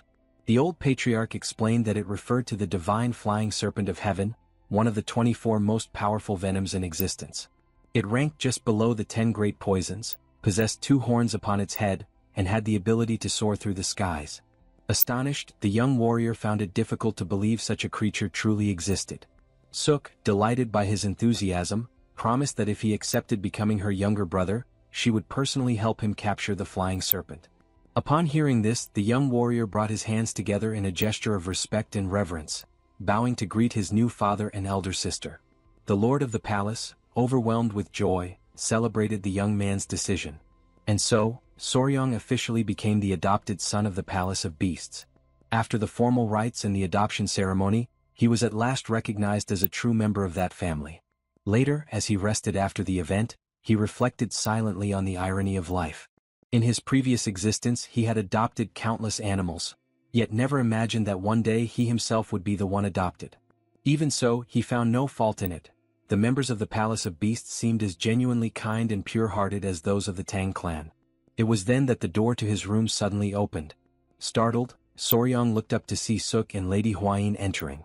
Suk explained that now that they were family, she wished to talk and sleep beside him. She confessed that she had always been alone and wanted to share simple moments with a younger brother. The young man turned to Huayin, curious, and she nervously explained that, in the Palace of Beasts, engaged couples shared the same bed. The revelation left him alarmed. He found the practice entirely improper and could not understand how a man and a woman could spend the night together in such a manner. Now lying down, Suk tried to distract him by suggesting they talk about the venomous creatures he raised. The situation was deeply awkward. Flustered, the young man raised his hand, asking them to wait for a moment. When morning came, he still had not managed to close his eyes for even a single moment. The lord of the Palace of Beasts announced that he would finally explain to the young man the matter that most stirred his curiosity: the gongs. Before doing so, however, he needed to assess the youth's internal energy technique. He asked Soryang to sit down so that he could begin the examination by tracing the major circulation pathways. Soon, the elder approached and gently placed his hand upon the young man's head. The atmosphere grew heavy with a mystical aura as Manhua, focused and composed, carefully analyzed Soryang's internal energy. It did not take long for him to realize why he had failed to sense the boy's presence earlier. Soryang had been concealing his spiritual essence. Manhua remarked that the young man was imitating the beast heart technique, yet his version was a crude and incomplete imitation of the true method. Suk then intervened, explaining that the beast heart technique was an internal art that created a profound bond between the cultivator and their beasts, allowing them to grow together, the creature becoming a reflection of its master's emotions and intentions. To demonstrate the concept more vividly, she decided to show the true power of that art in action. She called forth several of her personal beasts. Moments later, a great pack of wolves appeared before them, responding instantly to her presence. Soryang was struck with awe at the sheer number and majesty of the creatures standing before him. With calm authority, Suk informed her beasts that Soryang was now part of their family. Then she raised her voice, commanding the wolves' attention, and with a clear, commanding tone, ordered them to assume the fierce formation, directing their movements toward the lord of the Palace of Beasts. The creatures obeyed without hesitation, advancing in unison, their movements perfectly synchronized as though they shared a single consciousness. The young man watched in astonishment as each wolf's motion aligned flawlessly with the others, realizing the depth of the spiritual bond that united Suk and her beasts. The lord of the palace explained that such harmony was the result of the beast heart technique, which united the cultivator and the creatures as one. Through it, a master could see through the beast's eyes and strike with their fangs as if they were extensions of their own body. Overcome with emotion, the young warrior knelt down and earnestly begged the lord of the palace and Suk to teach him the true beast heart technique. Moved by the boy's determination, Manhua instructed him to sit once more and placed his hands upon Soryang's back. As he began to transmit the technique, the lord of the palace subtly adjusted the flow of venom within Soryang's meridians. Although the method had originally been designed to absorb blood, he adapted it to the young man's unique constitution. He explained that only a single drop of blood, or even saliva, was enough to establish a lasting link between cultivator and creature. When the process was complete, Manhua solemnly declared that the transmission had ended. From that moment onward, Soryang would be spiritually connected to the Ogong through the beast heart technique. Curious and eager to feel this new bond, Soryang held one of his spiritual centipedes, named Shou. Instantly he could sense the creature's emotions flowing into his own heart, its fear, its loyalty, its gentle pulse of life. Overwhelmed by surprise and deep affection, he embraced the centipede, feeling the connection between them throb with vivid, living energy. Then Manhua instructed him to bring forth his other two centipedes, Yang and Bin, so that the connection could be completed.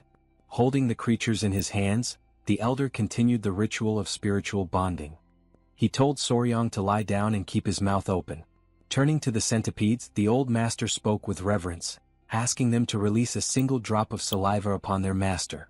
Soryang watched, astonished, as the centipedes slowly crawled closer, their tiny mouths glistening as they prepared to comply. The sight sent a chill down his spine. Though he knew it was part of the ritual, a strange shiver of foreboding ran through him, as if something far greater and more mysterious were about to be revealed. During a training session in the garden of the main hall of the Palace of Beasts, Soryang stood alongside his three centipedes, all of them focused intently on a single target before them. At his command, the creatures surged forward in formation, striking the target with force and remarkable synchronization, exactly as he had instructed them to do. From a short distance away, Hwayin and Suk watched the scene unfold, their eyes filled with admiration and delight at the display of discipline and coordination. Soryang, however, could not share their enthusiasm. Deep inside, frustration welled within him. As he reflected on what he had learned so far, he realized that his attempts to merge his martial techniques with the behavior of the centipedes still felt awkward, almost comical in execution. Deciding to change his approach, he called off the exercise and gently commanded his centipedes to attempt a more graceful, chained attack sequence. The creatures obeyed but appeared disheartened by the request. Soryang quickly moved to comfort them, stroking their bodies affectionately while reminding himself that, with patience and persistence, they would grow stronger together. Holding them in his arms, he asked softly if they wished to continue the training. 15 days had passed since the young warrior first began applying the wild beast heart technique to his centipedes. The foundation of this technique resembled that of the divine return of the 5 poisons, a method that greatly accelerated the strengthening of both his creatures and the bond they shared with him. During one of the training sessions, Soryang turned to Suk and asked if there had been any new information about the flying serpent. She explained that the area being investigated by the warriors lay 3 days away and that news should arrive soon. Before they could continue their conversation, Gyupi appeared, rushing toward them in visible haste. He announced that the great patriarch was calling for Soryang. Startled, Soryang immediately asked the reason for the summons. Gyupi replied that the patriarch had found a flying serpent. Without hesitation, Soryang decided to go at once to the guest hall of the Palace of Beasts. He ran through the corridors until he reached his grandfather. The patriarch greeted him warmly and inquired about his progress with the divine return of the 5 poisons technique. The young man replied that he had been practicing with full dedication. Almost at once, he mentioned that he had heard of the discovery of the flying serpent. The old man, busy preparing a special Helgar mixture, explained that he was currently adding secret clan ingredients to the concoction. Although the creature had been located, it could not yet be captured. Despite being weaker than the 10 great venomous beasts, the flying serpent was still dangerously powerful. With a faint smile, the patriarch reached for a jar nearby and held it up for his grandson to see, saying he believed the young man would find it interesting. Curious, Soryang stepped closer and peered inside the container. There he found a peculiar spider. He quickly identified it as the money trap spider, so named because the pattern on its back resembled that of an ancient coin. In the West, it was known as the sinister hourglass spider, its scientific name being Cyclocosmia ricketi. The young man reflected that, in his previous life in Korea, it would have been nearly impossible to encounter such a rare creature. He thanked his grandfather sincerely for giving him the chance to see it with his own eyes. As the group gathered around, the great patriarch looked at them thoughtfully and commented that they would need an appropriate location to confront the flying serpent. Soryang recalled that serpents were capable of slipping through even the tiniest cracks and that they were usually kept in reinforced sacks to prevent escape. The old patriarch agreed but added that even with the strongest bags the clan possessed, none might be capable of containing such a creature. Deep in thought, Soryang tried to imagine a solution to the problem. While they pondered, one of the clan members suddenly noticed something unusual within the jar and panicked. Turning to the elder, he exclaimed that the money trap spider had vanished. Overcome with guilt, he immediately bowed his head, apologizing and explaining that he had looked away for only a single moment. The young warrior, however, remained perfectly calm. He stated that there was no reason for concern and asked Gyupi to hand him a sashi knife. As soon as he received it, he stepped closer to the jar and, with careful precision, pulled the creature out from within. Soryong explained that this particular species was known for digging burrows and creating tunnels underground, using the soil to conceal itself whenever it sensed danger. As he observed the spider once more, an idea began to form in his mind. He recalled that if such creatures could construct burrows strong enough to withstand pressure, perhaps they might also be capable of producing something similar to a containment sac. Without wasting time, he went in search of Yowa. When he found her, he asked whether she could create a sac, preferably one of considerable size. While she examined the fabric of an existing bag, the young man reflected thoughtfully on the remarkable properties of spider silk. He remembered that spider silk was known to be 20 times stronger than steel and 4 times more resilient than the fibers used in bulletproof vests. Moreover, Yowa was no ordinary creature. She was a spiritual spider, one of the 10 great venomous beasts, which made her silk even more precious and powerful. Before long, Yowa finished her work, weaving an enormous sack entirely from her own silk and presenting it to him. Gyupi, filled with curiosity, attempted to pierce the fabric but quickly discovered that it was impenetrable, remaining completely intact. The old patriarch, astonished by the result, declared with satisfaction that they would depart at dawn, for they now had everything they needed for the hunt. Upon hearing this, Soryong turned toward the spider and expressed his gratitude for her help, promising that she would soon have other small creatures to keep her company. When morning arrived, the group set out toward the valley where the mysterious creature had last been sighted. During the journey, the great patriarch reminisced about the past, recalling that he had only ever seen one of the 24 venomous creatures once in his life. Now he confessed he was eager to witness another. The young warrior listened attentively and asked what exactly the 24 venoms were. The old man explained that, just as the cycle of the day was divided into 12 hours represented by the animals of the zodiac, the clan of beasts divided their sacred cycle into 24 hours, each governed by a unique venomous creature. Their conversation was soon interrupted when one of the warriors announced that they had reached their destination. The group approached the edge of a steep cliff. There, suspended high above amidst the turbulent wind currents, floated the flying serpent. The great patriarch gazed upon the creature with reverence and began to recite an ancient record preserved within the clan. The serpent glides effortlessly, carried by the sharp winds of the ravine, its body merging seamlessly with the sky while its twin horns radiate a cutting brilliance sharp as blades. He concluded by declaring that this serpent was placed at the very pinnacle of the 24 venomous beasts, ruling over the first hour of the day, its name passed down through generations as the celestial divine flying serpent. Something that few people knew was that, in Soryong's previous life, there had also existed flying snakes. At that time, before his audience, he had presented a species known as Chrysopelea. The viewers often questioned him, asking if it wasn't simply an ordinary snake and how such a creature could possibly fly. With patience, the young man would explain that it did not truly fly in the traditional sense. It expanded its ribs, flattened its body, and glided through the air, soaring gracefully as if it had wings. Even so, many remained skeptical, accusing him of deceiving his followers and selling illusions. He would only laugh in response, calmly explaining that these snakes could glide for up to 250 meters, something that, by all accounts, could indeed be considered flying. He would remind them that even the moon serpent did not fly like a bird, for everything in the universe remained bound to the laws of physics. Back in the present, as the celestial divine flying serpent crossed the skies with majestic grace, Soryong felt his mind almost freeze in disbelief. Turning toward his grandfather, he asked whether it wasn't strange to see a serpent soaring through the heavens. The great patriarch replied that this was precisely the reason the creature bore such a name. Hwayin soon approached, carrying a cluster of centipedes in her hands, remarking that they too would one day grow into impressive venomous beasts. At that moment, the serpent began to thrash violently in the air before swiftly fleeing into the distance. The great patriarch watched calmly, convinced that the serpent had not gone far. He decided to set up camp nearby and send scouting parties to track it down. While the warriors busied themselves erecting tents and preparing the site, Soryong stood apart, lost in thought as he analyzed possible strategies. Suk approached him quietly, catching him by surprise, and asked what he was doing there alone.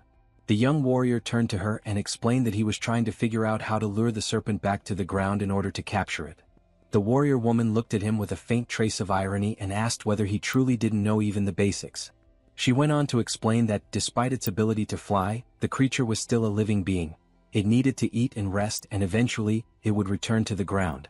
That, she said, would be the perfect moment to capture it. In silence, Soryang reflected that, in his past life, monsters were always at their most vulnerable while feeding. A small smile crossed his face as he realized how he had overlooked something so simple. He thanked Suk sincerely, and she met his gaze with quiet confidence, assuring him that she would place the flying serpent in his hands. But the calm did not last long. After a short while, the warriors began to fall one after another. When Soryang lifted his gaze, he finally understood the true reason why this creature stood at the very top among the 24 venomous beasts. Before them, the serpent observed the group intently, its sharp eyes glimmering. Hwain turned quickly toward Soryang, checking to see if he was unharmed. For 3 days, the group had camped in the area, gathering every possible detail about the serpent's behavior. They discovered that it fed on a fire carp every 3 days and could remain in flight for no longer than 2 continuous hours. Using this information, they had devised a plan to strike secretly at night, during the exact moment it descended to feed. However, the serpent's body stood nearly 6 meters tall, and its scales possessed an unnatural resilience. Each time it struck the ground, the force of impact sent stones and shards of rock scattering in every direction, making any approach nearly impossible. Though its venom was not as potent as that of the 10 great venomous creatures, its sheer power ranked among the highest of the 24. With so many warriors injured, the old patriarch finally gave the order to retreat. Amidst the chaos, everyone fell back, carrying the wounded away from the battlefield and returning to camp. Thus, their first attempt to capture the flying serpent ended in complete failure. At the camp set up near the Valley of the Venomous Creatures, the discouragement was obvious. Hwain bandaged her own arm, and Soryang approached to check on her condition. She assured him it was only a scratch and asked him not to worry. Meanwhile, the great patriarch immobilized the arm of a wounded warrior with an improvised splint. Suk appeared and admitted that they had underestimated the creature's strength, a point the old man agreed with. They had been careless and should have prepared better. Then he turned to Soryang and asked what their next move would be. The young man reflected and realized that his existing knowledge did not apply to that creature. A frontal assault would be far too risky for the group. He concluded that everything would be easier if they could fly. Hearing this, the great patriarch suspected that the serpent used some form of energy to stay aloft. He perceived an intense flow around it, which suggested its flight depended on controlling that force rather than on mere physical motion. Intrigued, Soryang sought clarification from Hwain, who explained that the elevation was an advanced form of Qigong, lifting the body purely by internal energy, something impossible without tremendous inner power. Soryang then understood that the venomous serpent possessed colossal internal energy, making it all the more fearsome. But the old man interrupted to correct him. It was not merely internal energy, it had an inner core. He affirmed that the creature possessed a core which surprised everyone present. Soryang associated this with the blue-spotted centipedes, whose cores concentrated energy and enhanced martial abilities. The existence of a core changed their strategy immediately. Gyupi and Suk wanted to secure it at any cost, while the patriarch weighed the moral and practical risk of killing the creature. He recalled how Hwain had progressed after consuming the core of an inferior beast, and he explained that the core of the celestial divine flying serpent would instantly amplify martial skills. The son-in-law assessed the problem calmly and declared that the capture must happen. Crucially, it had to be a capture without injuring the creature. He took responsibility and promised a plan that would preserve the animal's life. Others questioned whether such a promise was feasible. Suk warned about the nature of the core and the real cost of killing a creature for the power inside it. Soryang countered that internal energy could be accumulated over time, and perhaps sacrificing the serpent would not be worthwhile given the value it represented alive. The great patriarch, recognizing Soryang's determination, agreed to proceed if that was his wish. Soon after, the young warrior formulated an idea. He did not reveal all the details aloud, but in his mind he sketched strategies to lure the serpent to the ground and immobilize it without harming it. A risky plan, but one that, if successful, would secure the core while sparing the life of the majestic beast. The celestial serpent continues its life as usual, faithfully following its daily habits, while Soryang watches from a distance with a stone held firmly in his hands. He throws the stone toward the creature and immediately startles himself with the boldness of his own action. After all, a serpent has 3 primary ways of perceiving the world around it: the auditory chamber, which detects sound waves and subtle vibrations; the vomeronasal organ, which analyzes odor particles gathered by its flickering, forked tongue; and the photoreceptive organ, which uses specialized cells to detect infrared radiation and track the movement and body heat of its prey. In other words, if both heat and scent are concealed, the serpent becomes incapable of detecting their presence at all. Huayin questions the need for that strange, specialized outfit, while the old patriarch admits that he never imagined a day when he, the mighty lord of 1,000 poisons, would be forced to submit to such an indignity. Soryang, however, insists that for this particular operation, the garment woven from the spider's special silk is absolutely essential. The patriarch shows that he understands, yet he wishes to know exactly how this method will allow them to capture the serpent without hurting it. Soryang recalls an old teaching from Suk, that every living creature must eat and sleep. He explains to the group that from that moment on, they will follow the serpent for several days, and whenever it attempts to eat or rest, they will disturb it by throwing stones. Since the serpent cannot see them, it will be unable to attack or defend itself. Without food or rest, it will gradually exhaust itself until it collapses. Soryang acknowledges that the entire group will also suffer throughout the process, and he trusts in their endurance. 6 days pass. The serpent continues to resist, and when one of the men notices it attempting to drink water, the group immediately launches more stones. Despite its exhaustion, the creature tries to escape again and again, but eventually hunger and fatigue overwhelm it, and it finally loses consciousness. In this way they succeed in capturing a celestial serpent without inflicting a single scratch on it and without harming any of the warriors. The mission, which Soryang decides to name the Pursuit of the Celestial Net, becomes a resounding success. The group gathers around the spot where the serpent lies tightly wrapped in the spider's silk. The old patriarch observes the defeated creature with a heavy heart and laments the suffering it endured. Soryang asks whether its inner core has already been examined, and the patriarch confirms that it has. Though small, the core contains condensed energy equivalent to about 120 years of internal cultivation. Huayin is astonished by the estimate and immediately begins to suggest that Soryang should absorb the core. Suk supports the idea, emphasizing that 120 years of energy is an extraordinarily rare opportunity. Huayin adds that with such power, Soryang could learn martial arts with ease and reshape his very body. The old patriarch agrees, stating that a core of that magnitude could elevate someone beyond the level of the 10 poisons and propel them toward the higher realm. Soryang reflects deeply on the possibility. Surpassing the 10 poisons is undeniably tempting, yet the celestial serpent is an exceedingly rare creature. Suk urges him to seize the opportunity, while Huayin asks him to make his decision quickly. Soryang requests time to think. Shortly afterward, a man from the clan spots a cart being lifted from the ground and alerts the group. Many immediately assume that the serpent has awakened. Gupai becomes irritated at the possibility that the creature still possesses enough strength to move, while another clan member is astonished by its resilience. Soryang and the rest of the group watch as the silk sack begins to move. The old patriarch observes carefully and notes that the serpent is still full of energy and does not appear to have spent days without eating. Realizing the seriousness of the moment, he concludes that now that the creature is waking, it will resist fiercely. He then states that if it continues to struggle violently, the group will be forced to kill it and extract its inner core, whether Soryang wants it or not. Inside the silk sack, the creature starts to make sounds and shift about. Everyone steps back from the cart when a glowing orb suddenly appears from within the sack. The men around it are stunned and call Soryang over to take a look. They discover that the celestial serpent has shrunk. Confused, Soryang removes the sack and finds the tiny creature staring directly at him.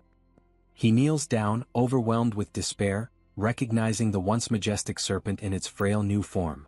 The old patriarch examines the glowing sphere and concludes that the creature is offering its inner core, willingly surrendering it.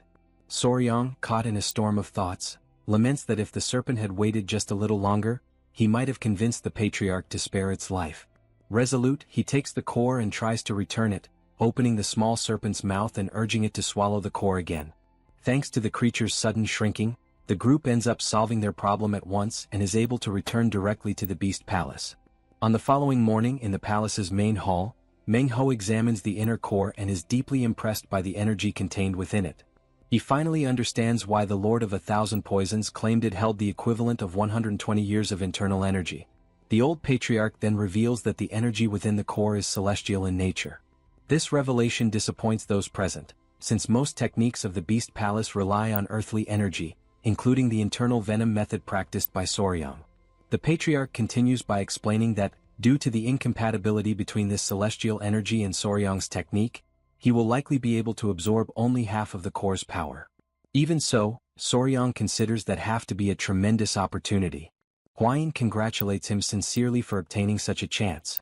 At that moment, the 3 centipedes crawl out from his clothes, visibly agitated. Their sudden restlessness alerts him that something is wrong, but before he can react, they lunge toward the core, knocking it to the ground. Hwain attempts to regain control of the situation, commanding the creatures to stop immediately. However, the centipedes display unusual fury and a strange hostility toward one another. Soryang holds 2 of them and questions their aggressive behavior, trying to understand the reason behind such a sudden change. Hwain watches and notes that conflict is common when raising creatures, yet he cannot comprehend why being so close to each other would show such violent animosity. Suddenly, something catches Soryang's attention. The 3rd centipede, the one that remained on the floor, begins to shine intensely. He hears the unmistakable sound of swallowing and is startled by the possibility that it may have consumed the core. The light bursting from the centipede becomes so intense that everyone in the hall instinctively shields their eyes. Hwain watches the scene unfold and concludes that Cho, the centipede, has indeed swallowed the inner core. Soryang, stunned, realizes that everything is happening exactly as it did in the dream he once had. As he struggles to make sense of the situation, he feels something strange occurring inside his head. Hwain notices the change in his expression and tries to understand what is happening, but suddenly Soryang collapses to the floor, throwing everyone present into panic. Manhua immediately orders Hwain to stay where he is and not touch Soryang's body under any circumstances, since the light radiating from him is identical to the light from the centipede. Meanwhile, Soryang feels as though his head is about to explode. Something inside him pulses violently, and the pain grows stronger with every passing moment. He wishes he could lose consciousness and begs silently for help. At that moment, he senses someone's presence behind him. A hand rests gently on his head, offering a soft, calming touch, and Soryang realizes that the pain begins to subside little by little. When he turns around, he sees a young woman he has never seen before. Surprised, he tries to understand who she is. The girl places her hand on his face and presses a gentle kiss to his forehead. The instant her lips touch his skin, a new light envelopes them both, expanding outward in a growing circle of radiance. After some time he awakens, disoriented, unable to recognize where he is. He questions whether everything was nothing more than a dream and tries to recall the mysterious girl with blue hair. But before he can organize his thoughts, he feels something wrapped around his body. At that moment, Hwain and Suk rush into the room, asking if he is all right and what had happened. Soryang, seized by panic upon feeling the massive creature encircling him, desperately calls for help. Both women try to calm him and explain that the creature poses no threat. It is Cho, the centipede. Still in disbelief, Soryang stares at the enormous being before him, unable to comprehend how the tiny centipede could have transformed into such a creature. Hwain then explains that after swallowing the inner core, Cho transformed into a flying centipede, a legendary creature capable of flight, conjuring dense mists and calling forth deadly rains. Soryang remains stunned by the transformation. The mere thought of Cho becoming one of the 10 great poisons leaves him shaken, as it seems utterly impossible. Even so, he finds himself overcome by awe and amazement as he observes the beauty and imposing presence of her new form. Suk watches the scene with a hint of apprehension, but Hwain intervenes, explaining that such a reaction from him is completely natural. She quickly warns him, however, that she brings bad news. Soryang, still excited by the centipede's evolution, believes nothing could dampen his spirits at that moment. Yet Hwain explains that the other 2 centipedes are extremely angry with him. The memory of what happened returns quickly to Soryang's mind. He realizes that, on that day, the 3 centipedes had been competing to see which one would swallow the inner core and become the strongest among them. However, by holding 2 of them back, he had unintentionally allowed only the 3rd one to have the opportunity to swallow the core without any competition. The realization that he interfered in their dispute makes Soryang anxious and filled with regret. After several attempts, however, he manages to apologize, and the tension among the centipedes gradually decreases. The next morning, to investigate the effects that the beast heart might have caused in Soryang's body after merging with his poisonous core, both Mengho and the old patriarch conduct detailed examinations. The patriarch concludes that Soryang's level of internal poison has increased significantly, likely connected to Cho's newfound strength. Mengho then asks whether Soryang saw any illusions or similar phenomena during his collapse, explaining that sometimes a beginner may be overwhelmed by the consciousness of a powerful beast, an even greater risk now that Soryang is linked to one of the 10 great poisons. The young man thinks of the blue-haired woman he saw before passing out, wondering whether that mysterious figure could have been Cho. Manhua instructs Soryang to seek him immediately if he senses any strange energy moving through his body. Soon after, the patriarch announces that, with the capture of the celestial serpent concluded, it is time to resume the matters that had been postponed. Suk, curious, asks mentally what matters he is referring to. The elder begins speaking about investigating the 5 poisons and locating their hideout. The mention of the subject immediately captures Soryang's attention, and he prepares himself for what is to come. The old man explains that the place where the 5 poisons were exterminated was not far from there, and that if they were to find any trace or remnant of them, they could not simply stand still. According to him, the 5 poisons were likely hiding somewhere at that very moment, breeding vast numbers of creatures, like an army of venomous ants. And if they attacked the Beast Palace, then everyone there would be the next targets. Therefore, before they were discovered, the patriarch states with determination that they must strike first. In the guest hall of the Blue Beast Palace, Gyupi approaches to confirm that this is the last crate. Before the formal investigation of the 5 poisons portal begins, it had been decided that all venomous creatures captured so far would be transported back to the family. Soryang asks Gyupi about the celestial serpent, and Gyupi explains that it is being taken care of separately. He adds that there are many concerns regarding sending it away, since the serpent has not eaten for several days. Realizing how serious the situation is, Soryang reflects on what it must feel like to lose 120 years of internal energy to the centipede. Then he heads out to see the celestial serpent, taking the centipede Chu with him. As soon as he tries to check its condition, the serpent reacts with fierce hostility. Uncomfortable, Soryang attempts to calm it down, recalling that its own overwhelming ferocity had made the current situation inevitable. He reflects that, having shrunk so drastically, the creature now risks becoming prey to other animals. Because of that, he considers that instead of returning to the valley alone, perhaps it would be better for it to follow the group. Knowing it has not eaten in days, he offers it a fire carp and suggests that it think carefully about the proposal to accompany them. The serpent initially refuses the food, shaking its head firmly. In that moment, Centipede Chu fixes its gaze on the serpent, releasing an intense wave of intimidation. Overcome by fear, the serpent ends up swallowing the fish in a rapid motion.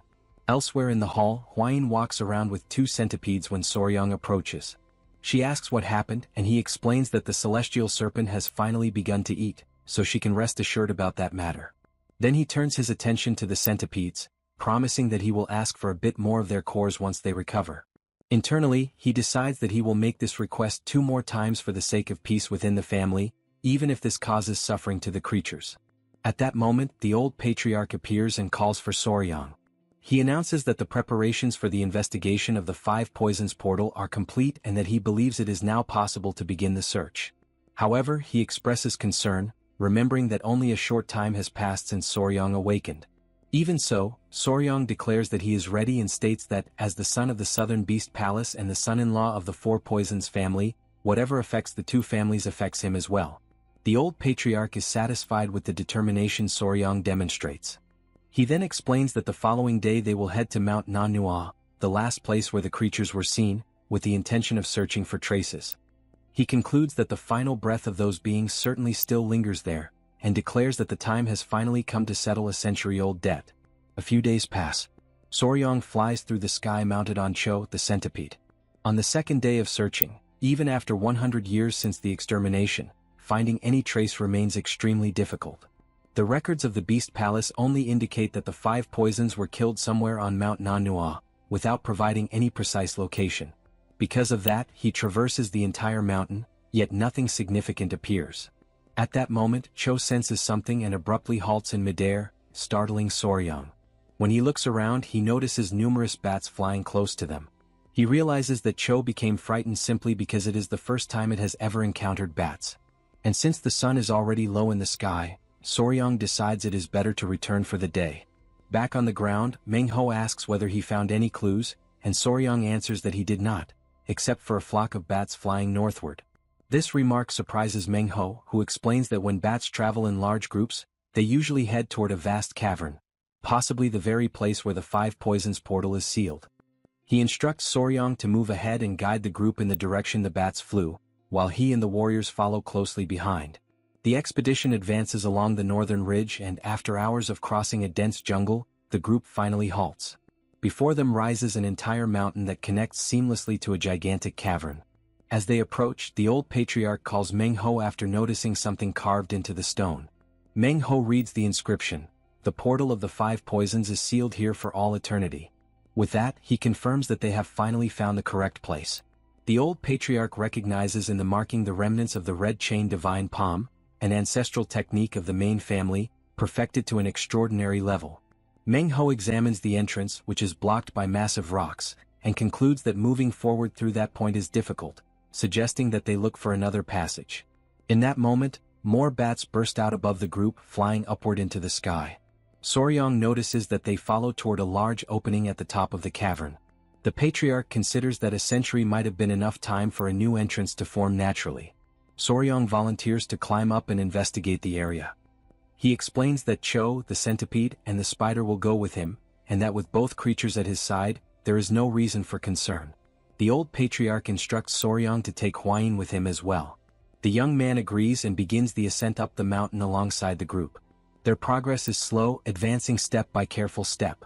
When they finally enter the cavern, they find nothing but droppings, thunderous echoes, and an almost absolute darkness. Fortunately, Soryong learned the dark cat kung fu at the Beast Palace, a technique taught by Sister Suk, which allows him to see clearly even in pitch-black environments. Yet the true obstacle is another: bats. Countless bats are clustered ahead of them. Although Soryong likes all creatures without discrimination, he admits that bats stir in him a deep, instinctive sense of repulsion. He wonders how he will manage to get through. Cho calls his attention and releases a sharp, piercing sound that reverberates throughout the cavern. The effect is immediate. The bats freeze completely, falling dead in total silence. Suk recognizes the phenomenon and recalls that Cho, being one of the 10 great venomous creatures, possesses the ability to release a murderous intent. Soryong watches in awe, steps closer to Cho, and admires its ability, recognizing its strength. He notices that the other 2 centipedes appear eager to demonstrate their own power, as if they too wish to unleash their murderous intent. Meanwhile, Suk notices something above them. She points toward the upper part of the cavern, drawing the group's attention. When Soryong lifts his gaze, he sees a distant glimmer, a small light at the end of the tunnel. As they move closer, he realizes it is a gate. Numerous skulls lie scattered around it, previously hidden by the swarm of bats. He concludes that this must be the site of the final battlefield of the 5 poisons. At the center of the structure, he notices 5 figures fixed around the lock, each recalling the form of a different creature, and he wonders whether they might be the original 5 poisons themselves. The group faces the ancient door in silence. Hwain studies the structure carefully and wonders inwardly whether this truly is the key connected to the 5 poisons. Suk notices that something is written on the surface and begins to interpret the inscription, which speaks of blades that never cross, of retreating back into the darkness, and of a bloodshed that will surely be repaid. She concludes that the Yadakuman never forgets a grudge and never lets resentment fade. Soryong examines the area and deduces that this must have been the base of the Yadakuman from 100 years ago. Hwain considers that, if this is indeed the case, then some traces or records may still have been left behind. Suk wonders how the door is supposed to be opened, but decides that it would be wiser to wait for the great patriarch and Meng Ho to arrive, imagining that a specific mechanism might be necessary. The 3 sit before the door and wait in quiet anticipation for some time. Suk finds the atmosphere uncomfortable and tries to ease the tension with a light comment, mentioning that doors with embedded spheres often hide internal mechanisms. He suggests that perhaps pressing the sphere might open the passage. The girls try this method but nothing happens. Suk recalls an old escape room game from his past life that used similar mechanisms, but acknowledges that the situation here is certainly not that simple. The girls grow frustrated at their inability to open the door. Suk approaches the lock, imagining that perhaps one must recite some kind of incantation or infuse energy into the sphere. He raises his hand, touches the mechanism, and an intense light suddenly radiates from his own palm, activating the device. The door begins to open slowly, revealing a concealed passage and leaving all of them astonished at Soryong's unexpected ability to trigger the mechanism. Ali studies the event carefully, finding it remarkable that Soryong truly managed to discover how to open the door, even though moments earlier he had seemed to be merely joking around.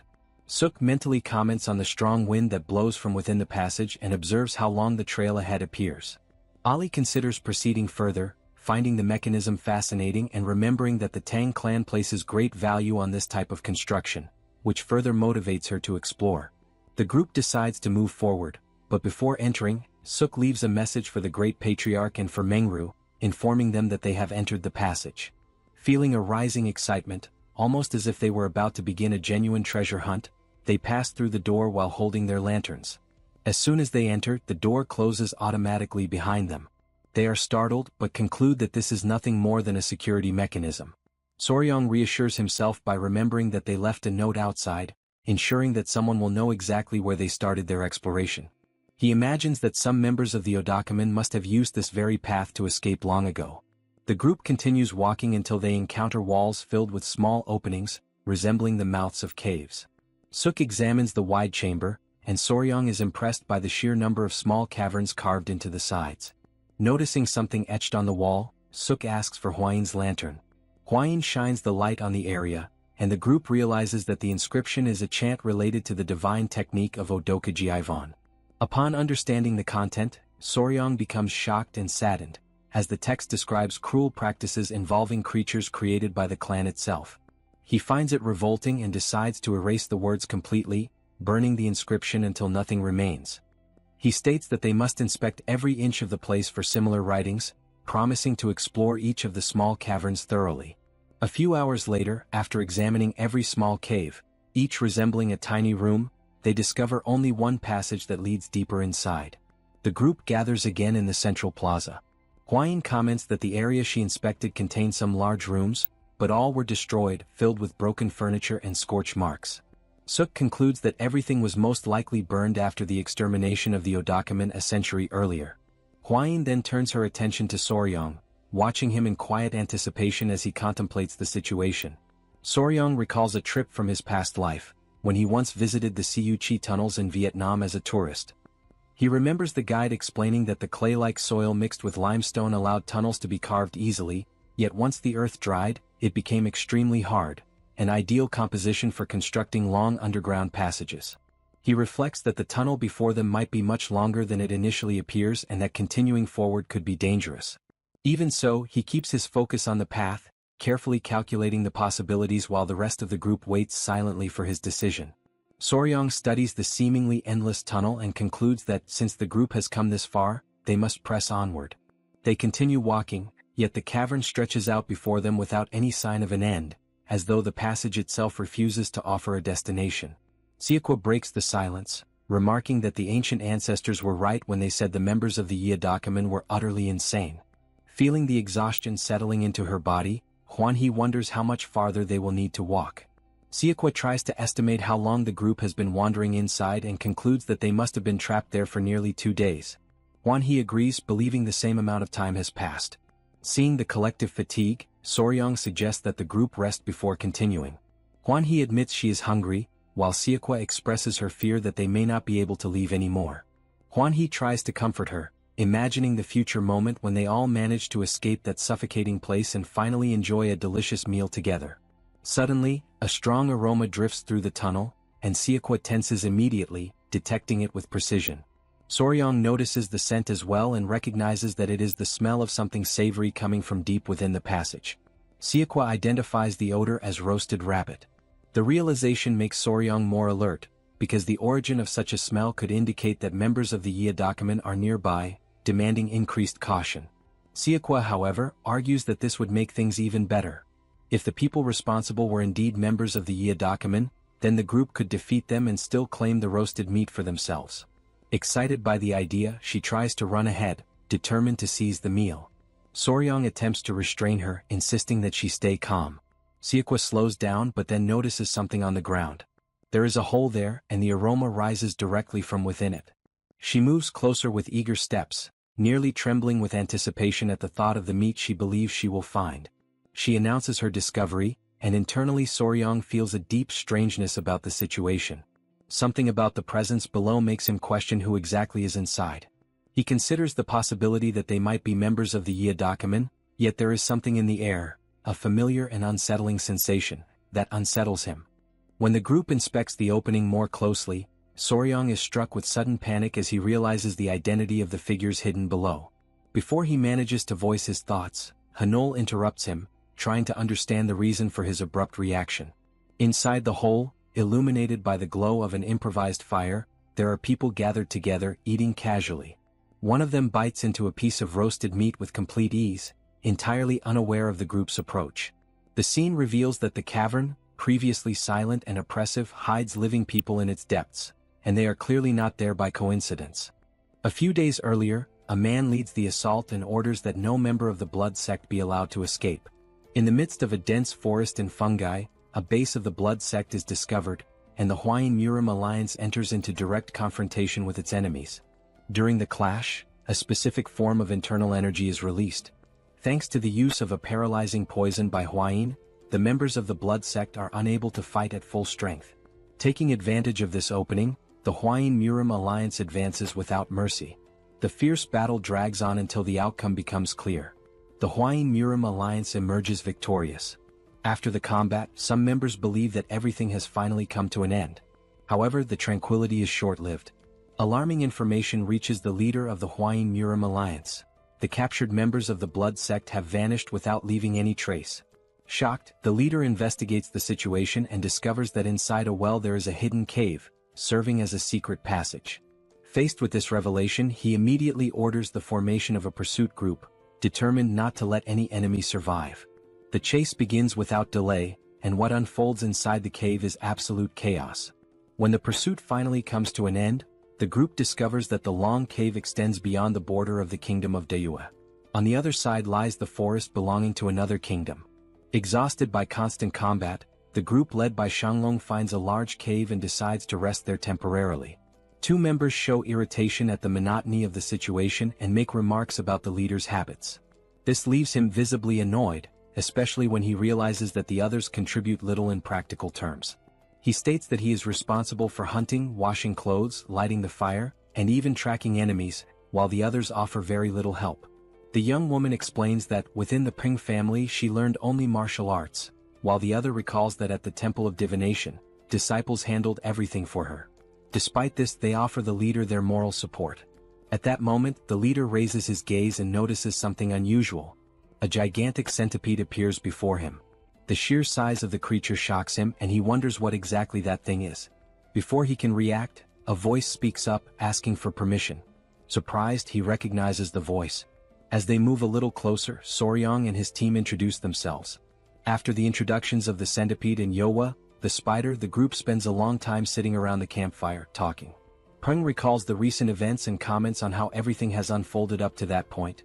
The young woman beside him observes Soryong and remarks that it is an extraordinary coincidence to have encountered him in such a place.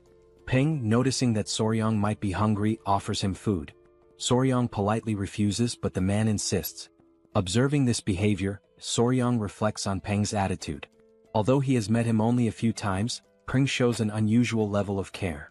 Soryong understands the reason when he recalls that Peng belongs to the Peng clan and is Yang's older brother. Since learning that Soryong saved her when she was in danger, Peng has come to regard him as a younger brother. Shortly afterward, the leader turns his attention to the young man and asks whether the Lord of the Thousand Poisons and the Master of the Beast Palace will arrive soon as well. Soryong confirms this, explaining that he left a message outside and that along the way they spread Yowa's web so the others could follow the trail. However, Huayin interrupts, noting that it is strange that they still have not appeared. Soryong questions the spider, trying to determine whether anything was detected in her webs. As this possibility sinks in, the idea that they might not have even managed to enter through the main passage becomes increasingly concerning. Suk reflects that, thinking about it carefully, the main group should have caught up with them before they even reached the end of the cave. At that moment, Soryong experiences a sudden realization. He considers that the problem may lie in the door mechanism. Recalling that the door opened when he infused energy into the mechanism, he concludes that the structure only opens when someone releases energy related to the 5 poisons. Upon hearing this, Huayin states that the old patriarch has mastered the centipede poison's origin technique. However, Soryong explains that the patriarch did not build his internal energy exclusively in that manner, unlike himself.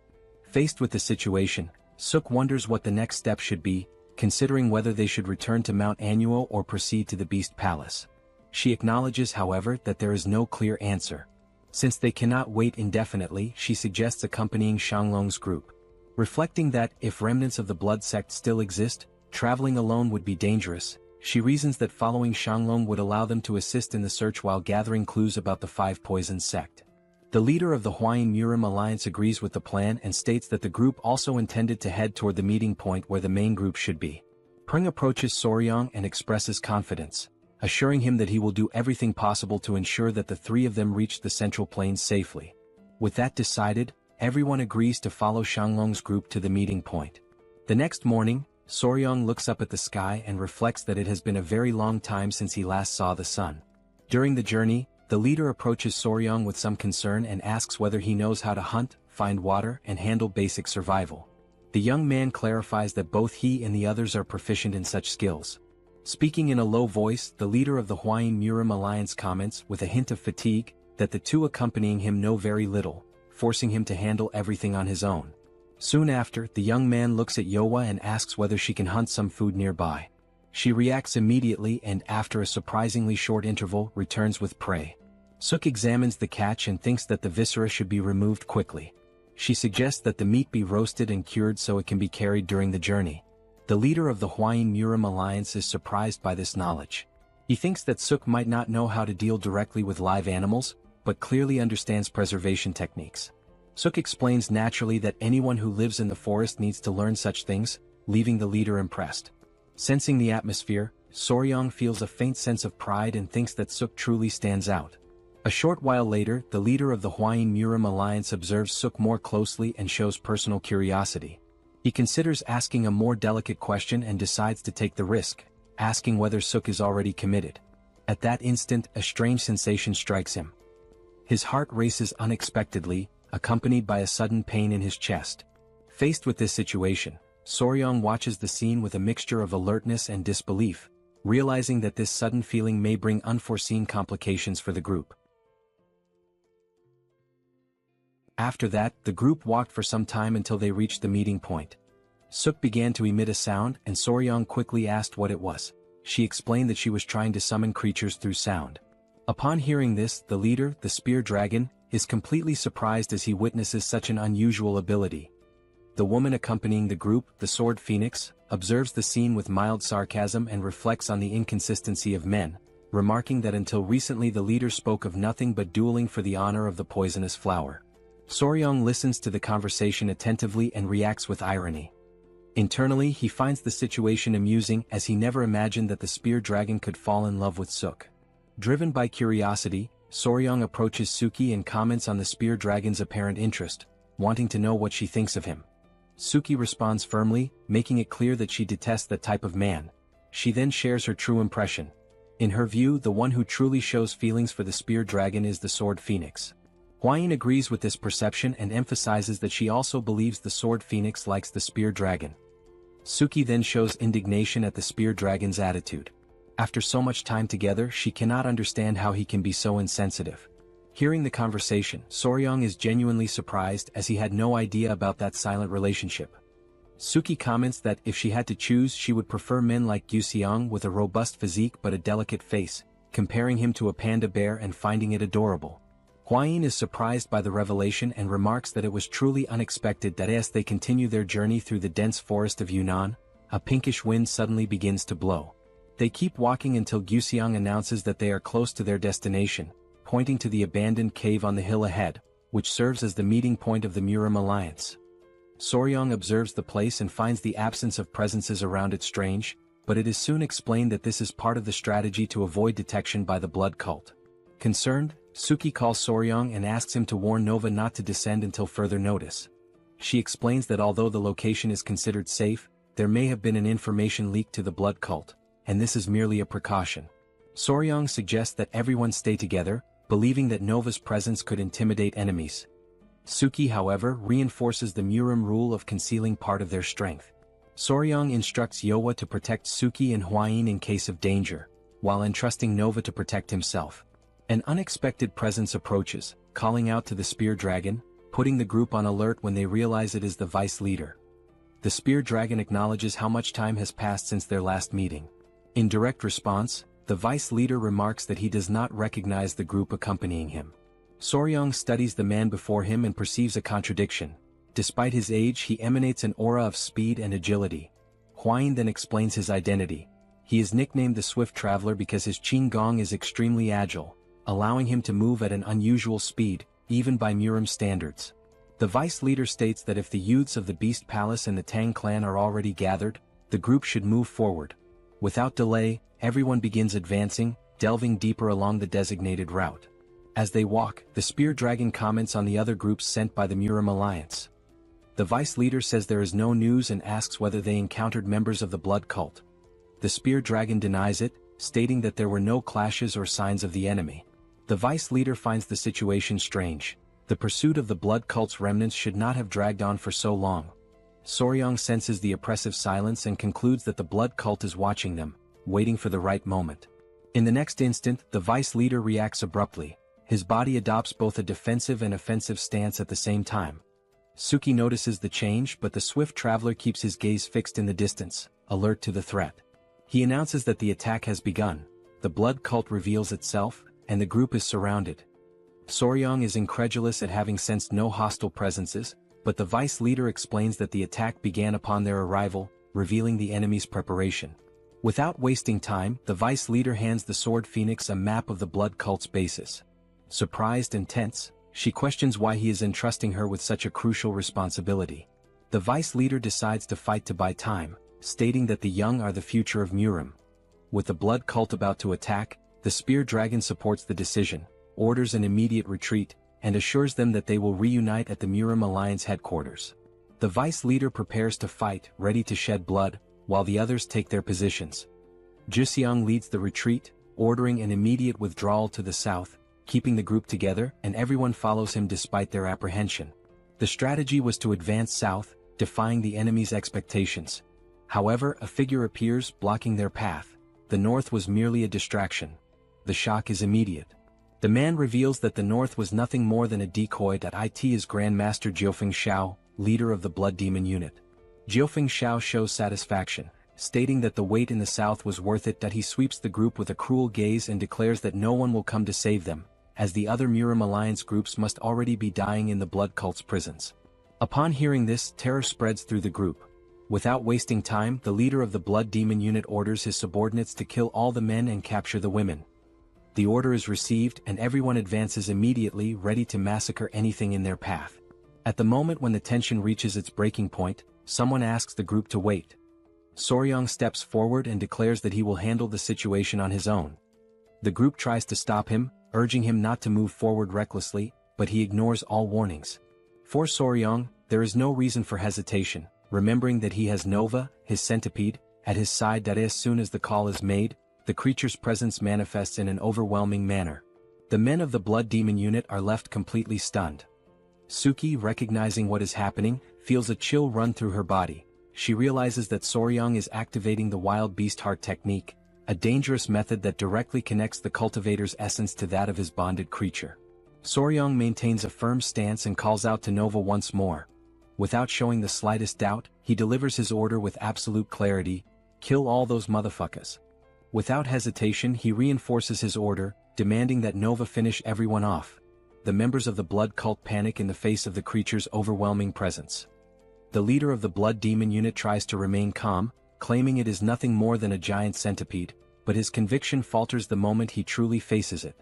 Before he can react, the sky above suddenly changes, and rain begins to fall. It is not ordinary water, but a substance that descends like a liquid mist. Within moments, screams spread, followed by chaotic collapses. Bodies give way, dissolving rapidly upon contact with the substance. Hwayin watches the scene with restrained horror and wonders whether it can truly be called poisonous rain. The answer becomes unmistakably clear to everyone. In a matter of moments, everything ends. The Sword Phoenix surveys the silent battlefield and confirms that all enemies have been annihilated at once. The Spear Dragon acknowledges the terrifying power he has just witnessed. Soryong watches in silence, witnessing for the first time a poison of such a level. The ground corrodes, the bodies vanish, and only clothes and weapons remain. He recalls his grandfather's words, yet in the face of such power, a faint sense of fear arises within him. Without wasting time, Juseong warns that the opportunity cannot be squandered, as other troops may arrive, and the group departs immediately. 1 hour later, new figures arrive at the battlefield and realize that even Grandmaster Jiufeng Shao has been defeated, all signs pointing to the use of an extremely powerful poison. Upon hearing this conclusion, the man realizes that the situation has completely spiraled out of control and decides that this time he must act personally. His name is Maichagui, known as the Flying Serpent of the Bloodstained Wind. Maichagui reflects on the gravity of the loss. Jiufeng Shao, one of the 5 strongest among the 8 great masters of the blood cult, was easily defeated while attempting to capture youths of the Murim alliance that he wonders whether those who were supposed to arrive as reinforcements broke their promise. Before he can reach another conclusion, a presence appears behind him, causing Maichagui to startle. She states that there is no reason for such concern and assures him that her promises are always fulfilled. The two face each other. The woman is the same one who confronted the blood cult at the border of Dai Viet. Once declared enemies, they eventually formed an alliance upon recognizing their shared hatred for the Central Plains. She is known as the Lady of the Five Poisons, someone who claims to be a descendant of the Five Poisons cult. Without beating around the bush, she remarks that she almost gave up on answering the call, but that the current situation changes things. She then hands Maichagui the antidote he had previously requested. That he receives it carefully and questions whether the preparation was truly that fast. The Lady of the Five Poisons replies that the analyzed poison was that of the tiger snake.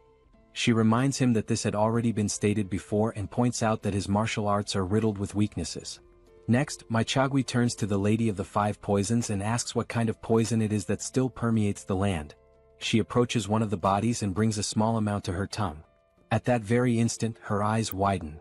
The shock is immediate. She recognizes without a doubt the poison of the first poisonous lord. Despite the perpetrator being very young, there is no mistake. Regaining her composure, she asks how long ago the group departed. He replies that it was recent and that they cannot be far. A faint smile appears on the face of the Lady of the Five Poisons. To her, it is a sign from the heavens. She summons her squad of toads and decides to pursue Soryang's group, determined not to let them disappear. Meanwhile, the group continues its flight, and Soryang assures Guxiang that he is fine.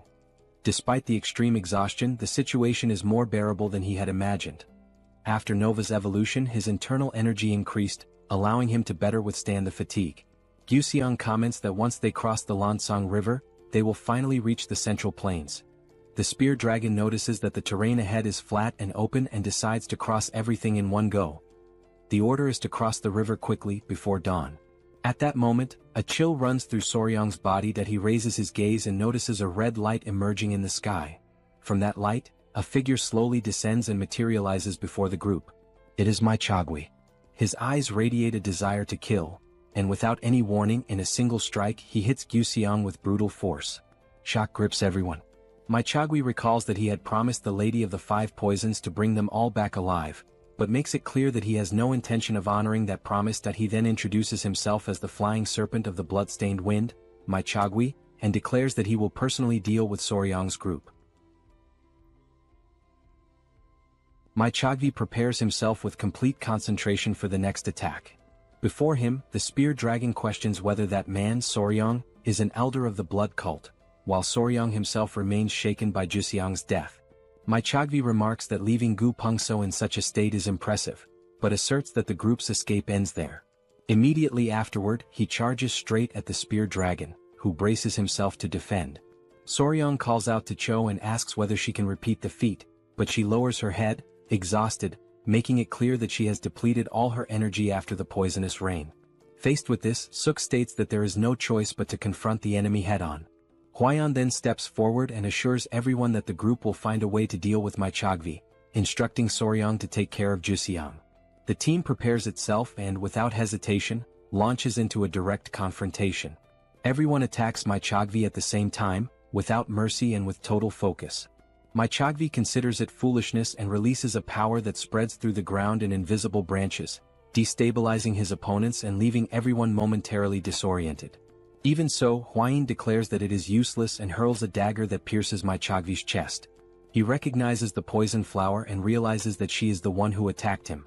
Huayin states that the poison will soon block his internal energy while the dagger remains embedded in his body.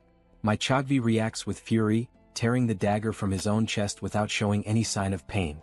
He mocks the idea of being defeated by poison, claiming that he already drank the antidote and that, to him now, that miserable poison is no more than water.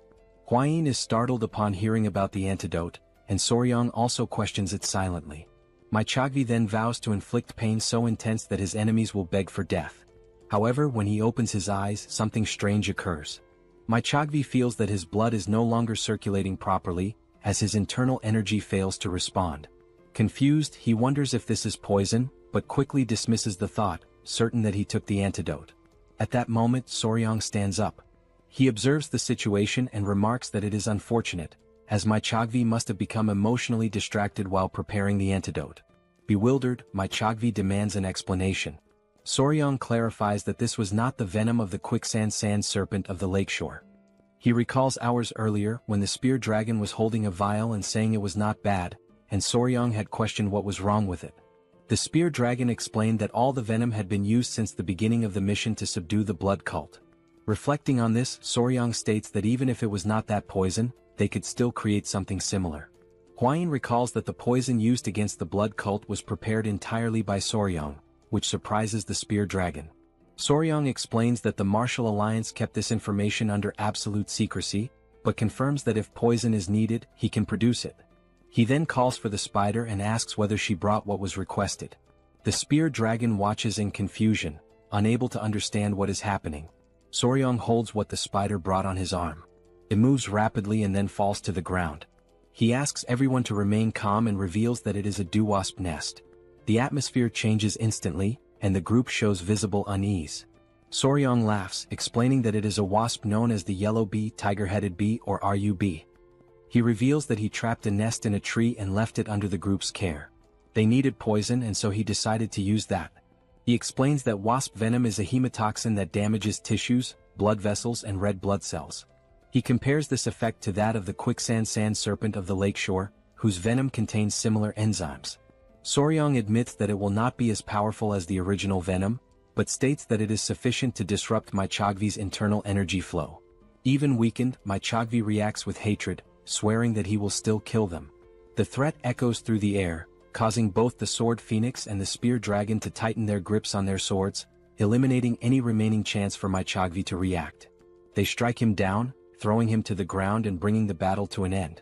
The sword phoenix approaches and embraces the spear dragon, overcome with relief. The spear dragon immediately turns to Jusiang and asks about his condition, and Soryang responds that his internal organs do not appear to be affected. He explains that he contained the bleeding with acupuncture, but warns that they must act quickly before the wound worsens. At that moment, the centipede Cho emits a strange sound upon sensing that something is approaching. Soryang lifts his gaze to the sky. Above them, the Lady of the Five Poisons appears, mounted atop a massive bee. She looks down at Chagvi's body with disdain, stating that he has become a miserable corpse, something only natural for one who practiced inferior martial arts. Soryang and Hwayin try to identify who the woman is. Meanwhile, the Lady of the Five Poisons slowly approaches the group, assessing the situation and considering a possible alliance with the blood cult. Without delay, she orders the bee she is riding to capture Soryang's group. The creature obeys immediately, releasing a deafening sound that spreads outward, striking everyone's ears at once. Hwayin warns that the giant bee is extremely dangerous and orders everyone to protect their ears with internal energy, or else their chi and blood will collapse, preventing any movement. This is the strange cry of the tiger wasp, one of the 10 deadliest poisons, a rare and extremely lethal sonic attack. Soryang reacts with surprise upon hearing this explanation and questions the existence of a poison ranked among the 10 most deadly. Meanwhile, the centipede Cho stares at the bee as it continues to emit its unsettling noise.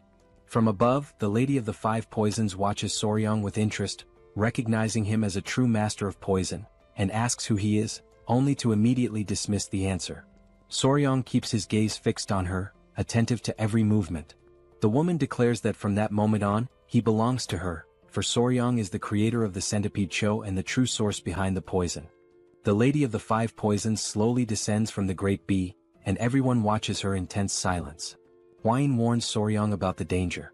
Although the woman may not be as strong as his grandfather, she displays power comparable to that of the patriarch. The woman notices the whisper between the two and comments with irony that it fills her with jealousy. She then orders the great bee Zhang to restrain them. Immediately, Soryang urges Shou to teach that woman a lesson. Shou faces the giant bee and the two collide at once. However, Shou is violently attacked. Soryang sees the bee gripping her and panics. He reflects that, although centipedes are venomous, the true enemy is the giant wasp, far too powerful for Shou to face alone at that moment. Without hesitation, Soryang asks Yowa, the spider, for help. She advances immediately and casts her web toward the bee's wings, immobilizing it and forcing it to release Sho. The Lady of the Five Poisons recognizes the creature, both impressed and disturbed to realize that Soryang has even managed to domesticate a spider with a human face. The spear dragon then orders the three to flee, stating that he and the sword phoenix will intervene.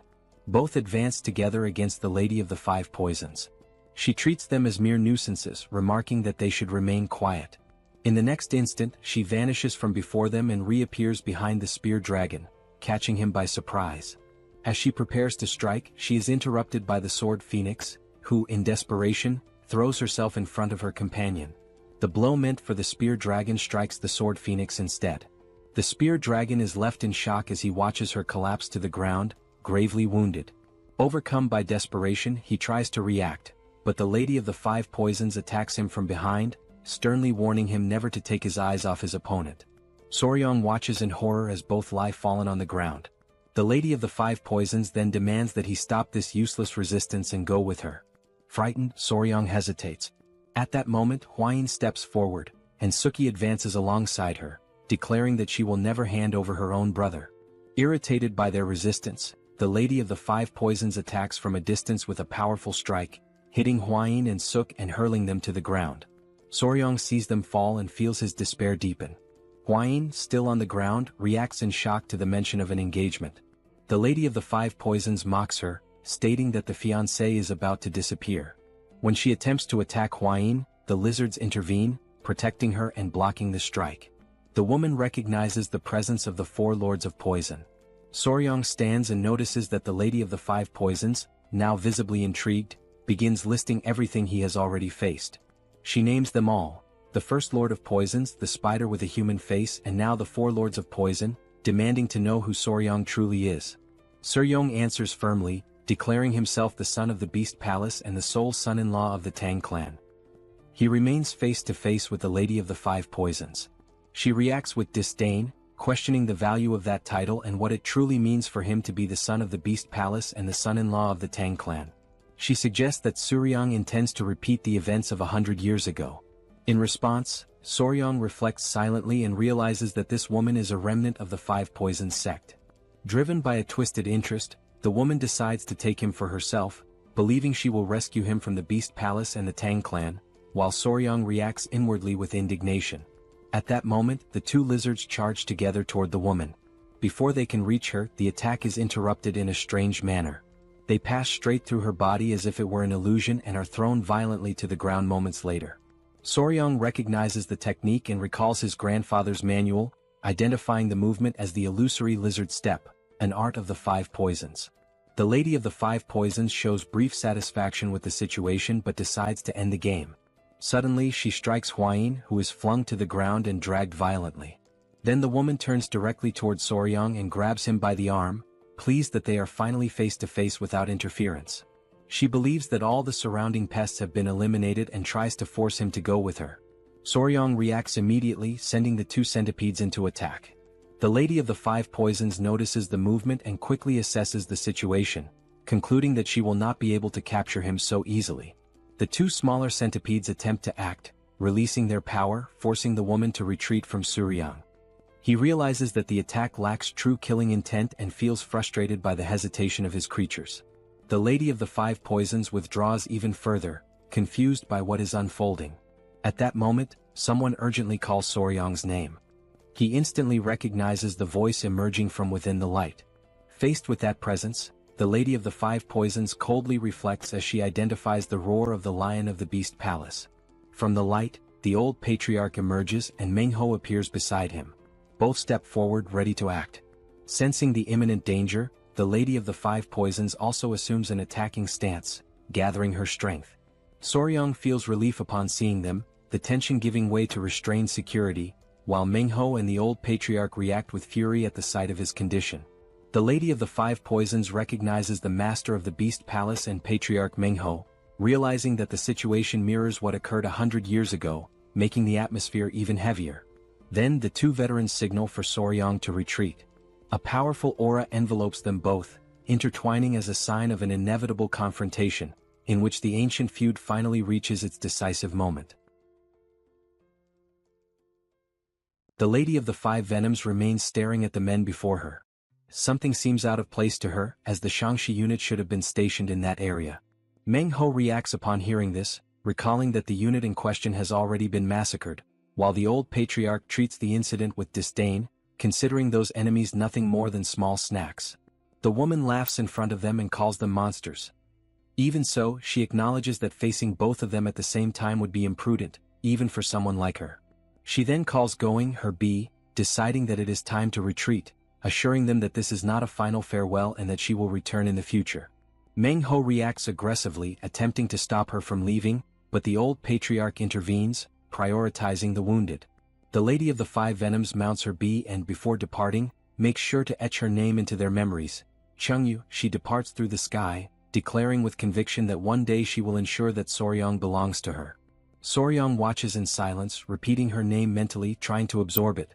Shortly afterward, the old patriarch issues quick and firm orders, demanding that the wounded be taken immediately to the holiday palace. Meanwhile, Soryong continues to gaze at the sky, following the Lady of the Five Venoms as she retreats. It is at that moment that he notices something strange. A golden needle embedded in the bee's head and another in the woman's own neck. The realization shocks him deeply. This is, without a doubt, his first encounter with Chengyu. With the help of Meng Ho and the old patriarch, the group is safely rescued and taken to the holiday palace. However, the Sword Phoenix's condition is critical, and Guxiang is also suffering from a severe wound that pierced through his body. Suk and Huayin suffer from contusions and internal injuries. Everyone except Soryong is confined to bed and begins receiving constant treatment. Despite the pain of seeing the group in such a state, something draws Soryong's attention even more. Point 2 of Cho's legs, the centipedes, fell off after the battle against the strange cry of the tiger wasp. He approaches her, observing her condition. Soryong reflects that, as a centipede, Cho is capable of regenerating her legs after molting. Even so, he hates the feeling of simply waiting to speed up the molting process. He knows that he must feed her something truly nutritious. At that moment, the small divine serpent makes a sound, drawing his attention. Soryong looks at it, confused by its behavior. The creature extends its tongue and, upon it, offers a remaining inner core. Soryong immediately recognizes what it is. The flying divine serpent is spitting out its own inner core for Cho's sake. He quickly offers the core to Cho, hoping that it will aid her recovery. As soon as she consumes it, his expectation is confirmed. Cho immediately begins the molting process. Soryong watches closely, aware that a centipede's carapace becomes extremely soft right after molting. Any pressure could permanently deform it. For that reason, he decides to remain by her side, ensuring that the process proceeds without any issues. As Cho momentarily leaves his thoughts, his concern turns to Hyang and Bin. He reflects on what happened during the fight. Even though he directed all of his killing intent at that woman, they realized they had been deceived, as Chengyu did not even move. Upon realizing this, they panicked and fled in tears to the old patriarch. At that moment, Soryong opens the door and encounters Huayin and Suk, asking how they are doing. They explain that they are fine, though still a bit dizzy. Huayin then shows concern and asks about Cho's condition, the centipedes. Soryong clarifies that he has just visited her and that she is in the process of regenerating, explaining that the flying divine serpent even helped her trigger another molt. Huayin feels relieved upon hearing this and thinks that being a mother means suffering more from a child's pain than from any wound on one's own body. Soon after, sadness turns into anger and determination. She reproaches herself and vows to become stronger, as failing to protect her own children feels unforgivable to her. Soryong responds to her words in a gentler tone, advising her not to be so harsh on herself. He then shifts the focus of concern and admits that he is uneasy about the other two centipedes, who are deeply upset. Not knowing how to make it up to them, he asks Suk for a suggestion. She replies simply that good meat usually solves almost everything. At that moment, someone appears at the door and politely announces that there is a visitor waiting. Shortly afterward, a figure approaches. It is the spear dragon, still visibly weakened as he enters the room. Huayin immediately scolds him and makes it clear that even if he has feelings for Suk, he must respect her. Barging into her quarters is unacceptable. He tries to explain himself, but the confusion is quickly cleared when he states that he is looking for Soryong. Before he can say anything else, the spear dragon drops to his knees before him. The scene leaves Soryong unsettled, prompting him to ask the man to stand up as he is still injured. The spear dragon then mentions the sword phoenix. Soryong asks what happened to her, believing that she is fine. However, the spear dragon, completely beside himself, remains kneeling and reveals that the sword phoenix confessed her feelings for him. The spear dragon becomes completely disoriented by the situation, while Suk, Soryong and Hwain remain frozen, unable to react for a few moments. Even so, the spear dragon admits that he does not know what to do in the face of this situation and begs for help. Faced with this, everyone remains motionless, trying to process the absurdity of the scene and reflecting on what, after all, could be done with that desperate man. Elsewhere, the sword phoenix rests. She sighs irritably, consumed by anger as she thinks about that embarrassing situation and the complete idiot involved in it. The spear dragon begins to recount what happened, and he recalls the immediate relief he felt upon hearing that her life was no longer in danger, admitting that he had been deeply worried about the possibility that something terrible might have occurred. Curious, he questions the reason why she intervened and took that blow in his place. The sword phoenix remains silent for a few moments, visibly hesitant. When she finally responds, she returns the question, wanting to know what he believes the reason to be. The spear dragon, insecure, suggests that perhaps it is because they are friends. The response triggers an immediate reaction. A wooden pillow strikes him on the head, drawing a cry of pain from him. Confused, he questions why she is throwing that at him. Her irritation overflows as she grits her teeth, and overtaken by anger she explodes, stating that she could not bear to watch the person she loves die before her eyes. The declaration leaves him completely stunned, and he questions whether she truly loves him. Her fury only intensifies. Regretting that she exposed herself, she says that she should have let him die, calls him an idiot and throws him out of the room. Upon hearing this account, Soryong is momentarily left without a reaction. Still incredulous, he comments that the spear dragon was truly thrown out in such a manner. Hwain reacts with coldness and irony, stating that a strike with a poison dagger would have been better. Suk agrees, adding that poison would have been more effective. Soryong sighs and asks how exactly the spear dragon expects him to help, since the confession of feelings has already happened and there does not seem to be much more that can be done. The spear dragon explains that this was the first time a woman has ever confessed to him and that he does not know how to react, especially because it is the sword phoenix. Soryong thinks for a few moments until an idea comes to him that he asks the spear dragon to simply follow him for now. He then opens a door and the two enter another room where Yova, the spider, is present. Soryong calls her and asks for her help. Even while acknowledging that she may not like the idea, he asks whether she is able to absorb a bit of that man's yang energy. Although irritated, she does so, while Soryong continues, explaining that by absorbing this energy, she will be able to transform into the woman the man considers the most beautiful. As soon as Yova absorbs the spear dragon's yang energy, her form begins to change. Within moments, she assumes the exact appearance of the sword phoenix. The sight leaves the spear dragon completely shocked. While Soryong watches the scene attentively and confirms his hypothesis. To him, this proves that the spear dragon also harbors feelings for the sword phoenix. Grateful, the spear dragon runs out of the room, calling out for the sword phoenix. Soryong watches the scene and comments with a certain pride that he can now begin to be called a Cupid. Afterward, Soryong approaches Cho, notices that the molting process has been completed without any issues, and decides to go retrieve the other two centipedes at the old patriarch's residence. At that moment, something catches his attention that he notices a large shed skin left behind by Cho after the molt. Observing it more closely, he realizes how large it is, reflecting that this is because her body has grown significantly. A memory surfaces in his mind, accompanied by Suk's voice commenting on how happy he feels when eating delicious meat. Soryong smiles as he understands a solution. He picks up the skin left behind by Cho, satisfied. The external shell left behind by centipedes after molting may appear to be nothing more than an empty husk, but inside it is still rich in nutrients such as proteins, calcium, and minerals. Normally, centipedes consume their own shell after molting, but since Cho was induced by a highly nutritious core, she does not need to do so. This means that the two small centipedes were also unable to absorb those nutrients on their own. Soryong then asks for the skin to be cut into small pieces. Meanwhile, at the old patriarch's residence, the two small centipedes are causing complete chaos, breaking everything around them. The stressed old patriarch tries to scold them, threatening to send them back to Soryong's house if they do not behave.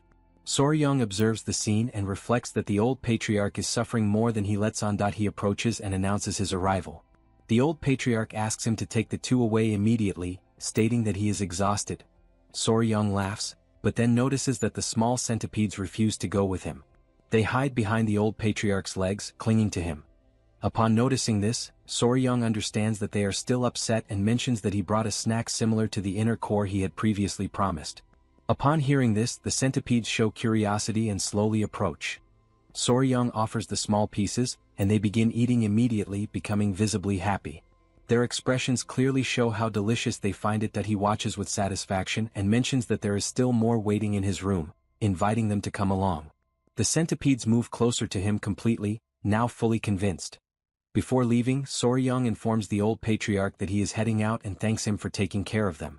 As he walks with the two small centipedes, he observes how well they eat, far better than he expected. That he considers the possibility that, by gradually absorbing the energy of the inner core, both of them may even begin to evolve soon. At that moment he sees the spear dragon approaching, accompanied by the sword phoenix. The two walk side by side, appearing well and in a way happy. They explain that they were waiting for him. The phoenix speaks up once more, making it clear that she came to thank him for finally opening that idiot's eyes, referring to the spear dragon. The spear dragon himself steps forward and declares that he will never forget this debt. Soryang downplays the matter, stating that he merely helped him confirm feelings that already existed within him. He then draws the attention of the small centipedes, informing them that there is plenty of snack waiting for them.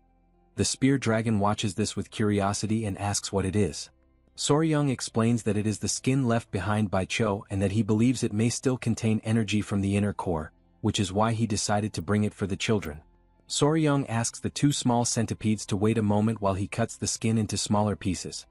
Upon hearing this, one of them becomes extremely excited, while the other grows quieter and does not show the same enthusiasm. Suddenly, Soryang senses something strange and looks back.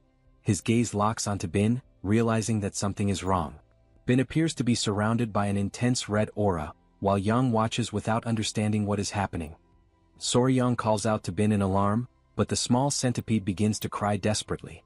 The intensity of the emotion surprises Soryang, and faced with the scene he questions, filled with concern, why Bin is in such a state. Soryang remains unsure of what to do, while the sword phoenix and the spear dragon are also taken aback by the small centipede Bim's unexpected reaction. The spear dragon wonders why Bim is behaving so abruptly and realizes only that she seems irritated. The sword phoenix watches the scene in silence for a moment, thoughtfully considering everything unfolding before them. She then shows a certain disapproval of Soryang's lack of sensitivity, making it clear that he fails to see the situation from a child's perspective. She explains that even if the object itself has no value, Bim is a girl and may feel as though she is receiving hand-me-down clothes from an older sister, something that naturally causes frustration.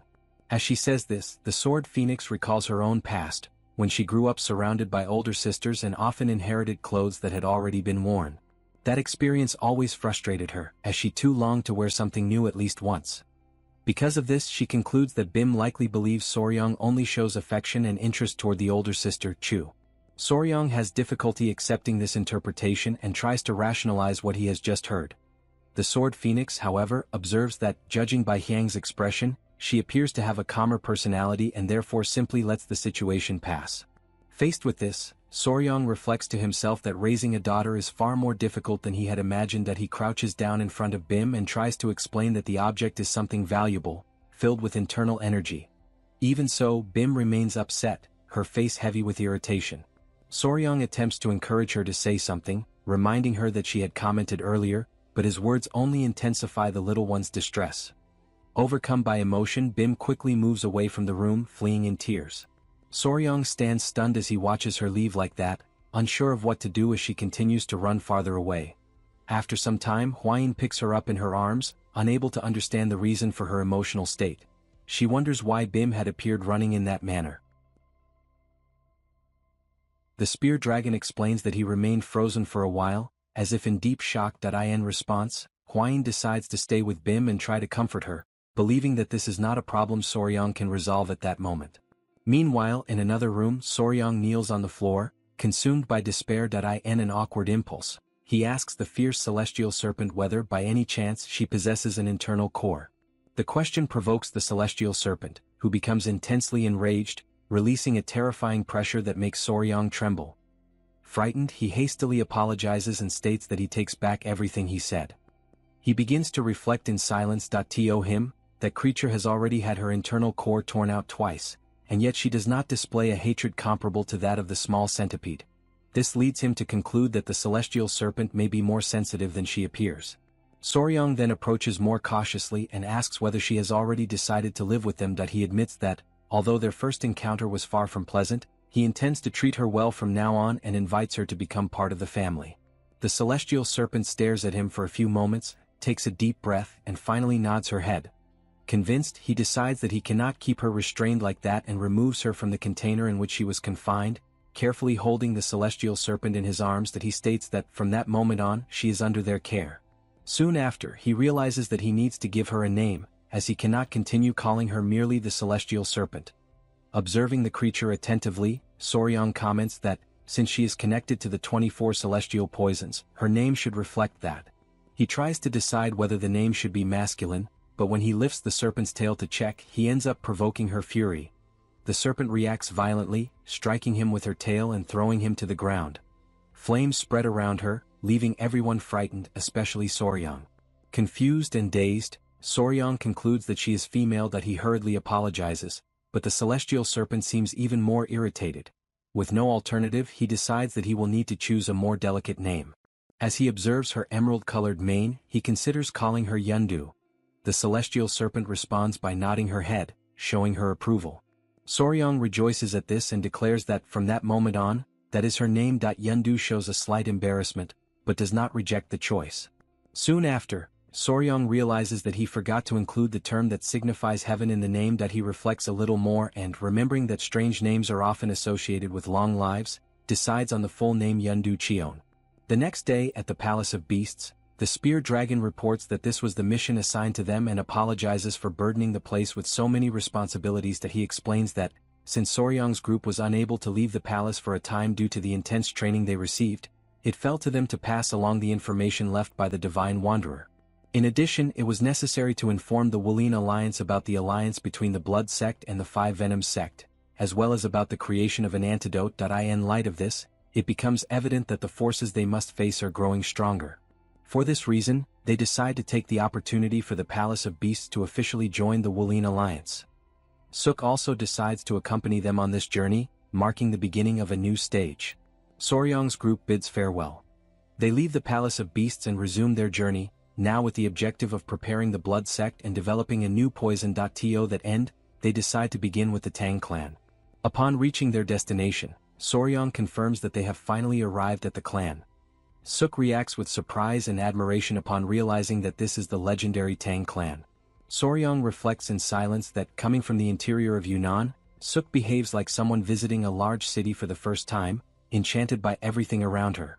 However, the tranquil atmosphere is suddenly shattered when Hwayin comes to a halt, seized by a sudden shock. When questioned, Hwayin reveals that Bim, the centipede, has disappeared. She insists that Bim was there just an instant earlier and cannot understand how she could have vanished so suddenly. Confusion spreads through the group as Hwayin wonders where she could have gone. Soryong is immediately alarmed, completely beside himself at the news. His heart races, and an unsettling thought forces its way into his mind: the possibility that Bim has run away from home. 4 hours pass since Bim's escape, and everyone plunges into a relentless search. Even so, no trace of her is found. Amid the turmoil, Soryong wonders whether Bim might already be entering adolescence, whether her thoughts and desires are quietly changing beyond his understanding. Suk remarks that there is a limit to searching without direction and suggests that he try to reach her through the heart of beasts. In response, Soryong concentrates and closes his eyes, activating his spiritual energy. An aura begins to envelop his body as, in his thoughts, he calls out to Bin, warning her that the world outside is dangerous. Suddenly, a sharp snap runs through his mind, as if something has pierced the distance between them. He grows desperate while Hwayin asks what has happened. According to him, Bin declared that she will not return home until she grows up and becomes more beautiful than her sister Cho. The revelation strikes everyone like thunder, leaving Hwayin in shock, unable to react. Even Cho, accompanied by the other spiritual centipede, feels the weight of those words. Meanwhile, near the summit of the Tang Clan's mountain, Bin survives on her own, handling her loneliness with remarkable shrewdness. At a certain moment she looks back and memories surge with force. Memories of Soryong and Hwayin by her side, bringing tears streaming down her face. Distracted by those memories, she loses focus and tries to cling to the rock, but fails. Her body plunges downward, and a cry of fear echoes across the mountain. The fall ends in an isolated area inhabited by numerous serpents. Bin continues to cry, trembling, while the snakes stare at her. However, one by one, the serpents begin to retreat and hide, as though they fear her presence. At that moment, something captures Bin's attention. Before her, a strange and dark manifestation begins to form, twisting and intertwining in the air. She attempts to speak, but the words die in her throat. The purple mass slowly begins to move toward her, approaching as if intending to envelop her. The following morning, after an entire night scouring the Tang clan's mountain without success, everyone returns to the estate without any clue about Bin. Suk tries to console Soryong, reminding him that despite her youth, Bin possesses superior strength and endurance. At that moment, something unusual catches Suk's attention. He looks up at the sky and questions what is happening with the small golden bees. His distress deepens as he recognizes the presence of the golden-haired queen bee, wondering why she would be there. One of the bees flies directly toward Soryong's face as if embracing him. Startled, he instinctively pushes it away, questioning the sudden intimacy. He reflects that it may be an attempt at trophallaxis, a phenomenon common among social insects, in which they share food mouth to mouth not only for nourishment but also to communicate trust and strengthen bonds. He concludes that the queen may be trying to feed him honey after sensing his exhaustion. The bee approaches again. At that instant, the other centipede is lifted and placed between them, interrupting the contact. The moment grows awkward, and Soryong realizes that he cannot continue refusing the trophallaxis, as doing so might cause the colony to lose trust in him. He reflects that he would like to bind the queen to his heart of beasts, but he is already connected to 3 spiritual creatures and knows he cannot risk forming another bond. His train of thought is interrupted as they turn upon hearing hurried footsteps behind them. The old patriarch approaches at a run, visibly agitated, demanding to know what happened and why Bin ran away. He considers the situation far too serious to have been concealed, stating that he should have been informed immediately, even if it had been in the middle of the night. He declares that the search must resume at once and orders the Poison Blood Squad to scour every inch of Tang Mountain. The Poison Blood Squad spreads across the mountain with relentless discipline. With the assistance of the golden-haired queen bee, who flies over the mountain and sends her workers into hard-to-reach places, nearly the entire mountain is turned upside down. 3 days pass without any sign of Bin, yet Soryong continues trying to sense her through the heart of beasts. Suk observes his persistence and asks whether there is any response, and he admits that he receives no reaction at all. Suk finds the situation strange and explains that when there is a bond through the heart of beasts, there should always be some form of response. Soryong begins to fear that some creature of the mountain may have attacked Bin. Suk explains that if something serious had happened, whoever is bound would feel a strong mental shock at the very moment it occurred. He adds that the only time there is no response is when the creature is asleep. Soryong tries to cling to that possibility and reflects that Bin has always been a heavy sleeper. At that moment, the old patriarch returns and asks whether any clues have been found, and Soryong confirms that there are still no results. The patriarch declares that although they have not yet found Bin, they cannot afford to waste any more time there. He acknowledges that Soryong's heart is heavy, but reminds him that he must prepare to go to the Wulin Alliance and in addition, must create a new poison. Soryong then reveals that among the venomous creatures brought from Yunnan, there is an ideal candidate waiting in the poison garden. He explains that the team should be beginning the extraction at that very moment. He states that the yellow wasp's venom is potent but difficult to collect in large quantities. The new creature, however, has greater potential, though it is difficult to control, and he admits that he does not know whether everything is proceeding smoothly. In the poison garden, members of the Tang clan surround a large jar used in the extraction process. From the container, a thick smoke emerges, rising slowly and taking on a shape that seems almost to possess a will of its own. The team members watch with growing caution and astonishment as the substance continues to materialize. Later in the poison garden, the smoke rising from the jar thickens and swirls in an unstable manner. The old patriarch arrives quickly at the scene and demands to know whether that is the specimen that was mentioned. Soryong confirms that it is and explains that the creature was captured in a southern region called Sanjiu. The patriarch repeats the name carefully and studies the vessel with an analytical gaze. The creature before them is a Russell's viper, one of the most lethal serpents in existence. It is notoriously responsible for a high percentage of snakebite deaths in Southeast Asia. An aggressive and unpredictable snake, it is capable of striking without warning, which compels even experienced specialists to exercise extreme caution. Before Soryang can finish his explanation, he is interrupted. Gupai approaches carrying the chicken blood that had been requested earlier. Under Soryang's guidance, a single drop of the viper's venom is placed into the bowl containing the blood. The effect is immediate. The blood coagulates in an instant, forming a thick clot before the astonished eyes of those present.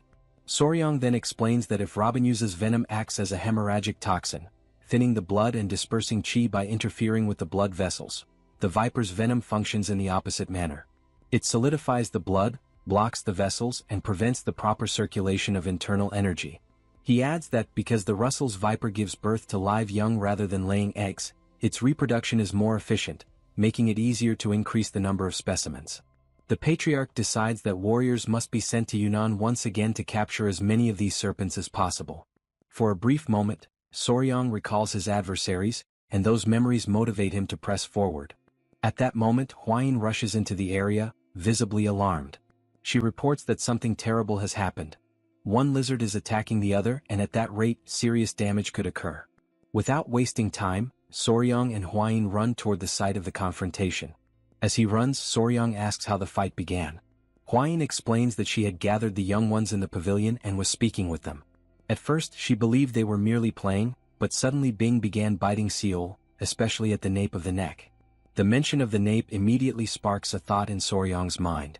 When they arrive, he and Huayin are momentarily stunned by the scene. Bing is mounted over Seol's body. After a few seconds of careful observation, Soryang understands the situation. He reassures Huayin, explaining that it is not a fight, but part of the natural mating process.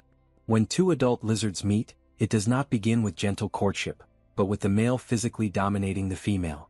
Surprised, Huayin begins to imagine the possibility of becoming a grandmother. Soryang reinforces that although it appears violent, it is a common event in nature and even indicates that the two are adapting well to one another. However, after reflecting for a few moments, he realizes that this creates a new complication. Huayin asks what the problem might be, and Soryang concludes that under these circumstances, he will not be able to depart for the Wulin alliance. Shortly afterward, at the patriarch's residence, the news provokes indignation. The old patriarch reacts with restrained fury, questioning why Soryang will not fulfill his departure to the Wulin alliance. He reminds him that he has already ordered the clan's warriors to continue the search for Bin and makes it clear that, in his view, nothing prevents the mission from proceeding. Soryang takes a deep breath before explaining. He reveals that Seol and Bing united and mated for the first time that day. He calculates that the eggs will be laid in 2 weeks at the earliest, or in 1 month at the latest. He explains that if the lizards accompany them and lay the eggs along the way, there is a risk that they may rot. Therefore, he believes it is better for him to remain in the clan to supervise. Soon, Soryang begins to doubt his own decision and reflects on whether he has been too bold in refusing such an important mission. The patriarch finally asks whether this is truly the case. Upon receiving confirmation, his expression changes, satisfied that the poison garden was opened only recently and the clan is already breeding spiritual creatures. Soryang realizes that this reaction is not what he expected. Suk, excited, approaches and expresses her desire to receive one of the hatchlings when they are born, almost as if requesting a rare gift. Suddenly, a sharp sound cuts through the air, a flying arrow. It strikes forcefully into the table before Soryang. The blade vibrates slightly as it embeds itself in the wood, startling everyone with the sudden movement. The patriarch reacts immediately, demanding to know who dares to fire upon the gate of the Tang clan. Soryang notices that a letter is tied to the shaft of the arrow. Suk opens it and as she reads the contents, her expression changes. She announces that the message declares the arrival of someone intending to capture Soryang. The revelation falls like a shock. Meanwhile, elsewhere, far from there, a girl stands holding a bow. Her eyes burn with the color of fire, revealing that far greater forces are moving in the shadows. Some time ago, in an alley of Xinhuan, the leader of the Murim alliance is found. Together with the young man leading the efforts, he observes the problem of the celestial silkworm larvae, which refuse to feed and gradually wither away. The young man explains that he gathered every renowned silk artisan he could find in the Central Plains and kept them confined for months in an abandoned temple. He succeeded in making the celestial silkworm eggs hatch, but the newly born larvae rejected every leaf offered to them and ultimately starved to death. Convinced that he has made a mistake, he admits his failure, yet insists that the issue is not technical, but rather a lack of knowledge regarding the insect's habits. For that reason he says they need a specialist. The leader of the Murim alliance recalls Siryong, known for his unparalleled expertise in this field, but hesitates to mention the name. In his mind lingers the discomfort of allowing a thief to approach someone he truly respects. The young man notices his elder brother's hesitation and impatiently urges him to say what is on his mind. At that moment, something draws both of their attention, and they turn their heads, momentarily interrupting the tension. The conversation shifts direction, and the leader of the Murim alliance expresses curiosity about the silkworm technique, deducing that the young man's disciple is no ordinary individual. The young man confirms that it is Yong Ryun and explains that at first he had been concerned because she was a woman. However, he soon recognized her flexibility, agility, and exceptional talent. He states that in time she will surpass him by far and that, as the future successor to the title of goddess thief, she shows no sign of difficulty whatsoever. Convinced of her ability, the leader of the Murim alliance plans to assign the young woman the mission of bringing the insect specialist, Soryang. He questions whether, even if the specialist belongs to one of the 9 great sects or the 7 great families, Yong Ryun will be capable of completing the mission. Upon understanding the reason for his elder brother's hesitation, the young man is surprised, yet he downplays the danger and considers the task a valuable experience. The leader recalls the severe punishments imposed on those caught stealing from the great sects or families. Even so, the young man remains confident that, as a disciple of the god thief, Yong Hyun will not be captured. Faced with such unwavering conviction, the leader of the Murim alliance rises to his feet and decides to reveal the identity of the insect specialist. In his thoughts he foresees what is to come. To him, it will be a grand spectacle, an opportunity to witness the true ability of the new goddess thief. At the patriarch's residence, everyone sits at the table in an atmosphere of restrained tension. On the wooden surface rests a firm hand holding 3 grains. It is Hwayin's hand, lifting the grains as she explains that a letter with jujubes tied to an arrow is the sacred symbol of the venerable god thief, Tudi. Soryang is startled upon hearing the name. The title sounds contradictory to him, and he questions whether it does not simply mean an ordinary thief. Hwayin reminds Soryang that he has already met the Beggar King, one of the 3 greats and 5 emperors. Like the god thief, he lives on the margins, yet is regarded as a chivalrous outlaw. She explains that, in the Central Plains, the jujube symbolizes speed. That is why the venerable god thief uses it as his sacred symbol. Soryang does not understand why someone so important would kidnap him, and Hwayin explains that the god thief follows a strict principle. Nothing can be received without first being stolen. For that reason, when he desires something from the 9 great sects or the 7 great families, he sends prior notice and promises a reward greater than the item's value, leading many families to leave the object outside. Surprised, Soryang concludes that the Central Plains harbor peculiar individuals, and from the back of the room, the patriarch observes that Soryang himself is not ordinary either. At that moment, Hwayin rises and announces that she will raise the guard banner. The patriarch repeats her words in surprise, while the old patriarch observes that she appears to be truly furious. Without understanding, Soryang asks what the guard banner is. The old patriarch explains that the banner-bearing dog symbolizes protection and is raised to declare that they will attempt to prevent the god thief's robbery. If they fail, they are robbed and receive no reward whatsoever.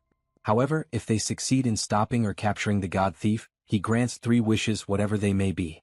Soryang is astonished by the promise and internally concludes that the offer is merely the god thief's arrogant way of asserting that he will never be captured.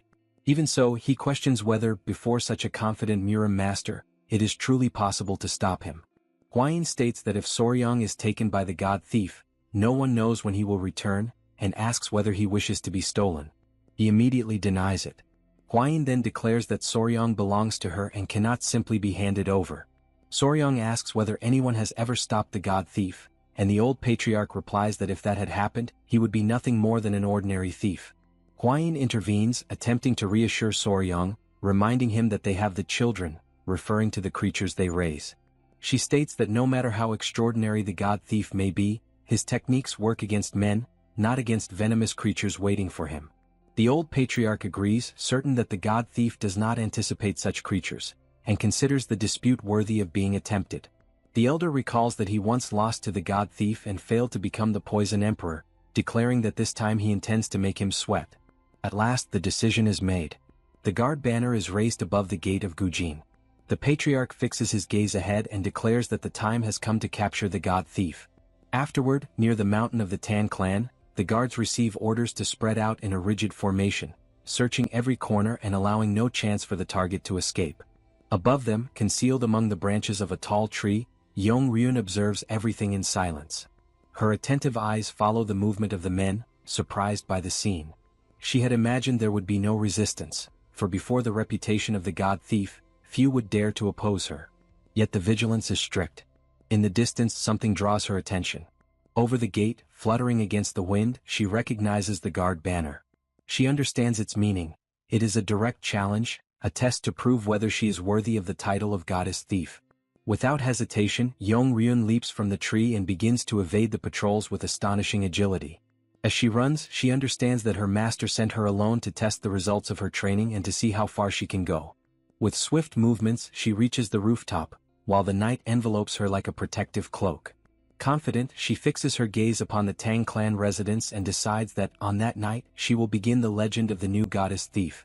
But in the next instant, she suddenly senses something that disrupts her focus. Something strange binds her feet. She looks down and sees thin, nearly invisible threads wrapping around her ankles. A web. Slowly, Ryun lifts her gaze. Before her, resting with sinister calm, is the centipede Shou, staring at her as if it had been waiting for her for a long time. Shock overwhelms her, and she calls out for her master, for no such creature had been mentioned in the mission's information. And while she remains trapped in the web, unaware, other presences move within the surrounding shadows. She is not alone. Immediately, Ryun runs desperately through the forest. Behind her, the members of the Tang Clan team pursue her relentlessly. Their voices echo among the trees as they make it clear that, under no circumstances, can they allow the girl to escape. Even with the danger drawing closer every moment, Ryun keeps running. As she runs, her thoughts churn, for she had never been informed that the Tang Clan possessed spiritual creatures. In her mind arises the certainty that if she had left even a second later, she would certainly have been captured. That realization leads her to understand why the Tang Clan had raised the guard banner with such confidence. Now everything makes sense. Spiritual creatures are scattered everywhere. Without stopping, Ryun continues advancing through the forest while the creatures remain behind her, gradually closing the distance. She tries to shake off the pursuit and begins performing light, high leaps, using the body technique known as light step. Her agile movements confuse the spiritual creatures chasing her, causing several spiritual bees to collide with one another. Even while running, she reflects that she did not expect the situation to unfold in that way. A faint smile appears on her face as she thinks of her true objective, capturing Soryang. Silently, she promises herself that she will certainly kidnap him. Meanwhile, at the residence of the golden-haired queen bee, located in the training grounds of the Sichuan Tang Clan, Soryang suddenly feels a sharp jolt pass through his mind, and he realizes that something is wrong. The intruder has escaped. In front of him, Hwayin is surprised that the creatures were lost so quickly. Soryang explains that, according to Cho, it seems she noticed the spider's silk and through that understood that the spiritual creatures were standing guard. Hwayin remarks that she does not seem like the type to give up easily and will probably wait for another opportunity to attack Soryang. Because of that, she suggests that he hide inside the hive. Soryang agrees with the idea and addresses the bees with gentle courtesy, apologizing for having to trouble them a little longer because of that unwelcome guest. He then enters the bees' residence and recalls the saying that a thief usually withdraws at dawn. In silence, he wonders how much time remains until daybreak. With all the poisonous creatures and the members of the Tang Clan fighting with such determination, he believes it would be very difficult for the thief to take him away so easily. As he remains inside, the bees begin to approach him as if forming a small guard around him. Feeling the warmth of the tiny creatures, he realizes that they are warmer than he had imagined, and the sensation turns out to be surprisingly comfortable. However, suddenly, one of the bees changes its behavior.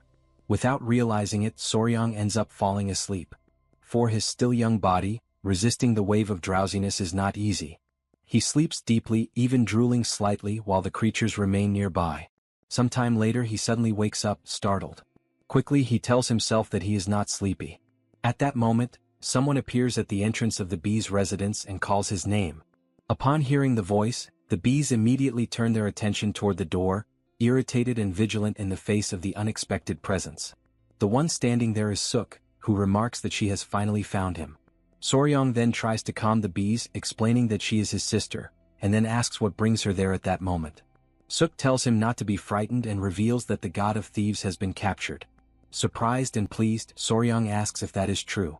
She confirms it and explains that they are taking the thief to the patriarch's headquarters at that very moment.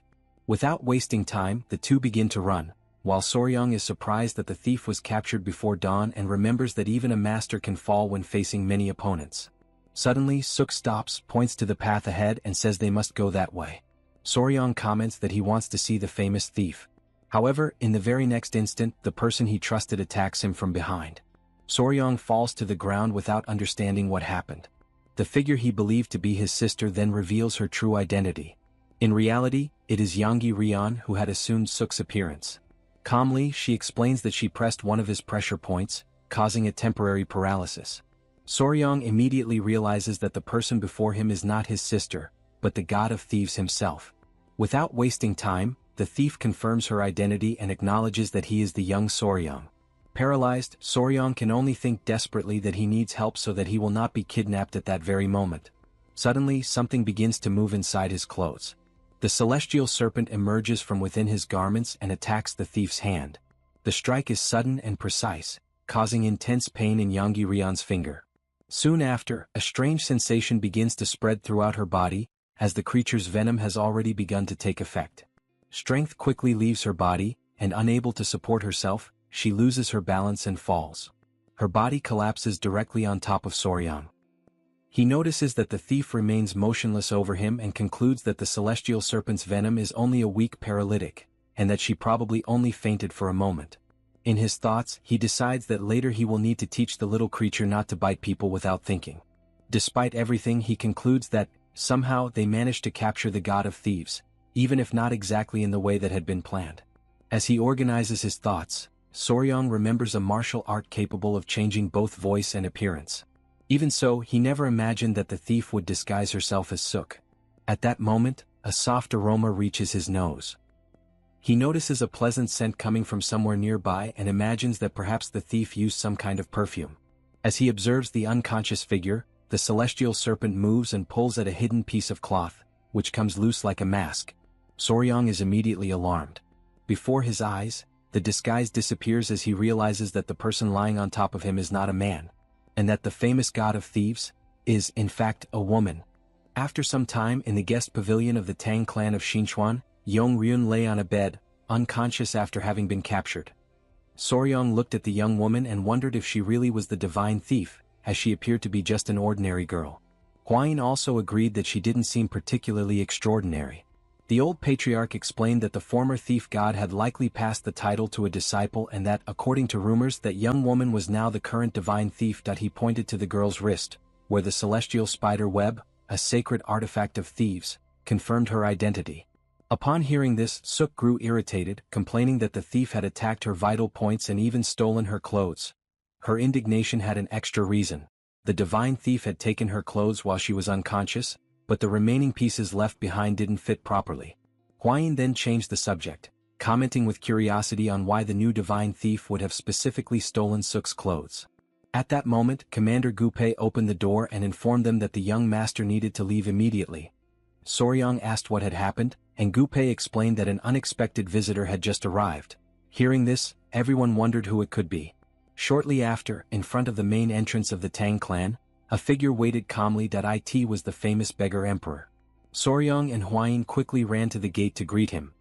The beggar emperor spoke amicably, remarking that it had been a long time since they last met and asking if everyone was well. After exchanging greetings, Soryang asked what had brought him there and commented that the outer guard should have shown more respect when receiving him. The beggar emperor said he had come as soon as he learned that the disciple of the thief god had been captured. Then the beggar emperor looked up into the nearby trees and called to someone hiding there, asking how long he intended to remain concealed. Among the branches, a figure moved. It was his younger brother, who finally descended to the ground. The young man explained that it was his first visit to the place and that he had felt a little awkward upon arrival, so he had observed from a distance. Politely, he introduced himself as Gal Jihong, the current thief god, and Soryang responded courteously, saying it was a pleasure to meet him. The emperor explained that the young man was his brother and that he had come in his place, bringing a disciple to assist him, but the Tang clan had captured the divine thief instead. That he said that he had already planned to reward Soryang for an old matter and had taken the opportunity to bring 3 useful gifts, which surprised the younger brother, who said he had not known about the reward. The beggar emperor merely commented that, since the divine thief had been captured, there was little else to be done. Curious, Jaejahong asked if she had been captured by the old patriarch, the divine sovereign of poison, fearing that she might have been harmed if the elder had attacked her, thinking she was him. At that moment, Soryang seemed to have a small realization and replied that it had not been the old patriarch who captured her. Instead of explaining directly, he called all of his creatures. Jaejahong was completely astonished by what he saw. Before them were gathered several of Soryang's spiritual creatures, the same ones that had participated in capturing the divine thief. Soryang explained matter-of-factly that they had managed to capture their disciple with the help of these creatures. Hearing this, both Jaejahong and the beggar emperor were alarmed. Sometime later, attention turned again to the divine thief. Yong-ryun was crying, deeply embarrassed as she apologized to her master for being captured. Jaejahong, however, consoled her calmly, noting that, given the number of spiritual creatures present, perhaps even he himself could not have escaped the situation. Soryang asked the beggar emperor if the silkworm was not feeding, and he confirmed, saying he had come because Soryang might be able to help. That he then explained that the silk of the celestial heritage must be passed on to the successor of the thief god, but if the creatures starved, the lineage would be in danger. Jaejahong said that, since Soryang had captured Yong-ryun, he considered it a debt and was willing to grant 3 favors, asking only for help with this problem. Soryang thought for a moment, then asked how many eggs remained, to which Jaejahong replied that he believed at most 3 remained. Upon hearing this, Soryang asked to see the remaining eggs before anything else and stated that he would do his best to help. However, he presented an unexpected condition. He intended to keep all the celestial spider eggs. The declaration left everyone surprised. Jaejahong immediately reacted, questioning what Soryang meant by that and asking if the young man truly expected him to hand over the celestial spider eggs. The beggar emperor began to laugh upon hearing this, commenting that he had heard Soryang was fond of poisonous creatures. But even so, that request was still surprising. Jaejahong did not find it amusing and asked if they were mocking him, explaining that without all the eggs he would not be able to produce the silk he needed, something very important to him. Soryang then replied seriously that he was not joking. That he added that perhaps Jaejahong did not fully understand the nature of the celestial spider and the silkworms, as an essential fact was being overlooked. He then explained that once the silk is extracted from a silkworm, it inevitably dies. Soryang began to describe the process in detail, explaining that sericulture, also known as silkworm farming, is an extremely ancient practice. And despite the passing of centuries, the basic method has hardly changed. Before transforming, the silkworms release threads through the spinnerets, glands located beneath their mouths, wrapping the thread around their bodies. This thread is silk. However, to extract this thread, the cocoon must be placed in boiling water and then agitated. During this process, it is inevitable that the silkworm will die. Jaejahong said he knew this method and understood that without killing the silkworm, it was impossible to extract the thread, asking what Soryang wanted him to do. Soryang pointed out the problem. Only 3 eggs remained, and even if they fed again, it did not guarantee sufficient silk nor the continuity of the lineage. Therefore, he said, the most important thing was not to extract the silk now, but to raise the creatures until they became celestial spiders and laid more eggs. Jaejahong acknowledged that this made sense. Soryang then asked if he had ever heard the term specialist. He explained that the word referred to people or families who dedicate their entire lineage to mastering a single field. That he then cited the Tang Clan, specialists in poisons and venomous creatures, stating that no one in the Central Plains was more qualified for this task. Hearing this, Yong-ryun was surprised by his confidence, saying she had never imagined that Soryang would be so self-assured. Jaejahong then asked directly if he could really accomplish this, to which Soryang responded firmly, asking if there were still any doubts. He then joined his hands in a gesture of respect and made a clear promise that he asked that they leave the matter in his hands. In the Patriarch's office, Jaejahong handed over a small box and announced that inside were the eggs of the celestial silkworm. Soryang was surprised by the size of the eggs, much larger than he had imagined. Jaejahong confirmed that he was placing complete trust in him and that the future of the divine thieves' lineage now essentially rested in Soryang's hands. Soryang then asked if he could also receive the carcass of the celestial silkworm that had died, as it would be useful to better assess the type of creature he was dealing with. Soryang opened the bag and carefully examined its contents. While inspecting the carcass, he noticed a curious structure and began to wonder if it might be an osmaterium, This organ is known to appear in some butterfly larvae, a structure that protrudes outward and releases a foul odor when the creature is touched. As Soryong analyzed the material, the old patriarch intervened, saying that he needed the divine thief for certain tasks and would not be able to assist at that moment. The grandfather said they needed to go to the Murim alliance and that, since the delay had been the thief's fault, she must take responsibility. Jae-jahong then asked if Soryong had discovered anything about the eggs. Soryong said he still needed to investigate and might not be able to help immediately, which irritated Jae-jahong, who complained that he had delivered the celestial silkworm eggs only to receive an uncertain answer.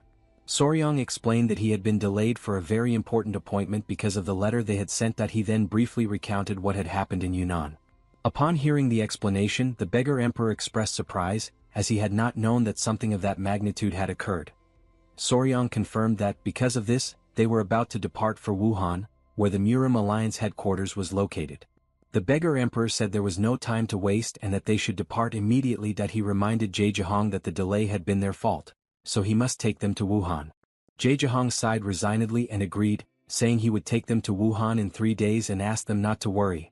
Soryong added that he would not be traveling alone. His sister Suk and Ain would accompany him. Upon hearing this, Jae-jahong was completely astonished. That he protested that 3 people were impossible, as carrying 2 women exceeded his limits and his disciple was still unable to run while carrying 2 people. Suk reacted immediately, declaring that she had no intention of being carried by that woman and that she could walk on her own.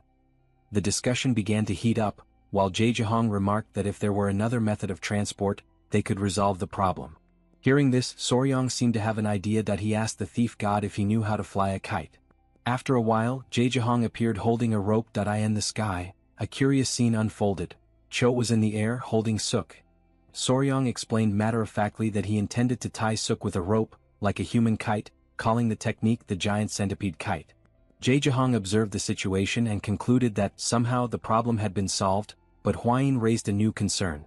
She asked if everything would be fine with the creatures, and Soryong assured her that it would, as they would travel quickly and return before the creatures laid eggs. As for the celestial serpent, it did not seem to react much, perhaps because it had not yet developed a strong attachment. The real problem, however, was another. The Iova spider was clearly distressed, showing great discontent at not being able to accompany them. Soryong approached and tried to console it, promising that his older brother would return before it even realized. Observing the scene, Jae-jahong noted that this was beginning to look like a major problem. The divine thief approached Soryong and asked him to give her a small piece of the line he had used to seal her mouth. Then she requested that he and the spider extend their arms for a moment. Both complied with her request.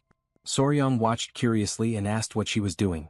Hwain explained that it was the thread of fate, a legend about 2 people connected by an invisible thread who are never separated. She added that, since she had tied the threads to their wrists, it acted as a promise that Soryong would certainly return. The spider seemed a little enchanted by the situation and after a moment yielded. Soryong and Hwain exchanged a strange glance, as the situation seemed somewhat odd. Soryong told the spider that he loved poisonous creatures, but that this might be going too far, and asked for permission to depart. The spider finally agreed. With that, everyone left the place, leaving the spider behind. 3 days later, the group arrived at the Murim Alliance. Upon arrival, they reported everything that had happened and delivered the letter entrusted by Lord Peng to the Emperor of Fists. Seated at the table, he listened to the report and concluded that all involved had died, except for a few who would need about 3 months to recover fully. A man admitted that he should have mobilized more masters for that mission and said that was his mistake. But the leader interrupted, stating that it was not the time to seek blame. That he reminded everyone that the Tang clan's new poison had worked and that the Beast Palace had managed to recover. Therefore the situation also brought good news. He said that the most important thing was to prevent the enemy's blood path from awakening and thanked Soryong. That he suggested that the duo must be tired from the journey and recommended that they eat something first. Soryong and Hwain stood and left the hall. At that moment, someone called out to her, leaving her slightly surprised. That it was Jiryong. He greeted her, remarking that it had been a long time since they last met. She explained to Soryong that Jihyong was the Earth Dragon, one of the legendary 5 dragons and 3 phoenixes of Murim.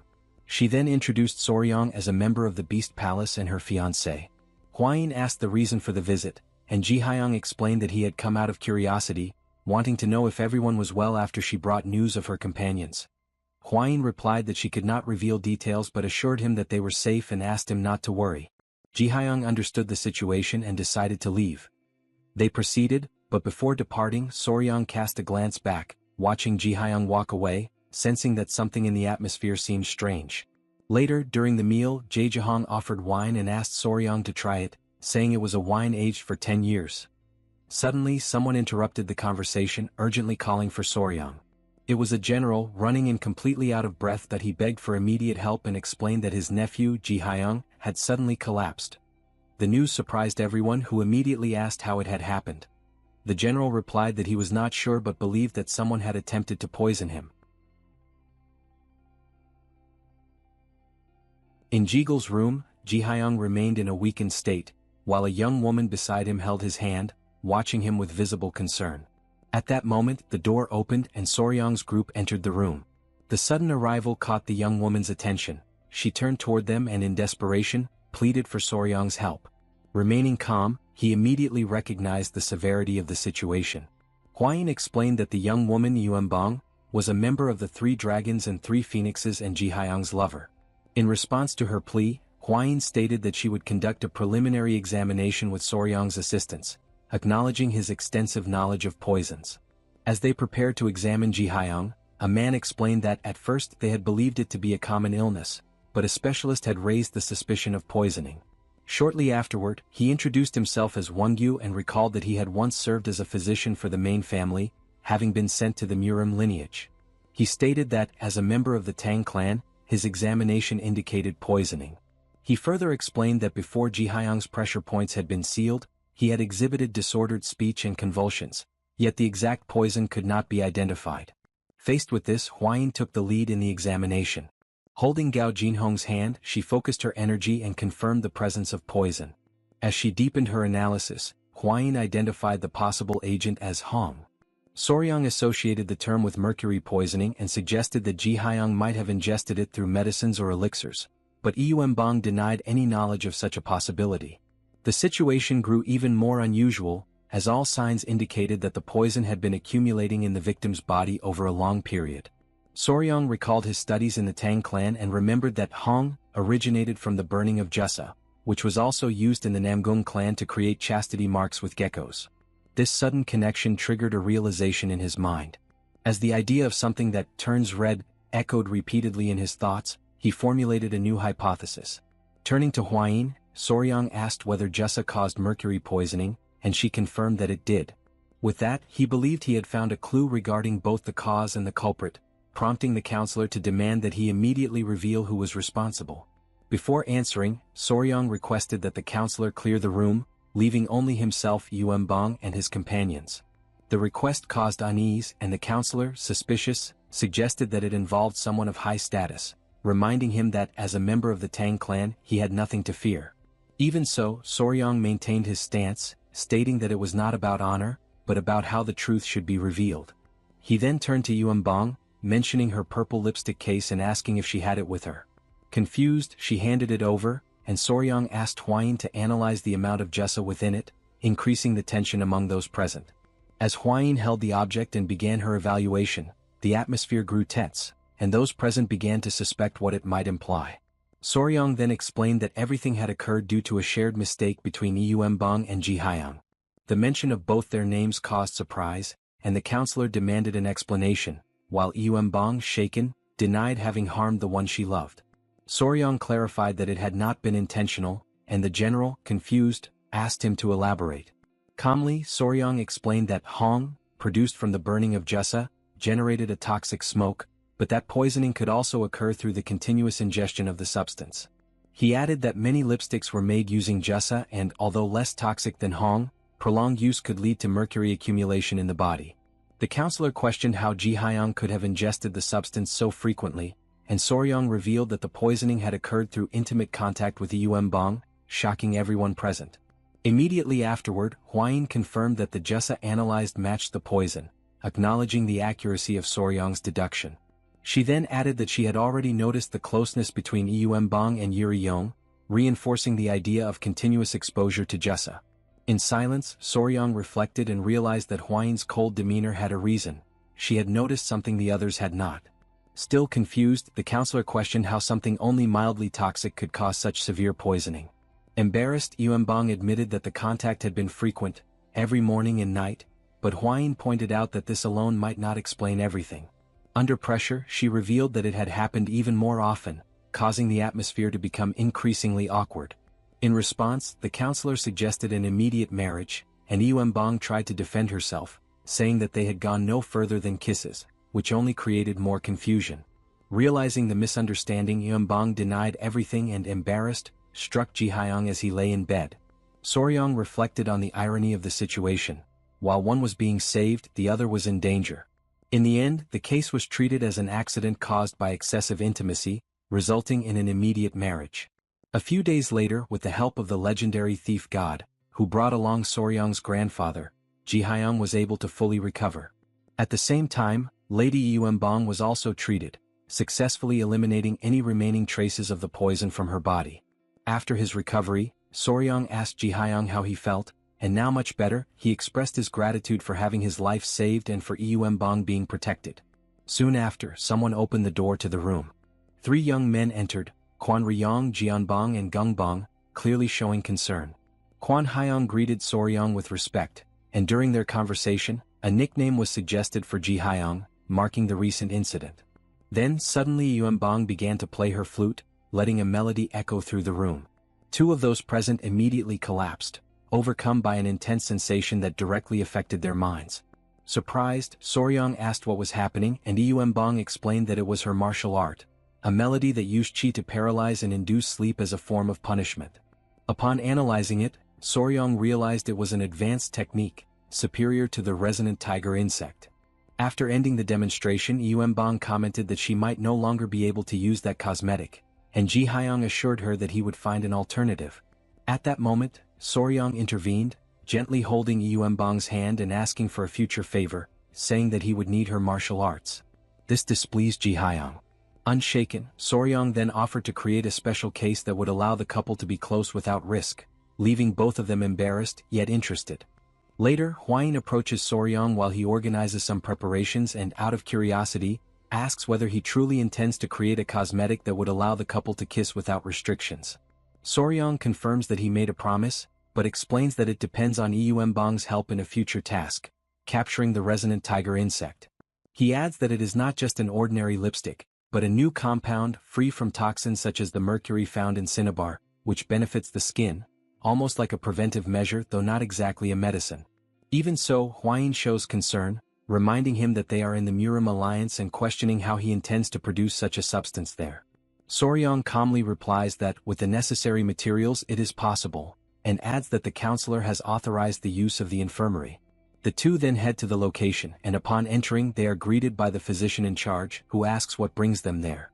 Soryang explains that he intends to prepare a remedy for Jihyang, and the physician offers to gather the ingredients.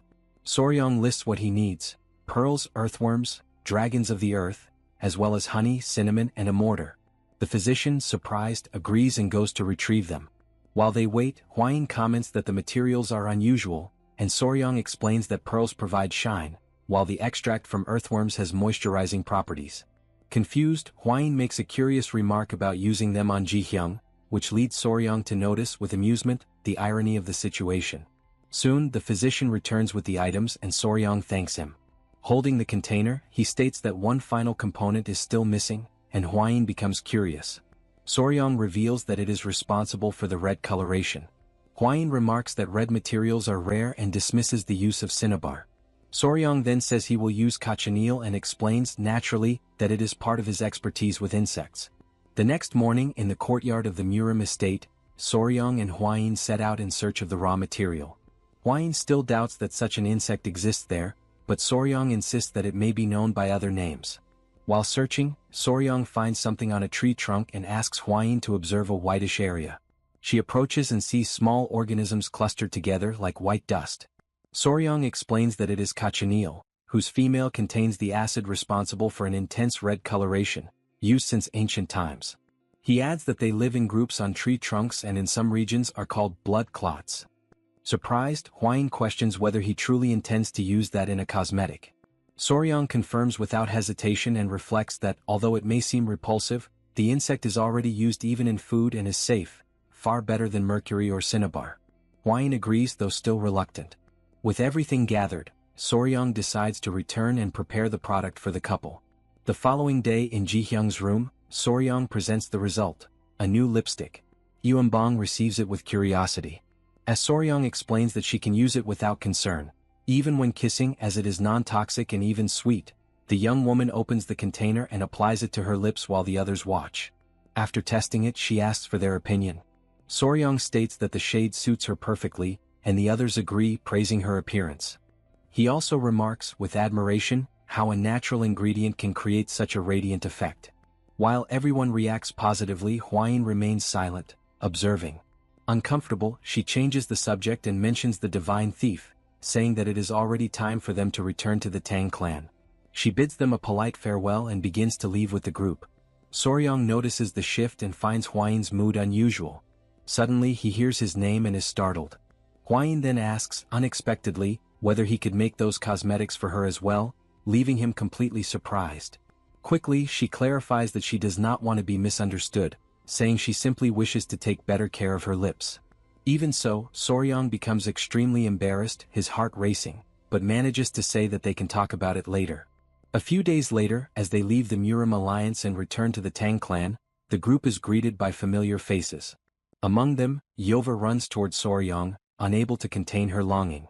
She wraps him in a tight, almost desperate embrace, as if she had been waiting for a long time. Her energy seems unstable, on the verge of breaking, and Soryang tries to calm her. He explains that he was delayed while saving someone and asks for her understanding. In the background, Gupai approaches, relieved to see him. Soryang then asks about the disappearance of Bin. Gupai replies that they have searched the entire Tang clan area but have found no trace. Upon hearing this, Soryang falls into thought, believing that the creature is merely dormant somewhere as before, but he cannot understand where. While he reflects, Gupai notices something strange. A liquid begins to run from Soryang's nose. Everyone becomes alarmed and asks if he is alright, suggesting calling a physician. However, as Soryang feels the change, he tries to understand what is happening, and gradually the sensation becomes familiar, as if it were connected to something. After a brief moment, he reaches a disturbing conclusion. It is, without a doubt, the activation of the beast heart technique.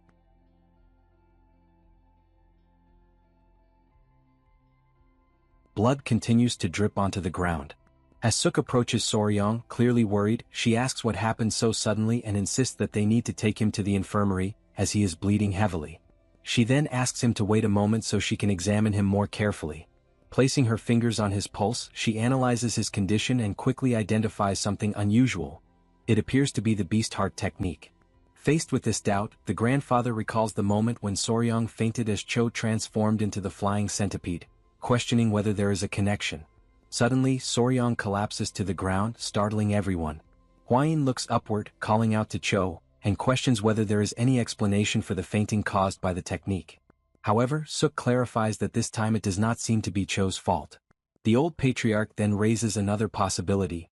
Perhaps the cause lies in another connection. He explains that Cho and Hyang are not the only ones Soryang is connected to through the beast heart technique. At that moment, a light begins to envelop Soryang's body, leaving Huayin visibly frightened. Through this connection, Soryang finds himself in a strange space. In front of him he sees Bin. It is she who is causing all of this. Confused, he tries to understand where he is and realizes that the environment feels familiar, similar to the snake den he once fell into. He reflects that his consciousness was pulled in the same way when Cho and the beast heart technique intertwine, but he notices that the atmosphere now feels different. He recalls what he learned. When connecting with a powerful spiritual creature like Cho, there is a risk of having one's mind consumed. Suddenly, something appears before him. Soryang senses a presence and tries to identify who is there. As he approaches, he sees a girl standing in front of him and wonders if it might be something malicious.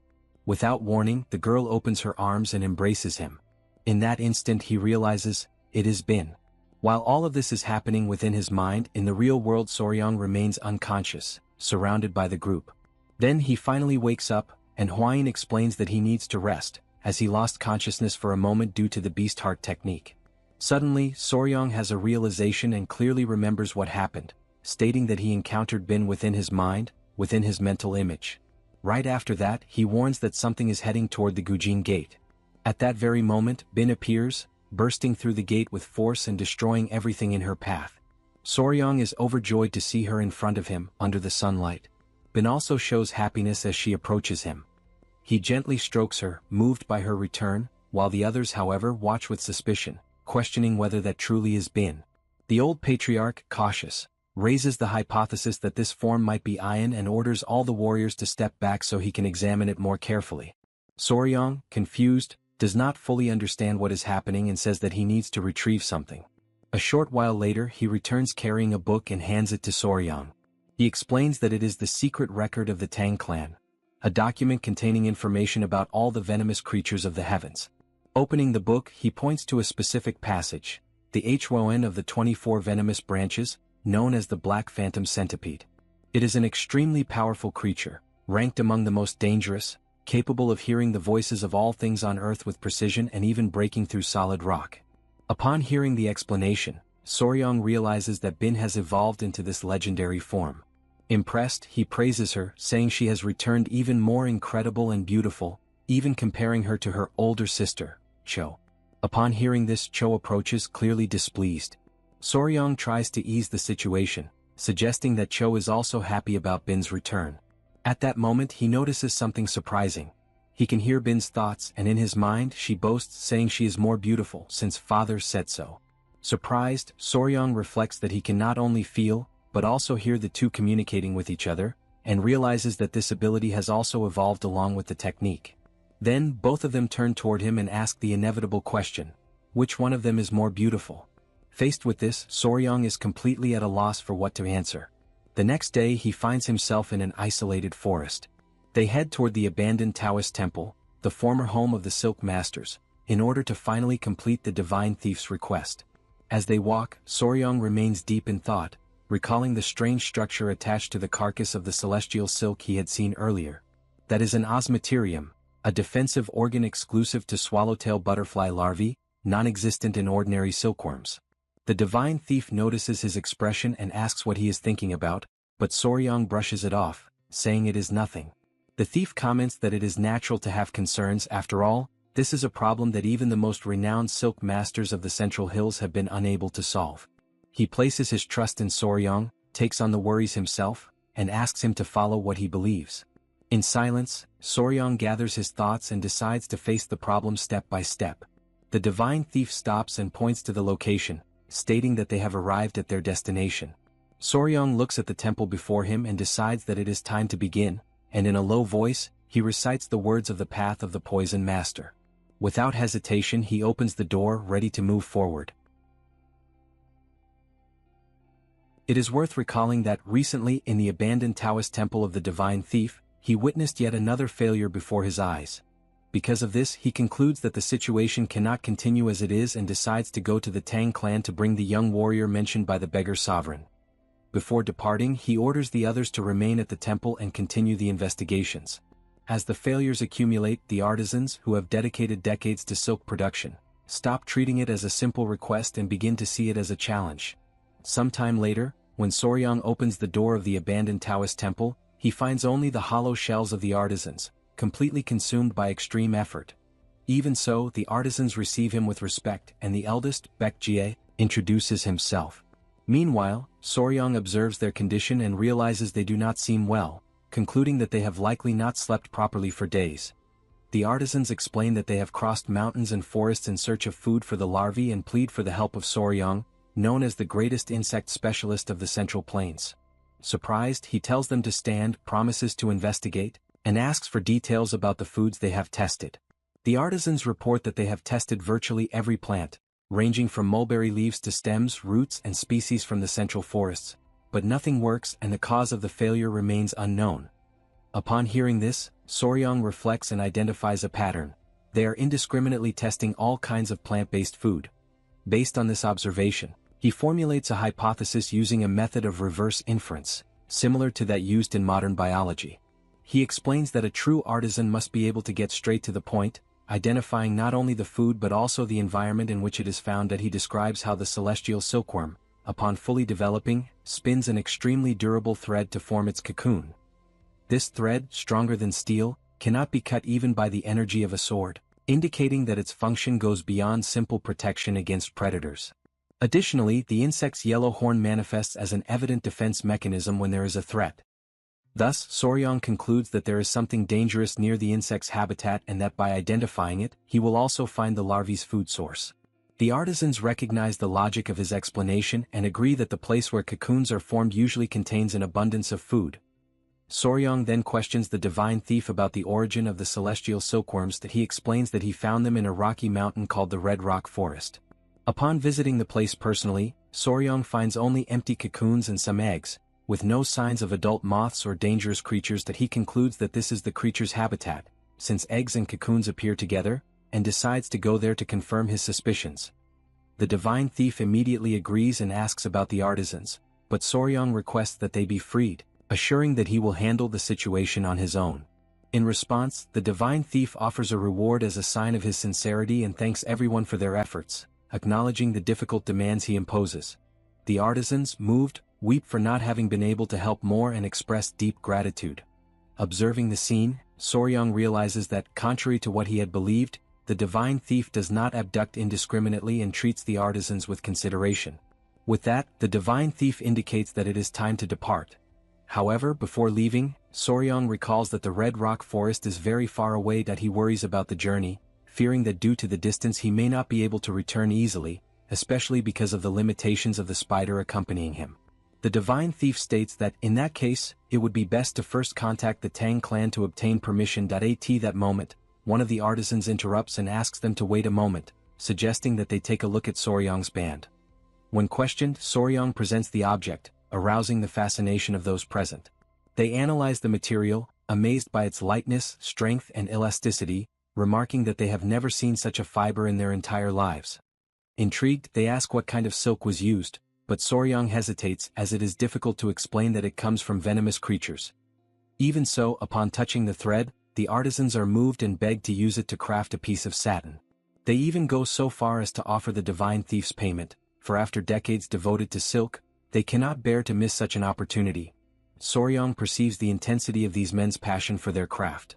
And although he feels uneasy, he accepts the proposal on the condition that they produce the most beautiful and magnificent satin in the world.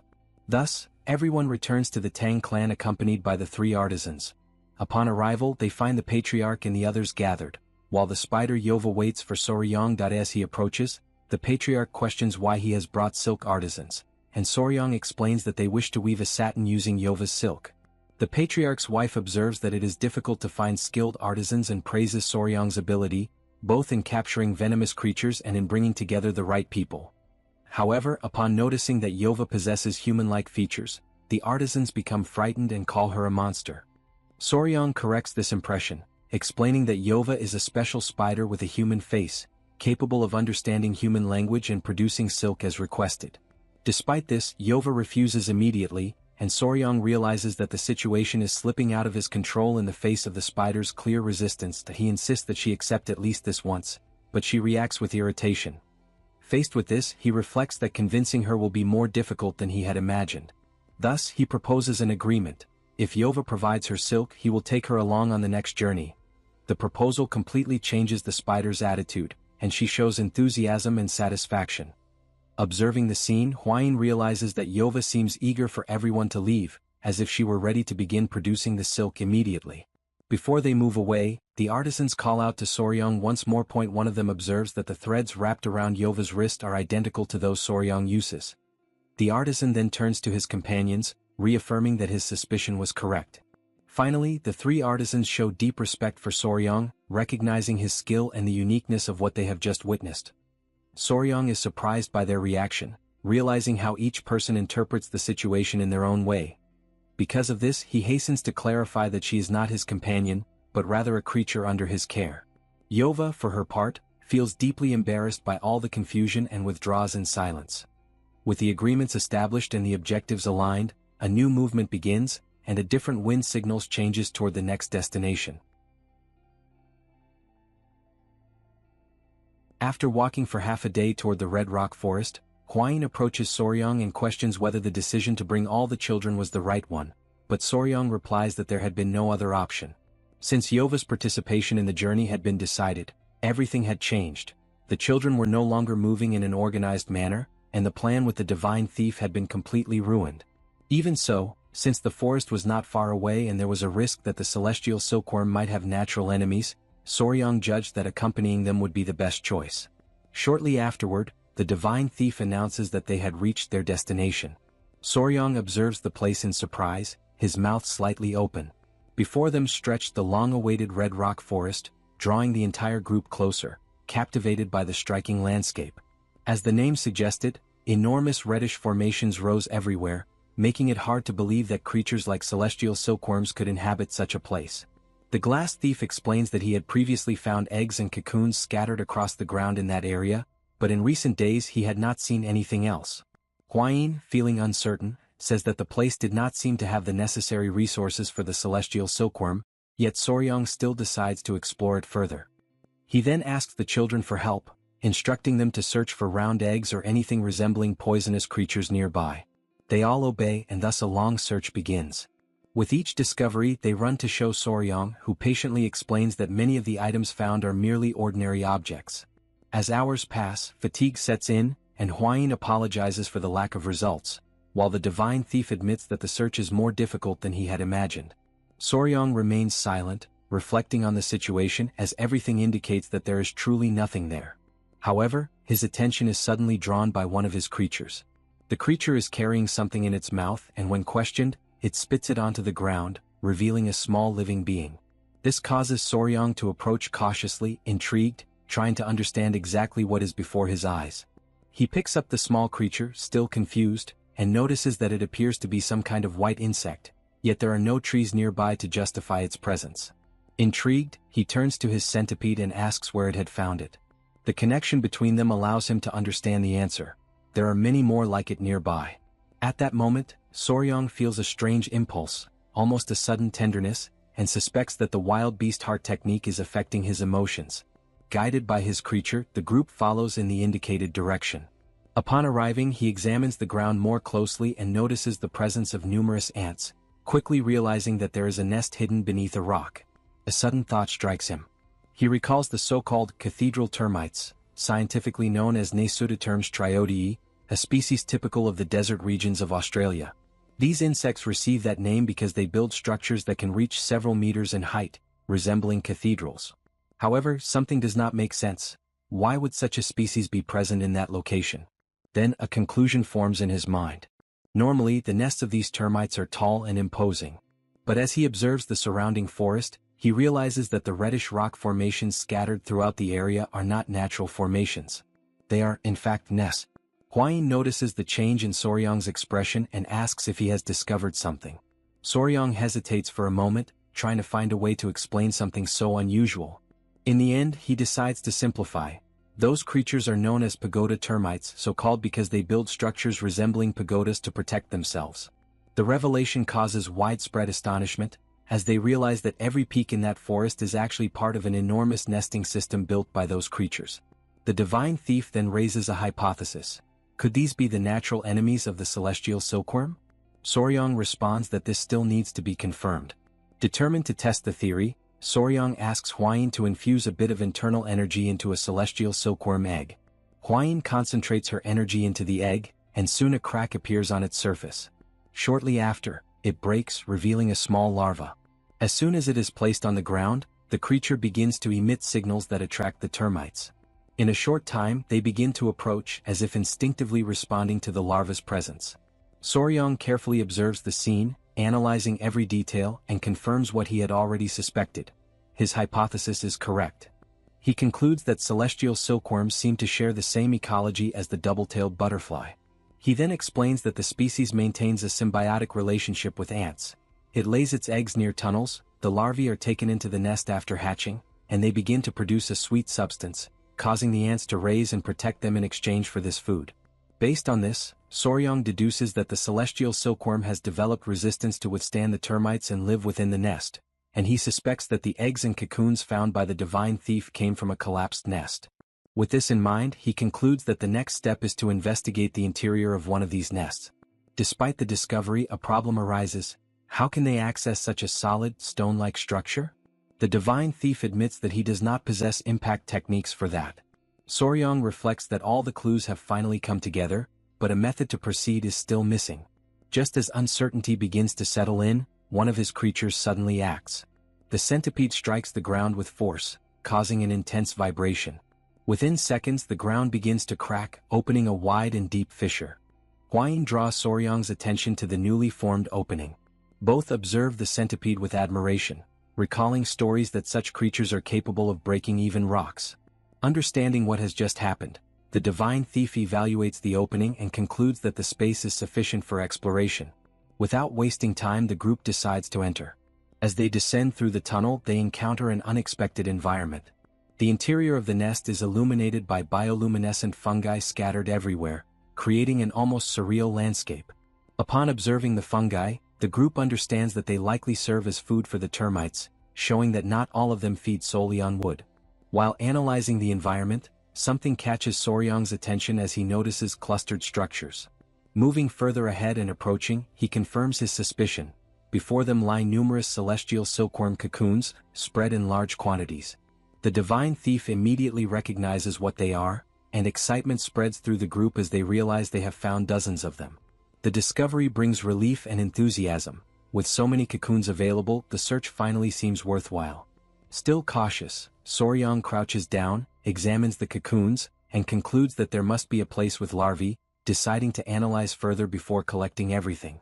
However, at the exact moment he finishes speaking, something unusual catches his attention. A different light emanates from a specific point within the nest. Among the ordinary cocoons, he finds one that stands out from all the others. Its surface has a silvery, almost metallic glow. He carefully picks it up and silence falls over the group. Everyone wonders whether that is still just a cocoon, or something entirely different about to be born.